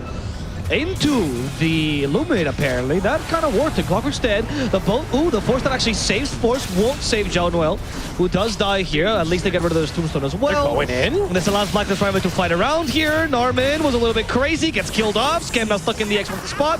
Then he's sent back in. There's nothing to save him from this surefire death. And they even commit the black hole to make sure Bosco doesn't just die here. Yeah, I think he needed to do that. They were about to get the 7th hypothermia shard onto him, and then I think he would have shattered or whatever the heck it's called. No, he just Yeah, when you take that burst on the center. Oh, and Force was farming a camp nearby, which allows Raven to just beat both of them to death. Force them the wrong way. Oh, clutch Zhao TP. does sacrifice himself to make sure that the hookshot does not hit Mr. Force. President, get down!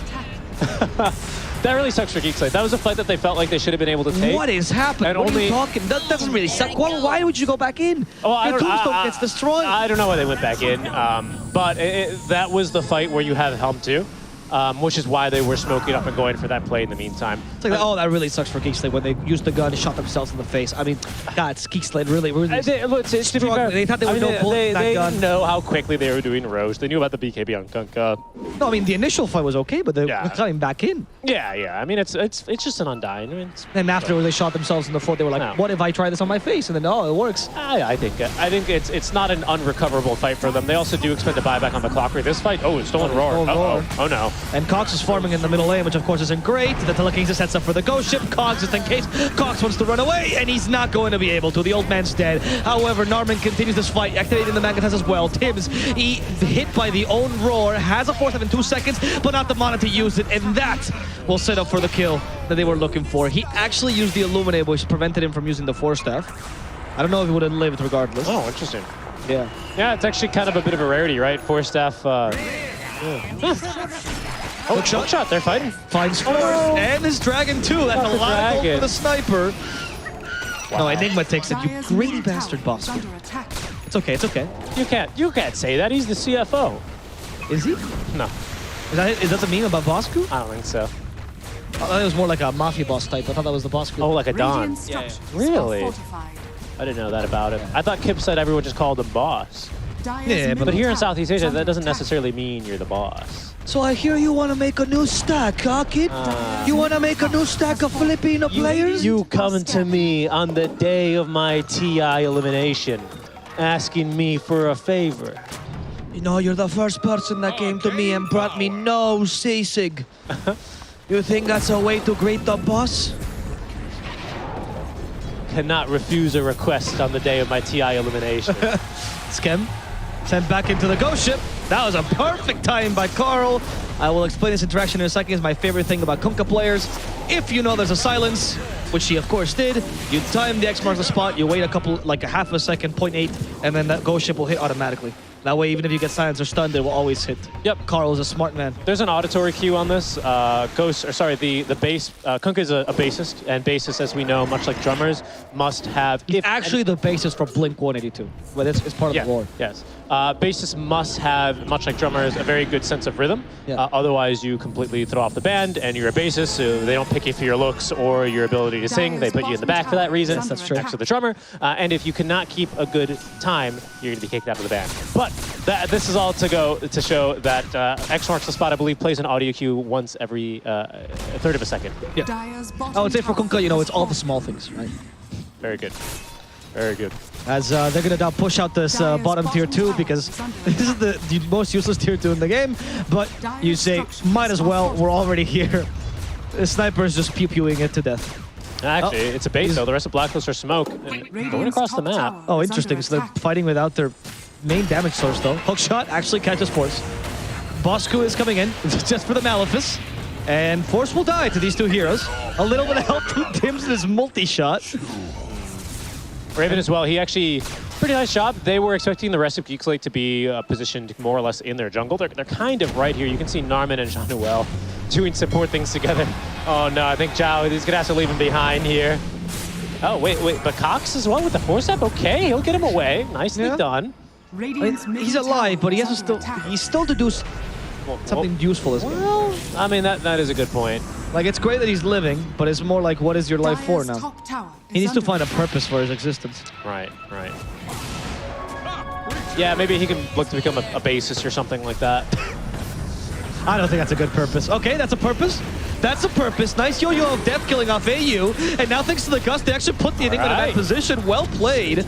Now it's time for Geek Slate. They got the Rubik. He's out of mana, though. To start killing the bases. Can they do so? Rubik is a target at a nice force staff, but Carl is forced back to the BKB. Not a bad start for Geek Slate.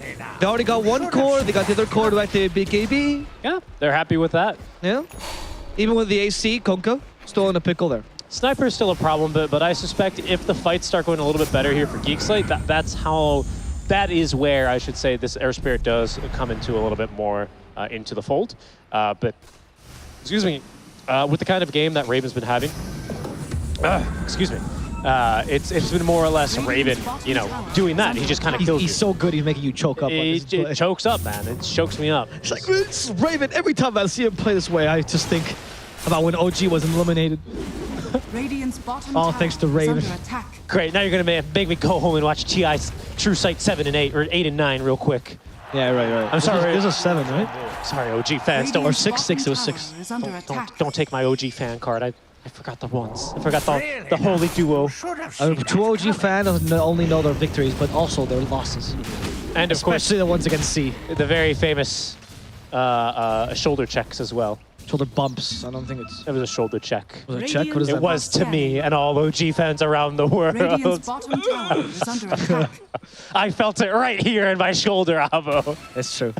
Don't you ever wake up at night with cold sweats and your shoulder is has this phantom pain to it? It's supposed to be attacking someone else's. And I'm like, oh, Lima.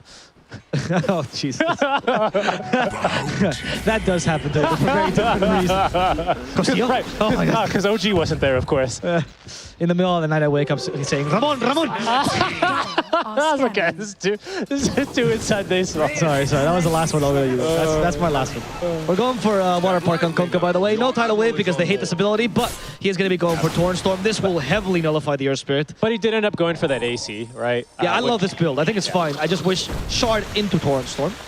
That combo was also really good because when you shard, you can actually hit by 2 torrents. I just think this is not really... No, you know what it kind of is. It's such a good shard. It isn't really questionable. I just feel like when someone needs to be... Well, that someone could be Topson, speaking of OG fandoms, because someone just needs to really start abusing this shard, because I do think it's phenomenal, right? No. I disagree with this. Every US player and South American player, like the Conkas of there, they play with the shard.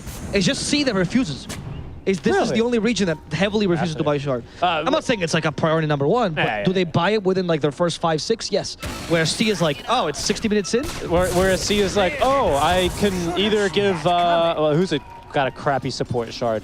I can give Bane shard, or I could give it to the Kunkka, who's mid lane and 6 slotted. Let's give it to Bane. Terrorblade took it. Demon Zeal. Yeah, no, I mean, I don't know. What I was going at is you just need someone like famous to build it and start dominating pubs with it, and then it becomes like, you know, the front page of Dota 2 subreddit, someone buys it. Like, someone needs to meme it up a little bit. There's just so many plays that you can do with it because you can like actually shard into your own torrent, right? Yeah, you can shard into the ghost ship. Obviously, you can use the tidal wave to just put someone in a position. Well, yeah, that's what I was thinking. It's repositioning. Like, we should know how strong this is by now. Yeah, I'm always surprised. But it's only this region that actually has this abject hatred of the shard.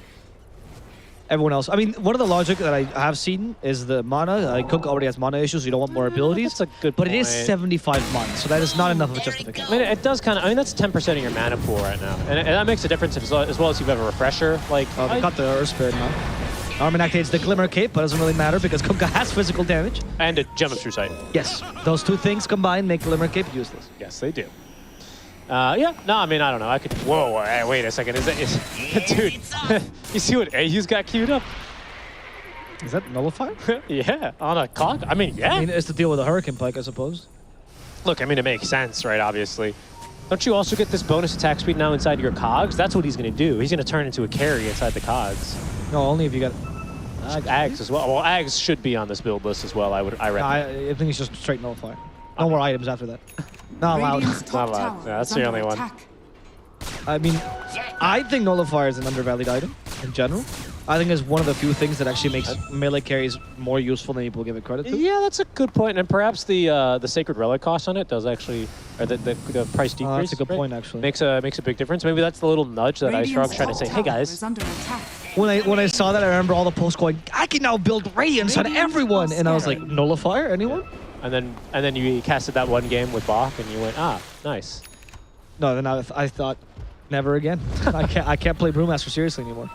But I do think, yeah, I mean, it's an issue. The issue, of course, is obviously it's still very expensive. Even if you made it, 300 gold less cheap, it's still very expensive. AU, phenomenal position in here. He even has the ward up on the high ground. This is scary for Geek Slate. They have Torrent Storm. Very, very difficult to fight into this. You're in a choke point. You don't want to fight against Torrent Storm in a choke point. Just have to let this go, especially because Blacklist Rivalry. They're happy to be on their high ground. As they say, you know, any port in a Torrent Storm. That's true, especially the high ports. No, it's especially any port. That's what they say. Okay, find the Earth Spirit first. Shrapnel, Tidebringer, just a lot of poke. Not actual commitment here. There's no hook shots just yet. They did reveal the smoke here. And they wanted to get rid of the Dragon ideally as well, but the Dragon was quick enough to go up to the high ground again. And there's a BKB as well on Force. That's the new item for him. Nothing else too crazy new. Okay, so he's wait, hold on, that's a lie. Yules is coming for Narman. That's huge. Another black hole cancel. Yep. Because there's no BKB obviously on the Enigma, because he's decided to go for much more of a utility build / like I'm a tank. He even went for the shard, which Cap loves. Oh yeah, I think that's cute. I think his shard is pretty good. Yeah. I think his shard is pretty good. Up for the Eidolons, I think that's whatever, honestly. No, I think that's my favorite part about it, good. honestly. OMG. They don't split, which is unfortunate, which means they're brought into this world only to die, but no chance. I missed Eidolon, look at me. Oh, hold on. This could be big. Yeah, the Rubik is a valuable kill to start off with, unless Tim's also unless Narman dies for this as well. And because of the Torrent Storm, there's no escape for him. They go for the 2 supports first, as the hookshot from AU failed. Scam just got away with a Hurricane Plague. Now, Geek Slate will retreat swiftly, activating their BKBs and trying to TP. Overstayed his welcome. But Scam, yeah, you're right. He's decided to kill the Rubik as opposed to TPing. Yeah. And that cost him his life. Scam kind of... He did kill the Rubik twice, I guess. Yeah, Scam for a moment there went, wow. I have all the space in the world, and Drow Ranger's amazing when I can just A-click the ground and kill people. And then very quickly realized the reason he had all that much space was because Narman and John Weld threw their bodies on the line, basically, for all that space. And to be fair, under the cover of the BKB, this Drow Ranger did look quite convincing, but as soon as that thing was up, and there was a couple of scary heroes, including a Bosco Enigma running you down, yeah, you needed to get the heck out of there. So, a bit of a painful fight there for Geek Slate. Does look like they're going to go down now. Good positioning out from Zhao, as well as Force getting in really aggressively, giving as much space. You can see AU failing to connect the cogs there onto Scam, because of course you can Force staff. But from here, it's still just a really tough fight. Sometimes I'll be honest with you, I actually not really sure what's happening in these fights, like what point to concentrate on. This is a good example of it, where I'm seeing like the supports dying in the front lines. Like you said, creating space for the Drow, as Narman dies, by the way, here. Oh, no, assassinate. Didn't level it, rocket flare instead. Narman, if only there was this ability that could be shot far away. Force TPing him for a Narman as well. Like, please don't include me in your shenanigans. We'll make it out. Anyway, you're seeing the support throwing it at them, like you're saying, creating space. And Drow's killing a Rubik and a Clock, like holding her own there, but not attacking the rest of the heroes. I get the idea of going for the easy ones first, but if you really don't feel confident enough at bursting the Konko or the Enigma or the Sniper, why are you even taking that fight? Yeah. Like, if that's your thought process, why are you fighting there? I mean, that's because they smoke into you. Or sorry, you smoked at them. I mean, if you're Geek Slate. I just don't think like with that logic, it's like, and maybe this is the kind of draft that kind of demands it, which is potentially the answer here. But with that kind of logic, like, why are you taking a fight before Drow Ranger is able to fight at all? Then why don't we wait until she's kind of six slotted, and then you give her the one force staff, or she BKBs and she just kind of murders everyone in the fight? Is there ever that point of the game? First of all, I don't think we're in a meta which necessarily promotes that. Is one answer about that? Like right now, you take a look at Blacklist Rivalry, and sure, like a lot of the damage is still coming from Raven, but you cannot deny the effect that Bosku or Carl have in these fights simply by existing, right? Sure. No, I don't disagree with... And actually, that's probably even a bigger difference between these two lineups. Because now that I look at them, they're kind of similar. You have heroes, especially a melee 4 with repositioning that wants to get on top of an enemy range core and reposition them and lock them down. You have a couple off-laners, which are supposed to be kind of like space buffers. What's the word we always use? Space denial area controllers, right? Between Aurora and the Black Hole. Of course, obviously, the Black Hole being a little bit the better one there, I would say, and most people would probably agree. And I think the mid laner is really the biggest difference maker for me here, right? You have a Coddle who I'm not really sure what he does at this stage of the game. Scythe of Ice is what he does. Scythe of Ice versus a Kunkka who is even more area denial, who is maybe even a little bit of damage, who is also buffing up the rest of his team with more AC. Like, I just don't see, compared to like when SMG picked this hero and run it off lane, of course, not mid, they usually end up giving Moon something a little bit more impactful, usually another core like an Ember Spirit, you know? They tend to pick this with a safe laner or even the mid laner that can actually abuse the Chakra Magic. What hero in this lineup is abusing Chakra Magic? That's a very good point, actually. None, to be honest. I mean, you can get more Hawks. Yeah, sure. I mean, but what's that doing for you this game? Like, more vision for you to run away from this Kunkka Enigma? Like, I mean, I thought that was the point, actually. That's why I was making my comments on Drow. Like, you actually have a lot of vision between the Hawks and the Tombstone. Yeah, but play around and get pickups around the team fight, as opposed to taking these head-on fights, which don't work. It just doesn't make a difference, I think, unfortunately. Because I mean, if you're playing like this, no. But you could have tried to do it earlier. I mean, I guess so, but I still think it's a bit too difficult. Between, like, Sniper is an excellent Tombstone hitter. He's probably among the best, to be honest, right? No, the Tombstone's only useful for vision. And so are the Hawks. But then you have to play around it by only getting pickoffs. Well, okay, the reason I was going there is because Tombstone, in my opinion, against the right kind of a lineup, can also be used as area control, right? As area denial. Yep, not this guy. Not against this kind of a lineup, though. So the question is, what's your area denial then? What's stopping Kunkka and Enigma from just walking at you, you know? Nothing. You're threatening. Exactly. That's what I'm getting at, though. Therefore, I don't think the Coddle has any use because you're never in a position to nuke anyone. I don't know, like you can roar someone and then hope the Drow Ranger is within attack range to kill them and then get out fast enough so that she's not killed in return by this Kunkka Enigma. Like, it's just rough. Like, I struggle to see a path forward in these fights for Geek Slate, especially if Blacklist just kind of group up like this whenever they have Aegis. The push, surely at this point, nothing has use in your lineup because you didn't plan to get this long. I mean, I'd agree. Now. But that doesn't mean you can call me Shirley. What? It's another. Oh, right. Sorry. Airplane joke. You still haven't seen that movie, huh? No. You would really like it. It's a very different translation in Spanish. That guy, that actor, whatever he did in Spanish, we just add however you can to the movie. So the airplane is land however you can. And he does a bunch of other movies. It's just whatever, however you can. And I don't understand why we decided that is the naming convention. You know what's kind of funny is that this is like an in-joke between us two, but perhaps it's also a thing here in other languages where whenever you... Oh, hold on, Force is going to die. They've scattered him. Look, I'm just going to harp on this point, but for a team that has supposedly... Oh no, he BKB'd as well. Yeah, they're going to fight around this? They have Scotty. They have Black Hole now to kill AU as well. Cox really thought, should I walk into this black hole and give up on life? Oh, no. Decided against it, and now is Scam who's gonna give up on life, activates the BKB. Geek Slate still taking this fight somewhat. Narman's hiding in the trees. Now Geek Slate finally run away. Narman's gonna be caught out instead. Shrapnel will reveal him. There's the Gust. They have vision because of course they have a jam around. Yules does nothing but delay the inevitable as Narman's get caught. Brother, I get a harp on this. When you have so much information gathering on a team like this between lane shove and actual vision, the fact that you're taking fights are so bad for you is, I mean, it's just not the way to use this lineup. I mean, obviously now it's way too late, but it's been like the third, fourth fight when I'm like, Geek Slate, why are you fighting? I do think the strength of this Geek Slate lineup at this stage is turtling for high ground. Drow Ranger's a hero that punches well above her weight class.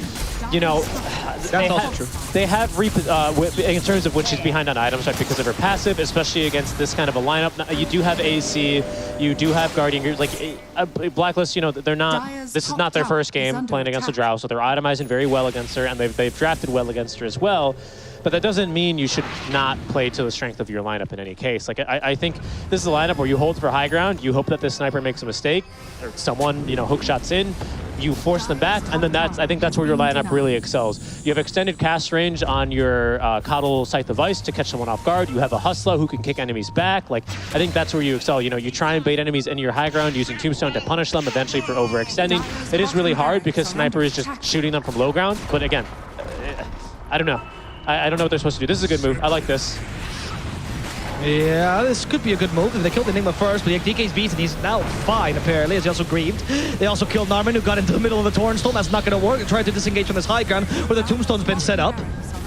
Kunkka was the target, but his AC makes him a hard kill as well, as AU remains the high ground to give a little bit of vision. Scam has been slow because of Scotty, and Scam, even with a BKB, just can't run. Carl is literally attacking him with his bare sword here, now turned into a pig, now being roasted. The Tornstorm's helping him retreat though, and they haven't killed Carl just yet, but he should finally fall as he tries to survive this. BKB's finally out, he will die. And it's for Narman perhaps, who pushes Raven down to the low ground. Narman is going to die. Cox is now being attacked by Raven, who also gets rid of 2 heroes in quick succession. It's duck hunting season, and Geek Slate, they've worn too much camo today. Cox is the target now as well, as they have a hook shot, but they're not going to use it to hunt him down. I think might have been the best team fight that Geek Slate got all game. That's true. I think Raven, by the way, used a Hurricane Pike there to get on the low ground. Dude, check this out, by the way. I don't know if our camera caught it, but my boy Hustler, of course, I have to keep, giving him credit here.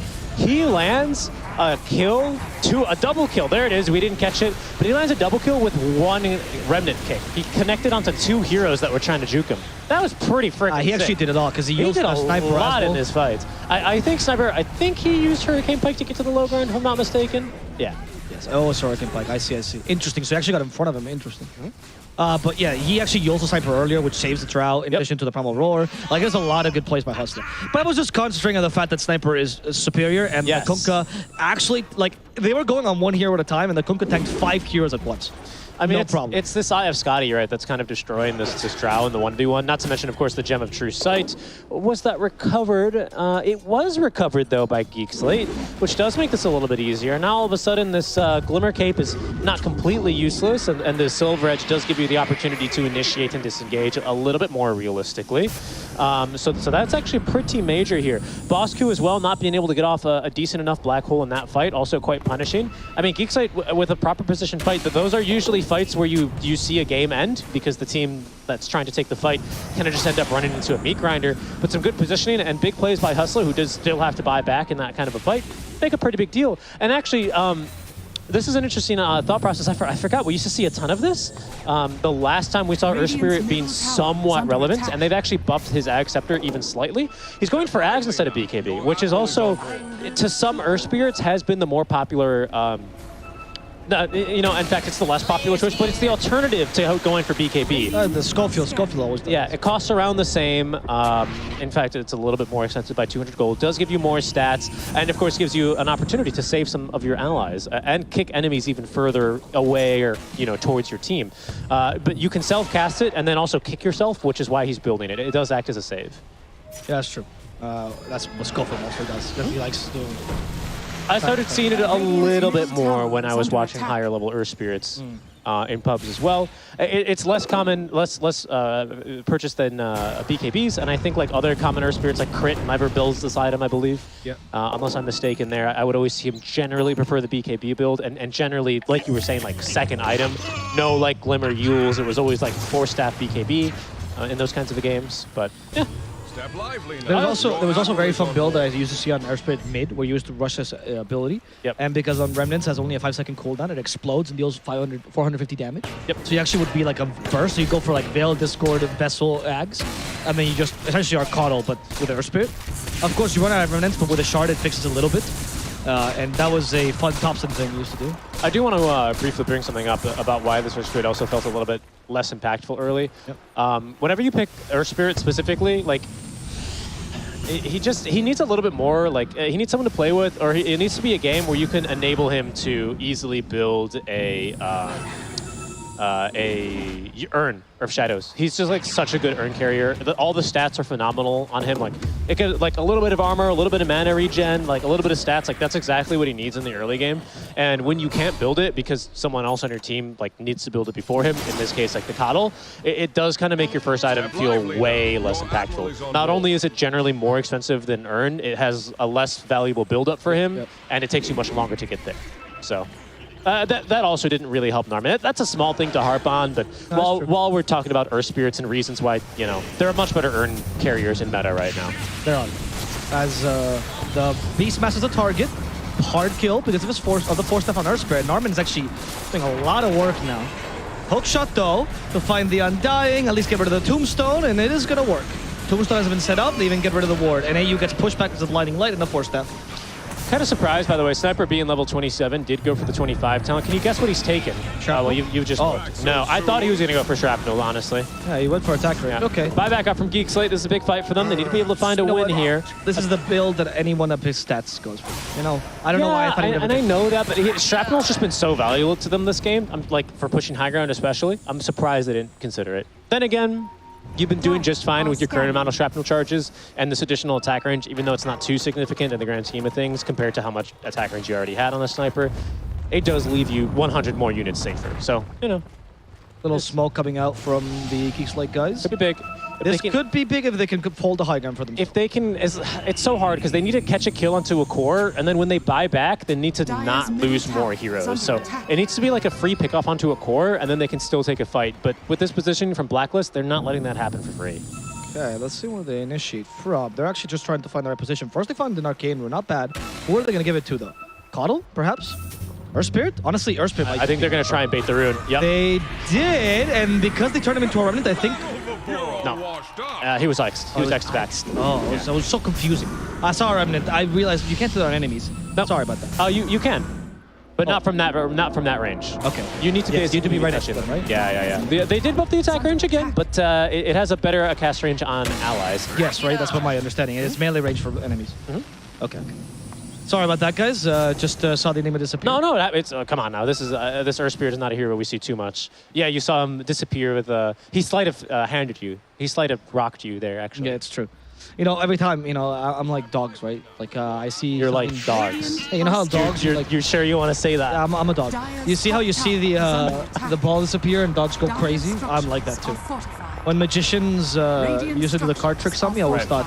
Right. I don't know how they can stomach this many cards. You're like the magician puts the card back into the deck. You're like, wow. Well, I always assumed they would eat it. You don't have object permanence, is basically what you're saying. No, wait. Geek Slate are stealing Rose. Shut up, Avo. I wasn't talking. Roche is taken, though. Aegis was getting hook shot a little bit late. A little bit late. A sex cap is not going to save you, Clockwork.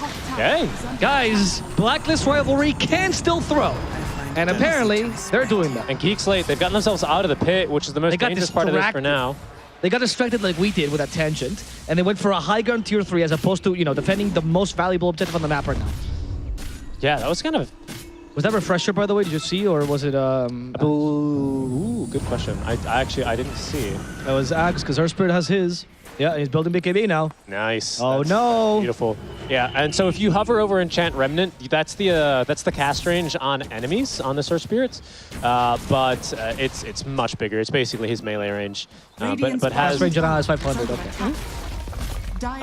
So it's pretty good. So if you ever see someone turn into a rock, or if most usually, again, you'll see Narman go like for some really bold play. He'll kick himself up to the earth. He'll roll himself up onto the high ground, and then he'll not like what he sees, and he'll try and turn himself around, turn himself into a rock, and then kick himself off the high ground. It's a little bit like how, even though this was never something we saw commonly, it's a little bit how like position 4.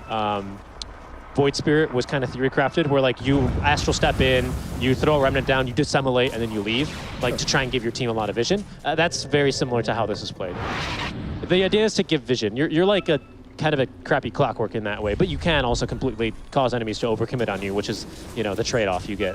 We'll see. More how Abaddon is used to play a little bit, right? In that sense, like you just kind of. That's true, but for a while. The difference is like with an Abba, it's trivial to kite him during borrowed time. Like anything will do. Like even late game, you don't mind fully healing him because it's usually easy to just kill him. Yeah, you are completely untargetable when you're a rock. Yeah, that's true. Unless Rubik steals grip or pull, which is, I mean, for real, he can interact with that. So, okay, it's true. Rubik is gonna have to be the rock taker. That's right, dude. Honestly, if I see that, if Narman tries to kick himself out of a fight and then Rubik pulls him back, I think I might explode. That would be too rich for me. Okay, too richy. Yes, too rich for me. I mean, that's saying something, dude. Yeah. You hear the quality of jokes I make, how rich they are already. You're very pompous. I would say that. Caught the Earth Spirit, cogsing him back. You'll Scepter used, and oh, okay, it's just Raven dived onto the Sniper.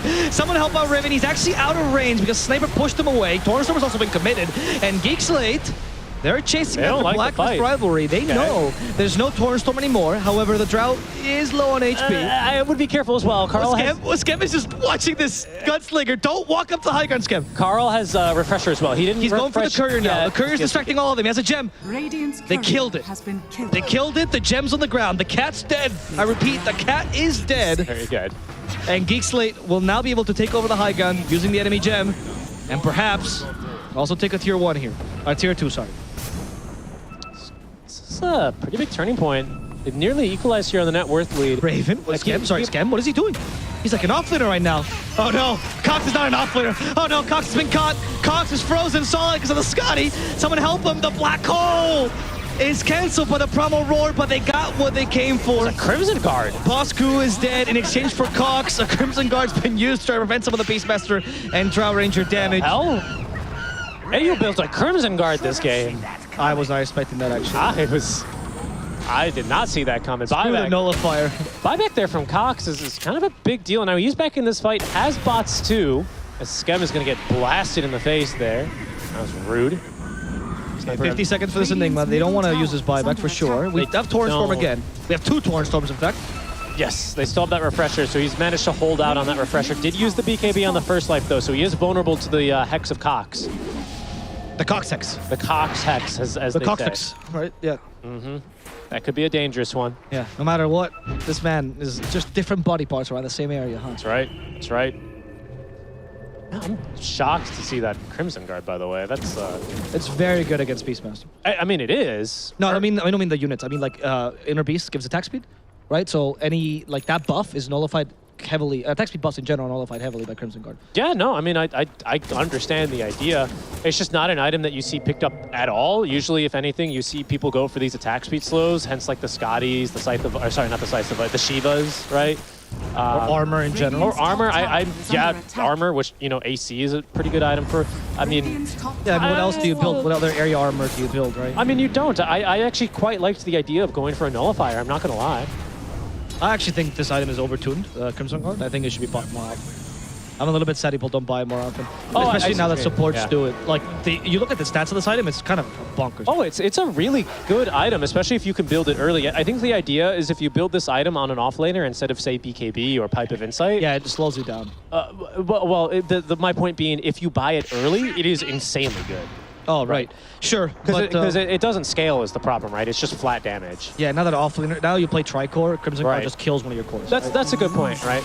But I do see it as a very attractive alternative to what was previously the Wraith Pact meta, to what is now Tricore. I don't know. They're gonna push back the Earth Spirit, get rid of him with a torrent. Oh, nice. Damage is high enough.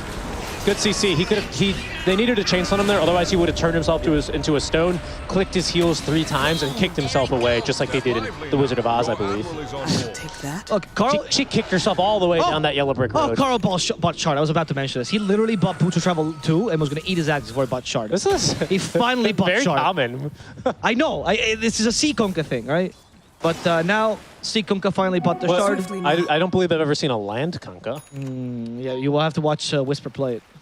Compared to a sea Kunkka? Yeah, because Whisper's Bolivian. So you've seen it. So there's no that's a really... That's right. Yes, he's the admiral of the Bolivian.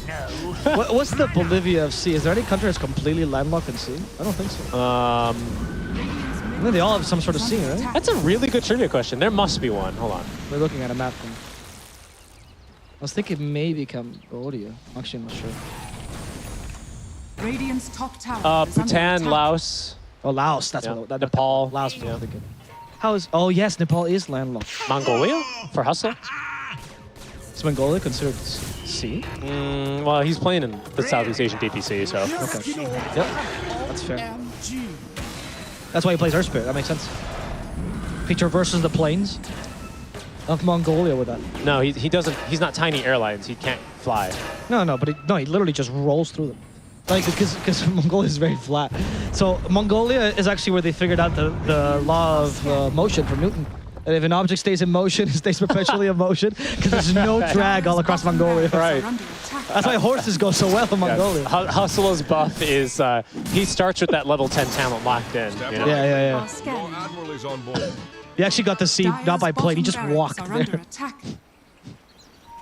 This game's quite turned around, though, hasn't it, for Geek Slate? I can't tell. I don't know if Blacklist... I mean, Blacklist kind of threw the last team. Late game Drow Ranger kind of kicks ass. Yeah, I don't know. They can now win. My point is, I don't know if it turned around because Geek Slate played really well, or if it's because Blacklist literally threw a team fight. I think Geek Slate played very well, because they only got into that position to make the bold play to take Roche, is how I choose to view it, because they took that excellent fight around their triangle. You can't deny that they just simply outplayed Blacklist in the fight that they took when they smoked out of the base and ganked them in the tier 10. What? What? Okay, that was almost a suicidal play there by Raven. And maybe it still is. It might be for Carl instead, Raven. He uses the concussive grenade to make sure the dragon can get to him. I can't believe he almost died for an illusion rune. Of all runes to die for. A late game illusion rune, Richie. It's very comparable to who's the guy that drowned himself when he was looking at his reflection? Oh, we're fighting. Oh, they kicked him away. It was the Kunkka being sent back. Carl, I think BKB, he's going to use this as initiation.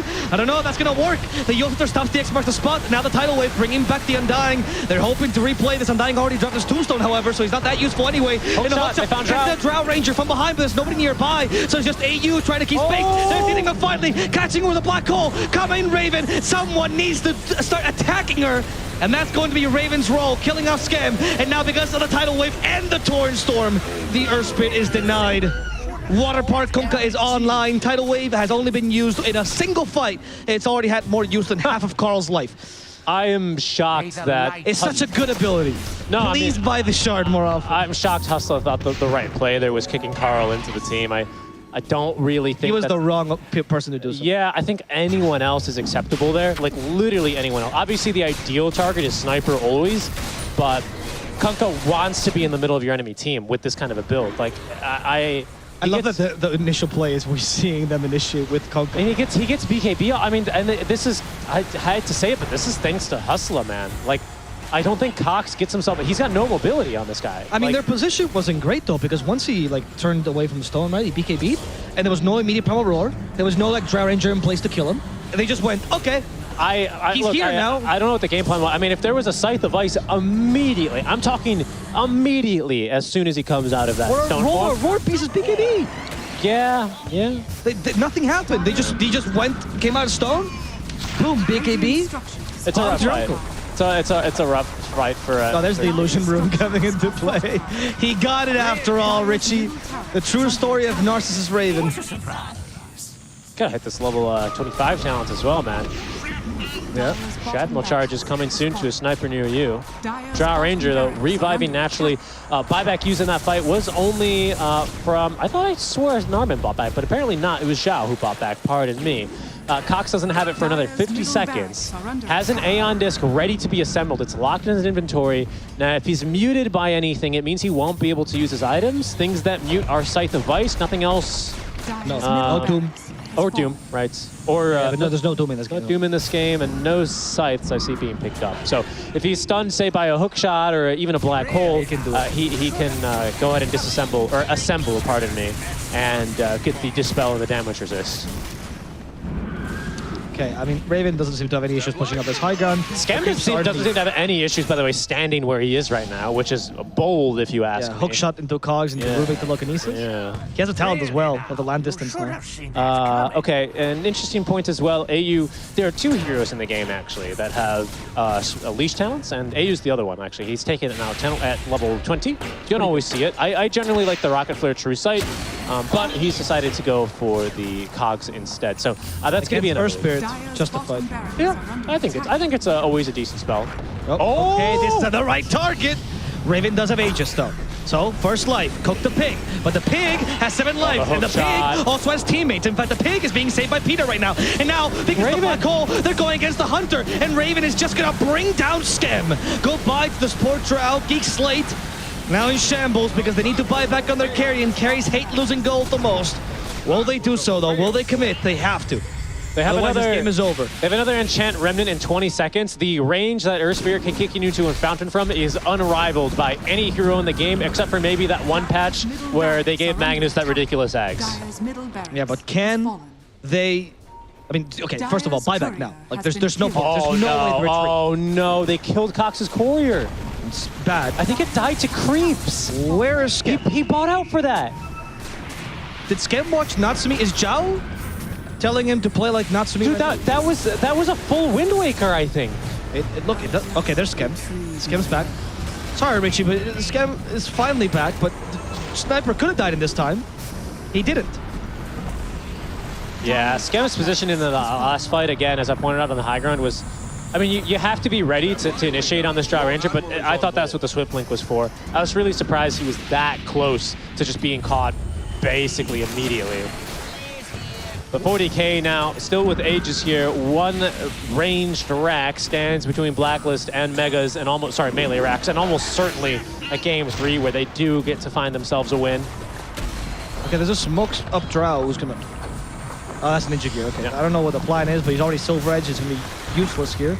Ninja once again, the attempt to go for the sniper, but the Hex stops this attempt. No. They know your shenanigans, Norman. He's got buyback, though. Yeah, but it's on cooldown now. You can't do the trick again. And he also enchanted Remnant already, and that's exactly gonna be... That's what I mean. The community cheese being passed around by Geek Slate right now. Under tier 4s. But this team of French people will not retreat. Maybe, oh no, they are not backing out. I mean, they still have Aegis for a good time, actually, here, just another 45 seconds. I mean, Geek Slate just show their hand, and their hammer pocket twos is not good. Raven is just gonna pew this tower to death. What is the plan? Gem him! Show him what's up. Well, Geek Slate waiting for the enchant rune, apparently. That's going to be their one last play. We still have the H on Sniper for 30 more seconds. They're going to try to wait it out. But I see a hook shot onto a Drow Ranger who has a Blink Dagger. However, Narman got caught, has the enchant under this time to survive. Force went in, though, and Force could turn into a Hex, and Narman couldn't push himself because he didn't have Boulder Smash. It was on cooldown. Now Force in trouble as well, being sent back into the Torrent Storm. Force will fall. Where is Scam going? Scam is just leaving his teammates behind. Scam says, my people need me. He now finally TPs back home. But it's way too late. Geek Slate has lost 2 of their initiators. And the Megas are here. Buyback at least. Blacklist Rivalry pauses. Yeah, headset for sure. He was throwing it at Skem. Well, not on Blacklist they weren't, I hope.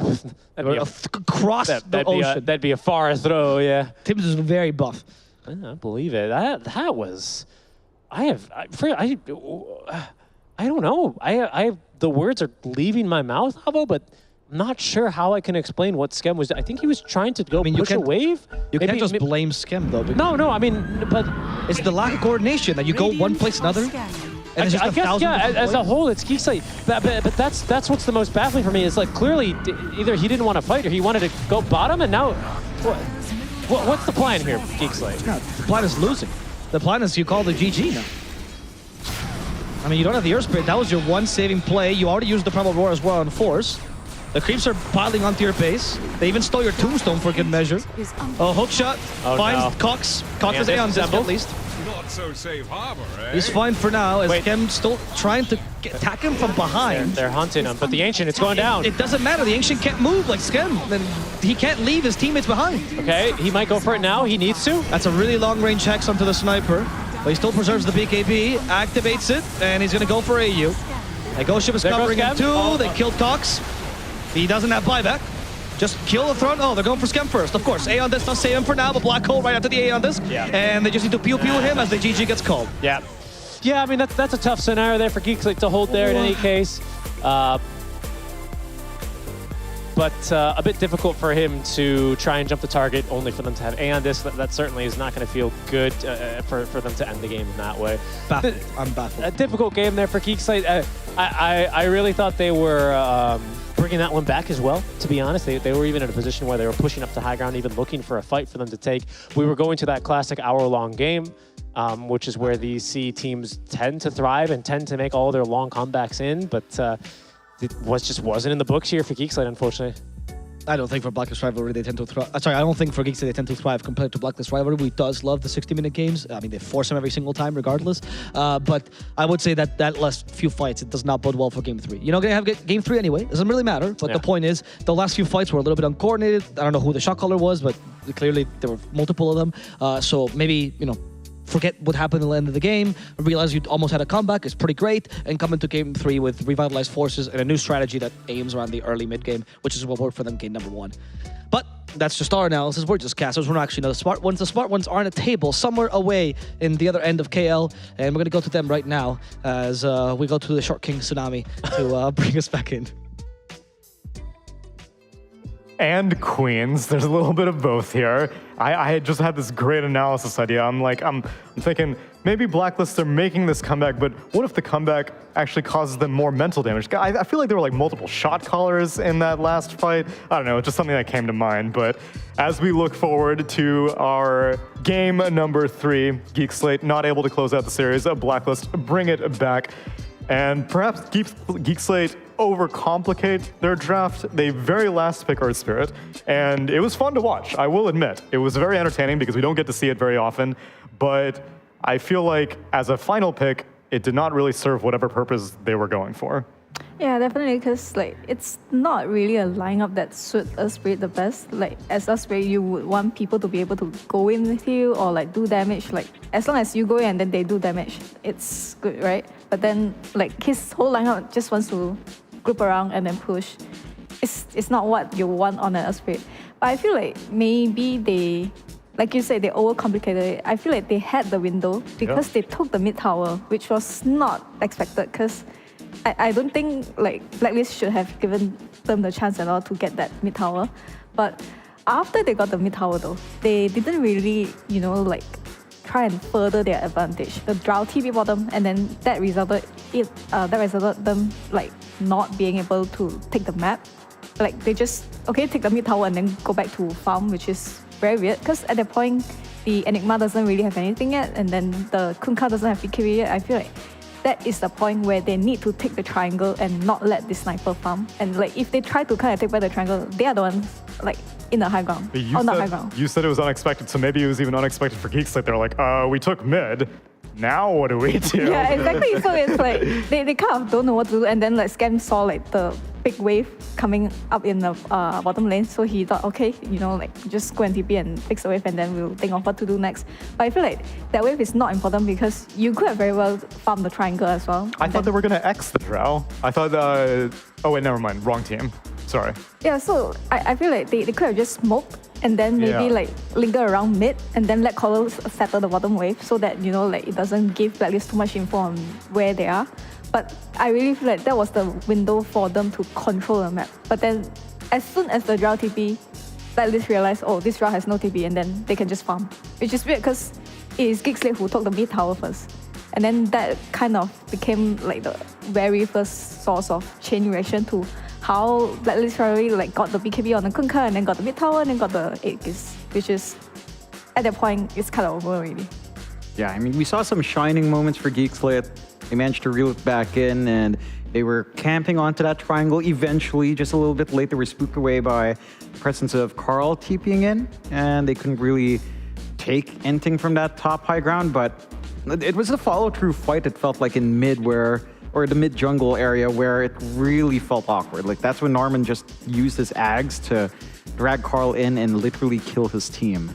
That was just really awkward. Like I get they felt like they had to make a move, and at the end, they focus on Scam, they force out the black hole, but it was a hard one to pull through. The execution really had to be clean, and it was just not quite clean enough.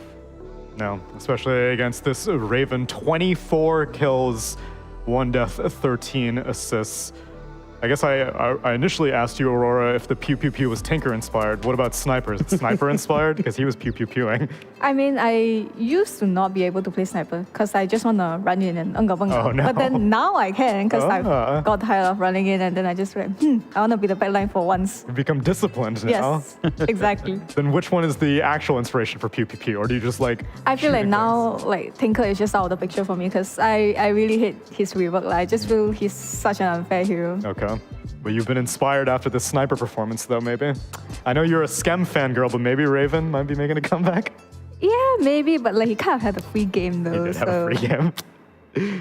And that game was also, I thought it was going to get complicated whenever Narman got the Aghanim Scepter on the Earth Spirit. And he was getting a few boots, but it may have just been a little bit too far gone at that point. And now we've got a full 3-game series as we go late into the night for this Monday. So to come back and we'll be bringing you the game number 3.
You might need some caffeine if you've been tuned into our whole day of the SEA DPC. We started off things with SMG getting a 2-0 against Army Geniuses. We followed it up with Polaris getting a 2-1 versus Bleed. And now we're closing up a Blacklist Rivalry versus Geek Slate to see if Geek Slate can also finally get their very first win. Polaris got it just last series, but now maybe Geek Slate. I know, John, you're rooting for it. You want everyone to have one win. Yes. The deathweight tie for the race to bottom is what I enjoy. You know, it's not a good spot for any of these teams, but you know what? Considering how this tour went, we might as well get through it. You know, just have everyone tie for Div 2, and we'll see what happens. Should be fun. For me, you know, like I really just want to see Geek Slate to be able to, you know, like take a series as soon as possible.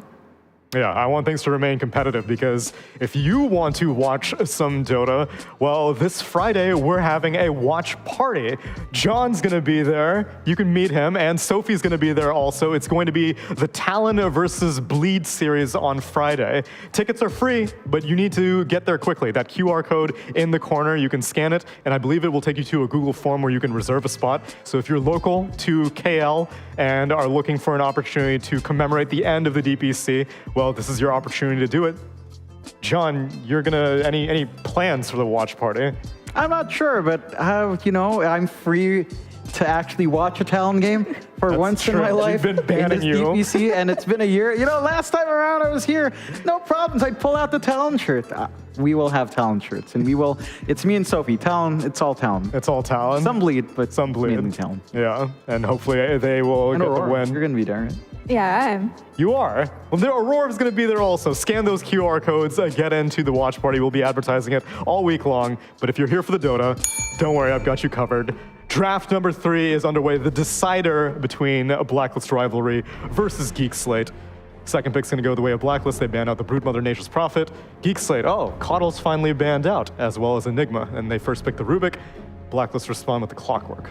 Now they share. Yes. They've split it apart. A little bit the of everything. combination. Oh, These two brothers in arms, which they won both games or they lost both games? They won both games when they had, like, the Clockwork Rubik. would Yes. win, right? Clockwork Yeah. Rubik won both games, correct, yeah. So now it's a 50-50. Now it's a 50-50. You don't know who's going to win. Oh, they got the Disruptor though. I think Disruptor is like really strong in this patch because you want your offlane to just pull, right? And then when you meet Disruptor, like that's not gonna happen. And the Glimpse is actually like a really decent spell for so much damage. Yeah. Glimpse is kind of dumb. Like most disruptors now just go level 1 Glimpse. Speaking from experience. No, it's more that I watched this in NA and that was the worst game I've ever seen from the offlane. It was like an offlane Tiny who got glimpsed 3 times. And at the end, he was just like hands off and he was pretty done. So yeah, that's not something you want. I don't think that'll happen in Geek Slate, but you know, the potential for a really bad game is always there when you're up against a disruptor. So yeah, how much stock do you put into, like, so they were mounting a comeback, but then the game like almost got more frustrating after they got back into the game. Whereas I feel like if they just GG'd out at like 30 minutes, then they save themselves 30 minutes of grief after because it was an hour-long game for game number 2. So hopefully they're not too distraught after it. Yeah, I think the one thing for, well, Blacklist, they have Mike, Ninja Boogie, that can kind of cheer a team up, you know, give it to them straight and make them laugh and reset. For Geek Slate, they've got John Yuel, who I think in a proper environment can be that kind of person as well. So they should be able to level out here. You think John Yuel can maintain that happy disposition after 4 series losses in this DPC? Yes, I have seen him maintain a jolly disposition in very tough times for his team. So that's admirable. I wouldn't be too surprised by that. I mean, at that point, you're already, you know, so used to losing every single series, and then, you know, what's the worst thing that could happen, you know, like, better things could only happen now. For sure. Just another day in the life. Geek Slate round out their first phase with an 8th pick, Lycan. More Zoo. I hope they ban the Bloodseeker now, because, yeah, I don't think they can play against the Bloodseeker having the Lycan so early here. Yeah, it is susceptible. Yeah, you can steal the Rupture, but like, what's that gonna do, you know? Not much. I think one thing again for Geek Slate is whether or not they flex the Lycan for Scammer Force. Right, last time around it was our Scam Hero in the first game, but it's pretty open when you first pick it. So it should theoretically, Geek Slate can use that for a drafting advantage and kind of figure out what they want. Wait, if they say Psych and John Yuan plays it 5. I wouldn't be surprised. That is a very John Yuan thing to do. I don't think he's... I don't know if you do that, but... You can block the camps. Yeah, you can block the camps. I think that was You more can viable when scout. Wolfbite was more useful. These days, Wolfbite is just so garbage. Yeah, but you can run a Marcy 1, and you know, it's not garbage then. True. But it is even rare that teams flex like in between 1 and 3. I think in SEA, it's been exclusively played off lane aside from Geek Slate. Yeah. I think it's just a better lane for Lycan. You can have like a much better tempo on safe. You can tie that in with like a minus armor hero that enjoys physical output. Yeah, I feel like in this meta, there's so many other core heroes that can also carry the game in like other lanes, right? So definitely Lycan can just, you know, like go into a lane that suits him the most and then still be able to offer a lot. Yeah. Because, I mean, he's just out there buying aura items all day anyway.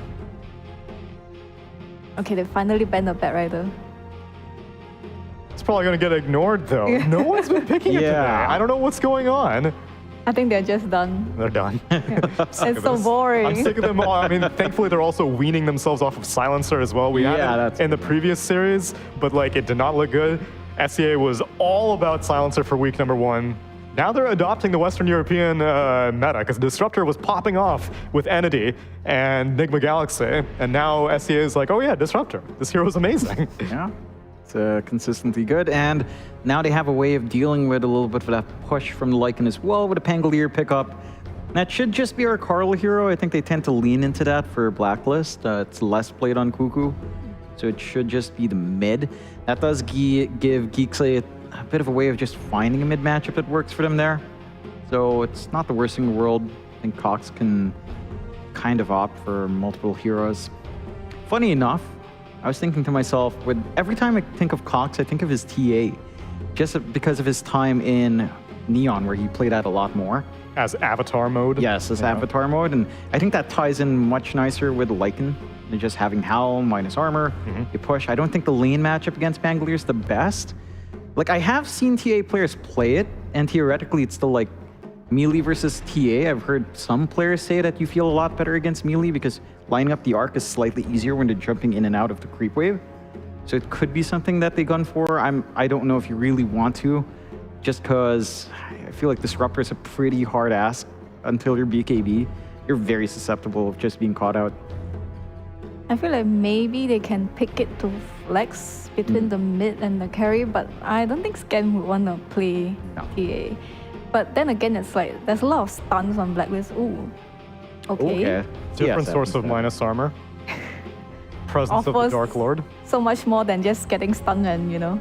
Like if he dies, he does something with his ulti, but then like if TA gets stunned, like she can't hit anyone forever, I feel. That is true. I don't know if the Death Requiem does enough, at the least, but does provide something. I do like the Treant more than anything else in this pick, though. Like, just having this overgrowth to hold back the Pangolier, take control of some team fights. The Rupik already has really good spells to steal as well. This matchup of SF versus TB is really timing-based. Like, if the TB is allowed to go late game, I feel like you just win almost every single time. Like, the SF needs to win really early and just pressure the map. So I think if the game goes late again, then you have an easier time in Blacklist. I feel like in this case, maybe they should have just considered the TA more, because like you would pick the Treant, right, to control this Pango, but at the same time, you need to remember, like, you already have Rubik, you already have Lycan, so you don't really have enough CC, or let's say AoE damage, to make this Treant feel good. And then you think SF is gonna do it, right, but then again, he still needs like farm and levels to be able to do that. And at the same time, maybe TA will, you know, like get stunned like SF forever, but then it's a little bit harder for TA to die. And at the same time, TA, like, I feel she does better like against Pango in this early game, because this Pango is just gonna wanna run at this SF, but then TA actually is fine because of the refraction. Like, it works both ways, because like people would say, oh, we pick Pango to fight the TA because like we can break the refraction like easily.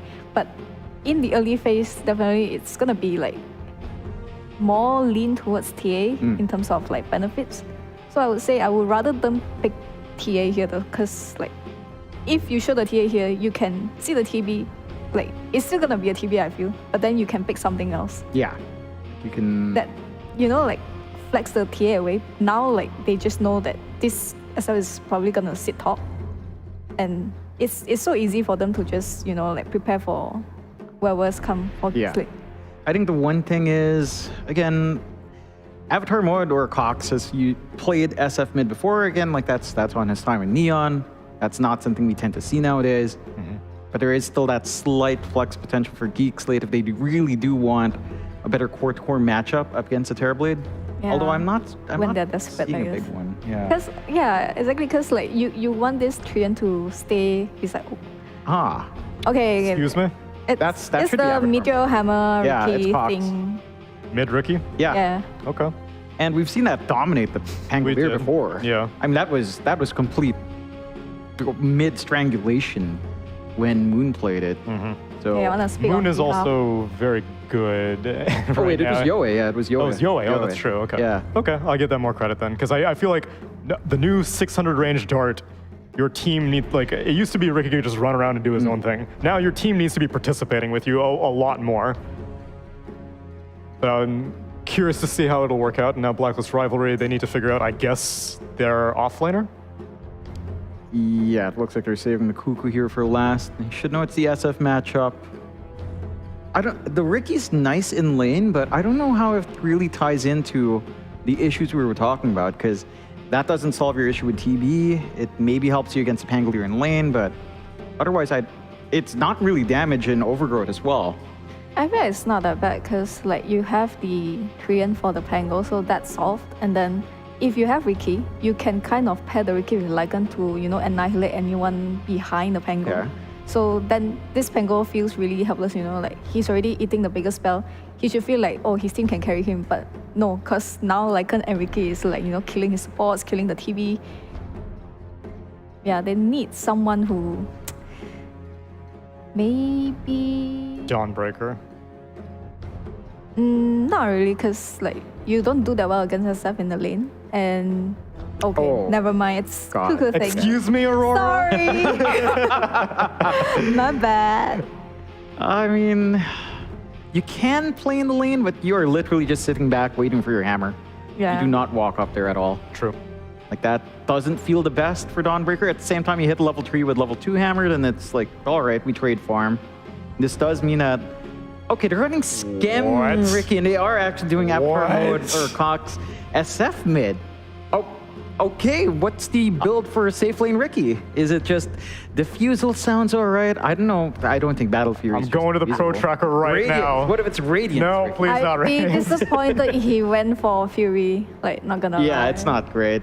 But Radiance, though. Okay, according to Dota 2 Pro Tracker, oh no. Is it Radiance? It's Meteor Hammer. It's still Meteor Hammer and safe lane. Meteor Hammer into Diffusal Blade into Manta, and then Shard Scepter.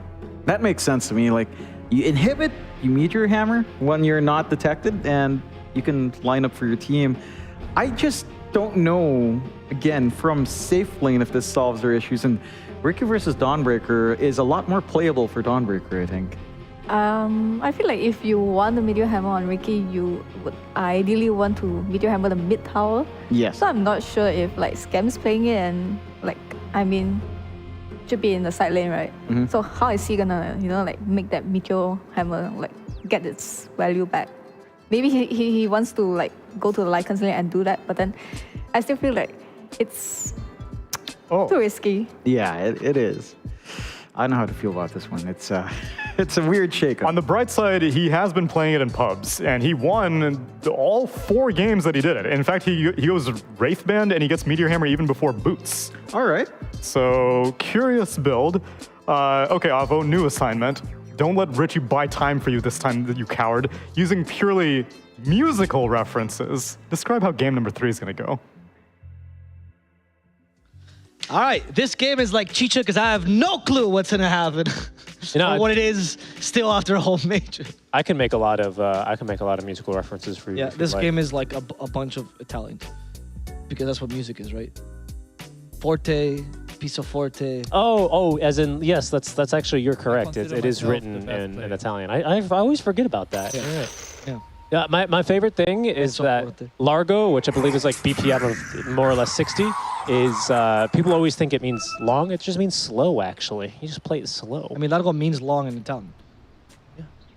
But in a music way, it's slow. You just play it. It doesn't really make sense to play something slow now, does it? But sometimes you do need to play it slow, Abo, which is the point I'm making, which is what Blacklist are hoping to do here, right? They've got ways of extending the game, ways of extending the team fights, and ways of turning them, all in hopes that this 2B can eventually get a little bit more online. How much online does it need to be?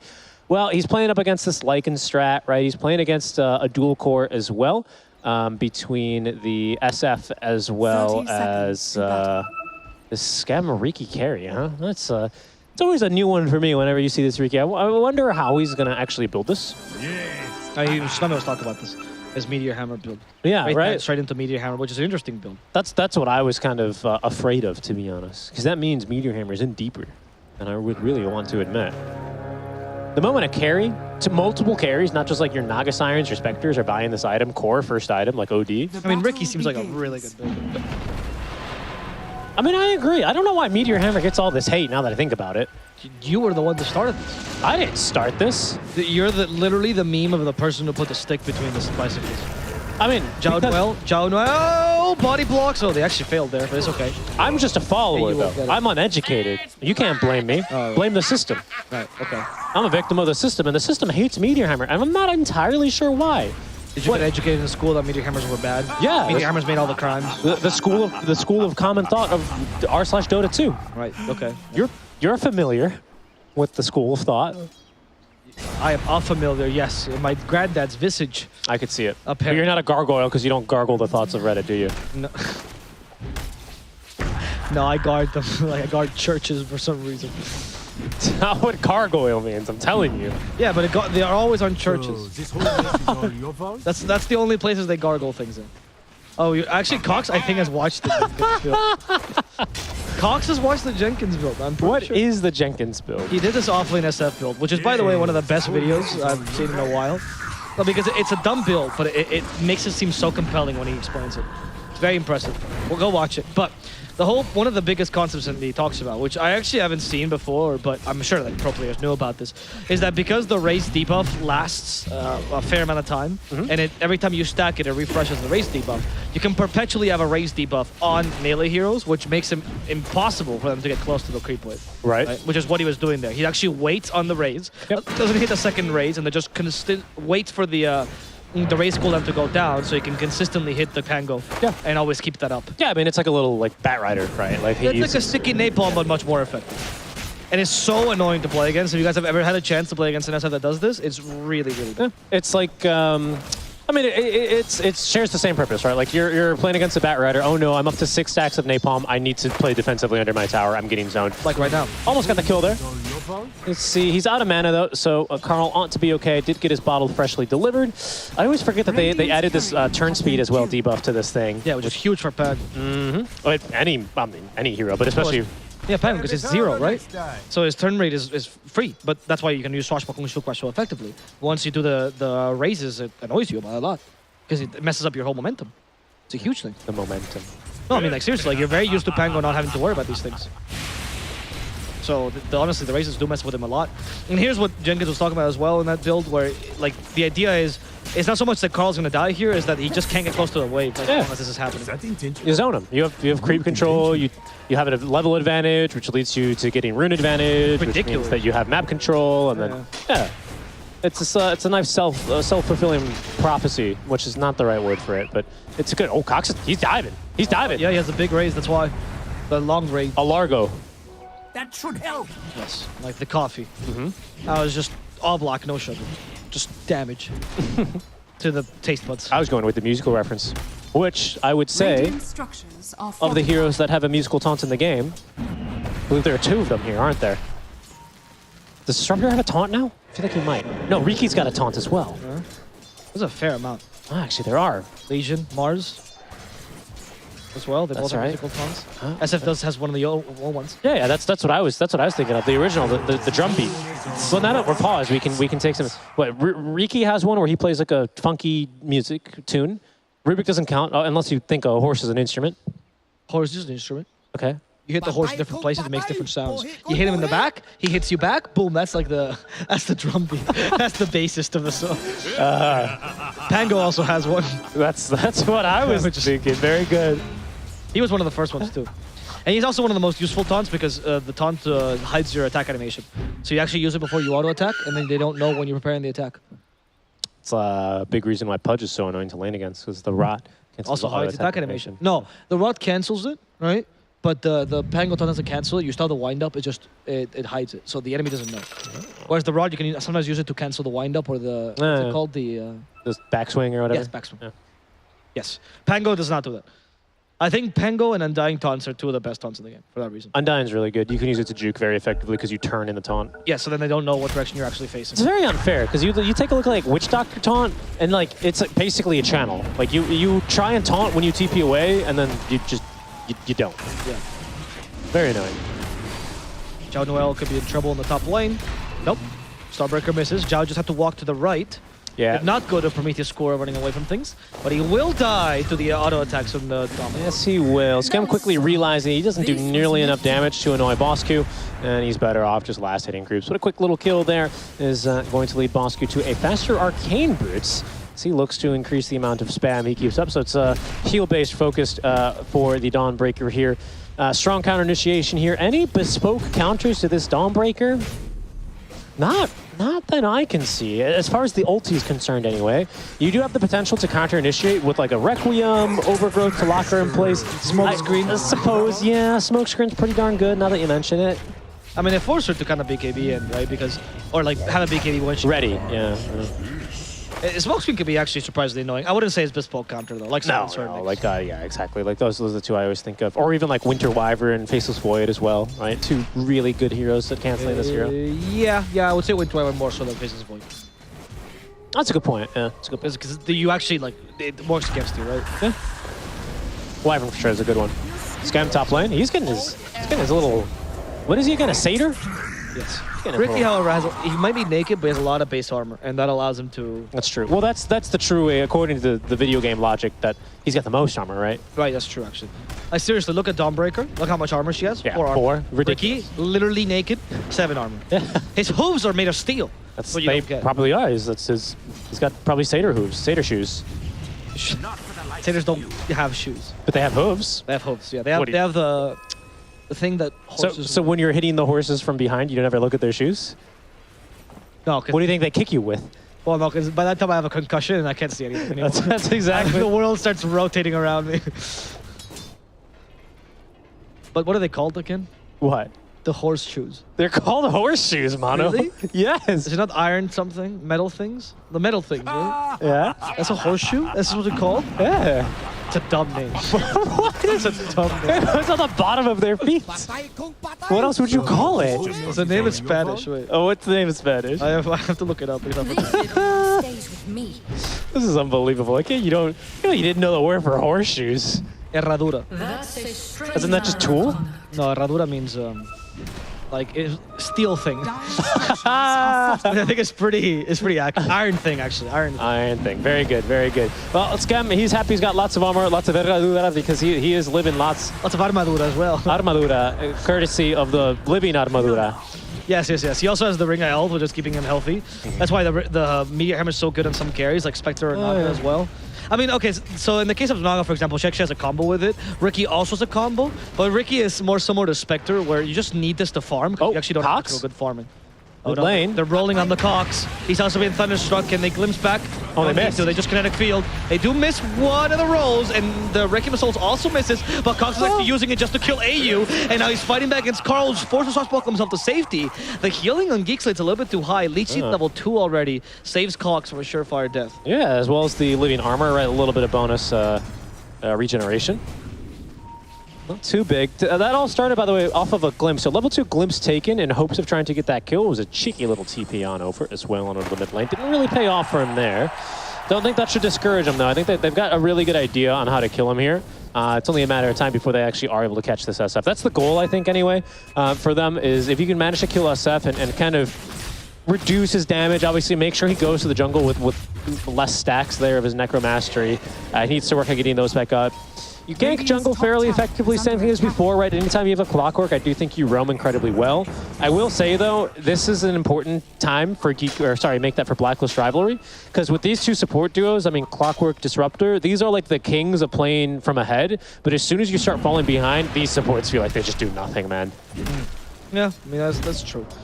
Disruptor particularly, right? I think Clock is still useful in playing from behind because he has a lot of save. But yeah, I agree, but feels like nothing. But he feels way better. I mean, who doesn't, right? Which hero doesn't? But I just feel like this kind of a toolkit of go in, I get vision, I'm gonna catch the last person in the team fight. Like, no, for sure, I agree. Yeah, it's. I do think you have a lot of pickoff potential in Blacklist Rivalry because you have Dawnbreaker, Mango, Clock, right? Oh yeah. So you can always get pickoffs no matter what, which I think is the one advantage they're playing with. The biggest issue here is that, of course, if you lose map control, those pickoffs become harder, and you have Lycan and Treant. Make sure that you can't gain map control, and you also will lose it quickly. Feels better for Raven, though, because he does have the power of Friendship and, of course, the Dawnbreaker ultimate to make sure that he can stay alive if he needs a little bit of extra healing or something like, you know, just maybe eventually if the Nag Scepter comes online, the miss rate to make sure he can live through the chain stuns and try and get off the Requiem of Souls. Could always be big. That's, by the way, Meteor Hammer finished already. This is the lovely part about Meteor Hammer is you just get to surprise your friends with it. It's like a nice surprise party. And look at this. Now he can farm. That's the biggest thing we were talking about earlier. That's why Spectre builds this too. Like, it's just Ricky struggles to farm. Meteor Hammer gives you the regen that you usually need and also the farming ability. It's a very good ability. Looking for another kill here. No, AU's just going to break the smoke and continue farming. Looks like this smoke didn't work out too well. Carl will run down bottom. We'll see if Geek Slate thought anyone else was in this smoke. They don't really have a good reason to believe, though, so... Know what you kill. You have Shapeshift here. There's no overgrowth for sure. There's a Treant nearby as well. Okay, I'm going to try to stun him by putting him in the kinetic field. Stun as well. Dawnbreaker's coming back and Force run away. Yeah, he does. He avoids the stun. And now Tim's is pretty low as well. In fact, Force thinks he can go on him. The Creeps will just finish the job as Force outruns the Pango. Yeah. Sure, Narman dies to Bosku, but... Two-man stun. A lot of commitment here coming the way of Blacklist Rivalry for only a support kill. In fact, the support even trade. You know, Carl turned into a ball there. But Forrest balled on them, to be honest. I mean, a one-for-one trade, but for the amount of resources committed there, especially for the Metamorphosis use, like, Raven doesn't lose much. Maybe they get a free kill here? They do, because Bosco overstayed is welcome. They're trying to body block him with Zhao. Have anything to cancel his TP? Yes, definitely. Pretty big move here. I think now you're able to get this tower for free. You still have, of course, the Meteor Hammer, and now the Wolves to continue pushing with. 10-minute wagon is just arriving. This is a pretty big deal. Raven's going to go top, but he doesn't have meta, so this push is not going to be nearly as fast, and John Noel's here to annoy the hell out of him, so this is a big win for Geek Slate. You know, Richie, that's one of those plays where it might seem like a mistake by Bosco, but I will explain why that original failure of a kill by Blacklist is bigger than it seems. When you get a 2 or 3 kills in the bottom lane, that's a very clear sign of, okay, we won this lane, we can take it over, right? If you don't get any kills, you go, okay, we've lost this rotation, we're gonna leave a 5, and then everyone else rotates to the jungle. But this kind of half-assed, oh, I got a support kill, I don't know any people rotate, I don't have vision, I don't have map control, whatever, makes it a very awkward situation where you don't really know where to go and what's the efficient play. And as a result, Geek Slate can punish the offlaner who stayed there a little bit longer, which is a normal play to open up the map, by just rotating the Ricky and not showing him until he's needed, right? Yeah. So really, really well played by Geek Slate. Blacklist Rivalry, you gotta make these decisions to be much more clear, right? Wishy-washy plays will not be accepted. Not in C anyway. Yeah, it's also like just not an efficient play in any case. Like I said, the tree's going to come top anyway. Like he can take a lane. It's a hero that is specifically drafted for this. You don't really have like a great tree counter this game in terms of like killing him super easily or just like running him down with units. So, you know, Geek Slate are highly incentivized to do the exact play you're talking about, right? Like stick around, get the kill down bottom, take the tower, open up the map for your Riki. He's actually kind of going hunting here. Could kind of backfire against it, but the smoke gank out from Blacklist Rivalry is actually into the jungle. Doesn't look like that'll pay off necessarily. I don't think this is a kill, however, by Riki. He's just meteor hamming the Dawnbreaker. Yeah, it's just very strong ganking lineup. If they found the SF, even if it's on a tower, they could kill him. Because there's no save yet. Living Armor should not be enough if they Static Storm plus Hookshot cogs him. I don't think it will be either. But, you know, the smoke is going to have to be interrupted because they're throwing creeps onto the tower from the Helm of the Dumb. Yeah. Top lane meta is used alongside the Glyph of Fortification. He still has the Living Armor, which is level 2 right now. That's delaying this by a lot. They know once Raven's meta falls, there's just a freebie here. But they're not rotating any heroes. They're just trying to keep this alive as long as possible. And in exchange, trying to take a tier 2 with a Meteor Hammer push. Yeah. It means Force easily, or safely, I should say, gets a couple more camps, extra camps, that he otherwise may be contested over. Narman, in the meantime, is getting a lot of free space in this mid lane, already has Arcane Boots, and is making way towards his 4 staff now. Behind all of us, of course, Cox continues to farm. He's kind of the real carry this game. Skem, of course, is a carry, but even when he was a carry on Neon Esports, he wasn't really like the carry. It's kind of funny. He's kind of coming back into that kind of a role, isn't he, this game? Sure, I think this guy still excels when he's like the space creating, right? Like yeah. His versatility. I don't think, unlike Raven, there's a specific style where he's above every other carry, which is what a lot of carries have. Like, oh, they do this one thing, they're great. Skem is about having good drafts, good versatility, good tactics in the team, which is something that's been kind of missing this season from them, to be honest. We haven't seen that much diversity or a very clear identity what they want to play around. I did actually think Raji's, the lack of Raji mattered a lot there, because Raji has some weird-ass ideas, and that always works with Skem. Whereas I feel like Zhao is a more traditional support. No dish on him, he's great. But the Raji Skem combo, I mean, Skem literally said he played on Geek Slate for Raji, which is why this change was so odd. I see what you mean. Yeah. Like, he works well. Back when he was a Neon, right? He also worked with a really weird support. And I was going, oh, what if you play Chen carry? And they were all okay with it. We need a team like that for Skem. I suppose that's true, right? Bit harder. Like, if you're specialized in supports that just are stable and, you know, secure lane, probably not really well suited to go for like a, I don't know, one of these weirder kind of a role, like a Witch Doctor carry, Witch Doctor off lane, right? Or your versatility is just less utilized. Static Storm plus Cogs. Okay, this should be enough to kill Skem. However, there's nobody hitting him right now. It's just gonna be the battery assault. He gets away with tricks of the trade for now, and in fact, with the counter initiation from Force, they're going for the supports first. It's going to be AU. Force realizes that Tower seems a little bit juicier. Don't get hit by the final hit on the Starbreaker. In comes the SF. Tower's denied by the Pango. Fate Bolt launch. And Force doesn't find the angle of initiation, and the Overgrowth is not ready either. Yeah, these fights are actually kind of awkward for Blacklist Rivalry when they don't get the pickoffs that they need, because they've got pretty good control for like one particular hero, but they have two particularly evasive heroes. Elusive heroes is a better word, right? Between the Skem Riki, whom we saw go for simple tricks of the trade, and then he blink strikes away. And as soon as they blow Static Storm and Kinetic Field on him both, it does free up Force to just like run around in these fights, quite literally, right? They don't have anything to leash him down, and he just run around the dog park, you know, making a mess. No one's picking up after him, you know, just very, very unkempt, very rude. The Blacklist, they have problems with their control. I mean, the kinetic field should theoretically be enough to stop him, right? But because Terrorblade kinetic field. Oh, well, not if you're using it to try and kill Riki, though. That's exactly, the point, and because Terrorblade is also not online, you don't really have a damage short. Like, that was so sad. They catch Riki, put him in Static Storm, he's stuck there forever, and they can't kill him because the only thing hitting him is a battery assault. Credit to Geek Slate, though, they do force that issue right before Carl gets Diffusal Blade. Diffusal's a lot more damage here True, for him. Very true. Now, I think even without, you know, landing all your swashbucklers, you probably kill Riki there. Just even not by burning his mana, making sure that he actually can't blink away. Skem. Okay, there's the combo set up with the Meteor Hammer. I don't think. Yeah, not much follow, but they have a save now, so yeah. That's it. That's the end of the disruptive control. That feels really bad. Now you need it. No, not even Acceptor saves you from that, honestly. You need to always have Thunderstrike first, so you can glimpse him back into the Static Storm. Yeah, pretty much. And even then, it's hard. Yeah, even then, it's not guaranteed, because it's not like Static Storm Kinetic Field lasts all that long. Yes, and then the Terrorblade always has to be in position to like actually hit him with meta. It's tough. This is going to be a little awkward. But a good play by Hustler here, who is back on a more standard position 4 that we're seeing, you know, a lot these days. Back onto the Rubik. My favorite hero for Hustler. Try and set him up now. Zhao, just Overgrowth. There's a Riki nearby, and he's sitting on the Meteor Hammer with the Overgrowth instead of actually using the Shard. Well done. He goes for Tim's first, and Tim's will die to the Blink Strike. And now chasing after Raven. I do hear a wreck him, but he's actually just charging it for the shits and giggles. As the rest of Geek Slate tries to cancel as many TPs as possible. They find a Clockwork, which is going to be an okay TP to cancel, but not the magnitude of a Terrorblade or a Dawnbreaker kill.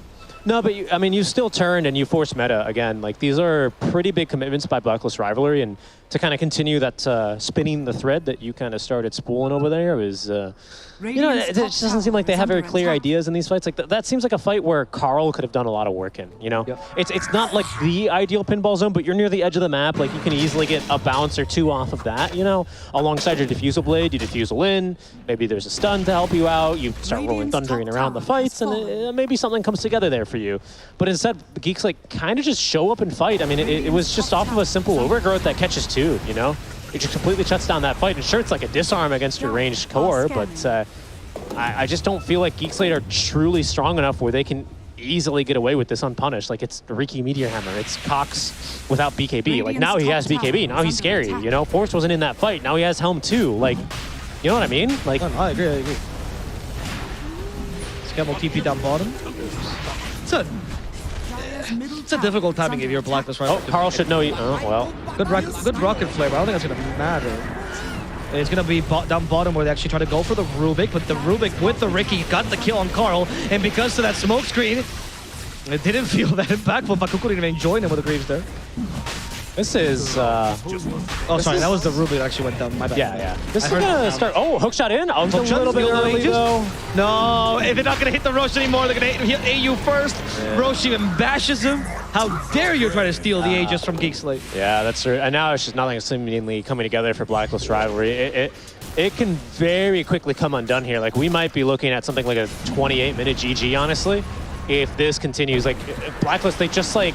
They need a win, you know, not even like in this match, just like in this game. They just need like one individual play that works out pretty nice from them. Even if it's just like they snipe Aegis from SF, they regain a little bit of map control. Like, they just need something for them to execute on here, and then they can get going from there, because I just really haven't seen anything look good for them yet, which is kind of brutal, but... I mean, it's just like game one, right? You bought him, you drafted a lineup that works well early. Sure, if you get to the late game where Blacklist Rivalry excels, then maybe you're a little bit screwed. I don't think it's that bad because you have SF Ricky.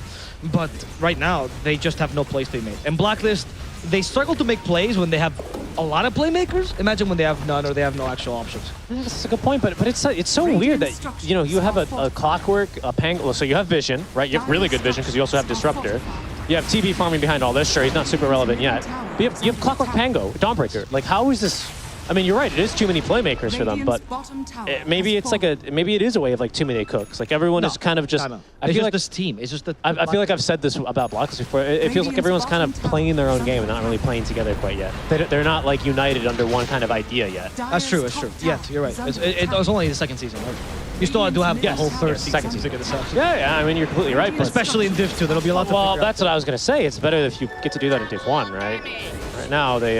No, look, I agree with that point, and maybe that is what's missing, like a real shot caller that, or like a not real, sorry, the one shot caller, right? Yeah. It's hard to tell because obviously we don't know internally what's happening. Of course, but it's certain that pure speculation. There aren't. What's factual is there aren't plays being made. That's always been an issue for this team. Yeah, I mean, it's just like, you know, if you look at SMG, for example. Oh, hold on, they're fighting. That's a good initiation. Yeah, it is, but he doesn't Aegis though, so he's not that sad about dying here. However, they can roll onto him and kill him a second time. Oh, the bonk. Does it actually get him? They got the now with the BKB. Now he's just charging the Wrecking Souls. They did catch up to the Lycan, but it doesn't seem to matter because Cox covers his escape quite nicely. So Force is fine. Cox takes the tier 3. Now Cox is out of BKB, so he's going to retreat. Where's the Ricky? Oh, it's going to be the Crim Protector instead. Yeah. Who's being chased down in the trees. Zhao. Trees are broken, and so is his heart. Good. Ricky is hitting the Meteor Hammer. Two-man Meteor Hammer, not bad. Blink strikes away. He'll get out of there. I mean, Geek Slate they got what they came for, so it's not that big a deal for them. They got tier 3, no racks, sure. They lost the Aegis, but no big losses from them. Yeah, nothing too crazy.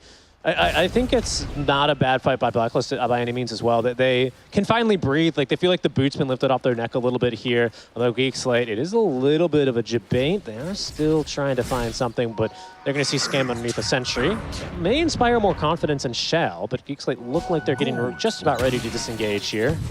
Rocket Flare should not scout Scam. We'll see if he wants to go for a Meteor Hammer play. Doubtful against 3 heroes, especially now that he scouted the gem on side this Dawnbreaker. Good fight, though, and that's the kind of thing I think they were looking for, right? Like, hook shot in, Rolling Thunder to control them from there. You get a good glimpse onto the Lycan, leave him a little bit more useless in that fight. He still actually gets the kill onto Disruptor just with the, you know, units. That's going to happen. I think you have to just settle for that and, you know, be happy that you didn't lose your tier 3, that you're not fighting against super creeps in the bottom lane. Your push is pretty good. I mean, there is a Lycan in the game.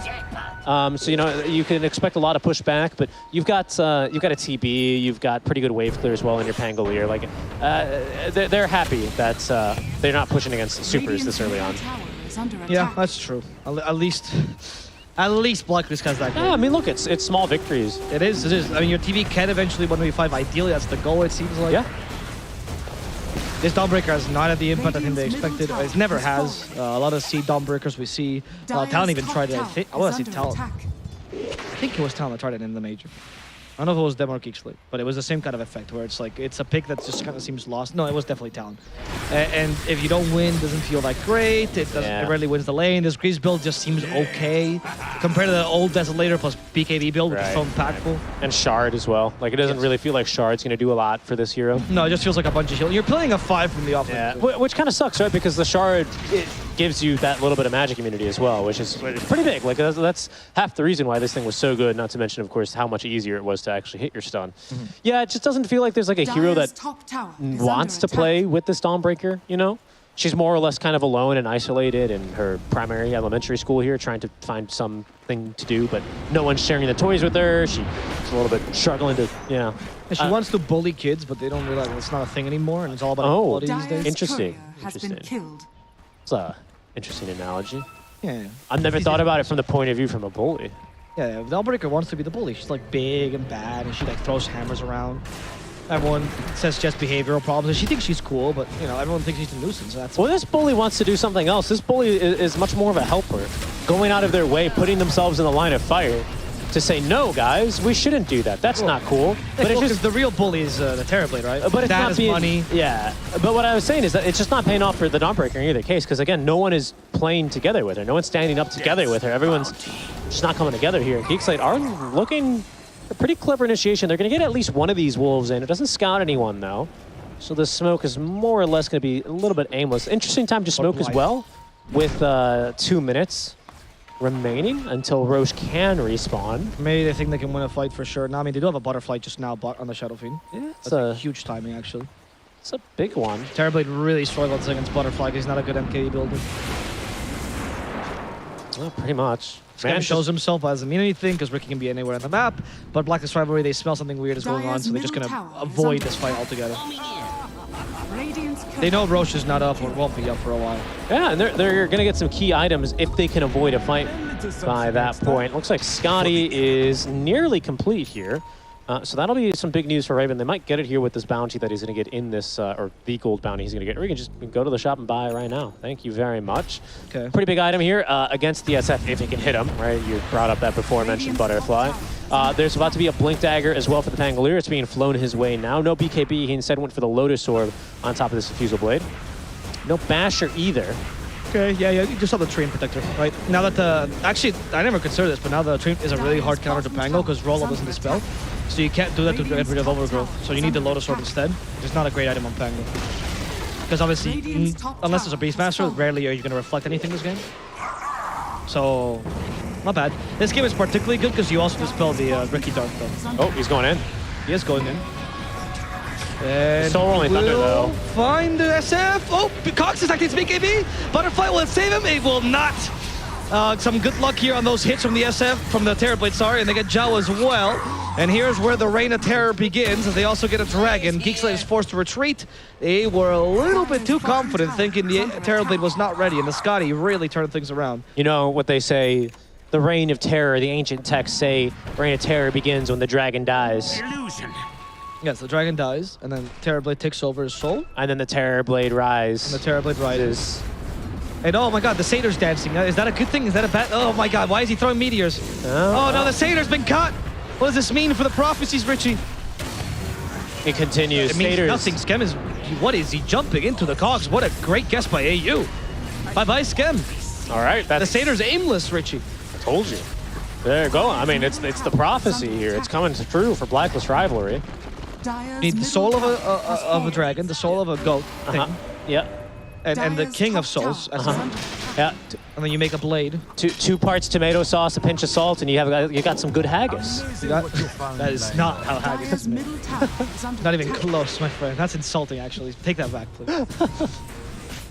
Tomato sauce? You think that's... Dude, I have no idea what's in haggis, man. Are you serious? No. It's a magical blend of spices. Actually, the most... You know, not everyone has studied in Scotland. Because Scotland, if there's one good thing about Scotland, it's haggis. that kilt and the bagpipers in the street. Alvaro, the first thing Alvaro said when he met Winter was, "Hi, nice to meet you. Have you ever had haggis before? Do you know what's in haggis?" And then Winter said, "No, but that sounds really tasty. It sounds like Chinese food." It's Do you want a fish? Geek Slate, rotating around. Thinking if Blacklist Rivalry want to fight. I don't know what the answer would be. Probably no, considering they don't have meta up quite yet. But it seems like they're going to be able to evade it. And for now, it's going to be a little bit to their benefit, seeing as Roshan has not yet respawned. Teams don't know this, but it's a fairly long rush. In fact, the longest rush, 1.5 minutes until he's back up. So fairly significant. Blacklist Rivalry, now they're going to be coerced into action here as they smoke up here underneath their high ground ward.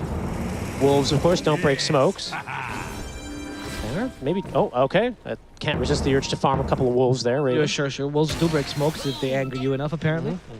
Now they have the souls of the wolves. What does that create? Hopefully a BKB. And it will soon enough, actually, for TB, which is the point I was making. I thought it was weird that he smoked up so close to BKB, but pardon me, it makes sense knowing that Roche could have already respawned. Obviously not the case here. Geek Slate needs to respect this next team fight, but they do have the tools to go into, like, I mean, it's hard against Terrorblade for sure, but it's not like you're helpless. No, I mean, they've totally equalized, and that's the problem with this SF. You know, if you have enough physical damage, and sure, if you're a little bit luckier, you get the right initiation onto this kind of a guy, there are problems here in this kind of a matchup here versus the TB Scotty. Still have Rolling Thunder stolen, by the way, so Narman holding on to that. Did steal that up in the last fight. Thought he was going to be able to make a play there, but didn't really end up working out in his favor. Never really had a good opportunity to do so.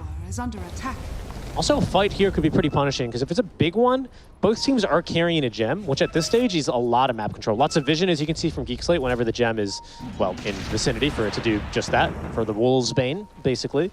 And of course, it's also very good against the Riku. Geek Slate as well, they like a gem for the map control it provides them. It does allow them to sit a little bit safer, although they still haven't found the sentry, quite surprisingly, that they're just chilling under. Not the biggest difference. I doubt a fight's going to break out here, but it is a little interesting that they haven't found that one yet. It's actually a lot of sentries in the middle lane they haven't found. How? That is a good question. I think maybe I don't know. There's a smoke by Geek Slate though. Yep. But they can sort of tell the enemy team is in the enemy triangle. It was pretty obvious, obviously, by the positioning.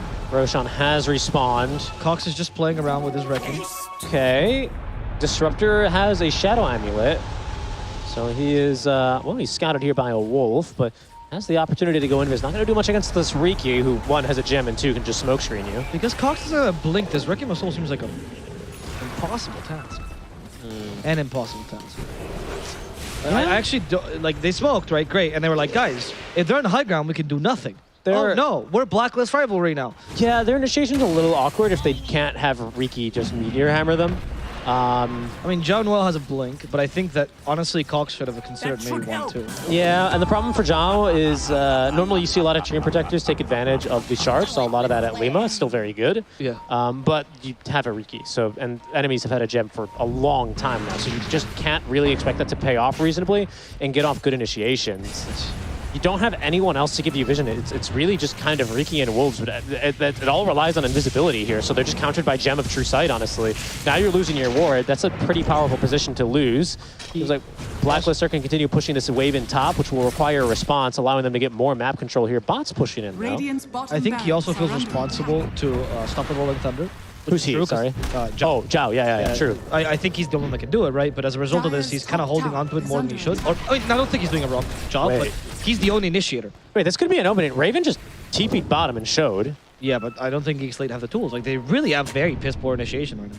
Like, your initiation is, run in, force! Yeah, but your counter initiation is really good because it's Zhao, right?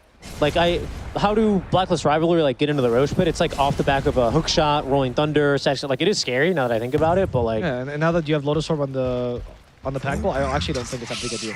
Yeah. You can Lotus Orb Raven. It's tricky. If Raven doesn't activate BKB, he's not that bothered because the Wrecking Soul is impossible. I'm still kind of shocked. They just kind of walk into the Roche, but all the way from bot lane, Raven just walks in and they start up the Roche. I never considered in this game how weak Geek Slate team fight actually is, but now you see it, especially this lack of Blink Dagger on the Shadow. It makes such a huge difference. Yeah, you kind of, like, in a weird way, you have, like, similar, well, not really similar offlaners, but, like, lack of control on both offlaners. Like, they just both want to, like, kill squishy heroes. But one gives healing, and the other one is just running around like a wolf. And it gives Meteor Hammer. Yeah. On his on his satyr shoes. Oh, this could be a. I mean, that's team fight. Yeah, I guess. Just taunting the Requiem. He's waiting for Roche to be lower. The shapeshift. Here they go. Oh, no. He didn't activate his BKB either. I mean, hookshot. Okay, now there's the BKB. Requiem, but everyone has BKB too, so Cox is pretty useless. Overgrowth committed. Montastel to dispel, so his Lotus Sword. Cox is going to die at this rate. Cox has been Force got hunted for the high Aegis, ground. though. He's going to fall. Yeah, Force did get the Aegis, but the rest of your team is dying. So who cares if you have 2 lives on Force if everyone else falls? In fact, they almost killed the Ricky with that. But the SF is a real carry, and he just got decimated. Okay. That hold down bottom by Blacklist Rivalry at the 20-minute mark he got was shard. way more consequential than I think either of us gave it credit for, to be honest. Because after that moment, Geek Slate seemed to have lost any sort of initiative in this game. Like, they kind of were standing around, losing dragons here. Down it goes again.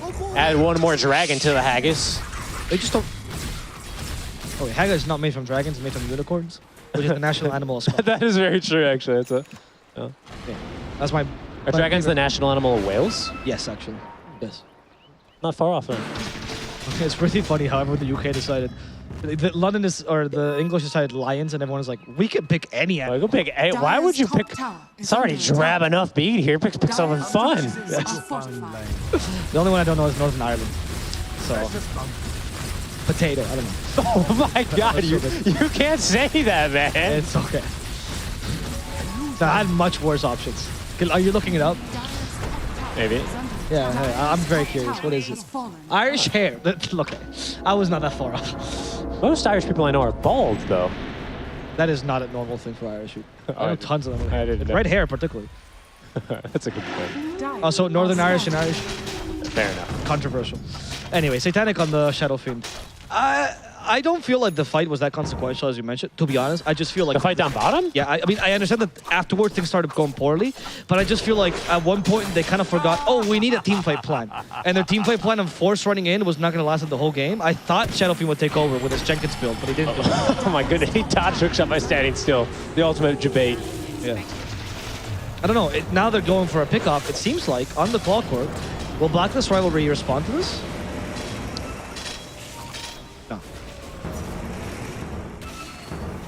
I'm not sure. It's a little bit up in the air right now. I mean, as long as Blacklist Rivalry have a high ground, they're not going to... They surely do seem... I think for now, though, I actually kind of disagree with that. I think you win that fight bottom, you take bottom lane of Barracks, you know? You have like a 6-7k net worth lead. You continue farming that into like a 10k net worth lead with next Aegis, and like you just run at people, and that is your initiation. Sure. Like a net worth lead, as stupid as it is, like gold can be your initiator. Like you just have enough items. You just have this item advantage, right? I mean, perhaps that's what this Butterfly was supposed to do, especially if he was able to get Satanic with a reason. Like Butterfly was his last item. Satanic is his next item. It's been like 10 minutes. Like, I think a 1-2 punch of Butterfly Satanic is probably be devastating if you can continue snowballing it into that kind of a lead. Unfortunately, like as soon as you do lose that momentum and your team fight is, all right, Zhao, get in there. Oh, but also we need you to stop a Rolling Thunder. And also we need you to disarm, like, no, what can he do? No, I agree, okay. I can see what you mean with that being, like, it would have kept the snowball going. Yeah. I still think that a plan, I mean, not even a plan B, like an eventuality plan, right? Like, what happens if this match lasts longer? No, of course, but I think you... And this plan seems to be the Ags on the Ricky. Like, now that he can go inside Force, I think is his plan. Now Force actually seems like an initiator by just running in. Like you have AC on him, and then you pocket Ricky inside him. Okay, I mean... And he kind of is concerning. To the yeah, I mean, he's a little... he's got Aegis now. I mean, this is... Right, he stole it from before, still has that for another minute. So, I mean, he's a TP. There is logic there. You know, now that despite him saying Wolves need no armor, Wolves build lots of armor these days, so he's not, like, insta-gived by the TB. Like, his Wolves need no armor, but he needs some. Yeah. Men need armor. Okay. Even Harry. I could see it. I think the only issue is getting the SF involved in these fights. It still feels a little bit awkward right now. If you do have to continue holding this overgrowth for a potential Rolling Thunder, which it seems like he was doing there. So Zhao not going to make the jump in. Geek Slate with an Aegis that they more or less stole. They got the kill credit, but that was by all rights Blacklist Rivalry's Roche to take. They just took a fight instead, and that was the right trade to make, I would argue. But the Geek Slate will end up still just standing there, unfortunately. They're going to be the first ones to lose any barracks, despite being the ones that were hitting barracks around 15 minutes ago. Okay. I mean, this is giving an opportunity for Geek Slate to strike while the Aegis is still hot, or somewhat hot. Rubik has used Metamorphosis. It's time to go, Avo. This was the spike you were talking about. Oh my god, such a cute little Terrorblade. He's so adorable. Look at this little Terrorblade. Oh. Guys, he's gonna hit me. I think in this situation you have to let him have a kill. I think legally you have to. You have to. Okay, they found the disruptor. As legally his kill. Here it comes. Go little Terrorblade, go! Oh no, he lost it. Oh. And he stole Thunderstrike. Rubik, you were a god for like 30 seconds. You literally were, right? You literally were a god, I think. Is that what Terrorblade is? What's his name in Dota 1 that we're not allowed to say? He's demon. Yeah. Oh, that's fine. He's not. No. In Dota 1, he's just like a fish person. No, but what's his name? I mean, Illidan. There's a, yes. Yeah, but he's just a fish person. Wait, really? Like his version is just a fish person. Oh. He's a Naga when he's dead. Oh. Yeah, that Illidan is a Naga. Terrorblade Illidan. You know so much about the Dota lore. Did you hear Cap earlier talking about your favorite Dota piece of lore, which is that Pugna is a child? Oh, did he talk about it? I didn't hear that. Yeah, he did. It is my favorite Dota piece of lore. But Pugna is not a child. He's the oldest soul in the Dota universe who decided, out of all the bodies in the world, a child. Oh, were you the guy in Twitch chat that went, actually, Cap? He is not. Was that you? No. Maybe you did see it. Is that one? No. Was that someone actually said that? I don't know. Probably. And I always think it's funny that this old soul of a mass murderer decided, I need to pick a child as a mass murderer, not an adult, because he's more comfortable in smaller bodies. That's why Tsunami was a second. Okay, that's the last one for the night. He just absolutely caught that straight. Someone get an ambulance over to the green room. That's it. It's like that episode of Archer where the bullet hits him from like around 8 corners. It's okay. He's not watching the match anyway. It's all good. With this 4K lead on Blacklist Rivalry, they have done absolutely nothing, which is very characteristic of this team. However, this game, I do think they're the mushroom. Yeah, I think if it is characteristic for them, they've drafted themselves the right kind of a lineup where this makes sense for them. Yes. Right. Raven will carry us in his TB. He did this in TI6. He can do this now. I wonder, is there ever a moment where this Riki starts to do a little bit more? Like, he's picked up X. That could be something. But like, then what? Plus Daedalus. I really don't think this Riki will fall off as hard as like. Radiant are scattered. He should. I don't know. I don't think he's gonna fall off, honestly. I mean, the thing that it helps him do is strong. It helps him reach the backliners, but you're still fighting into all this armor. Like, but you just walk into whoever is the tankiest, or I don't know, whatever he does. He goes into their pocket. I don't know what Riki does. I don't know where he resides. Right. But once he finds the opening, that's unclear in the lore. Yeah, exactly. Right. That's not part of it. Once he finds them. Yeah, when he finds the opening, Why he goes would you inside. say it like that? He goes inside them and then he resides there forever. And I think TB can sunder him, right? So that's all he needs. And he comes out, he's full HP, can continue fighting the TB. I see what you're saying. It helps him in the 1v1 fight. Yeah, exactly, because you can't sunder them, But it's not a 1v1 fight, because Raven still has someone to sunder. Not, I guess, if the Force has a 9-second BKB. Exactly, if it's like Force, or if he's just shapeshifted, he just runs away from the range constantly. Right. And then Raven just, he snaps his fingers. Blood bag! How many Helm of the Dom 2 groups have we lost this game? That's like the 5th one I've seen die. Yeah, well, it's fine. We were talking whether or not it was that high ground fight. It was really, again, these neutrals dying. Yeah, actually, I think that's going to Pango back into the game. Or the TV, honestly. A lot of money. It's a lot because they only give 251 gold, right? Because the creeps in Helm of the Dom, they still increase their gold value every minute, right? That's right. Yes, that's why they give 251, 52 gold. But most of the Helm of the Dom creeps, they just give 250. I think another problem actually that Geek Slate are gonna have is Bosku has Ag Scepter. He's gone for like a really weird build, 2 boots, an Ag Scepter, Gem of True Sight, like very much utility. Yeah, this is the healer. This is the plus 5 Dawnbreaker build who had the hell of a game. Right? Yeah, and it's not that weird. No, it's a good build, and that's what I'm saying. I think this is actually fairly problematic for Geek Slate. I think for very similar reasons, actually, SF does also not want to build, MKB. That's the biggest part of this Ags upgrade for me, right? Wait. It's the evasion. SF went for the Arcane build. I actually love this build on comps. This might be a turning point. A small turning point. It does give them a follow-up or some, they have sort of initiation. Yeah, exactly. You BKB, you Arcane Blink, there's no way he'll It's still not as good as Rolling Thunder, though. It's true, and Rolling Thunder's already initiating onto Force. Force been stunned. Is he in the bonk zone? No, he actually activates BKB in the bonks. They did catch the Riki, but he has his own BKB, and in comes the SF. Blood bag. Actually gets his Raven. The blood bag's ready, and he heals himself back up. He's actually healing the main hero once again. AU dies in the middle of this to skim, but the Terrorblade did waste his Metamorphosis. Not much accomplish with this. A lot of BKB used on Geek Slate. Oh yeah, Roche isn't up yet either. That's going to be stinging here for Blacklist Rivalry. Bad. Many resources wasted, but I think that's overall a win on Geek Slate because Tricks of the Trade is your biggest resource here. Tricks of the Trade? Yeah, Tricks of the Trade. Ricky ability. I think that's what you're playing around. Yeah, look how strong that ability is right now. He's just invulnerable. The Pango can't hit him. He's trying to get the overgrowth, but that didn't actually hit. Glimpsing back the Rubik, so he can't get any counter kills either. Cox, however, has no BKB. He has to be careful, and the meta's soul up. I think Blink Requiem is your biggest utility right now. I don't really think it's Tricks of the Trade. Not until Skem at least gets his Battle Fury and his Divine Rapier online. Sorry, I meant to say the biggest source of damage, right? Oh, yeah. On one team is meta, and the other team is Tricks of the Trade. I mean, it sounds stupid. It's not actually Tricks of the Trade, but my point is you have a much lesser cooldown-dependent lineup. Whereas Blacklist Rivalry, no meta, no game. We're about to get a little bit of damage. No pain, no game. We're here for Geek Slate, and they're going to get a lot more pain being able to inflict that at least over onto Blacklist Rivalry. Hold on, he might go for a solo kill. Hold on. I thought he was going to look for the clockwork. I think he still is, actually. He is. Oh? Doc has Ags, actually. This is a very big kill. But Carl's here now. This is awkward. Did he go for... Oh, he's level 4. Who's holding the gem? Okay, so Bosku's holding the gem. By the way, you saw how impactful that Solar Guardian was in that fight, right? Like, being able to, one, be the blood bag, and then also, much like this Riki Eggs, jump into, well, not an opening, but jump into the sky and be intargetable. Aimless on Scam, huh? Yeah, that's what I told you. He's got more damage now. Okay, but I didn't. Yeah.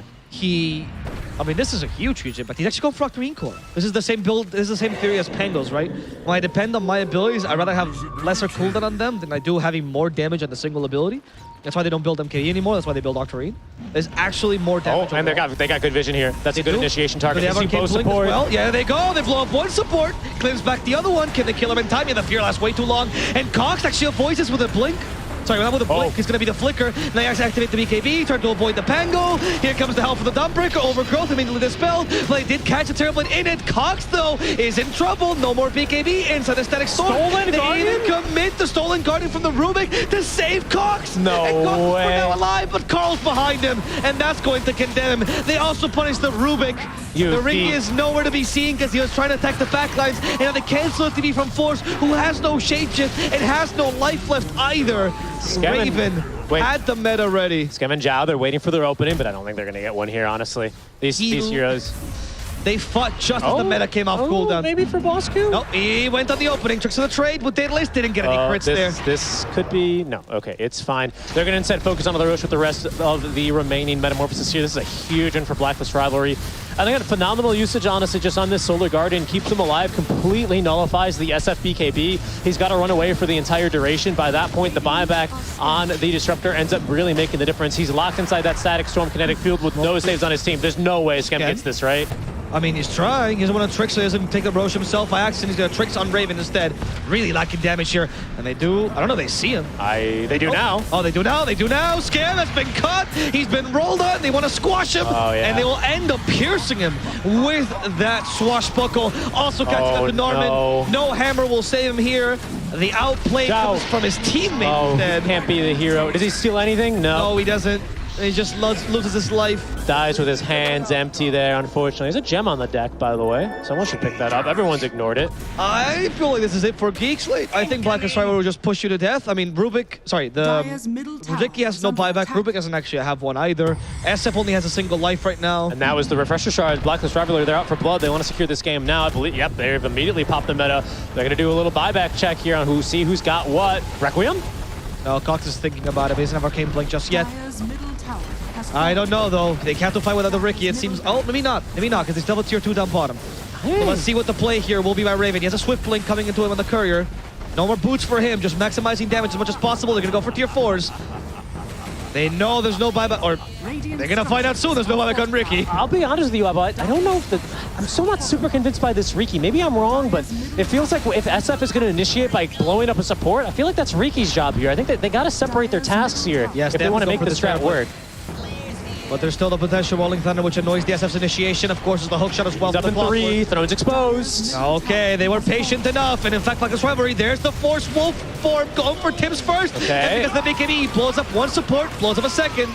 Okay, guys, everyone can kill supports. Great. Who kills the Terror? That's what I'm asking, though. Like, that's why I was concerned about this Riki physical damage build, because it's like, TB, yeah, like, sure, you're right, he becomes untargetable inside of the the Pocket X, but other than that, it just hasn't really looked that amazing. Other than killing supports, which the rest of your team already, like, we get it, you kill supports. I don't know. Deal with TB. He's a little bit of a problem now. Has Aegis still for 3 more minutes. Blacklist Rivalry not going to quite finish this game out yet, as of course it's not late in the day enough for them. They are going to continue playing a little bit more Dota. BKB in the backpack, Swift Blink ready to go here for Raven. He's playing some inventory management right now, going for this refresher already. He used refresher shard, by the way, in that high ground siege to be able to delete the tier 4 towers as well as the mid lane of barracks. But they still did not actually pick up this top melee racks either. So top's pushing a bit in their favor, but not as hard as they would like it to.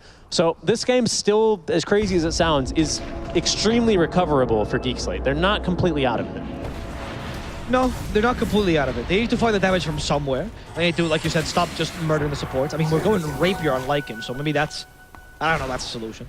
Maybe if you one-shot supports, it's easier. 3 shots is too much, Richie. I guess, like, the issue is it doesn't really feel super realistic to... I don't even know what it does. I just think you can't...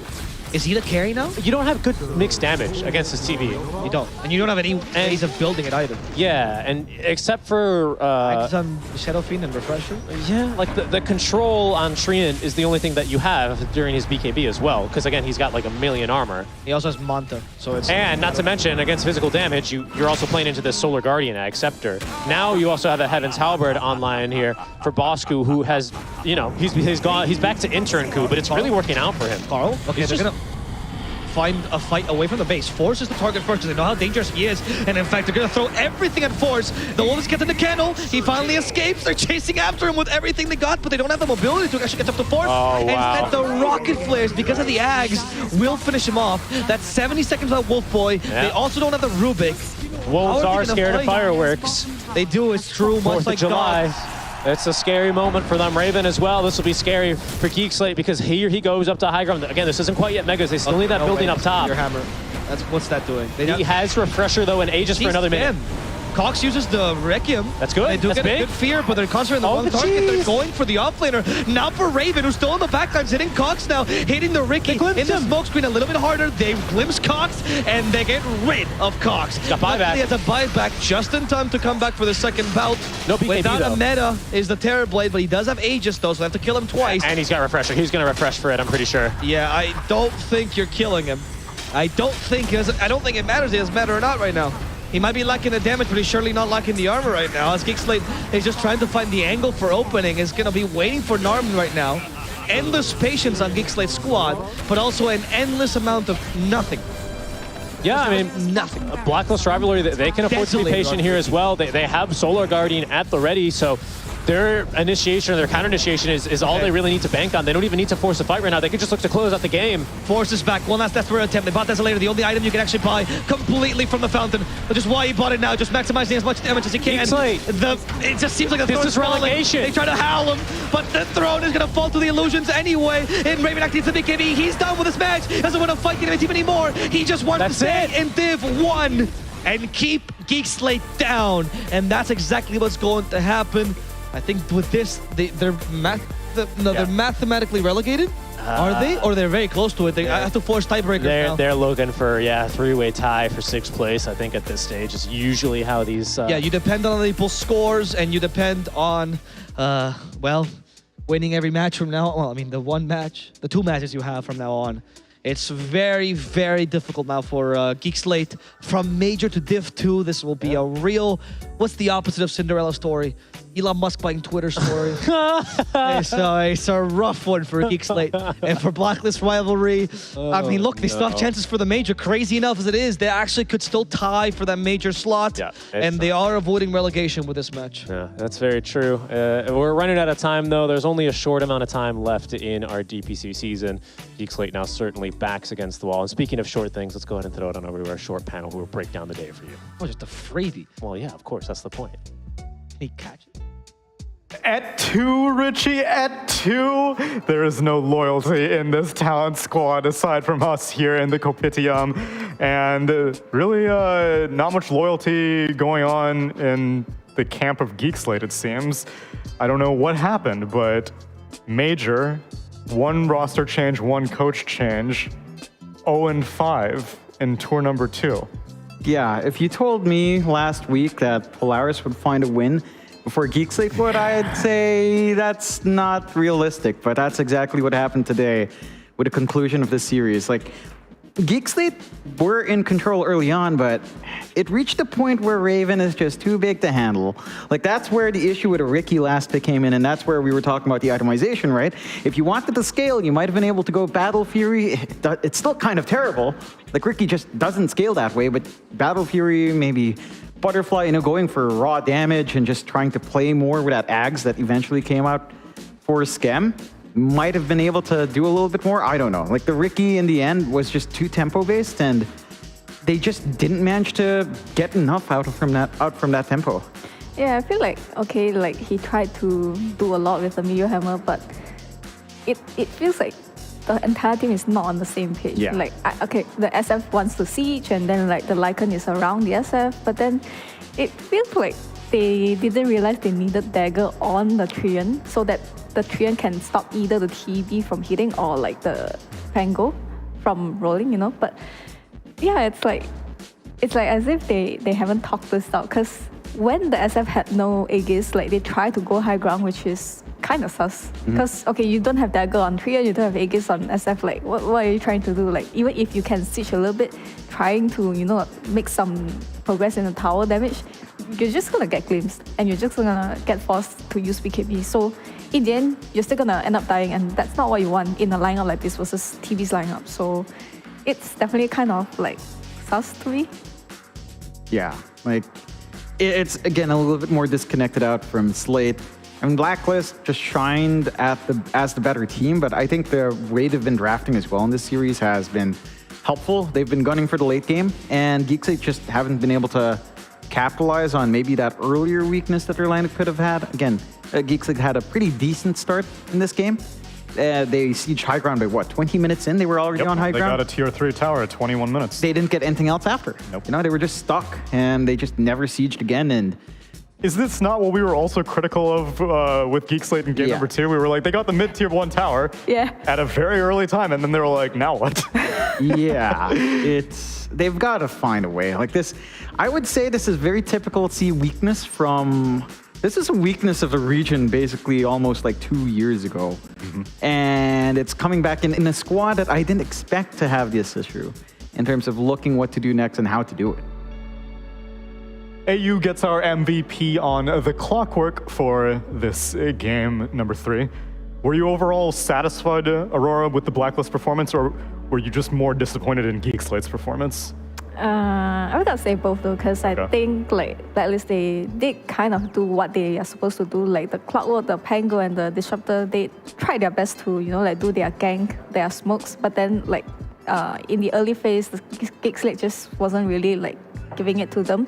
But then because they still tried to do it, so the TB could farm, and the TB like you're supposed to be someone who carried the entire team, right? And he did that. So I feel like everyone on their team just did their job, and then they deserved the win. So yeah, they did. It was a solid. And John, you brought up the drafting as well. I think that's the other thing that I'm proud of with Blacklist. Like they understood that they've always been leaning towards the late game for Blacklist, but this time, right, they understood what they had to do.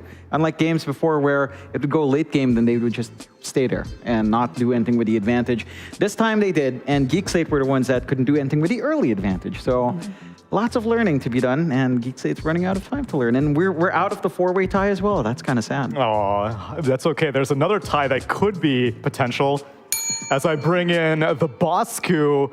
Cuckoo, are you aware that you guys can still make it to the major? Yeah. Nice. 5%, right? You tell me what the percentages are. After this, the percentages are going up, and this was a great performance against Geek Slate. We got to talk to Ninja Boogie last time you guys picked up a series, but from your end, how has the past 2 weeks been for you? It's really rough on the week 1, and yeah, it's kind of slow start for us. How did you? So you went in the tiebreaker in Tour 1.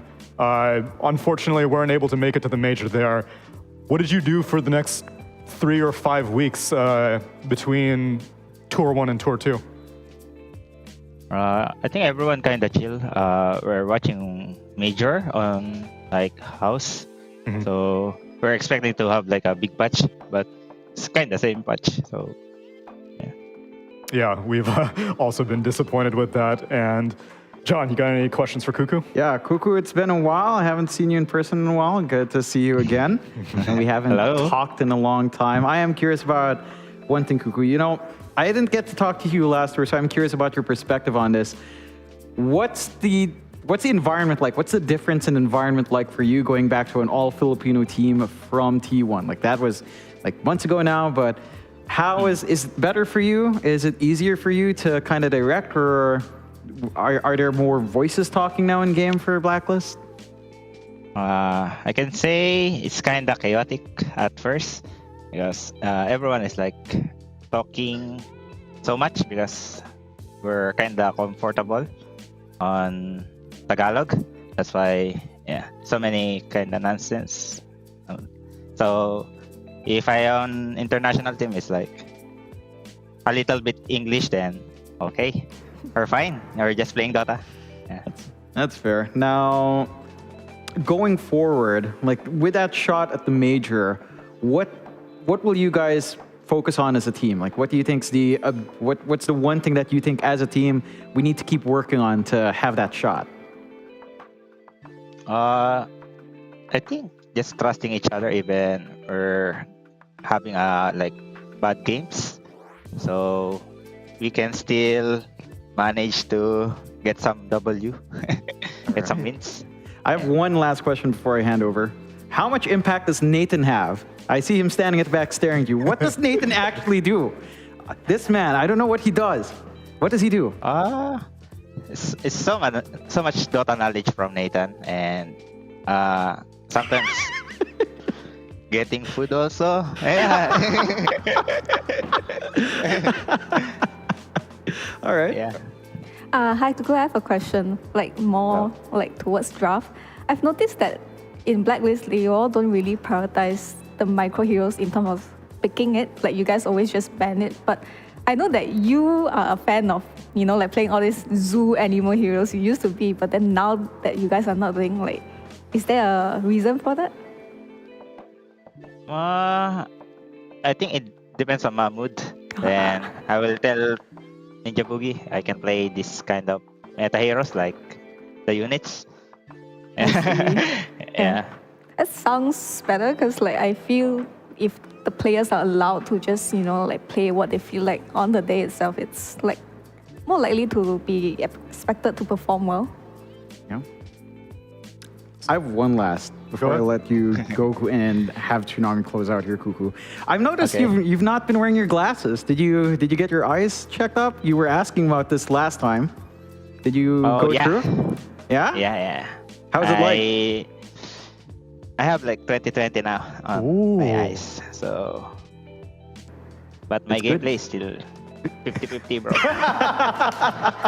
So your eyes are the hawk now. You don't have to play Beastmaster anymore. Yeah.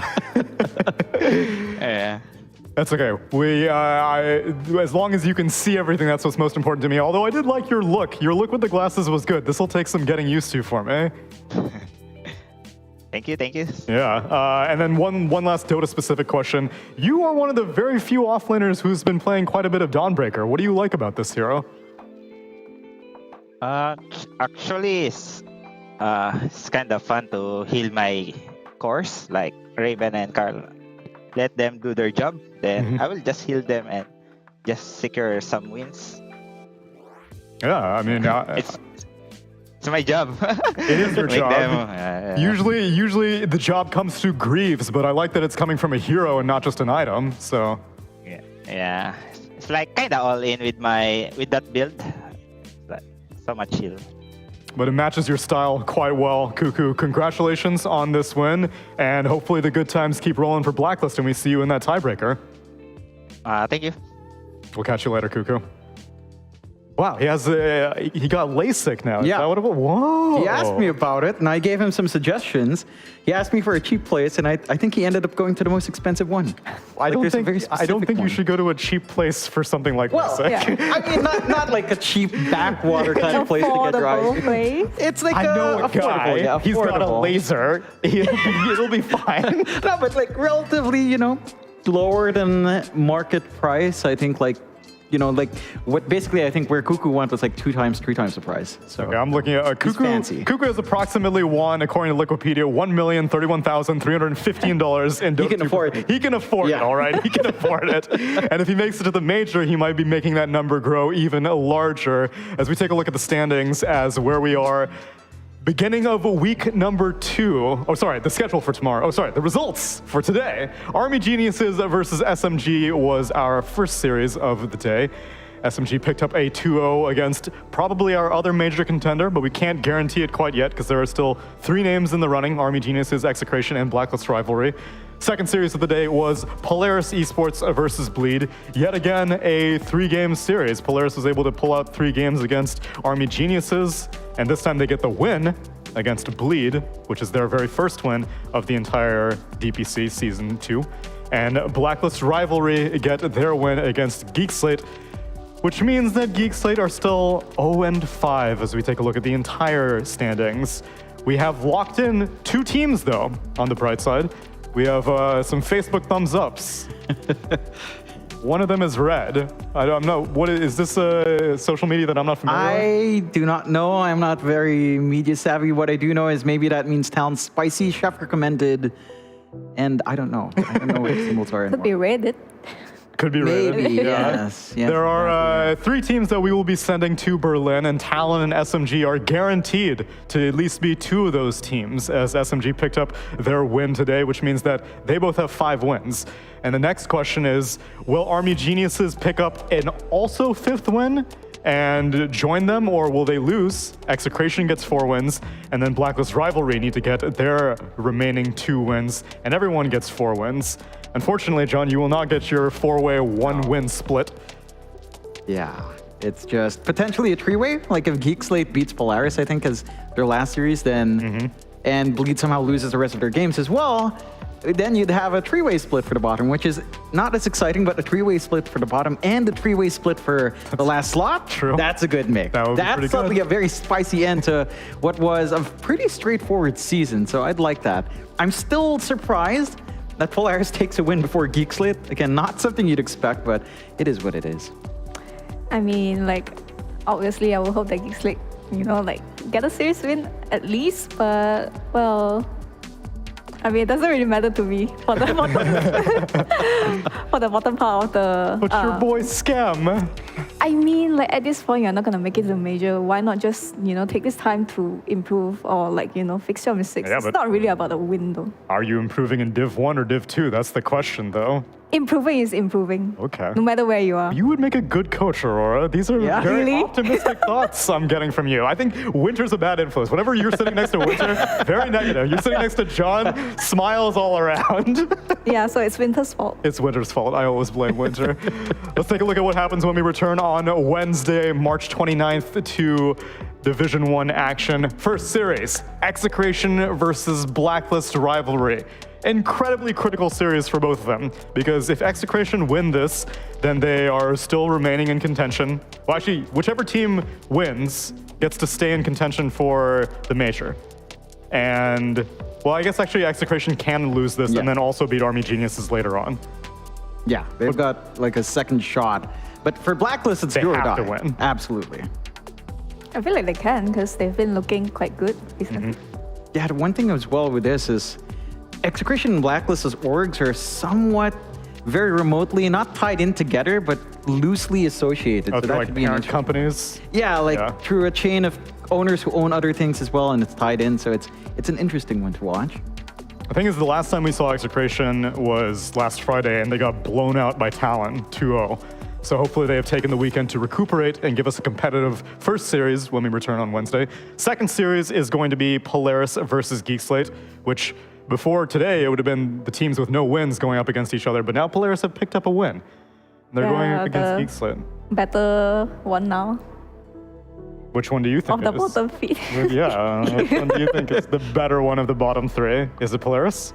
I mean, does it matter though? It matters for tiebreakers. It matters for tiebreakers. And if Geek Slate wins and Bleed loses against SMG, then we might have a pretty decent split, which is interesting. You're pretty calm about this whole relegation thing, Aurora. I don't think the teams are. I don't think the teams are like... It's just copium, honestly. Like, I understand. I'm feeling sad about it. It's just, you know, adding more pain into it. So let's no just, need to twist the knife if it's already in there. Speaking of knives and bleeding, Bleed versus SMG is our last series of the day.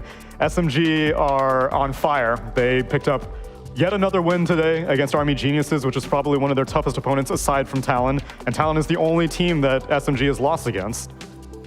They're going up against Bleed, who have only picked up one series victory, and that was against Geek Slate, which everyone seems to be beating Geek Slate, so...